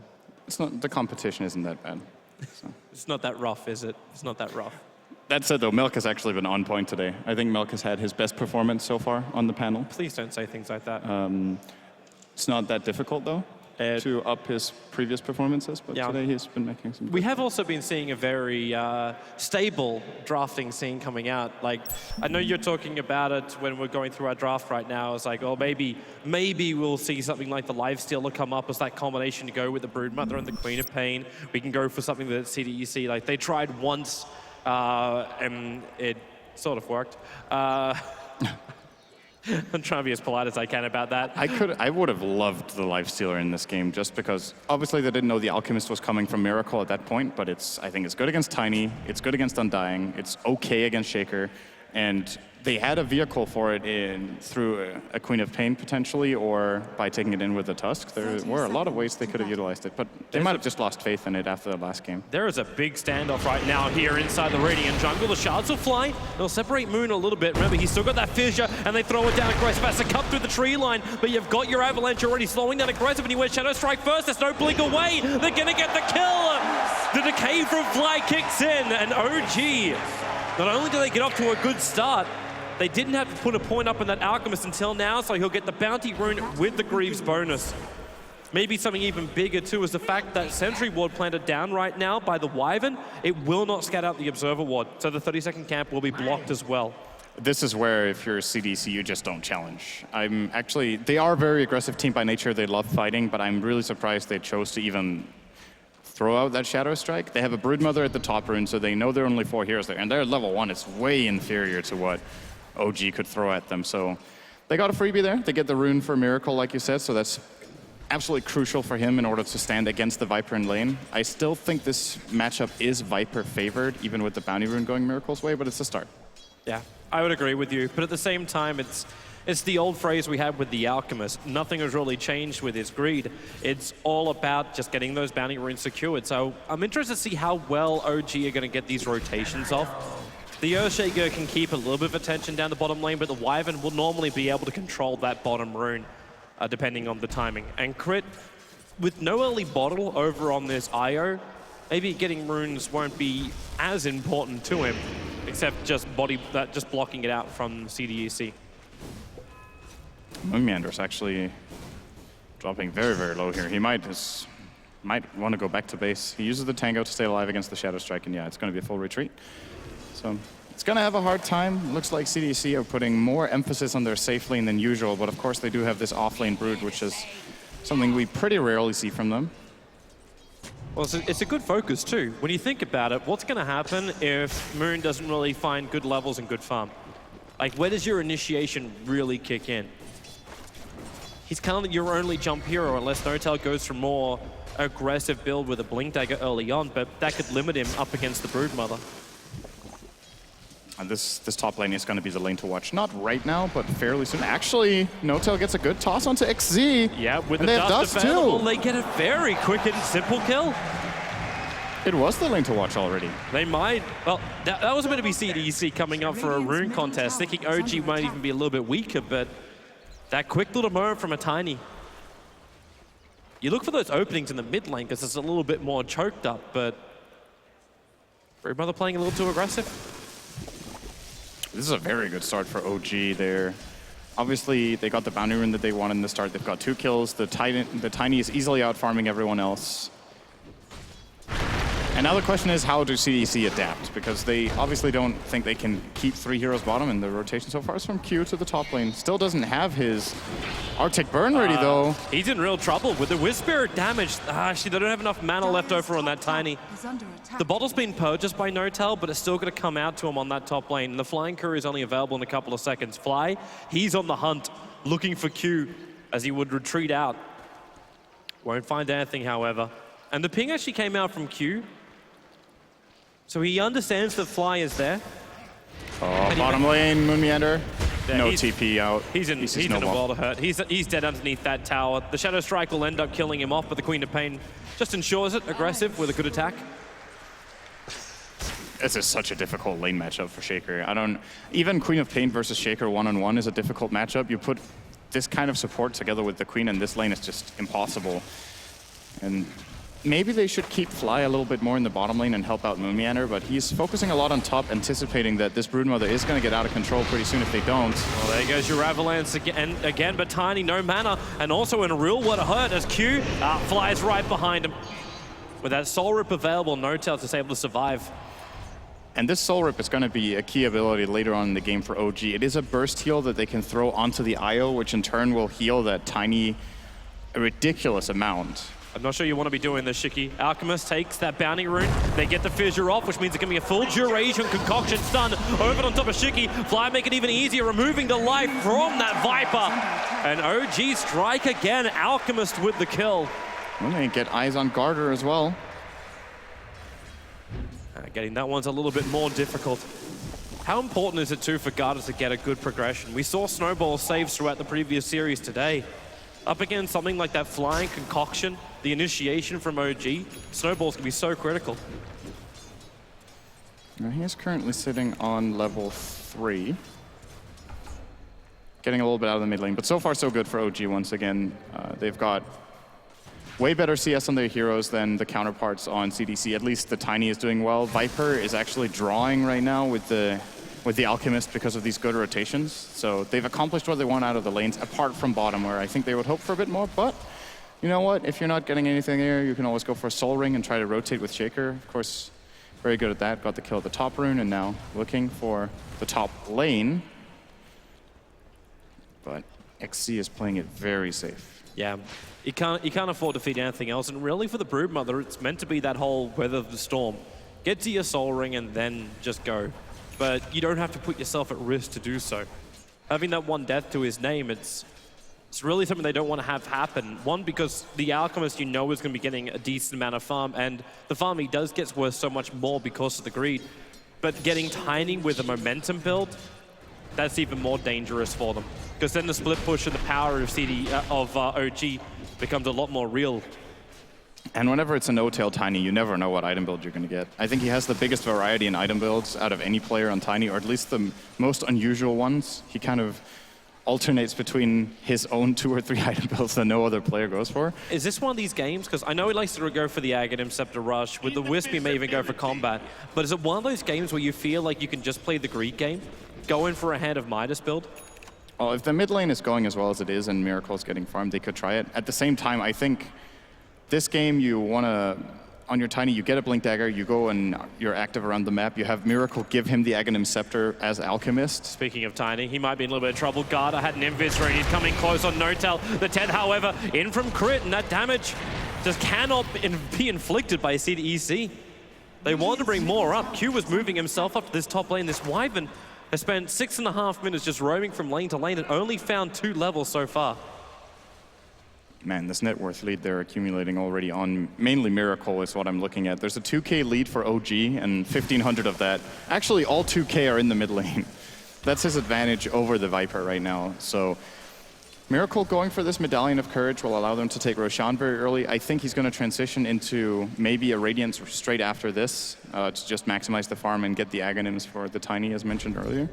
And it's a really good team to have Aghs for. It's not just the Tiny. Undying benefits a lot from this item somewhere down the line, but generally we see Alchemists maybe give away one of them. You need to stay relevant yourself as well, so yeah. See what the priority is. Yep, bye-bye Moon. Simple rotation, simple kill. Especially when you got that big burst damage coming out from aggressive. They really need to almost rotate Moon off that bottom lane. Give him some, he can't go top, can he? Because how are you going to get space against the Broodmother? Especially when Notal is just racking up a very offensive number of CS. A lot of it's not worth as much because it is the Spiderlings he's killing off. Like, he just took out like 15 Spiderlings on the top lane and now has 75 CS in 7-8 minutes. But the Earthshaker, where else can Moon really go? You give him mid if the tower drops, or...? I think it's pretty important that he shows bottom from time to time and keeps heroes there. The fact that he gets ganked by the Tusk, and yes, he does get killed, he drains a Sonic Wave that now can't be used for a team fight for 2.5 minutes. He frees up their entire jungle so Miracle can farm it safely. Oh, and now they can just relocate on bottom. Coming in, they're coming after aggressive with a toss over. The Tiny getting the kill on that Queen of Pain. Crit didn't even inflict his damage from the balls. And this is something CDC aren't that used to playing against. I don't think they play against many teams that run the IO. It might be their first game in the tournament playing against the hero. And also the first team I think we've seen in the main event that didn't just first face ban IO out against OG. They believed they had the tools for it. So far, so good for OG on that, though. It happens for a big reason. OG love their relocate kind of plays. Top bottom lane, Moon gonna go down right now. Just the early initiation from Q, dropped him low. Garda, there's your shards. Lock him in position. So even Q as well as Garda can work together to ensure kills.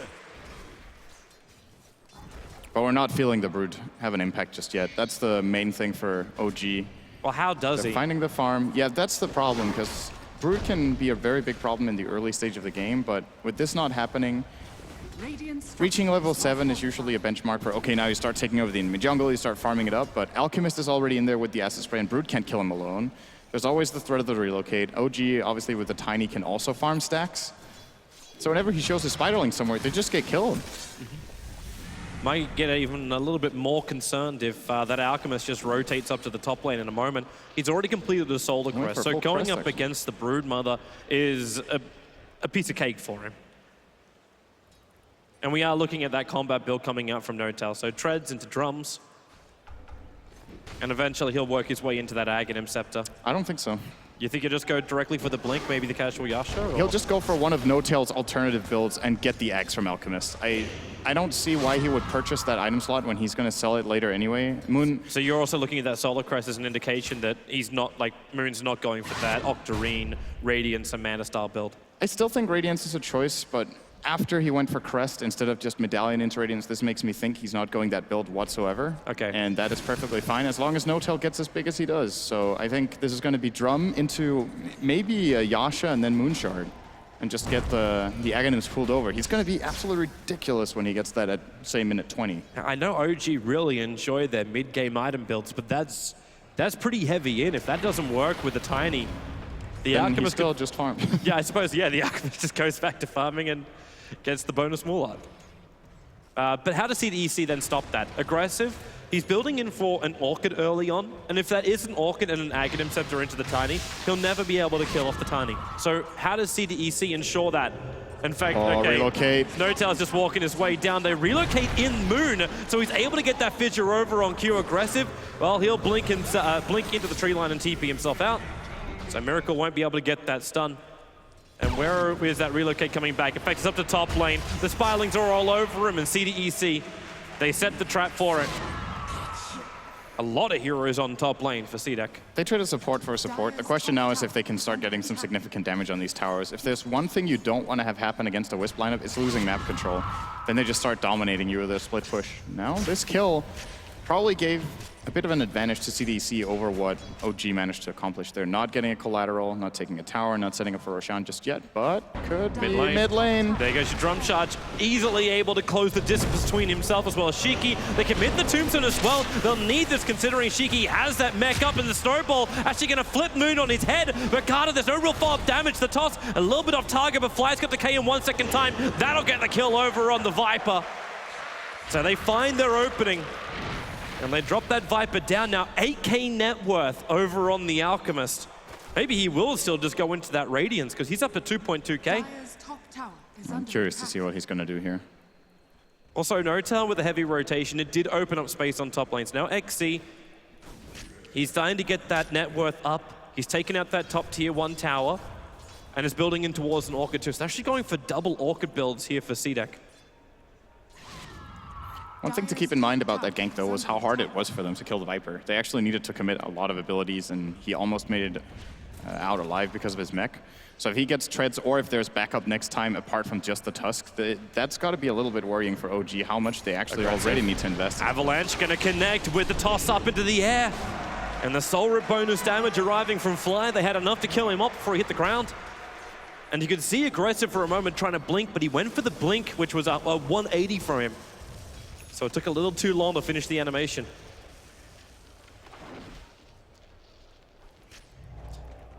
A Miracle got a blink dagger, okay. Full aggression. They're relocating up. They understand XC is, okay. They're relocating down, I should say. Looking for Q, goes for the curse, and now Tiny as well as Io. They're locked down here. The Avalanche will go, well, actually just the toss for the moment, and Notel TP's himself out. The Walrus Punch won't arrive in time from Garda to finish the job. That's actually a little bit of a misplay here from Carter. Very unusual for him. Generally, CDC read the situations very well, but that kill is Shiki's. He's got the IO on lockdown there, should be able to solo him, and now they ran out of stun, so they couldn't get no-tail. The bigger kill that they were setting up for by killing the IO first, and he reads the situation perfectly, just TP's out, acknowledging that, oh, that's money. Realizing that the stuns were, of course, used. I'm kind of surprised, like, you go down there, though. Like, why would you relocate there when you had an Invis Alchemist ready to attack onto a Broodmother, which he got vision of for a bit? They might not have had any detection on their heroes. They had dust on the Wisp. Crit had dust? Yeah. Yeah, he had dust. A bit surprising. Just picking a little bit more of maybe an easier target in their mind. Yeah, because if they start relocating and he realizes it with Brood very quickly, perhaps he can cross into a tree line and not get spotted by the dust, and then they just waste a relocate. It is, of course, pretty telegraphed. When you're playing against the Wisp, you just keep an eye on the minimap all the time.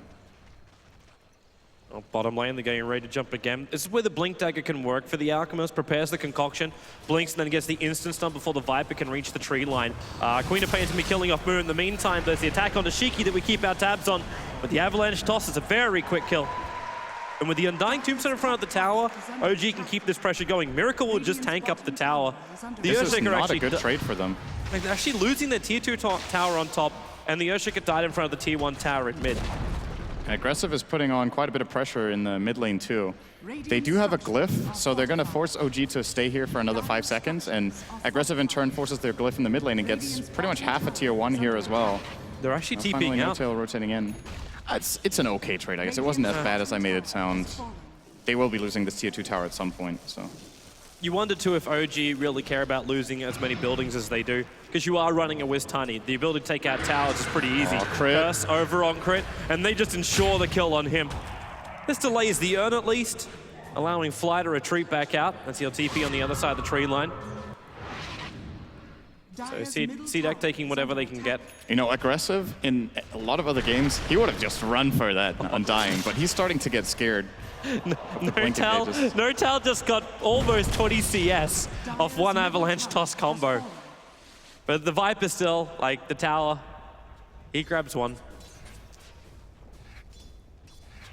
And I do think CDC are progressing their game plan very well. This is unusual for OG to be in this position when they're, oh, nice. In mid lane. Yeah, they use not enough. Do they have enough follow-up? They got the Echo Slam available. They're gonna commit it. In fact, now it's enough. He relocates in to help out. There was the Splinter Blast going, and Notel once more. Maybe he can toss Q back.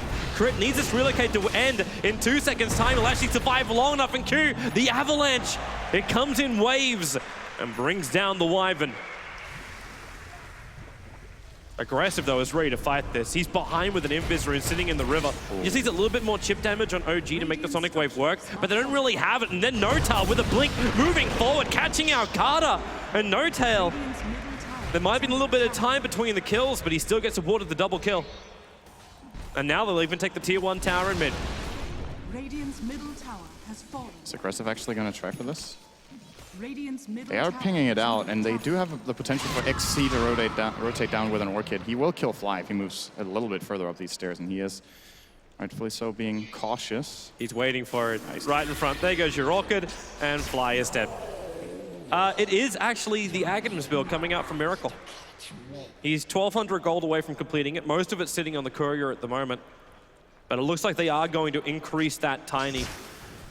It puts a lot of pressure on No-Tail to perform. I think this is one of the best heroes this early in the game to give an Aghanims to, and he's going to be out of control for a while. But if they just make 1 or 2 misplays with the Tiny and he loses his farm, you've sacrificed a lot of your Alchemist. Is that when you want to go for more defensive item builds? Like, you know you want to be building into an Assault Cuirass at some point. Is it worthwhile just picking up that plate mail now? Or if you're going to go for Manta style, do you get the ultimate orb? Do you get that extra life? I think Manta would be pretty nice in this game. Miracle, real trouble. He really doesn't want to die now, but he's got no choice. The Wyvern will get the kill. He actually spent his money before death, so he doesn't lose any gold from that death. It's just the fact that CDEC are able to find yet another kill and open up more space inside this dire jungle, giving more space for the Broodmother to work. But No-Tail's getting ready to fight that mid. Garda sitting right behind him. Just going to toss a little creep over. Not going to see anything apart from Shiki trying to kill it off. Dire's middle tower is under They took about the same damage from that, because No-Tail got hit by Corrosive Skin. I wasn't lying. I wasn't lying when I said Yeah, what was that. it? You looked it up. Corrosive Skin it dealt about the same damage as Viper Strike on average per game for Viper, right? So in all recorded games, Viper Games Strike... or pro games? This is all recorded games like pro games. You're looking at 3,431 damage as an average. You're looking at aggressive, getting... Yeah, he's going to blink himself away, but then the Fisher from Moon keeps him out. They went in so deep for this. The Curse will keep him out, but No-Tail, the toss was still completing. Crit will relocate the Tiny. That's a little bit further back, in fact, not a little bit, all the way back to the well to keep him safe, and now Miracle blinks forward. A double concoction done over on Shiki as well as Q. The Mech will repair the damage for Crit. He's back to the fight, and well, he's going to tether himself up with Miracle. They push forward. No-Tail's already on a double kill at the moment, and he's looking for more. Q sitting behind. He moves forward with a Splinter Blast, but they already toss Crit forward. He's too far up. Viper's going to find one as this fight really splits out. Q try to keep the rest of OG on the dire side of the river, but No-Tail, he's just man-mowing this even when he's getting hit. The Cragly just keeps sticking aggressive, so low as well, but he'll survive. Barely. It's not completely over. Okay, it will be with Miracle TPing out now. The Brood has no way to interrupt him. Man, that did cost CDC a lot, though. They bought back their Queen of Pain and their Tusk, and they ended up with kind of a draw in that fight. And aggressive. In this tournament, we've generally seen him play very controlled aggression, where he knows his limits about how far he can push it. This time, he just went way overboard, blinked into a very easy Fissure from Moon Meander, and he didn't even get a single spell off before he died there. It's arrived. Gotta be careful. The 20-minute Aghanim Scepter to come into Miracle. That's on top of his Blink Dagger as well as Solar Crest. But he'll be passed to the Tiny in 8 seconds' time. Also a big item for Moon. He's got that Blink Dagger, so the initiation is looking so good for OG. I'm thinking what we might see here will be kind of similar to the game before this one, eHome versus LGD in game number 2, where all LGD needed to do was focus down the Leshrac so hard, and there was no other damage source.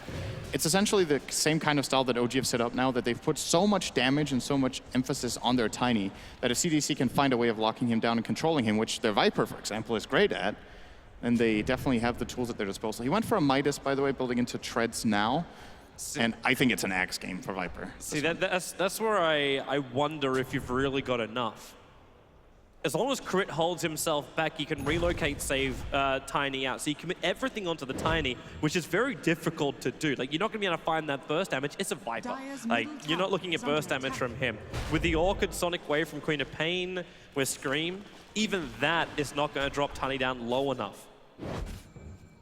Dire's middle tower. I'm just questioning if the full focus strat, I can understand the point behind it, but if it's going to be enough to get the kill. I think Broodmother will be the key to do this. If XC goes for the kind of build that we've seen from Mag in the past on Brood, where he goes for BKB and then into Deso and perhaps either a Daedalus or a Cuirass, the Broodmother starts hitting really hard. This ultimate gives 120 damage on level 3. So the damage output you can have in these fights if you're free to go is extremely high. And that's one thing OG lack in their draft. They don't have a BKB counter. It's true. Okay, CDEC really need to get a Monkey King bar.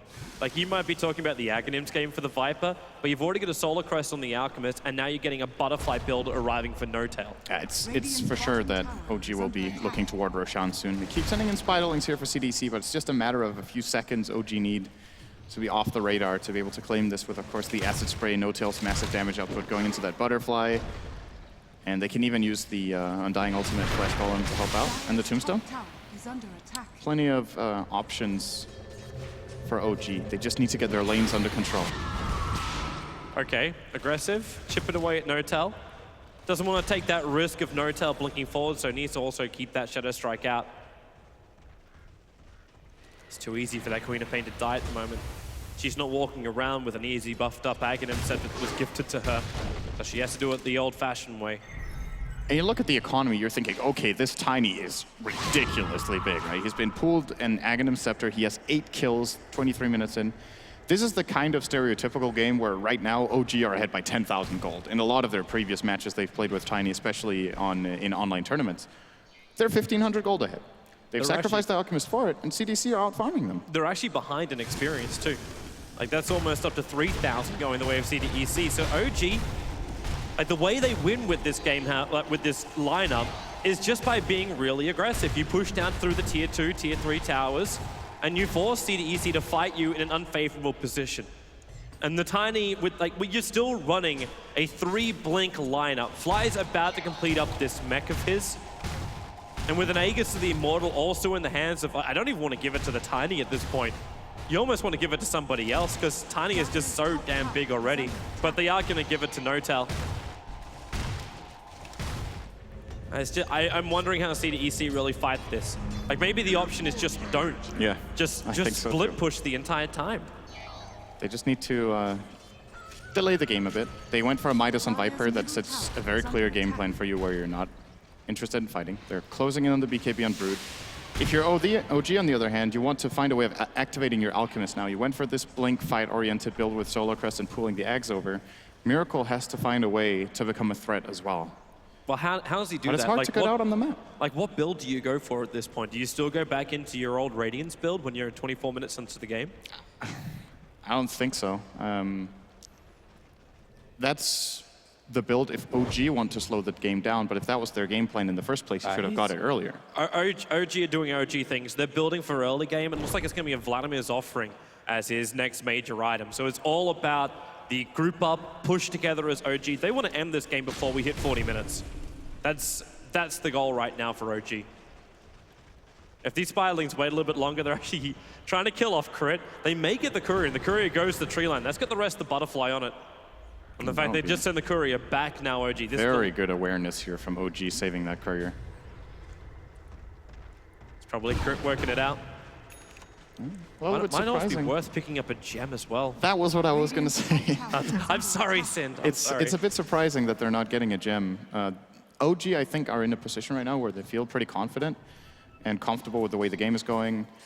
They obviously can't see the graphs. If they could, they might be a little more worried. But in this position, if you want to play aggressive, you need to get rid of these wards and find a way for your Tiny to get into the fights. But they keep letting the Spiderlings split push. They keep giving CDC more map control than I think they need to give them right now. It's kind of funny when you say things like that, because you look at OG's lineup, and the Wisp is still fairly strong. So why don't you just throw the Wisp and Tiny onto one lane and push with the other 3? And split CDEC up. Tiny starts attacking now into the mid lane. Notel actually gotta be careful. The shards have blocked him in the tree area, and he may just burn this Aegis Immortal without anything. The Fissure keeping Q off, and actually it looks like he will be okay with Crit arriving. OG took a little longer to get there, and maybe that's one of the reasons why. Get isolated for a little bit, and that Tiny not as tanky as you'd think. And in fact, are they gonna, yep, it's gonna be a relocate. They're going up to top lane. They're looking for that kill over on Shiki. Shiki just attacking into the IO straight away, but the damage output, Crit needs a little bit more regeneration. But it looks like it'll end up being a 1-for-1 trade, but it's the Viper for a Wisp, so favorable for OG. Yes and no. Yeah, they kill a core, right? Most of the time you would say, okay, they traded a core for support, that's a bad trade. But with Wisp off the field and relocate down, it opens up options for CDC to explore the map a little bit now and try to get some control out. See, the concern I then have is the way OG can get even more is the fact now they can push. The Vlad's is done. That is true. There's a tier 1 top, yeah. They'll probably get more out of this then. And the Brood hasn't got enough momentum. XC's farming up Ancients at the moment. There's no split push coming out. The tier 1 tower still alive for OG on the bottom lane. Radiant structures are fortified. And Notel, it doesn't take him long to beat through towers like this. Well, CDC look like they don't want to let him have it for free. They want to burn at least the Aegis. Well, they will be able to do that. Notel cleaning up most of the way before that, and aggressive. Actually triggers his BKB after the Aegis Immortal's gone. Concoction not being prepped just yet by the Alchemist. And in fact now, well, Notel, how much damage has he got? The rest of OG, they're coming in. Here's your Concoction side onto aggressive, combining with the Echo Slam. Follow-up Fissure, aggressive as well as Garda. They're going to die almost instantly. The Glimmer Cane keeps Garda alive on sub 20 life, but OG's already found the 2 kills. Notel surviving after the Aegis burn. Garda will TP out safely, but she gets in more trouble. The chase keeps coming from OG. They're all on that Viper. 3 heroes down, the 3 cores for CDEC. And this is on top of now the tier 1 and soon to be tier 2 tower. Yeah, this could be Rax. It is Rax. Like, what are you going to do? You've lost your 3 cores for 30 seconds against a Tiny this big already. I think it's going to take some absolutely miraculous play out of these 2 supports for CDC to defend the base right now.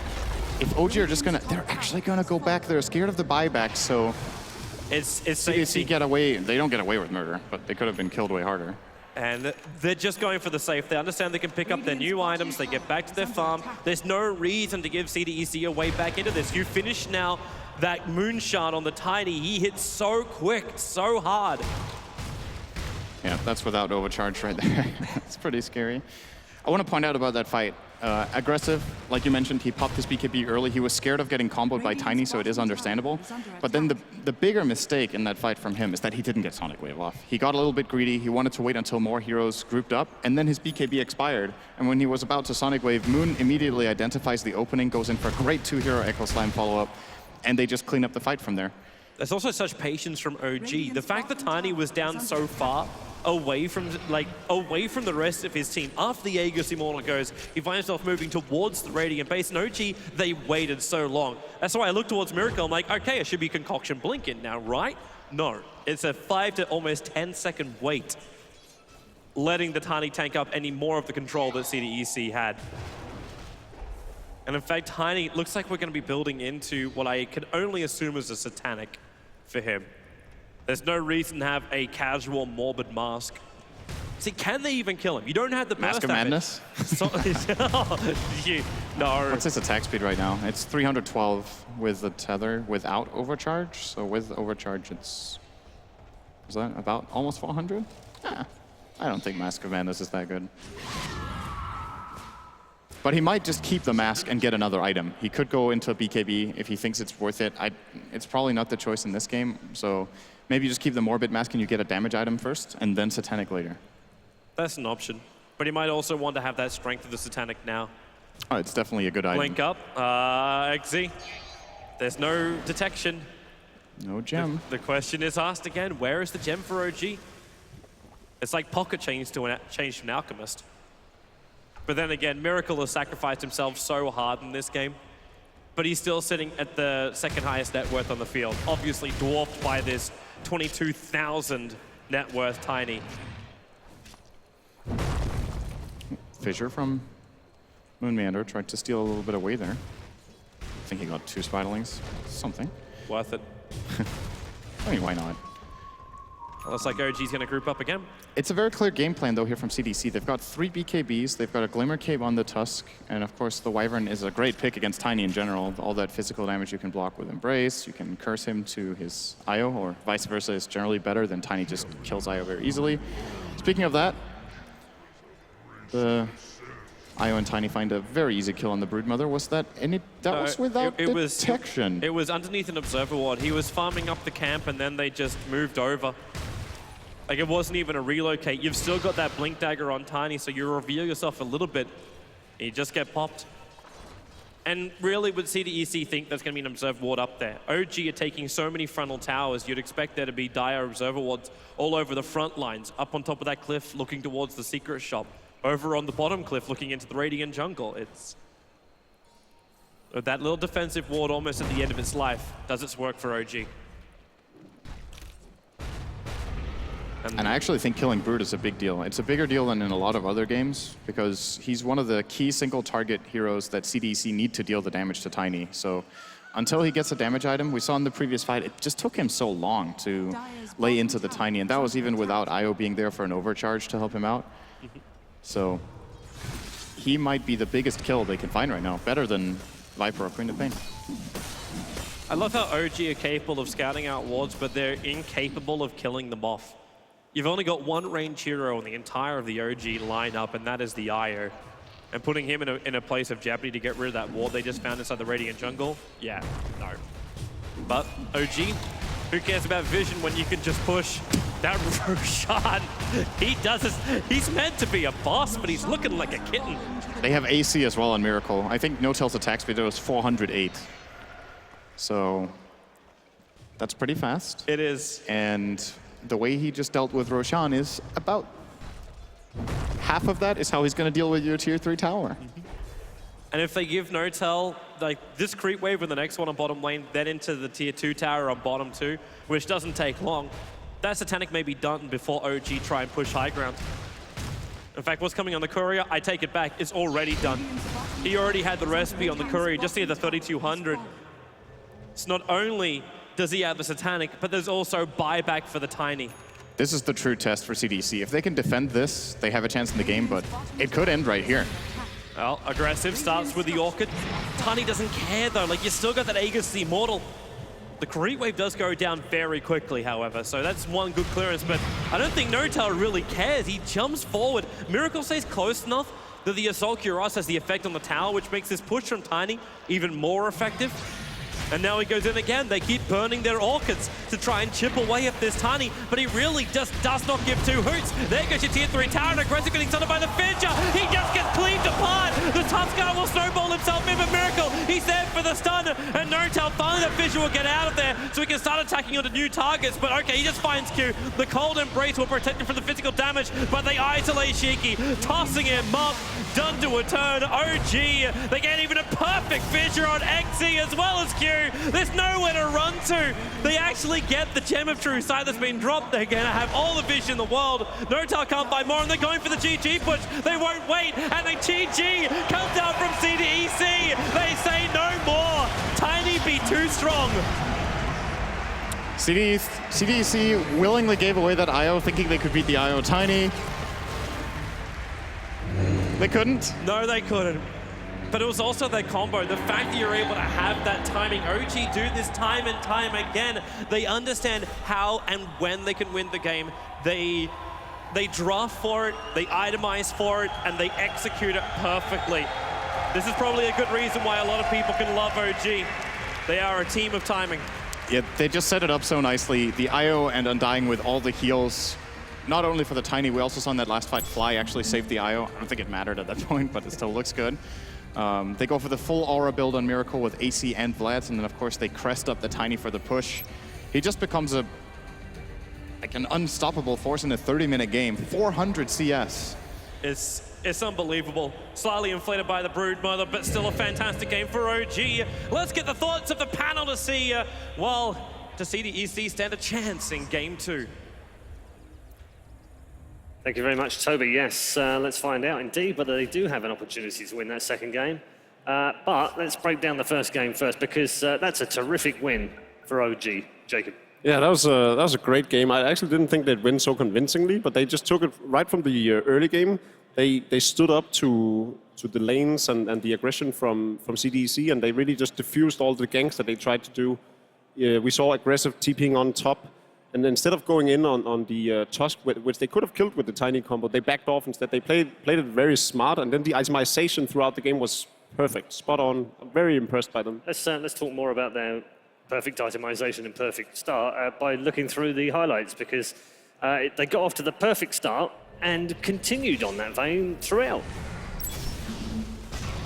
Yeah, overall, Miracle was just this really nice hero up in front for them, though. He had so much armor, and if you kind of ignore him, he's just gonna throw off a huge stun on somebody. And there's so much minus armor being provided by him, as well as armor into his entire team, so that no one really died during the Winter's Curse for him too. I remember at the end, he like barely did any damage to Earthshaker. That's, I guess, one of the benefits to having a Sacrificial Alchemist, and of course, giving the early Ags to Tiny so he could itemize for that Butterfly.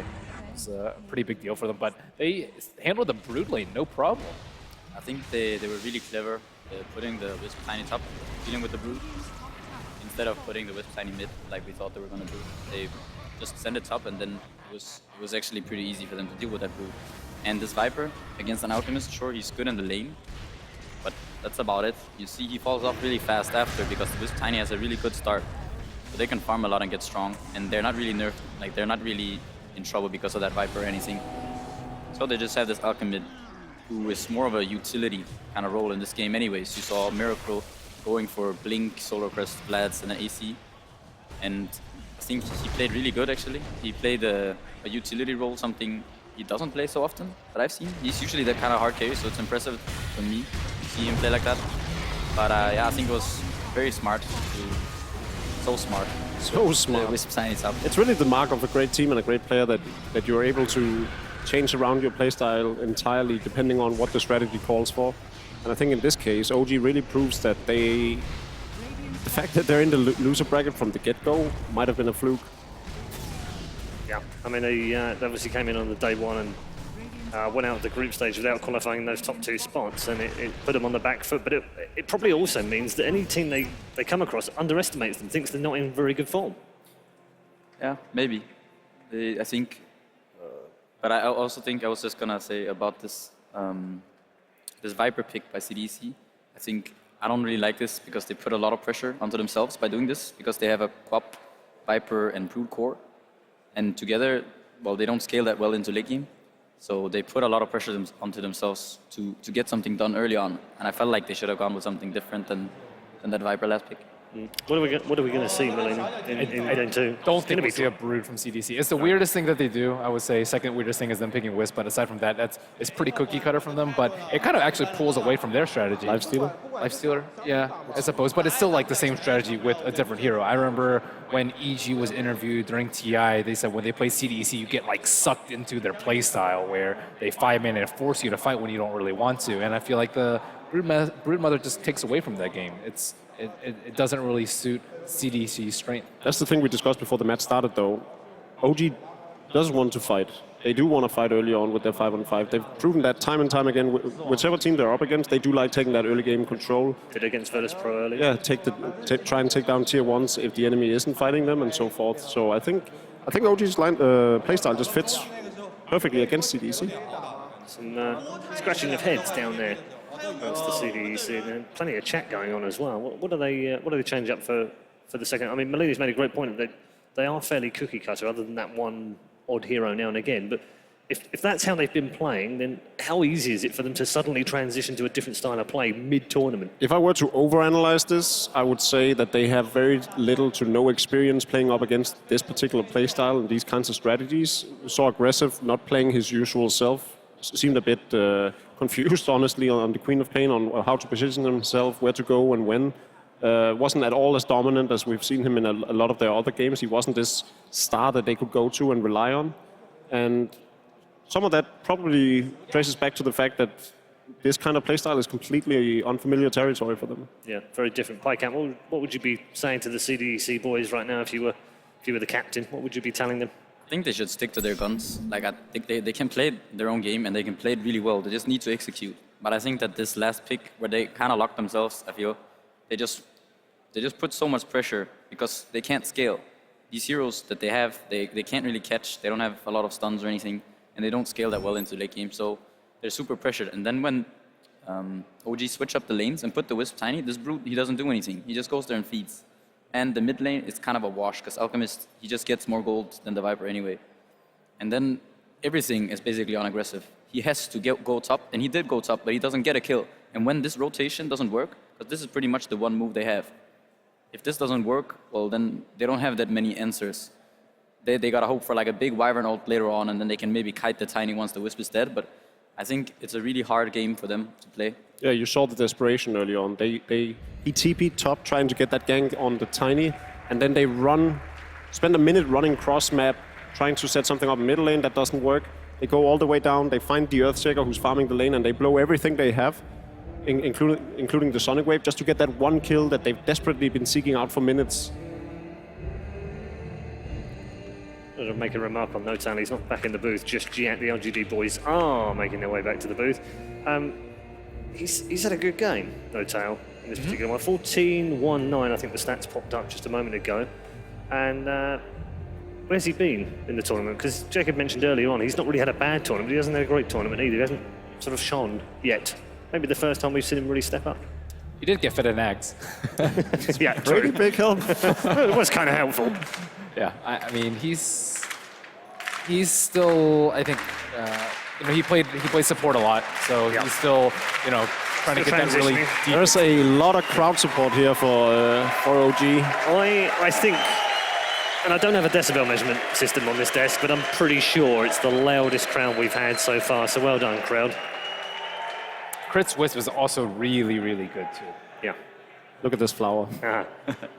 No tallies. Seems pretty happy. Last one into the booth. Yeah, who wouldn't be happy after playing a game like that, though? Definitely. He seemed to have a Wisp who supports you and an Alchemist. And they're not going to get that again, are they? The dream. I don't think they're going to get West No. Tiny again now. That's probably too much to ask for. He does seem a lot happier than he did after the first game. I think he was in serious mode going up against Virtus Pro, and after winning that one, they got a confidence boost. You saw them in the handshakes. He was smiling and bubbly. The no-tail we all know. So before we get into the draft, let's just recap a little bit on their Frankfurt Major so far. Started off in Group B, finished third overall in Group B, despite the fact that they were up against Team Unknown, Vega Squadron and Vici Gaming. No shame on that, of course. And lost 2-1 to Vega in the first game. They were ahead. And lost 2-1 to Vega in the second game, and they had an opportunity to win that 2-1 as well. So very close matches with Vega, and we knew how good they were at the time. Lower bracket, Fnatic game 1, won, 2-0 against Mineski, and beat Virtus Pro this morning with ease, frankly, and now move on to CDEC. So it's almost like they've got better as the tournament's gone on. As they've faced better opponents, they've actually played better too. With all respect to their previous opponents, I think today has been the first real test. This is where they needed to prove themselves, and so far they're doing an amazing job at doing so. Yeah, Virtus Pro and CDEC currently 1-0 up. Let's not get too carried away for them, or on their behalf. I'm sure they're not inside the booth either. But should they pull this one off, how far can they go? I think a lot of it depends on CDEC's draft. I think they had to change up their bans, honestly. I think that maybe Wisp and Undying might have to take higher priority than the ones that we saw. I think they banned out Doom and SF, I want to say. I think Shadow Fiend is still a worthwhile ban up against Miracle.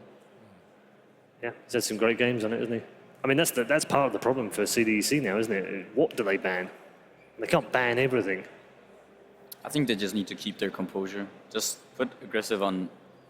I mean, he has played really good co-ops in the past, but just have some heroes that can scale a bit more. That's why I think I favor a hero like Visage, because to support that scales, and just have a bit more late game potential, because then they will feel a bit more calm when they play the game, I think, and then they won't make these execution mistakes. Like, it could have worked. Aggressive could have TP top and got kills, but I think they were a bit off in the execution. And if it works, then they can take over the entire jungle, and then it can be a totally different game. But that's also their only option, so it's very important that it has to work. Yeah, And we're talking about small differences, aren't we, on certain heroes? When you're very comfortable on a hero, things are just natural. You know when to TP, you know when to go in, you know when to pull out, you know what you've got. When you're not quite comfortable, you're sort of focusing on that more than you are the fact that you know where you should be, or you should know what you're doing. And they're very small but very important parts. But I also think it's this thing where when you play games, when you know that you have worse late game than the enemy, as each minute goes by, you become less confident in your drafts. So that's why they have to pick. When you have late game, then you always feel calm when you play the game, because you know you have a lot of moves. Even if your moves fail, then you can still rely on taking the game later on. You can defend base, you can let them siege, and it's gonna be okay. I think I actually agree with that for most teams aside from two. I think Virtus Pro and CDEC are the two exceptions for me, because they seem to win these fights where they just shouldn't, even though they have like worse late game and like 10,000 gold lead behind. But I mean, I wouldn't mind seeing them pick better late game, or heroes that can actually farm a bit faster. Like, the problem is, even if they have heroes at scale, they still get out farmed heavily by the Tiny Wisp as well as the Alk. So they still, I think, have to just fight a lot, take control of the opponent's jungle would be one of the higher priorities that I'm looking at. We've only seen CDEC sort of go for a late game composition once. I don't think they have to. So you don't think they have to? I don't think they have to go, like, they don't have to pick, they don't have to change their play style. They just need to switch up. Like, when you have the three cores they had last game, none of those scale particularly well. It's just about having the right heroes that can scale, but are also good in the early game, so they can still play their own game.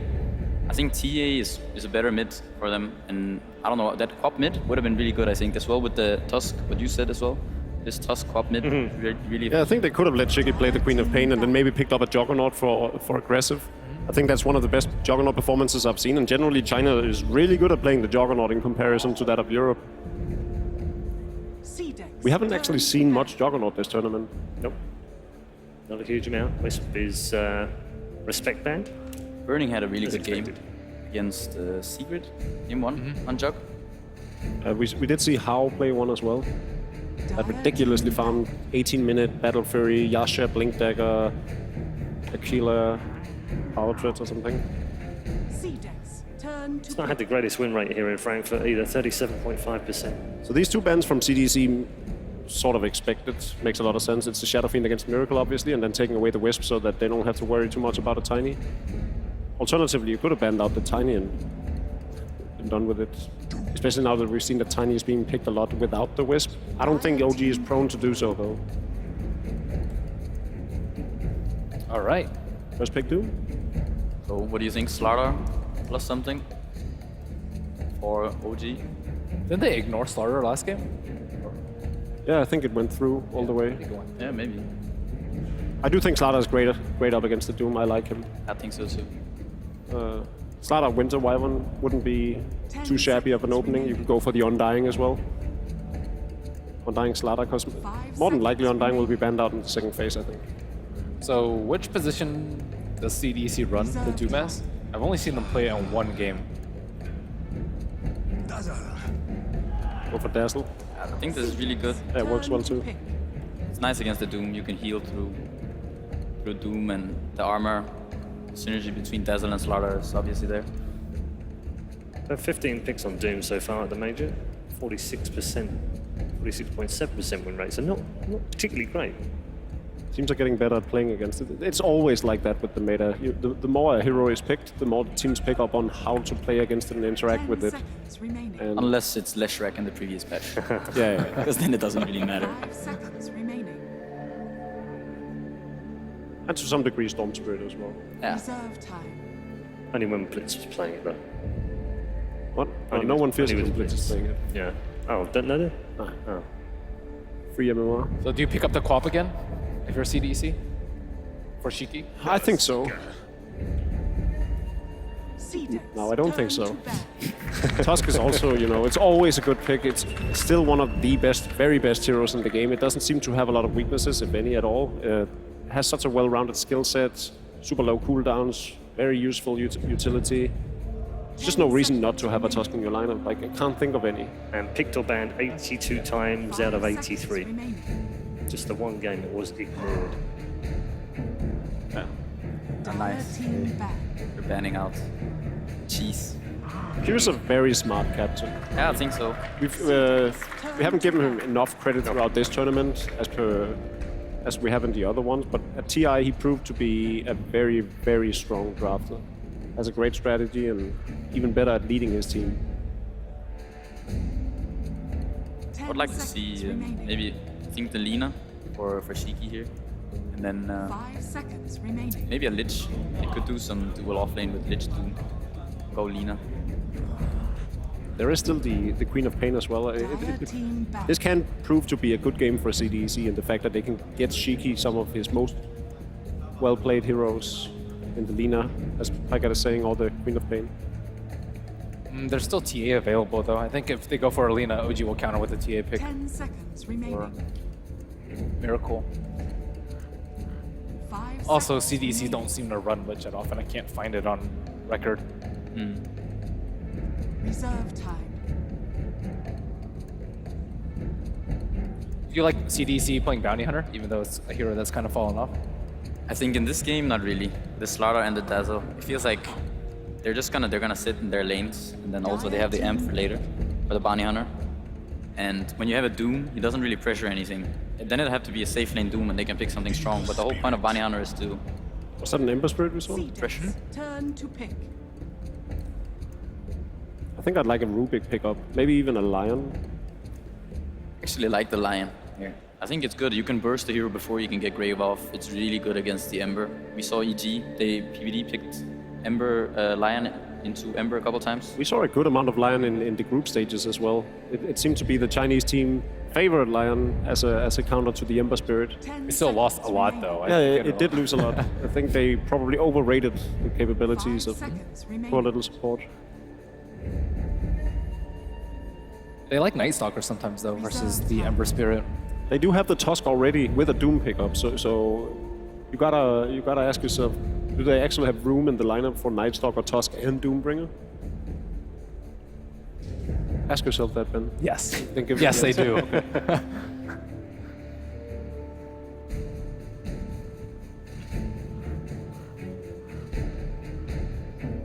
Okay. So where next for CDEC? Do you expect any cheese coming out from OG this game? Maybe even a brute pick for themselves? I guess usually it's Moon playing as Slardar, but I think OG was actually one of the teams that ran support Slardar too. Brute actually isn't too shabby already. We said that last game. I think it's gonna be an offlane Slardar for OG. Yeah, they might even do a dual lane with the Dazzle. Or they just leave him there, but I think the draft looks really good for OG, in my opinion. So a huge amount of line this particular tournament. It's only the 6th time it's been picked so far in 83 games. So why has the Lion been so weak, even though he's supposedly really good versus the Ember Spirit with a long duration Hex, and also really good burst to deal with the Dazzle? It turns out he hasn't actually won a game yet. Out of 12? 5. Oh, 5. He's been picked 5 times. He's and 0 and lost 5? in 5. He's 0 and 5. I think a lot of it has to do with the fact that he's super squishy, but still needs to get in close. He doesn't have that same strength gain as the Bane Elemental, doesn't have the regen sustainability. I think that the Dota has kind of developed to a point where it's rare you see these initiate heroes. Like, fights are no longer just this one guy jumps in and then you get like this clean fight where you just kill everyone. Fights are always like this guy jumps in, then the ally gets saved, and the fight drags on, some Glimmer Cape, some Grave, whatever, some Force Staffs, and then this Lion, once he blinked in and used his spells. If he even gets a blink. Yeah, if he even gets a blink, yeah, exactly. Then he's just food. The hero has no HP, no armor. It has somewhat long cooldowns, ironically, except what the... This is actually one way to deal with OG's lineup. That is really good against Ember and Bane, in particular, and Dazzle as well, I suppose. Only the 2nd pick of the tournament. That also has a 0% win rate. So Although a smaller sample size. I picked 2 heroes that haven't won a game yet. Don't lose faith, Red Eye. 5 seconds remaining. I like Sandsor a lot here. Yeah, I Work think for you? it's decent. It worked for you? Reserve Yeah. time. Well, I'm actually just kind of a fan of Silencer as a hero in general. I think it's also pretty good versus Ember Spirit. It's one of the best counters, I think, to like a Cold Embrace counter initiation as well as a Shallow Grave. So What worries me is their damage output. Like in longer sustained fights, they really run low on damage output. Like what happens when the global silence is over? Then they doom and hex someone. And do what? Look at them? And then they run away. Fast. Disengage! And then there's an angry fish running at you.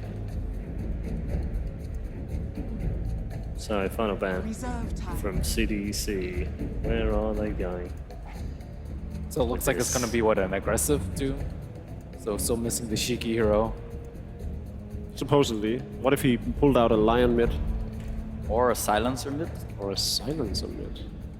That's gonna be punished so hard. Oh, actually, the roam on OG isn't that strong.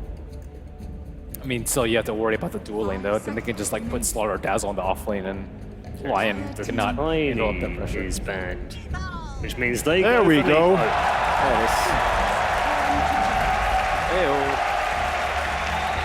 Wow.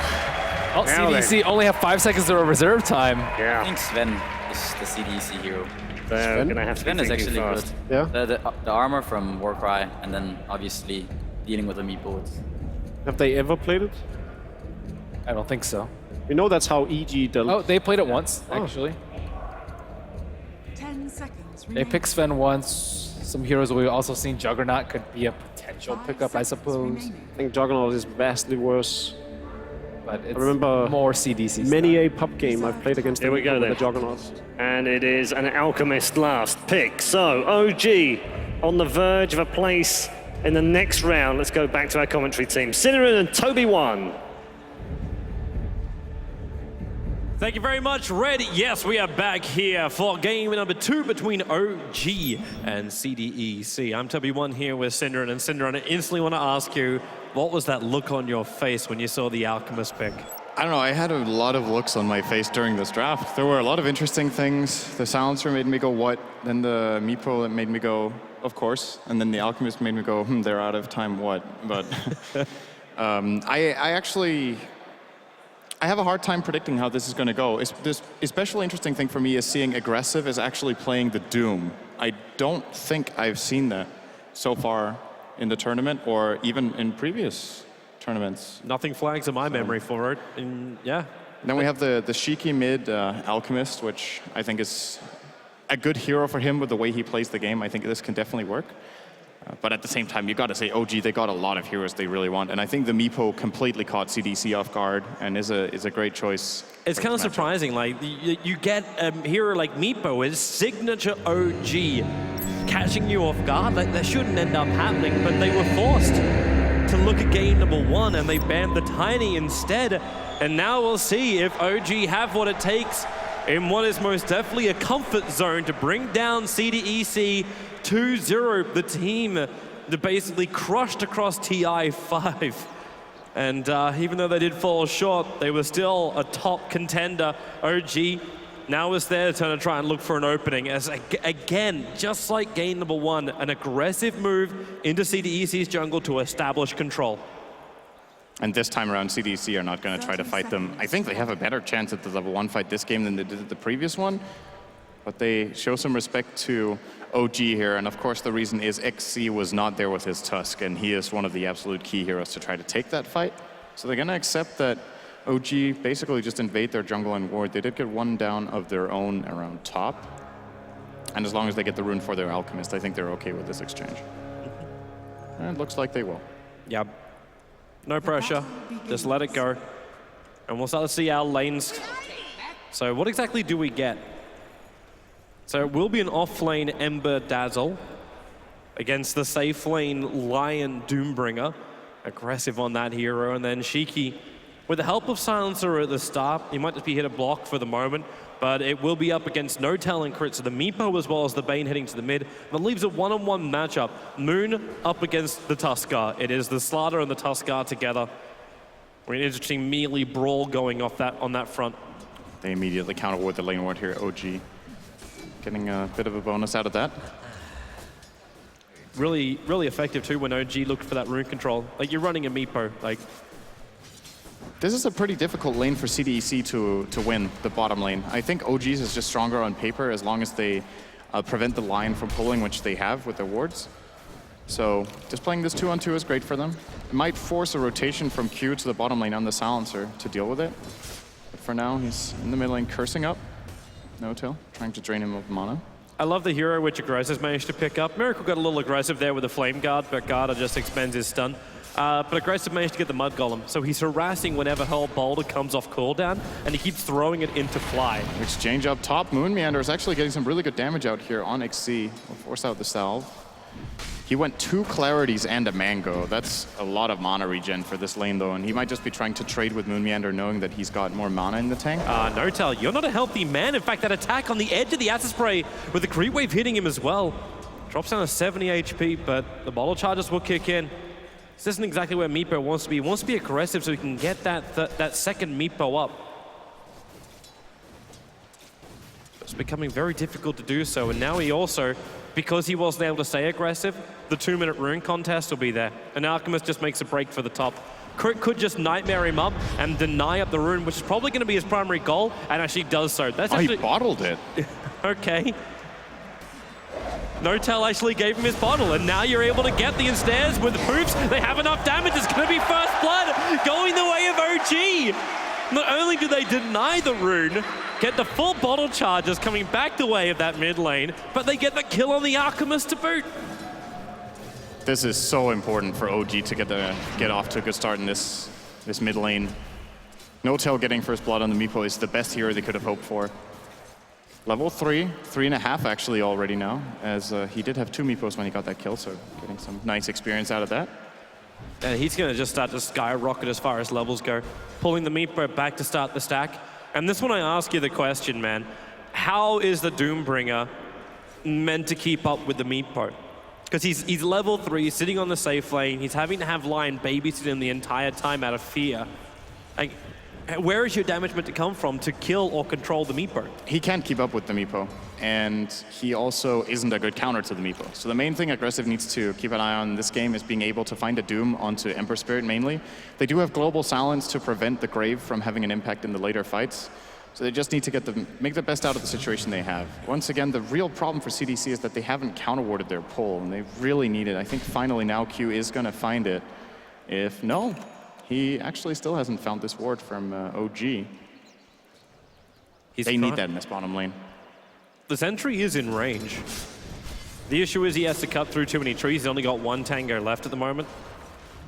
And so he actually forced a full defensive tri-lane out from CDEC with an off-lane Ember Spirit, who's also, he's sitting, if you actually look at just the CS, almost all the OG cores are sitting at 20 CS 4 minutes in. CDEC are all below that, 14, 13, 13. There's just, the money's just not looking great. No-Tail's even going to get himself a double damage read on the top lane. XZ is not going to walk into this. No-Tail could have actually tried to have a crack at him there for a kill. There's no mana in the Tusk, but he wanted to bottle up and just secure the rune. He did have the boots advantage, and of course Meepo with that great base move speed could have caught up. Maybe just doesn't want to take the risk just yet. He's still got a lot of farming inside the jungle to do. Doesn't want to have to come back to the mid lane just yet. Crick getting a lot of space in this mid against Shiki.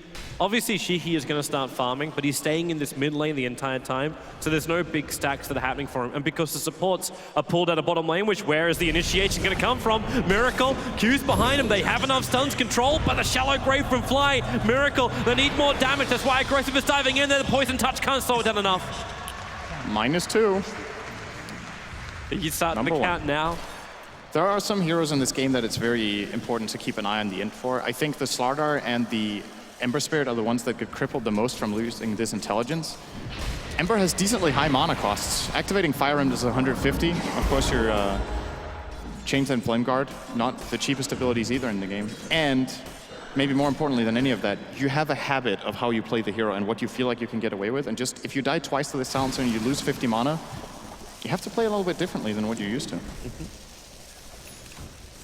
It's crazy how much OG are getting across the map. So even though you might be able to find that kill on the offlaner, if you check out the experience graph, like we're 5 minutes in, you're already looking over at a 1,500 advantage going the way of OG. That's Meepo. Yep, it really is. It's because they're able to basically run the initial mid lane that gets a first blood, and OG capitalize on the situation by throwing the Meepo into the jungle. So he can flash farm inside there, and then the Bane soaks the experience of a mid. He may not be finding as much CS, but you're still up against an Alchemist, and you're holding just shy of a 1k net worth advantage. And this is a greedy Alchemist too. No concoction leveled up from Shiki. He went for a 3-0-2-1 build. Yeah, the fact that OG are ahead on net worth right now with an Alchemist with this build bodes very well for them. It's only a 700 lead, not that big, and now he's getting a stack, so we're probably closing in on even. But I still think this is a well-executed first 6 minutes for OG. The Slardar has got a lot out of the safe lane. I think even though the Ember died, he's okay. No-Tail mid. Yeah, he might even... Okay, he's not going to turn around on this one. Crit's not really offering enough to him at the moment. Q and Guard are still with a lot of disables up their sleeves. But they give now space for Aggressive on the bottom lane. So Aggressive's going to get closer and closer to this level 6. I still want to come back to the question. Okay, so you say CDEC can't counter the Meepo. Their heroes don't really look good for that. How do you still have a game-winning strategy? Oh, they can definitely counter the Meepo. I just don't think it's the Doom that has to do it. I think it's all the Alchemist? Alchemist can get a lot of damage in his build. He can even consider, for this particular reason, going for maybe a Mjolnir build-up in this game. Alternatively, it looks like he's going to go for the standard Radiance, though. Absolutely, he has to go that first. But somewhere down the line, he can itemize against the Meepo specifically if they feel the need for it. You have Finger of Death online, which is great. And actually, don't underestimate Global Silence against Meepo. It's really annoying playing Meepo, who is so combo dependent, and getting shut down by that. So they have the tools. They just need to get through the early part of the game without losing too hard. And I think so far, top lane pretty even. Smoke gang coming on Miracle, and they're coming in. He's got a Spirit over on the side. So the shards don't actually lock it. In fact, XZ burning underneath that flame guard. The Lion does not have Finger of Death yet. Moon would love to initiate, but he still doesn't have that Blink Dagger. And he had to sacrifice his space on that top lane. Now the Ember Spirit's rotated off the bottom. Because Doom is up, obviously. You can't leave the Ember on bottom lane then. I'm hearing Sprint. Looks like OG are interested in looking toward mid, but there's a good ward placed in the lane for CDC. If OG want to force down buildings, can they do it? Doesn't get the rune. This is actually a very good play from OG, securing this bounty rune to prevent Shiki from getting this. But all these stacks, there's going to be so much money coming in. And that's one thing OG haven't managed to do in this game, is contesting the early stacks. That's what I'm wondering, like, is it worthwhile for OG to start pushing? And can they actually push down these tier 1 towers, get aggressive wards down so they can see where CDEC are moving? Not yet. Their lineup can't do that yet. Meepo is not strong yet. They don't have any good abilities for pushing towers whatsoever. And CDEC have great defensive abilities. Ice Shards are scary. Doom's level 4 Scorched Earth. There's Acid Spray. It's not going to happen. So they have to play a little bit of a farming game. And I think more importantly for OG, you turn your eyes toward Roshan at the right time and make sure you get the Aegis for the Meepo, and then you can play from there. Okay. It's going to take a while, though. And they don't really have a long time. It's 800 gold until the Alchemist has that relic. There's going to be a very good timing on that Radiance for CDEC. Yeah, Shiki's getting very rich. And completely uncontested. Doomski's farming on the bottom lane. And it's a greedy build too. He's just going for the Hand of Midas Doombringer. So it really is all about that hold back and farm kind of style for CDEC. Notel's also chosen his first item. It might just be the casual point booster for now to go into the Blink Dagger after. Because it's still going to be part of the Aghanim Scepter eventually. I think he gets the full axe and plays farm. It's difficult for him to play aggressively right now. And the more I see this game unfold, I think the last 3 minutes, it's favoring CDC more and more, because they're just going to ramp up and beat them on greed, ultimately. If they don't find enough farm on Miracle for OG, the Meepo will at some point be in a lot of trouble in this game. Is that not when you want to have the Blink Dagger, when you want to initiate with the Meepo? Yeah, but it's just not time for it yet. He can't. It's just difficult to see the way the game is flowing right now, finding a lot of key kills with the Meepo. They're going to need the Blink Dagger on Slardar, then we're talking, because then they have something to couple it up with. And it's just playing it very slow. I think what OG could do is they can smoke their Bane and then try to find a pick that way. That could work with your Fiend's Grip. Nightmare one, Fiend's Grip the other, so it won't even matter if there's 2 heroes there. And they're looking down towards bottom lane. Notel with his Invis rune. He just wants to get the initial control over on Garda, but Garda's got no creep wave, so it's natural for him to back up. The pull was happening from aggressive. And Notel may even find a better hero to kill off. If he can get this Doombringer, he's going to be very, very happy. And now the Earthbind actually missing. The secondary one will arrive, and the Doom is over on Notel. The Fiend's Grip, it holds the Doombringer in position. And Notel moving the Doom Dump Meepo back a little bit further, and they're going to find XC. Snowballing forward with the Walrus Punch. He's still focusing on that Meepo, but the Ember Spirit Miracle arrives. Slardar beats him down with the Amplification, the full-up crush. Garda will drop as well. They grab 3. These little mini Doomlings still haven't moved themselves. Now they realize they actually exist. Those stuns could have helped out CDEC a lot during the fight. But either way, it's still a 3-for-0 trade going the way of OG. Man, OG got way more than they came for there. CDC could have easily just backed off and given them 1 kill, but they tried to help him out. They rotate in.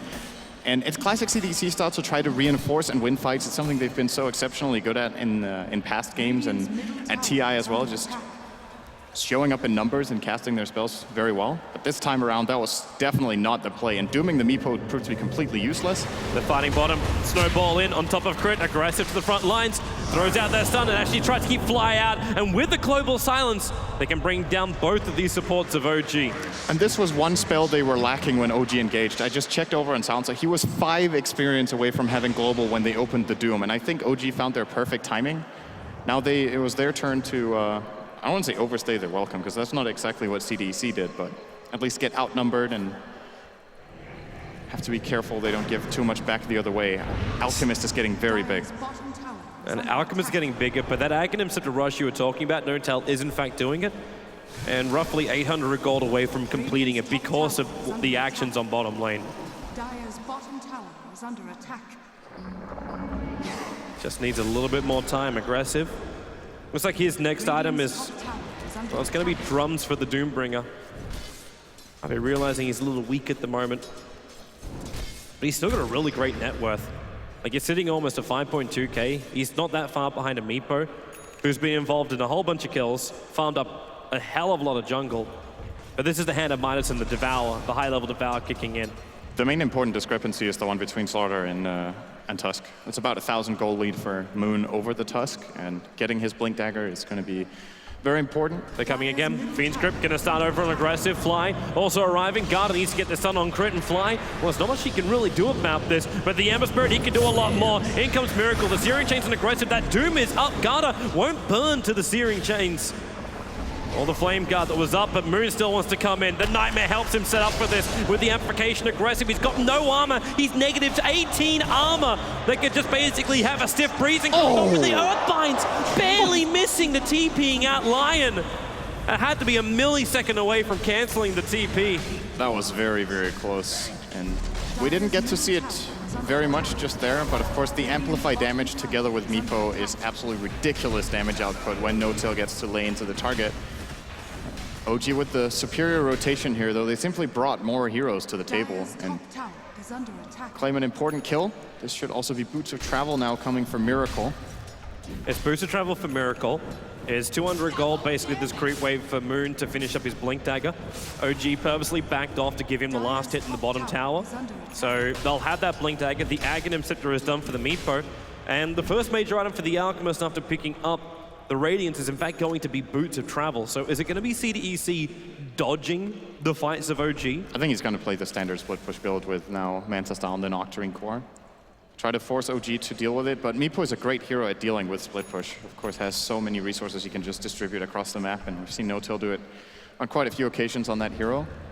I do still think the game plan now for OG has to be find one key pickoff and then go Roshan. Like Meepo plus Slaughter is completely ridiculous for killing off the stone guy. Well, Moon is staring at aggressive, but he's got no help to come and fight. And OG, well, it's a group up for a smoke. It's sitting on the Dazzle. And Q, he moves forward to plant down an Observe Ward. So they see No-Tail moving up. I don't think you want to snowball into this one. The Walrus Punch will be there. The Global Silence Control is there too, but they don't have enough damage. Meepo, he's down to 168, and there it is from the Silencer to find the kill. CDEC, they do find something, but can they get more? Moon sharded up on the hillside. Shiki can't join the fight just yet. Now he can, as that Fiend Script being cancelled out by Crit, and aggressive to the front lines. Miracle still wants to fight. The Doom hasn't worn off just yet, but Meepo buys back into the game. Can't hit the Earthbinds. Finally, now he's able to secure up Q, while the fight splits into multiple parts. You've got the stuns keeping Moon out, both the concoction as well connecting. The Silencer will die back behind the tier 1 tower, but Shiki on the run out through the bottom river. They're coming in closer with the Ember Spirit jumping. Oh my God! Alchemist is denied by the Satyrs. But OG, with the 2 kills on CDEC, they can get what they came for and make this buyback worthwhile. Now they move in for Roshan. He got denied by the little Satyr, I think. It was because of amplified damage that actually happened, but Shiki going there for that play, of course, was the only play he had. Here goes Roche, like you said. It's a big buyback to commit for No-Tail, but end of the day, definitely worth it for OG. And OG, now they got to try and still throttle it up a little bit more. Slow down this game. The concern right now for both Lion as well as Tuskar, I'm wondering is can they get into the fights at the right time? Like, you mentioned the fact you've already got the Blink Dagger over on Moon. So the Slaughter can initiate in, but Tuskar still walking around with Arcane Boots as well as his Magic Wand and Bottle. There's no Blink Dagger over on him. The Lion, who is normally a very greedy support, is still halfway towards that Blink Dagger. Is taking CDEC time until they've got those control factors arriving. I think it all depends on the Global Silence. You saw the fight they took there. It looked horrendous when they jumped in. They didn't even have Doom there. I think they didn't have Silencer either, and they still managed to get a key kill because they timed their abilities correctly. Imagine if they take that team fight where they jump in with all 5 heroes together and it just goes way better. It is true that if they don't use the global silence very well, they will kind of get run over. So there's so much pressure on CDC to make it work, but with the right execution, I definitely think they can do it. Now they're going to be looking for Miracle. Snowball up, global silence will go, and Miracle, well, he didn't get fully controlled, and he wants to spirit himself out, but with a Doom already triggered on him, OG will cut their losses. Aggressive will get the kill over on Miracle. But meanwhile, in the mid lane, N0tail's taking out that tier 1 tower. So it'll end up being a hero and a tier 1 tower trade-off. But you do push pretty fast, though. Could they may go for more. Trying to go for the tier 2 here and force CDC to rotate back. They're already porting back the Tusk. He's not the greatest defensive hero, but OG are gonna play safe. Especially now with Alchemist showing up. Now they definitely can't push it. They could try to look for a kill maybe here. That's a Blink Dagger for N0tail. And with 2 Blinks up, this is the time when OG would feel confident enough they could find that kill. There's your Blink Crush. Wait for that Meepo to arrive as well. A little bit far away with the poof, so not a lot of damage, and the Snowball is dragging him over into N0tail. He'll be flipped, but the damage is too much on the Tusk. Can't survive, especially when Miracle moves forward like that on the back of the Spirits. Aggressive to get crushed. He's amplified. The negative armor, he's just getting carved apart by OG. They want more. Q's on the run by the Finger of Death. The Aegis Immortal will finally be triggered, but you've still claimed all 3 cores of CDEC, and now you take the tier 2 tower. Is it even worth pushing to tier 3, force the buybacks? You've already burned through the fortification now. I think they can. They know Global Silence is on cooldown. They know Finger was just used. It is still a risk to take, especially if Meepo dies without buyback. They could push the other direction and get 1 or 2 towers, so they are gonna They draw the line for top. They draw the line for the tier 1 top. Man, XC panicked there. He thought they were going to keep committing on the Alchemist, but actually the moment he started the Snowball, OG had already pulled back, so I think they could have just sacrificed the Tusk and got out. But again, CDEC with the help of a friend syndrome just commit too much into the fight, and they end up losing 3 heroes when maybe they could have got away with just sacrificing 1. So much of it also committed onto the Meepo, like the Aegis carrier for OG. OG didn't care if you're snowballing onto the Meepos or if you're going to concoct up every single Meepo. Yeah, your damage waits a little bit longer, but it bought all the space for Miracle to do his work in the fight. And now CDEC, they can fight again because Global Silence is back off cooldown. But OG's starting to reach a point where they may just be a little too tanky. That Ultimate Orb is now over on the Meepo. So with a Blink with the Ags, where does N0tail go from here? Does he try and... Obviously it shouldn't be a Linken's for him, but... Is it worthwhile just going directly into something like a Skadi? Or is it better to go for something like a Scythe Device and get more control? The Hex is very good because he's against Global Silence. The Skadi, I don't know. I think it's a difficult choice, actually. The tankiness is very useful. It might allow him to survive through Global so that he can get graved. Of course, it increases damage output a lot as well. The Hex just gives so much solo pick-off potential, though. So. Well, for now, he's just resolving himself to farm. OG still haven't worked out. There's that Observer Ward sitting around Roshan. They keep walking past and revealing their positions, and CDEC just keep falling back. Funnily enough, it actually helps OG because it allows them to get more control of the map without pushing forward too far. Good item now up for Garda. He has that Blink Dagger on the line. They've finally got that Blink instant Hex follow-up stun. They have so much good lockdown. It's all about the initiation for them, if they can find the key kill. Of course, being able to kill off Meepo instantly just lowers OG's damage output by like 50%.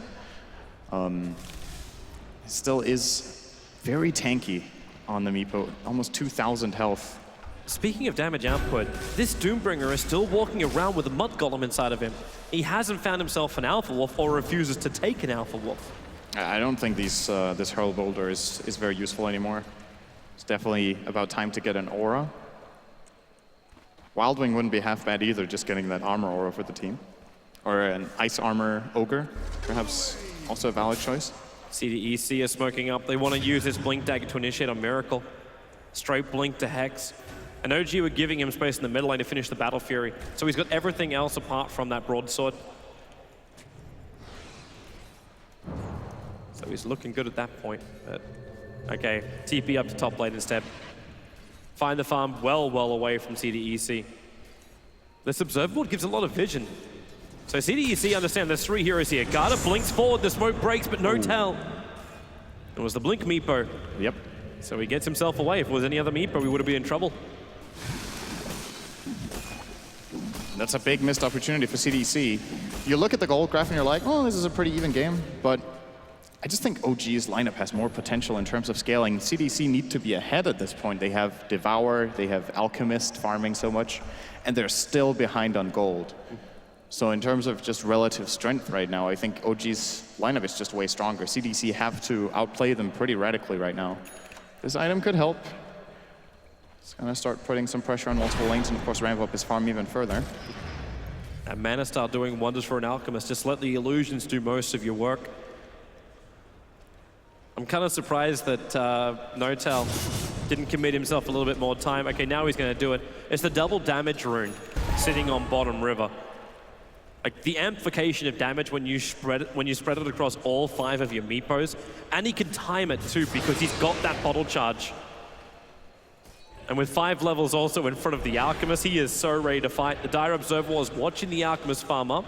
And now the illusions come out, they won't be able to scout because they haven't been blocked by OG's movements. So that smoke is happening, but CDEC is so aware for this. They got one Observer Ward pretty deep inside the Dire jungle, so they understand when OG are moving into their jungle aggressively.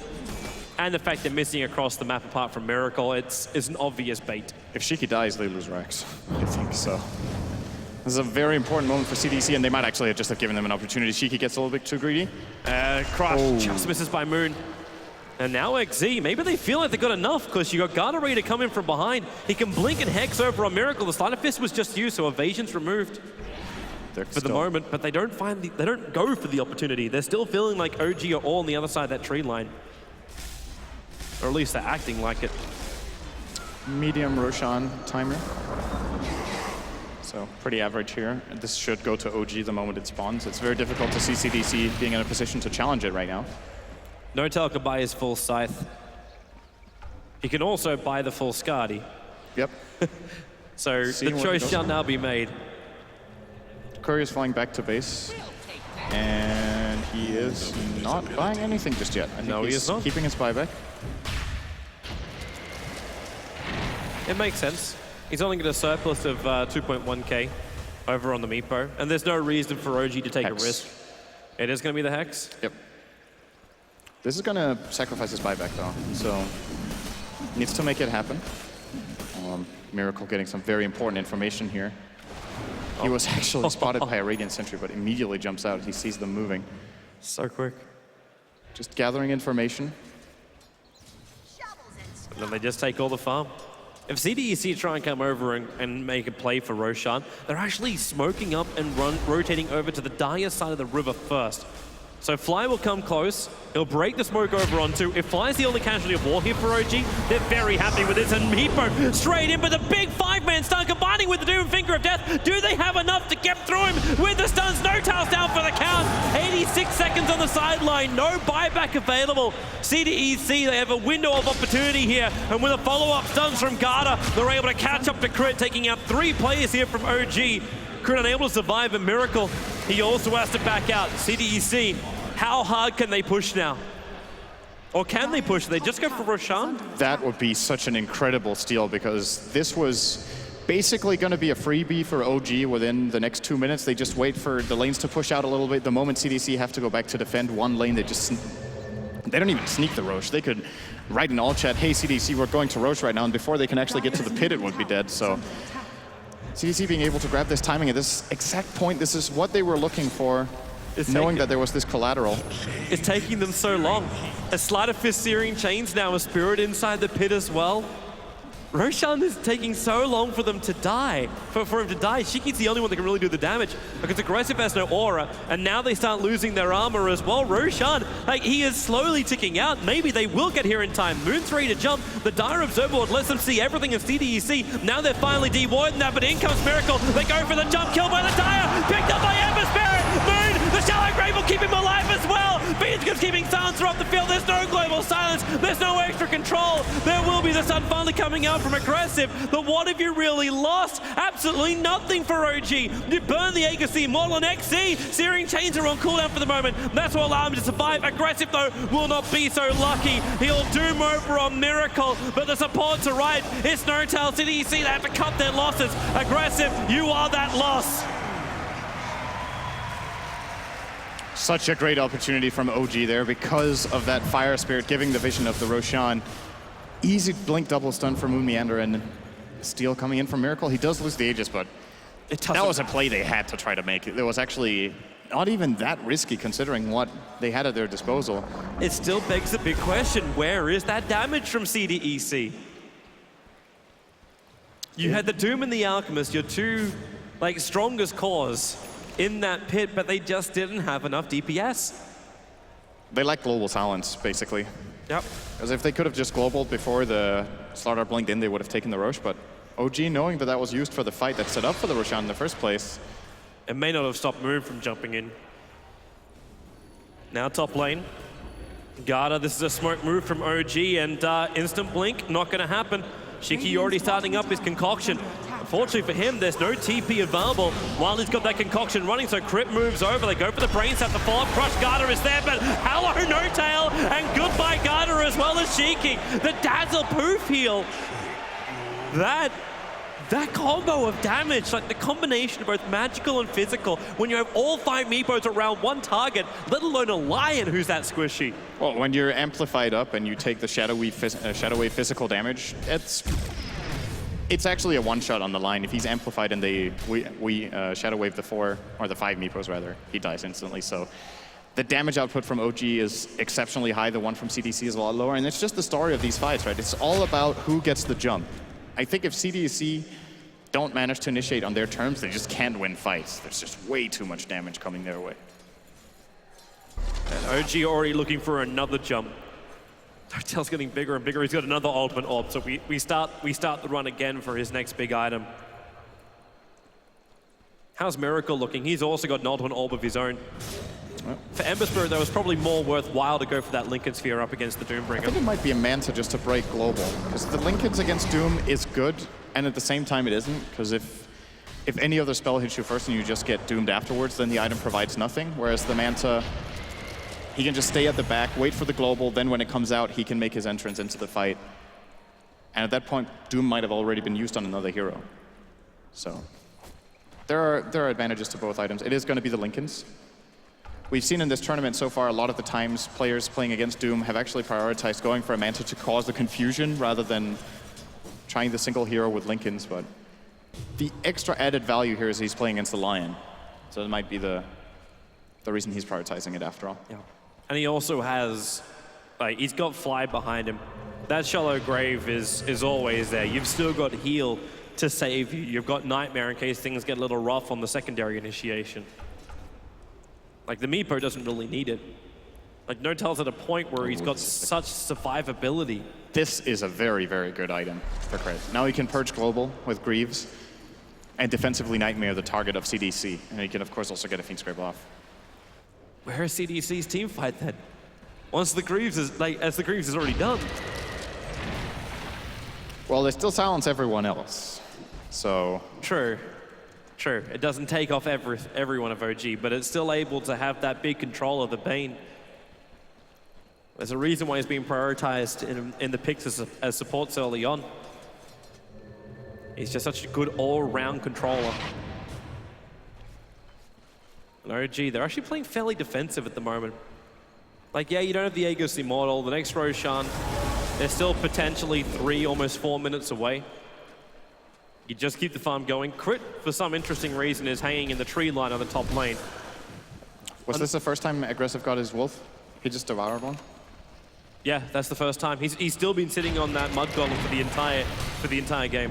So now they've got a bit of damage from that, but they're definitely going to need to itemize damage afterwards. I think this Doom, after his BKB build-up, he might go for an AC to ramp up their damage a bit if Alchemist doesn't get it. Or I'm still considering whether CDC or thinking about Mjolnir. the minus armor is just such a big problem. They don't stay alive long enough for the Mjolnir to get a lot of procs on either the passive nor the static. Whatever that's called. It's the Octarine for the Alchemist now. Oh, for sure. He gets that first, and then the Mjolnir. Then it's Mjolnir, AC, or I don't know if there's any better choice. It kind of needs some armor. Is there any use to giving an Aghanims upgrade to anyone on CDEC? Obviously, the Tuskar is a hell no. What about everyone else from CDEC? To give one more time? The Aghanim Scepter upgrade to CDEC. Like, is there anyone else that would really make use of it? It's kind of nice to give it to the Lion if the OG heroes bunch up in the right way. Oh, they found Miracle. There's your Hex. There's your follow-up stun. It's going to be a pretty quick kill. The movement was coming over from Fly, but he couldn't get in range to get that Shallow Grave off. So a good little bit of breathing room created for CDEC. There's no buyback on this Ember. And Notel's already leaving too. Oh, he's leaving one behind for a bit.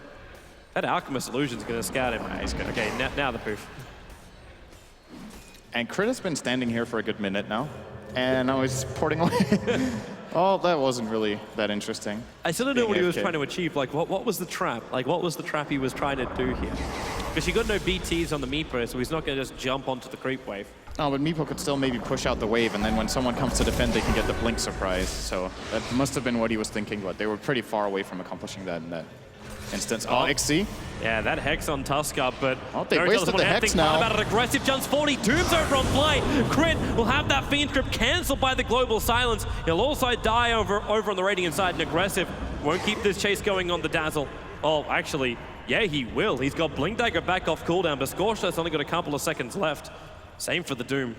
And Axe on him wouldn't be half bad either in the fights, as long as he stays alive long enough. So if he dooms, say, the Ember, his entire goal in that fight just is to keep the Doom on the Ember until he dies. And with an Aghanim, if you have nothing else to do with Alchemist, of course you pull them, because they give stats too, right? It's not just the ultimate upgrade you get. Yep. But I think it's far down the priority list so far for Shiki to give Axe away. I think he needs to 6-slot himself first, even with a Moon Shard, before that becomes the best choice. The only reason I'm starting to think about it is just because of the ability for OG to burst down the Alchemist before he can really respond. You kind of need someone else to step up to the plate. And that's when you look towards the Doombringer. Because he's the only other hero on CDEC that's got any level of network. The next place you drop down to is sub 8K on the Tuskar. Yeah. That's quite a drop-off. Oh, it's a smoke on OG now. By the way, they went for a Manta on the Meepo, so they can start making fake plays with the illusions. Of course, you can poof on them. You do deal less damage than the actual clones, but still a very useful item. Can also take off the Global Silence, but of course only from his primary. It's mainly just for extra split push and confusion. Not where you want to be. Side of Fist Searing Chains, they control him up. He doesn't have his Chemical Rage done. And now, well, he still doesn't get it off. 70 seconds, no buyback available. Space has just been created for OG. Their waves aren't very good though, so they can't reach the base. And there's no Roshan either, so this is just a kill for the sake of the kill. But to still give them a pretty big advantage. This is... The swing in gold for killing him off right now is maybe 2,000 or 3,000. All the potential gold that he loses from being dead. And they could have maybe got a Roshan. I think the reason they went for the smoke was that, okay, if we get him, we could get Rosh, but it's a long respawn, so they got a little unlucky there. It's also that time for OG. Like, OG just completed up the Lincoln Sphere on the Ember Spirit. He wants to get buyback. And you look over towards the Slaughter, and Slaughter's only a couple hundred gold away from completing up his BKB. So when Moon has that during the fight, CDEC's going to have a very hard time keeping global on everyone. In fact, CDEC, they're coming over to contest Roshan, but OG, they read the move. The Global Silence will come out, but XC, he'll snowball for protection, but nothing will protect him from this OG lineup. Maybe it will. The Blink Dagger up, a miracle. They'll keep the chase going. XC in the tree line. Well, okay, they can't reach him. The chance for keeping him out. Aggressive Doom the Lincoln. That's not the greatest play in the world now. Aggressive. Well, he's going to go down as well. The Doombringer on the sideline. Shiki is the sole survivor. Instantly starts a split push. The waves again, the only thing that is saving CDEC, and that long timer on Roshan respawn. The long Roshan respawn might have actually been fortunate for OG, because now they got a couple of bonus kills and they can still go and claim it.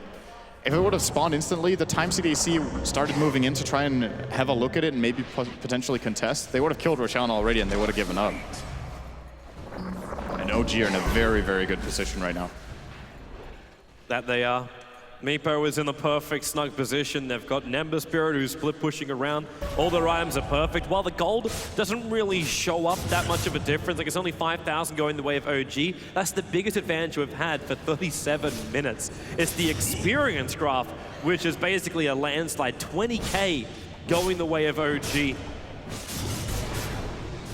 It's going to start dipping less now that No-Tail is level 25, though.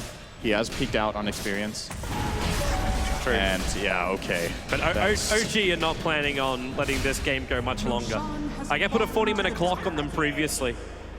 Now with an Aegis Immortal into the hands of the Meepo, the cheese is over on the Ember Spirit. He actually he hasn't picked up his Mithril Hammer just because of this. I don't think they're in that much of a hurry. Well, why should they be? Like, they still understand that CDEC do not have the damage to deal with it. Aggressive's next item is defensive. He's going for the BKB build. It's taking him, for a guy who has Devour and Hand of Myers, it's taking him so long to complete up a BKB. The Shivas is there, but we're still not looking at damage. And the Alchemist is building into the Assault Cuirass.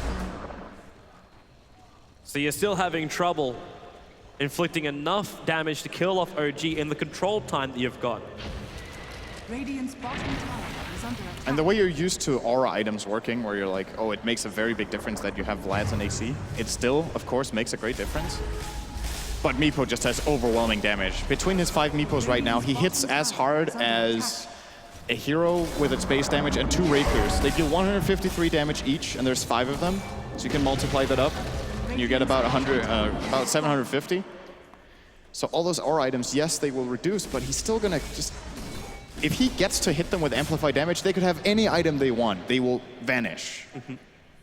It's all about the initiation and catching the Meepo off guard and killing him off. When he has the Aegis, though, it's just not a possibility for CDC.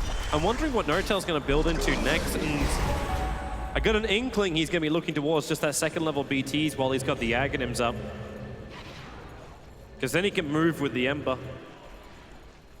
And this Ember Spirit almost has his BKB completed. So BKB plus the Lincoln Sphere. This is inevitable for CDEC, that OG are just going to come with full force. And they could just take the fight 5-on-5. They may not even care about Global Silence anymore. The Aghanim Scepter has even arrived for the Bloody Dazzle. As he walks around with the stolen gem from CDEC. He's got Q's gem on this Dazzle. They're going to lose all map control, and if you think Alchemist is good at split pushing with this build, then you're right, but Meepo's even better. So they don't even have to worry about the problem with Alchemist constantly forcing them back. The BKBs are up, and CDEC, like, what do you even do now? Like, do you just wait for OG, hope you've got enough buybacks that you can defend, which, by the way, they've only got a buyback on Shiki, the only man, and without Chemical Rage, he won't survive in a fight.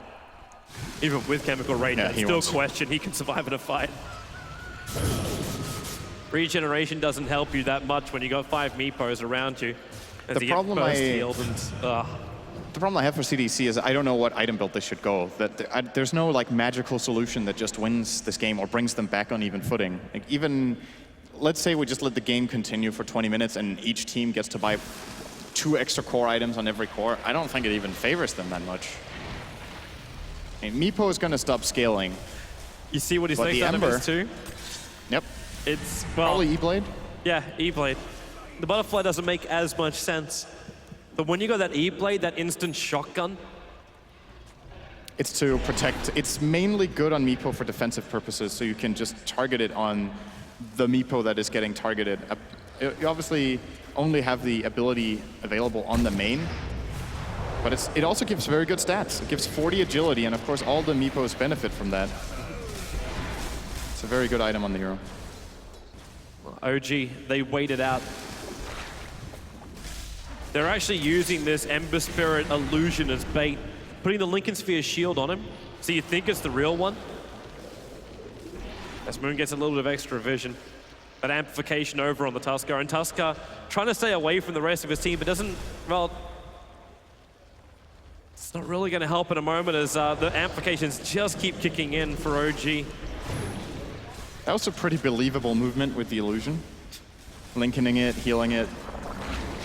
It's the bait. Oh, whoa. under the tip for Tao. Is he going so fast? And now they lock in Cheeky. They keep the ensnare up, and Notal copping a hell of a lot of damage. He still needs this ad spray, and the global silence stops kind of everything but crit. He stops even more aggressive kind of attack. This should be the game right now. Is OG. They have pitched a tent. They have planted the flag, and they own C to EC 2-0 in this best of 3, removing one of the strongest teams at TI5. OG come in. They proved themselves in the lower bracket. That was such a good Meepo pick. It was the ideal draft for OG because of the way they can play around this hero. They identify the opening to go for the hero. Just exceptional play from them. CDC, I think, looking at ease of execution, I'm saying this against the team with Meepo, but the ease of execution, when you're able to play the hero, CDC have to play this so well in order to stay in it. And OG, they just found everything they needed in this game. Beautiful play. They really did, and they found a lot of fans right here in Frankfurt as well as online. For now, we'll see if the fans are there. They were hoping for it, the Danish bias of our panel. Let's get back over to them. Thank you very much, Toby One. Yes, there is a little bit of Danish pride on the panel, and I think they're very happy after that one, Jacob. For good reason. They played outstandingly in this series. Even better than they did against Virtus Pro. I'm not ashamed to admit that I have Danish bias. And we had a little bit of a conversation about this throughout the day. The fact is that they've improved every single time they've gone through the lower bracket. They get better and better and better and better, and they're now top 4. It's an incredible achievement. Are they 5? Right? Well, they're top 4 because there'll be 5 left tonight, but one will drop out in the previous round. They'll finish 5th, 6th. So nice. they're guaranteed top 4, more than $250,000. Good stuff. Good stuff. Not too bad, right? No, that's good. I think they actually did, like Melk said earlier, it's the previous teams they've played against, maybe with the exception of VP, were maybe not as strong, but now they beat CDEC, and they did it 2-0 in a really convincing manner. Yep. They played very solid. Really good drafts, I think, too. I was going to say, how important was the draft second game? Because a lot. It pretty much won them the game. Yeah, I'm going back to what Pycast said, that there's always some cheese in their strategy. Well, some cheese and some rats as well. And it worked out quite well. Yeah, it did. They pretty much pressured CDEC in all lanes. They won 3 lanes, and their supports were getting levels. The crowd enjoying it as well. Wow. The crowd are getting very, very, very happy after that one.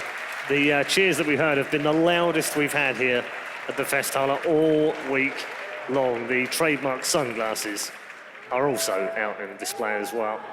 Malini, CDEC looked great all the way through this tournament. They came through their group stage without being beaten, just dropped the one game, went all the way through the upper bracket before beating Evil Geniuses, and that seemed to be a good test for them, but they've now gone out in 5th to 6th. That's not what we expected.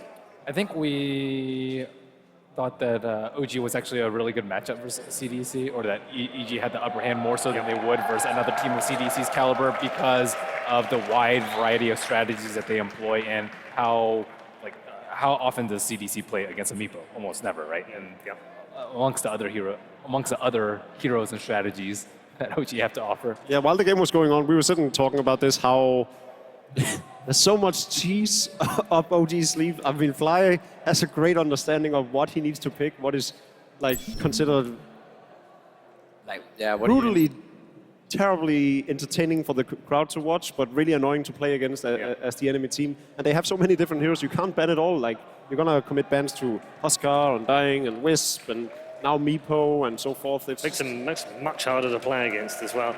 Let's hear it from Crit, who is with Cuddle Guy right now. Thank you, Paul. Here on the stage with support player Crit of Team OG, overly groomed. And well, I gotta say, how satisfying is this victory in particular, being able to take down CDEC compared to the others? This victory was really big, especially for me and Amir, because it's our first Chinese match. But we feel like we got to stay calm until the finals. We want to make it to top 1, so this is our goal. I want to know a little bit. Game number 1, they allowed you guys to go with your famous Tiny Wisp. Can you just briefly talk how, we know you're already a standout Wisp player. You got No Tail on the team who's considered one of the best Wisps out there. A little bit about that relationship between the two of you and what makes it just work so beautifully. I actually don't know. I mean, I think it's just Johan is like, it's really easy to play with Johan when he plays tiny compared to other players because he feels like he knows where I can go, how far I can go, and how far he can go himself when I support him. So it's a lot easier to play with him compared to playing with players that don't know Wisp. And then game number 2 comes, and I gotta know how premeditated was going with something like the Meepo. It's obviously something a lot of these Chinese teams are not prepared for or even used to. Was that the whole intention behind it, and were you surprised at all at how well it was able to work out? We were pretty confident that they wouldn't be ready for it, and we also know that they didn't play against it that much, and yeah. In general, it's easier to play these strats against Chinese teams, I feel, because a lot of the European teams have played against it and played it themselves, but the Chinese teams don't really play Meepo, they don't really know how it works. So we felt really confident going with it before the game, and we just went with it. Well, it worked out very well. It was a very impressive performance. Crit, congratulations again. A big victory for you. You made top 4 now. Let's hear it again before we send it back to the panel for Team OG and Crit. Thanks again, man. Congratulations. Well done, OG. Obviously, genius. That's obviously what it stands for. Has to now, doesn't it? Obviously. Great joke, mate. Obviously, genius. We've got the evil geniuses, now we've got the obvious geniuses. Hey. Yeah. Took me a little while to pick up on what you were talking about. It's okay, it's late. You're well, not. Actually, it's quite early, Obviously but it's past your bedtime. Way past your bedtime. Let's talk about OG then. Fantastic match, fantastic game, and they've had a fantastic day as well, because not often do you get a chance to play quality teams of Virtus Pro and CDEC's caliber in the same day and destroy both of them. Yeah, I think it's a great morale booster, and a lot of teams question whether or not they would be able to perform at such a high level and place top 4 at such a tournament like this. They didn't have the best showing at MLG, but that was, I think they had some... I actually had someone tweet at me that they finished 3rd place, which I probably had forgotten about, so not that bad. Not that bad. No, I think I accidentally said they went out pretty early on in the tournament, but top 3 is good. Yeah, it is. But it's a great result already being in top 4 now for a team like OG. Yep. And as Crit was saying, for him and Miracle especially, first time they play up against a Chinese team, they come out ahead 2-0. It's the 2nd place team at the international. And this just goes to show why these 2 players in particular were the most talked about free agents on the market after TI. Like everyone in Seattle, when they went out of the tournament, you know, this great mix-up of teams and players start talking what kind of team are we creating? What do we want to make? Everyone's talking about how to assemble the new super team. And Crit and Miracle were the 2 go-to players, and No Tail secured both of them. So a lot of trust from them in letting him and Fly, of course, lead the way for them rather than going with, for instance, Secret. Mm. And it's very early, of course, Pike Out for them as well, as a team coming together and gelling and learning each other's strengths and weaknesses. It's still very early. There's a huge amount of potential in this team. Yeah, I think so, definitely. I mean, we've only seen... How long have they been together now? I mean, it's... After TI, so it's two and a bit months, I think. It's really impressive.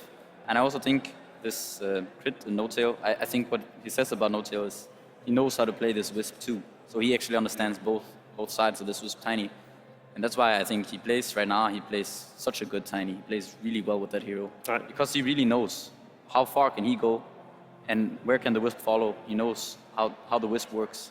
All right, well, let's get some more demonstrations of some great play, because let's look back at the highlights of Game 2 right now and take you through them and relive them once more. The OG fans are going to love this next couple of minutes. Actually started out by missing the net, obviously. Microsys doomed Meepo away from right away, and Bane just being grips him instead. And this is just where it already runs out of control for CDC. They keep throwing in one after another, and this just shows why Lion is such a weak hero. I think the turn rate needs to be changed. I told Pike at this as well. It just seems as if the hero just moves way too slow. Once he realizes someone's coming for him, it takes him an eternity to just run away. He's 0 and 6 in Frankfurt as well. I actually feel like the Alchemist kind of was what cost them a lot here, because they had 3 lanes, but they couldn't do anything pretty much. They couldn't pressure at all. They could never fight without the global silence. Yeah. We saw the one fight where I think they committed Doom plus global to one guy, and we're like, okay, that's really bad for them. If they're that desperate. They have to commit that much to one kill. And of course, a very nice steal coming out from the Ember Spirit. That was what I was waiting for. And actually, CDEC were doing a respectable job of keeping the gold lead fairly close, mostly due to Alchemist, but generally the Meepo team gets way more out of the map. But that was a fight that I think, like, okay, OG probably has this one in the bag. It was taking them an awful long time to get that Roshan done as well, wasn't it? Yeah. CDC. I mean, it was partly what allowed OG to reposition and grab the Aegis. That's why a lot of people favored like the Solar Crest build. It's just much better in terms of utility. You can help your team out a lot more. You can even do Ancients much quicker than the Radiance build. You can do the Roche for your team and just secure someone like Ember or Meepo, you know. By this time of the game, they're just blowing players up, Jake. Yeah, we were sort of jokingly talking about what kind of win conditions CDC had, because we were all favoring the lineup of OG.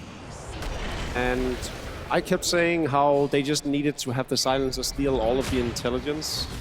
I still believe that would have been one of the only ways they would have come out on top in this game. Just because I feel like they were outdrafted so... Another solution was to get the, I think ICAS suggested this, is get a refresher and pull the Ags onto the Silencer, because they won so many fights off the back of Global. That was when they actually had really... Then it would have had to be a core Silencer though, probably. Yeah. But yeah, I really think that Alchemist, they kind of shot themselves in the foot with we've seen before the Alchemist against the Meepo matchup in mid. Sure, you will get more gold on the Alchemist, but the Meepo has so much kill potential, and the Meepo scales so much better with items than the Alchemist. The Alchemist's gold is so inflated, he gets this Radiance bots, but he can't do anything with it. Whereas the Meepo, once he gets Axe Blink, he can be all over the map. And he was, absolutely. Yeah, he was. He was all over the place that game as well. Okay, let's take a look at the brackets right now to give you an update as to where we are, because we've had 3 more matches today. The upper bracket remains untouched. You'll see EG versus Secret, of course, tomorrow. At the bottom, though, is where all the action's been taking place. eHome coming through against LGD 2-1. And OG earlier on, of course, beating Virtus Pro. And then finally, our last game of the evening, a tremendous win for OG over the runners-up from TI5 CDEC. So that's how the bracket looks. We've got plenty of games coming for you tomorrow. So why don't we show you what we've got in store tomorrow, because it is going to be another special day of Dota 2 for sure. The matches start off like this. Vici Gaming in the lower bracket will take on eHome. The winner, of course, will then go on and play OG. That'll be our final game of the day. And sandwiched nicely in between that is the eagerly anticipated matchup of Evil Geniuses versus Team Secret. What are you looking forward to tomorrow, Pycat? All 3 games are going to be pretty good, aren't they? Everyone's looking forward I think everyone wants to see EG Secret. I mean, we didn't even get to see it during TI. And we haven't seen EG. We saw them play once in MLG. Tournament was MLG, right? But that was when EG were they looked a bit shaky. They hadn't really figured out what to do with RTZ Sumail. But now it seems that they figured things out, so I think this series is going to be really, really interesting. Jacob? What he said. What he said. Good. Melanie, any difference? I think we're all just really excited to see that I game, think right? why people like these 2 teams is because they use different heroes too. Like they use Invoker and Timbersaw, whereas some of the other teams, like we've seen like the Huskar and the Meepo before, but like Invoker is something that's like really, really fresh to 6.85. So I'm very excited to see all the new heroes, and especially EG Secret. Okay, thank you very much. Thank you, Pycat, for joining us as well. Our 4th day of the main event at the Frankfurt Major has come to a close, and with it, another 3 teams are eliminated. Just 5 teams now remain in the pursuit of glory. Tomorrow, we'll see Evil Geniuses and Secret go head-to-head for a place in the grand final, while the other 3 teams will be trying to hang on to their chances of championship glory from the lower bracket. As ever, my thanks to our commentators, expert panelists, and observers, and a big thank you for joining us for day 4 of the main event. We'll see you tomorrow for the 3 of the last 5 matches of the Frankfurt Major.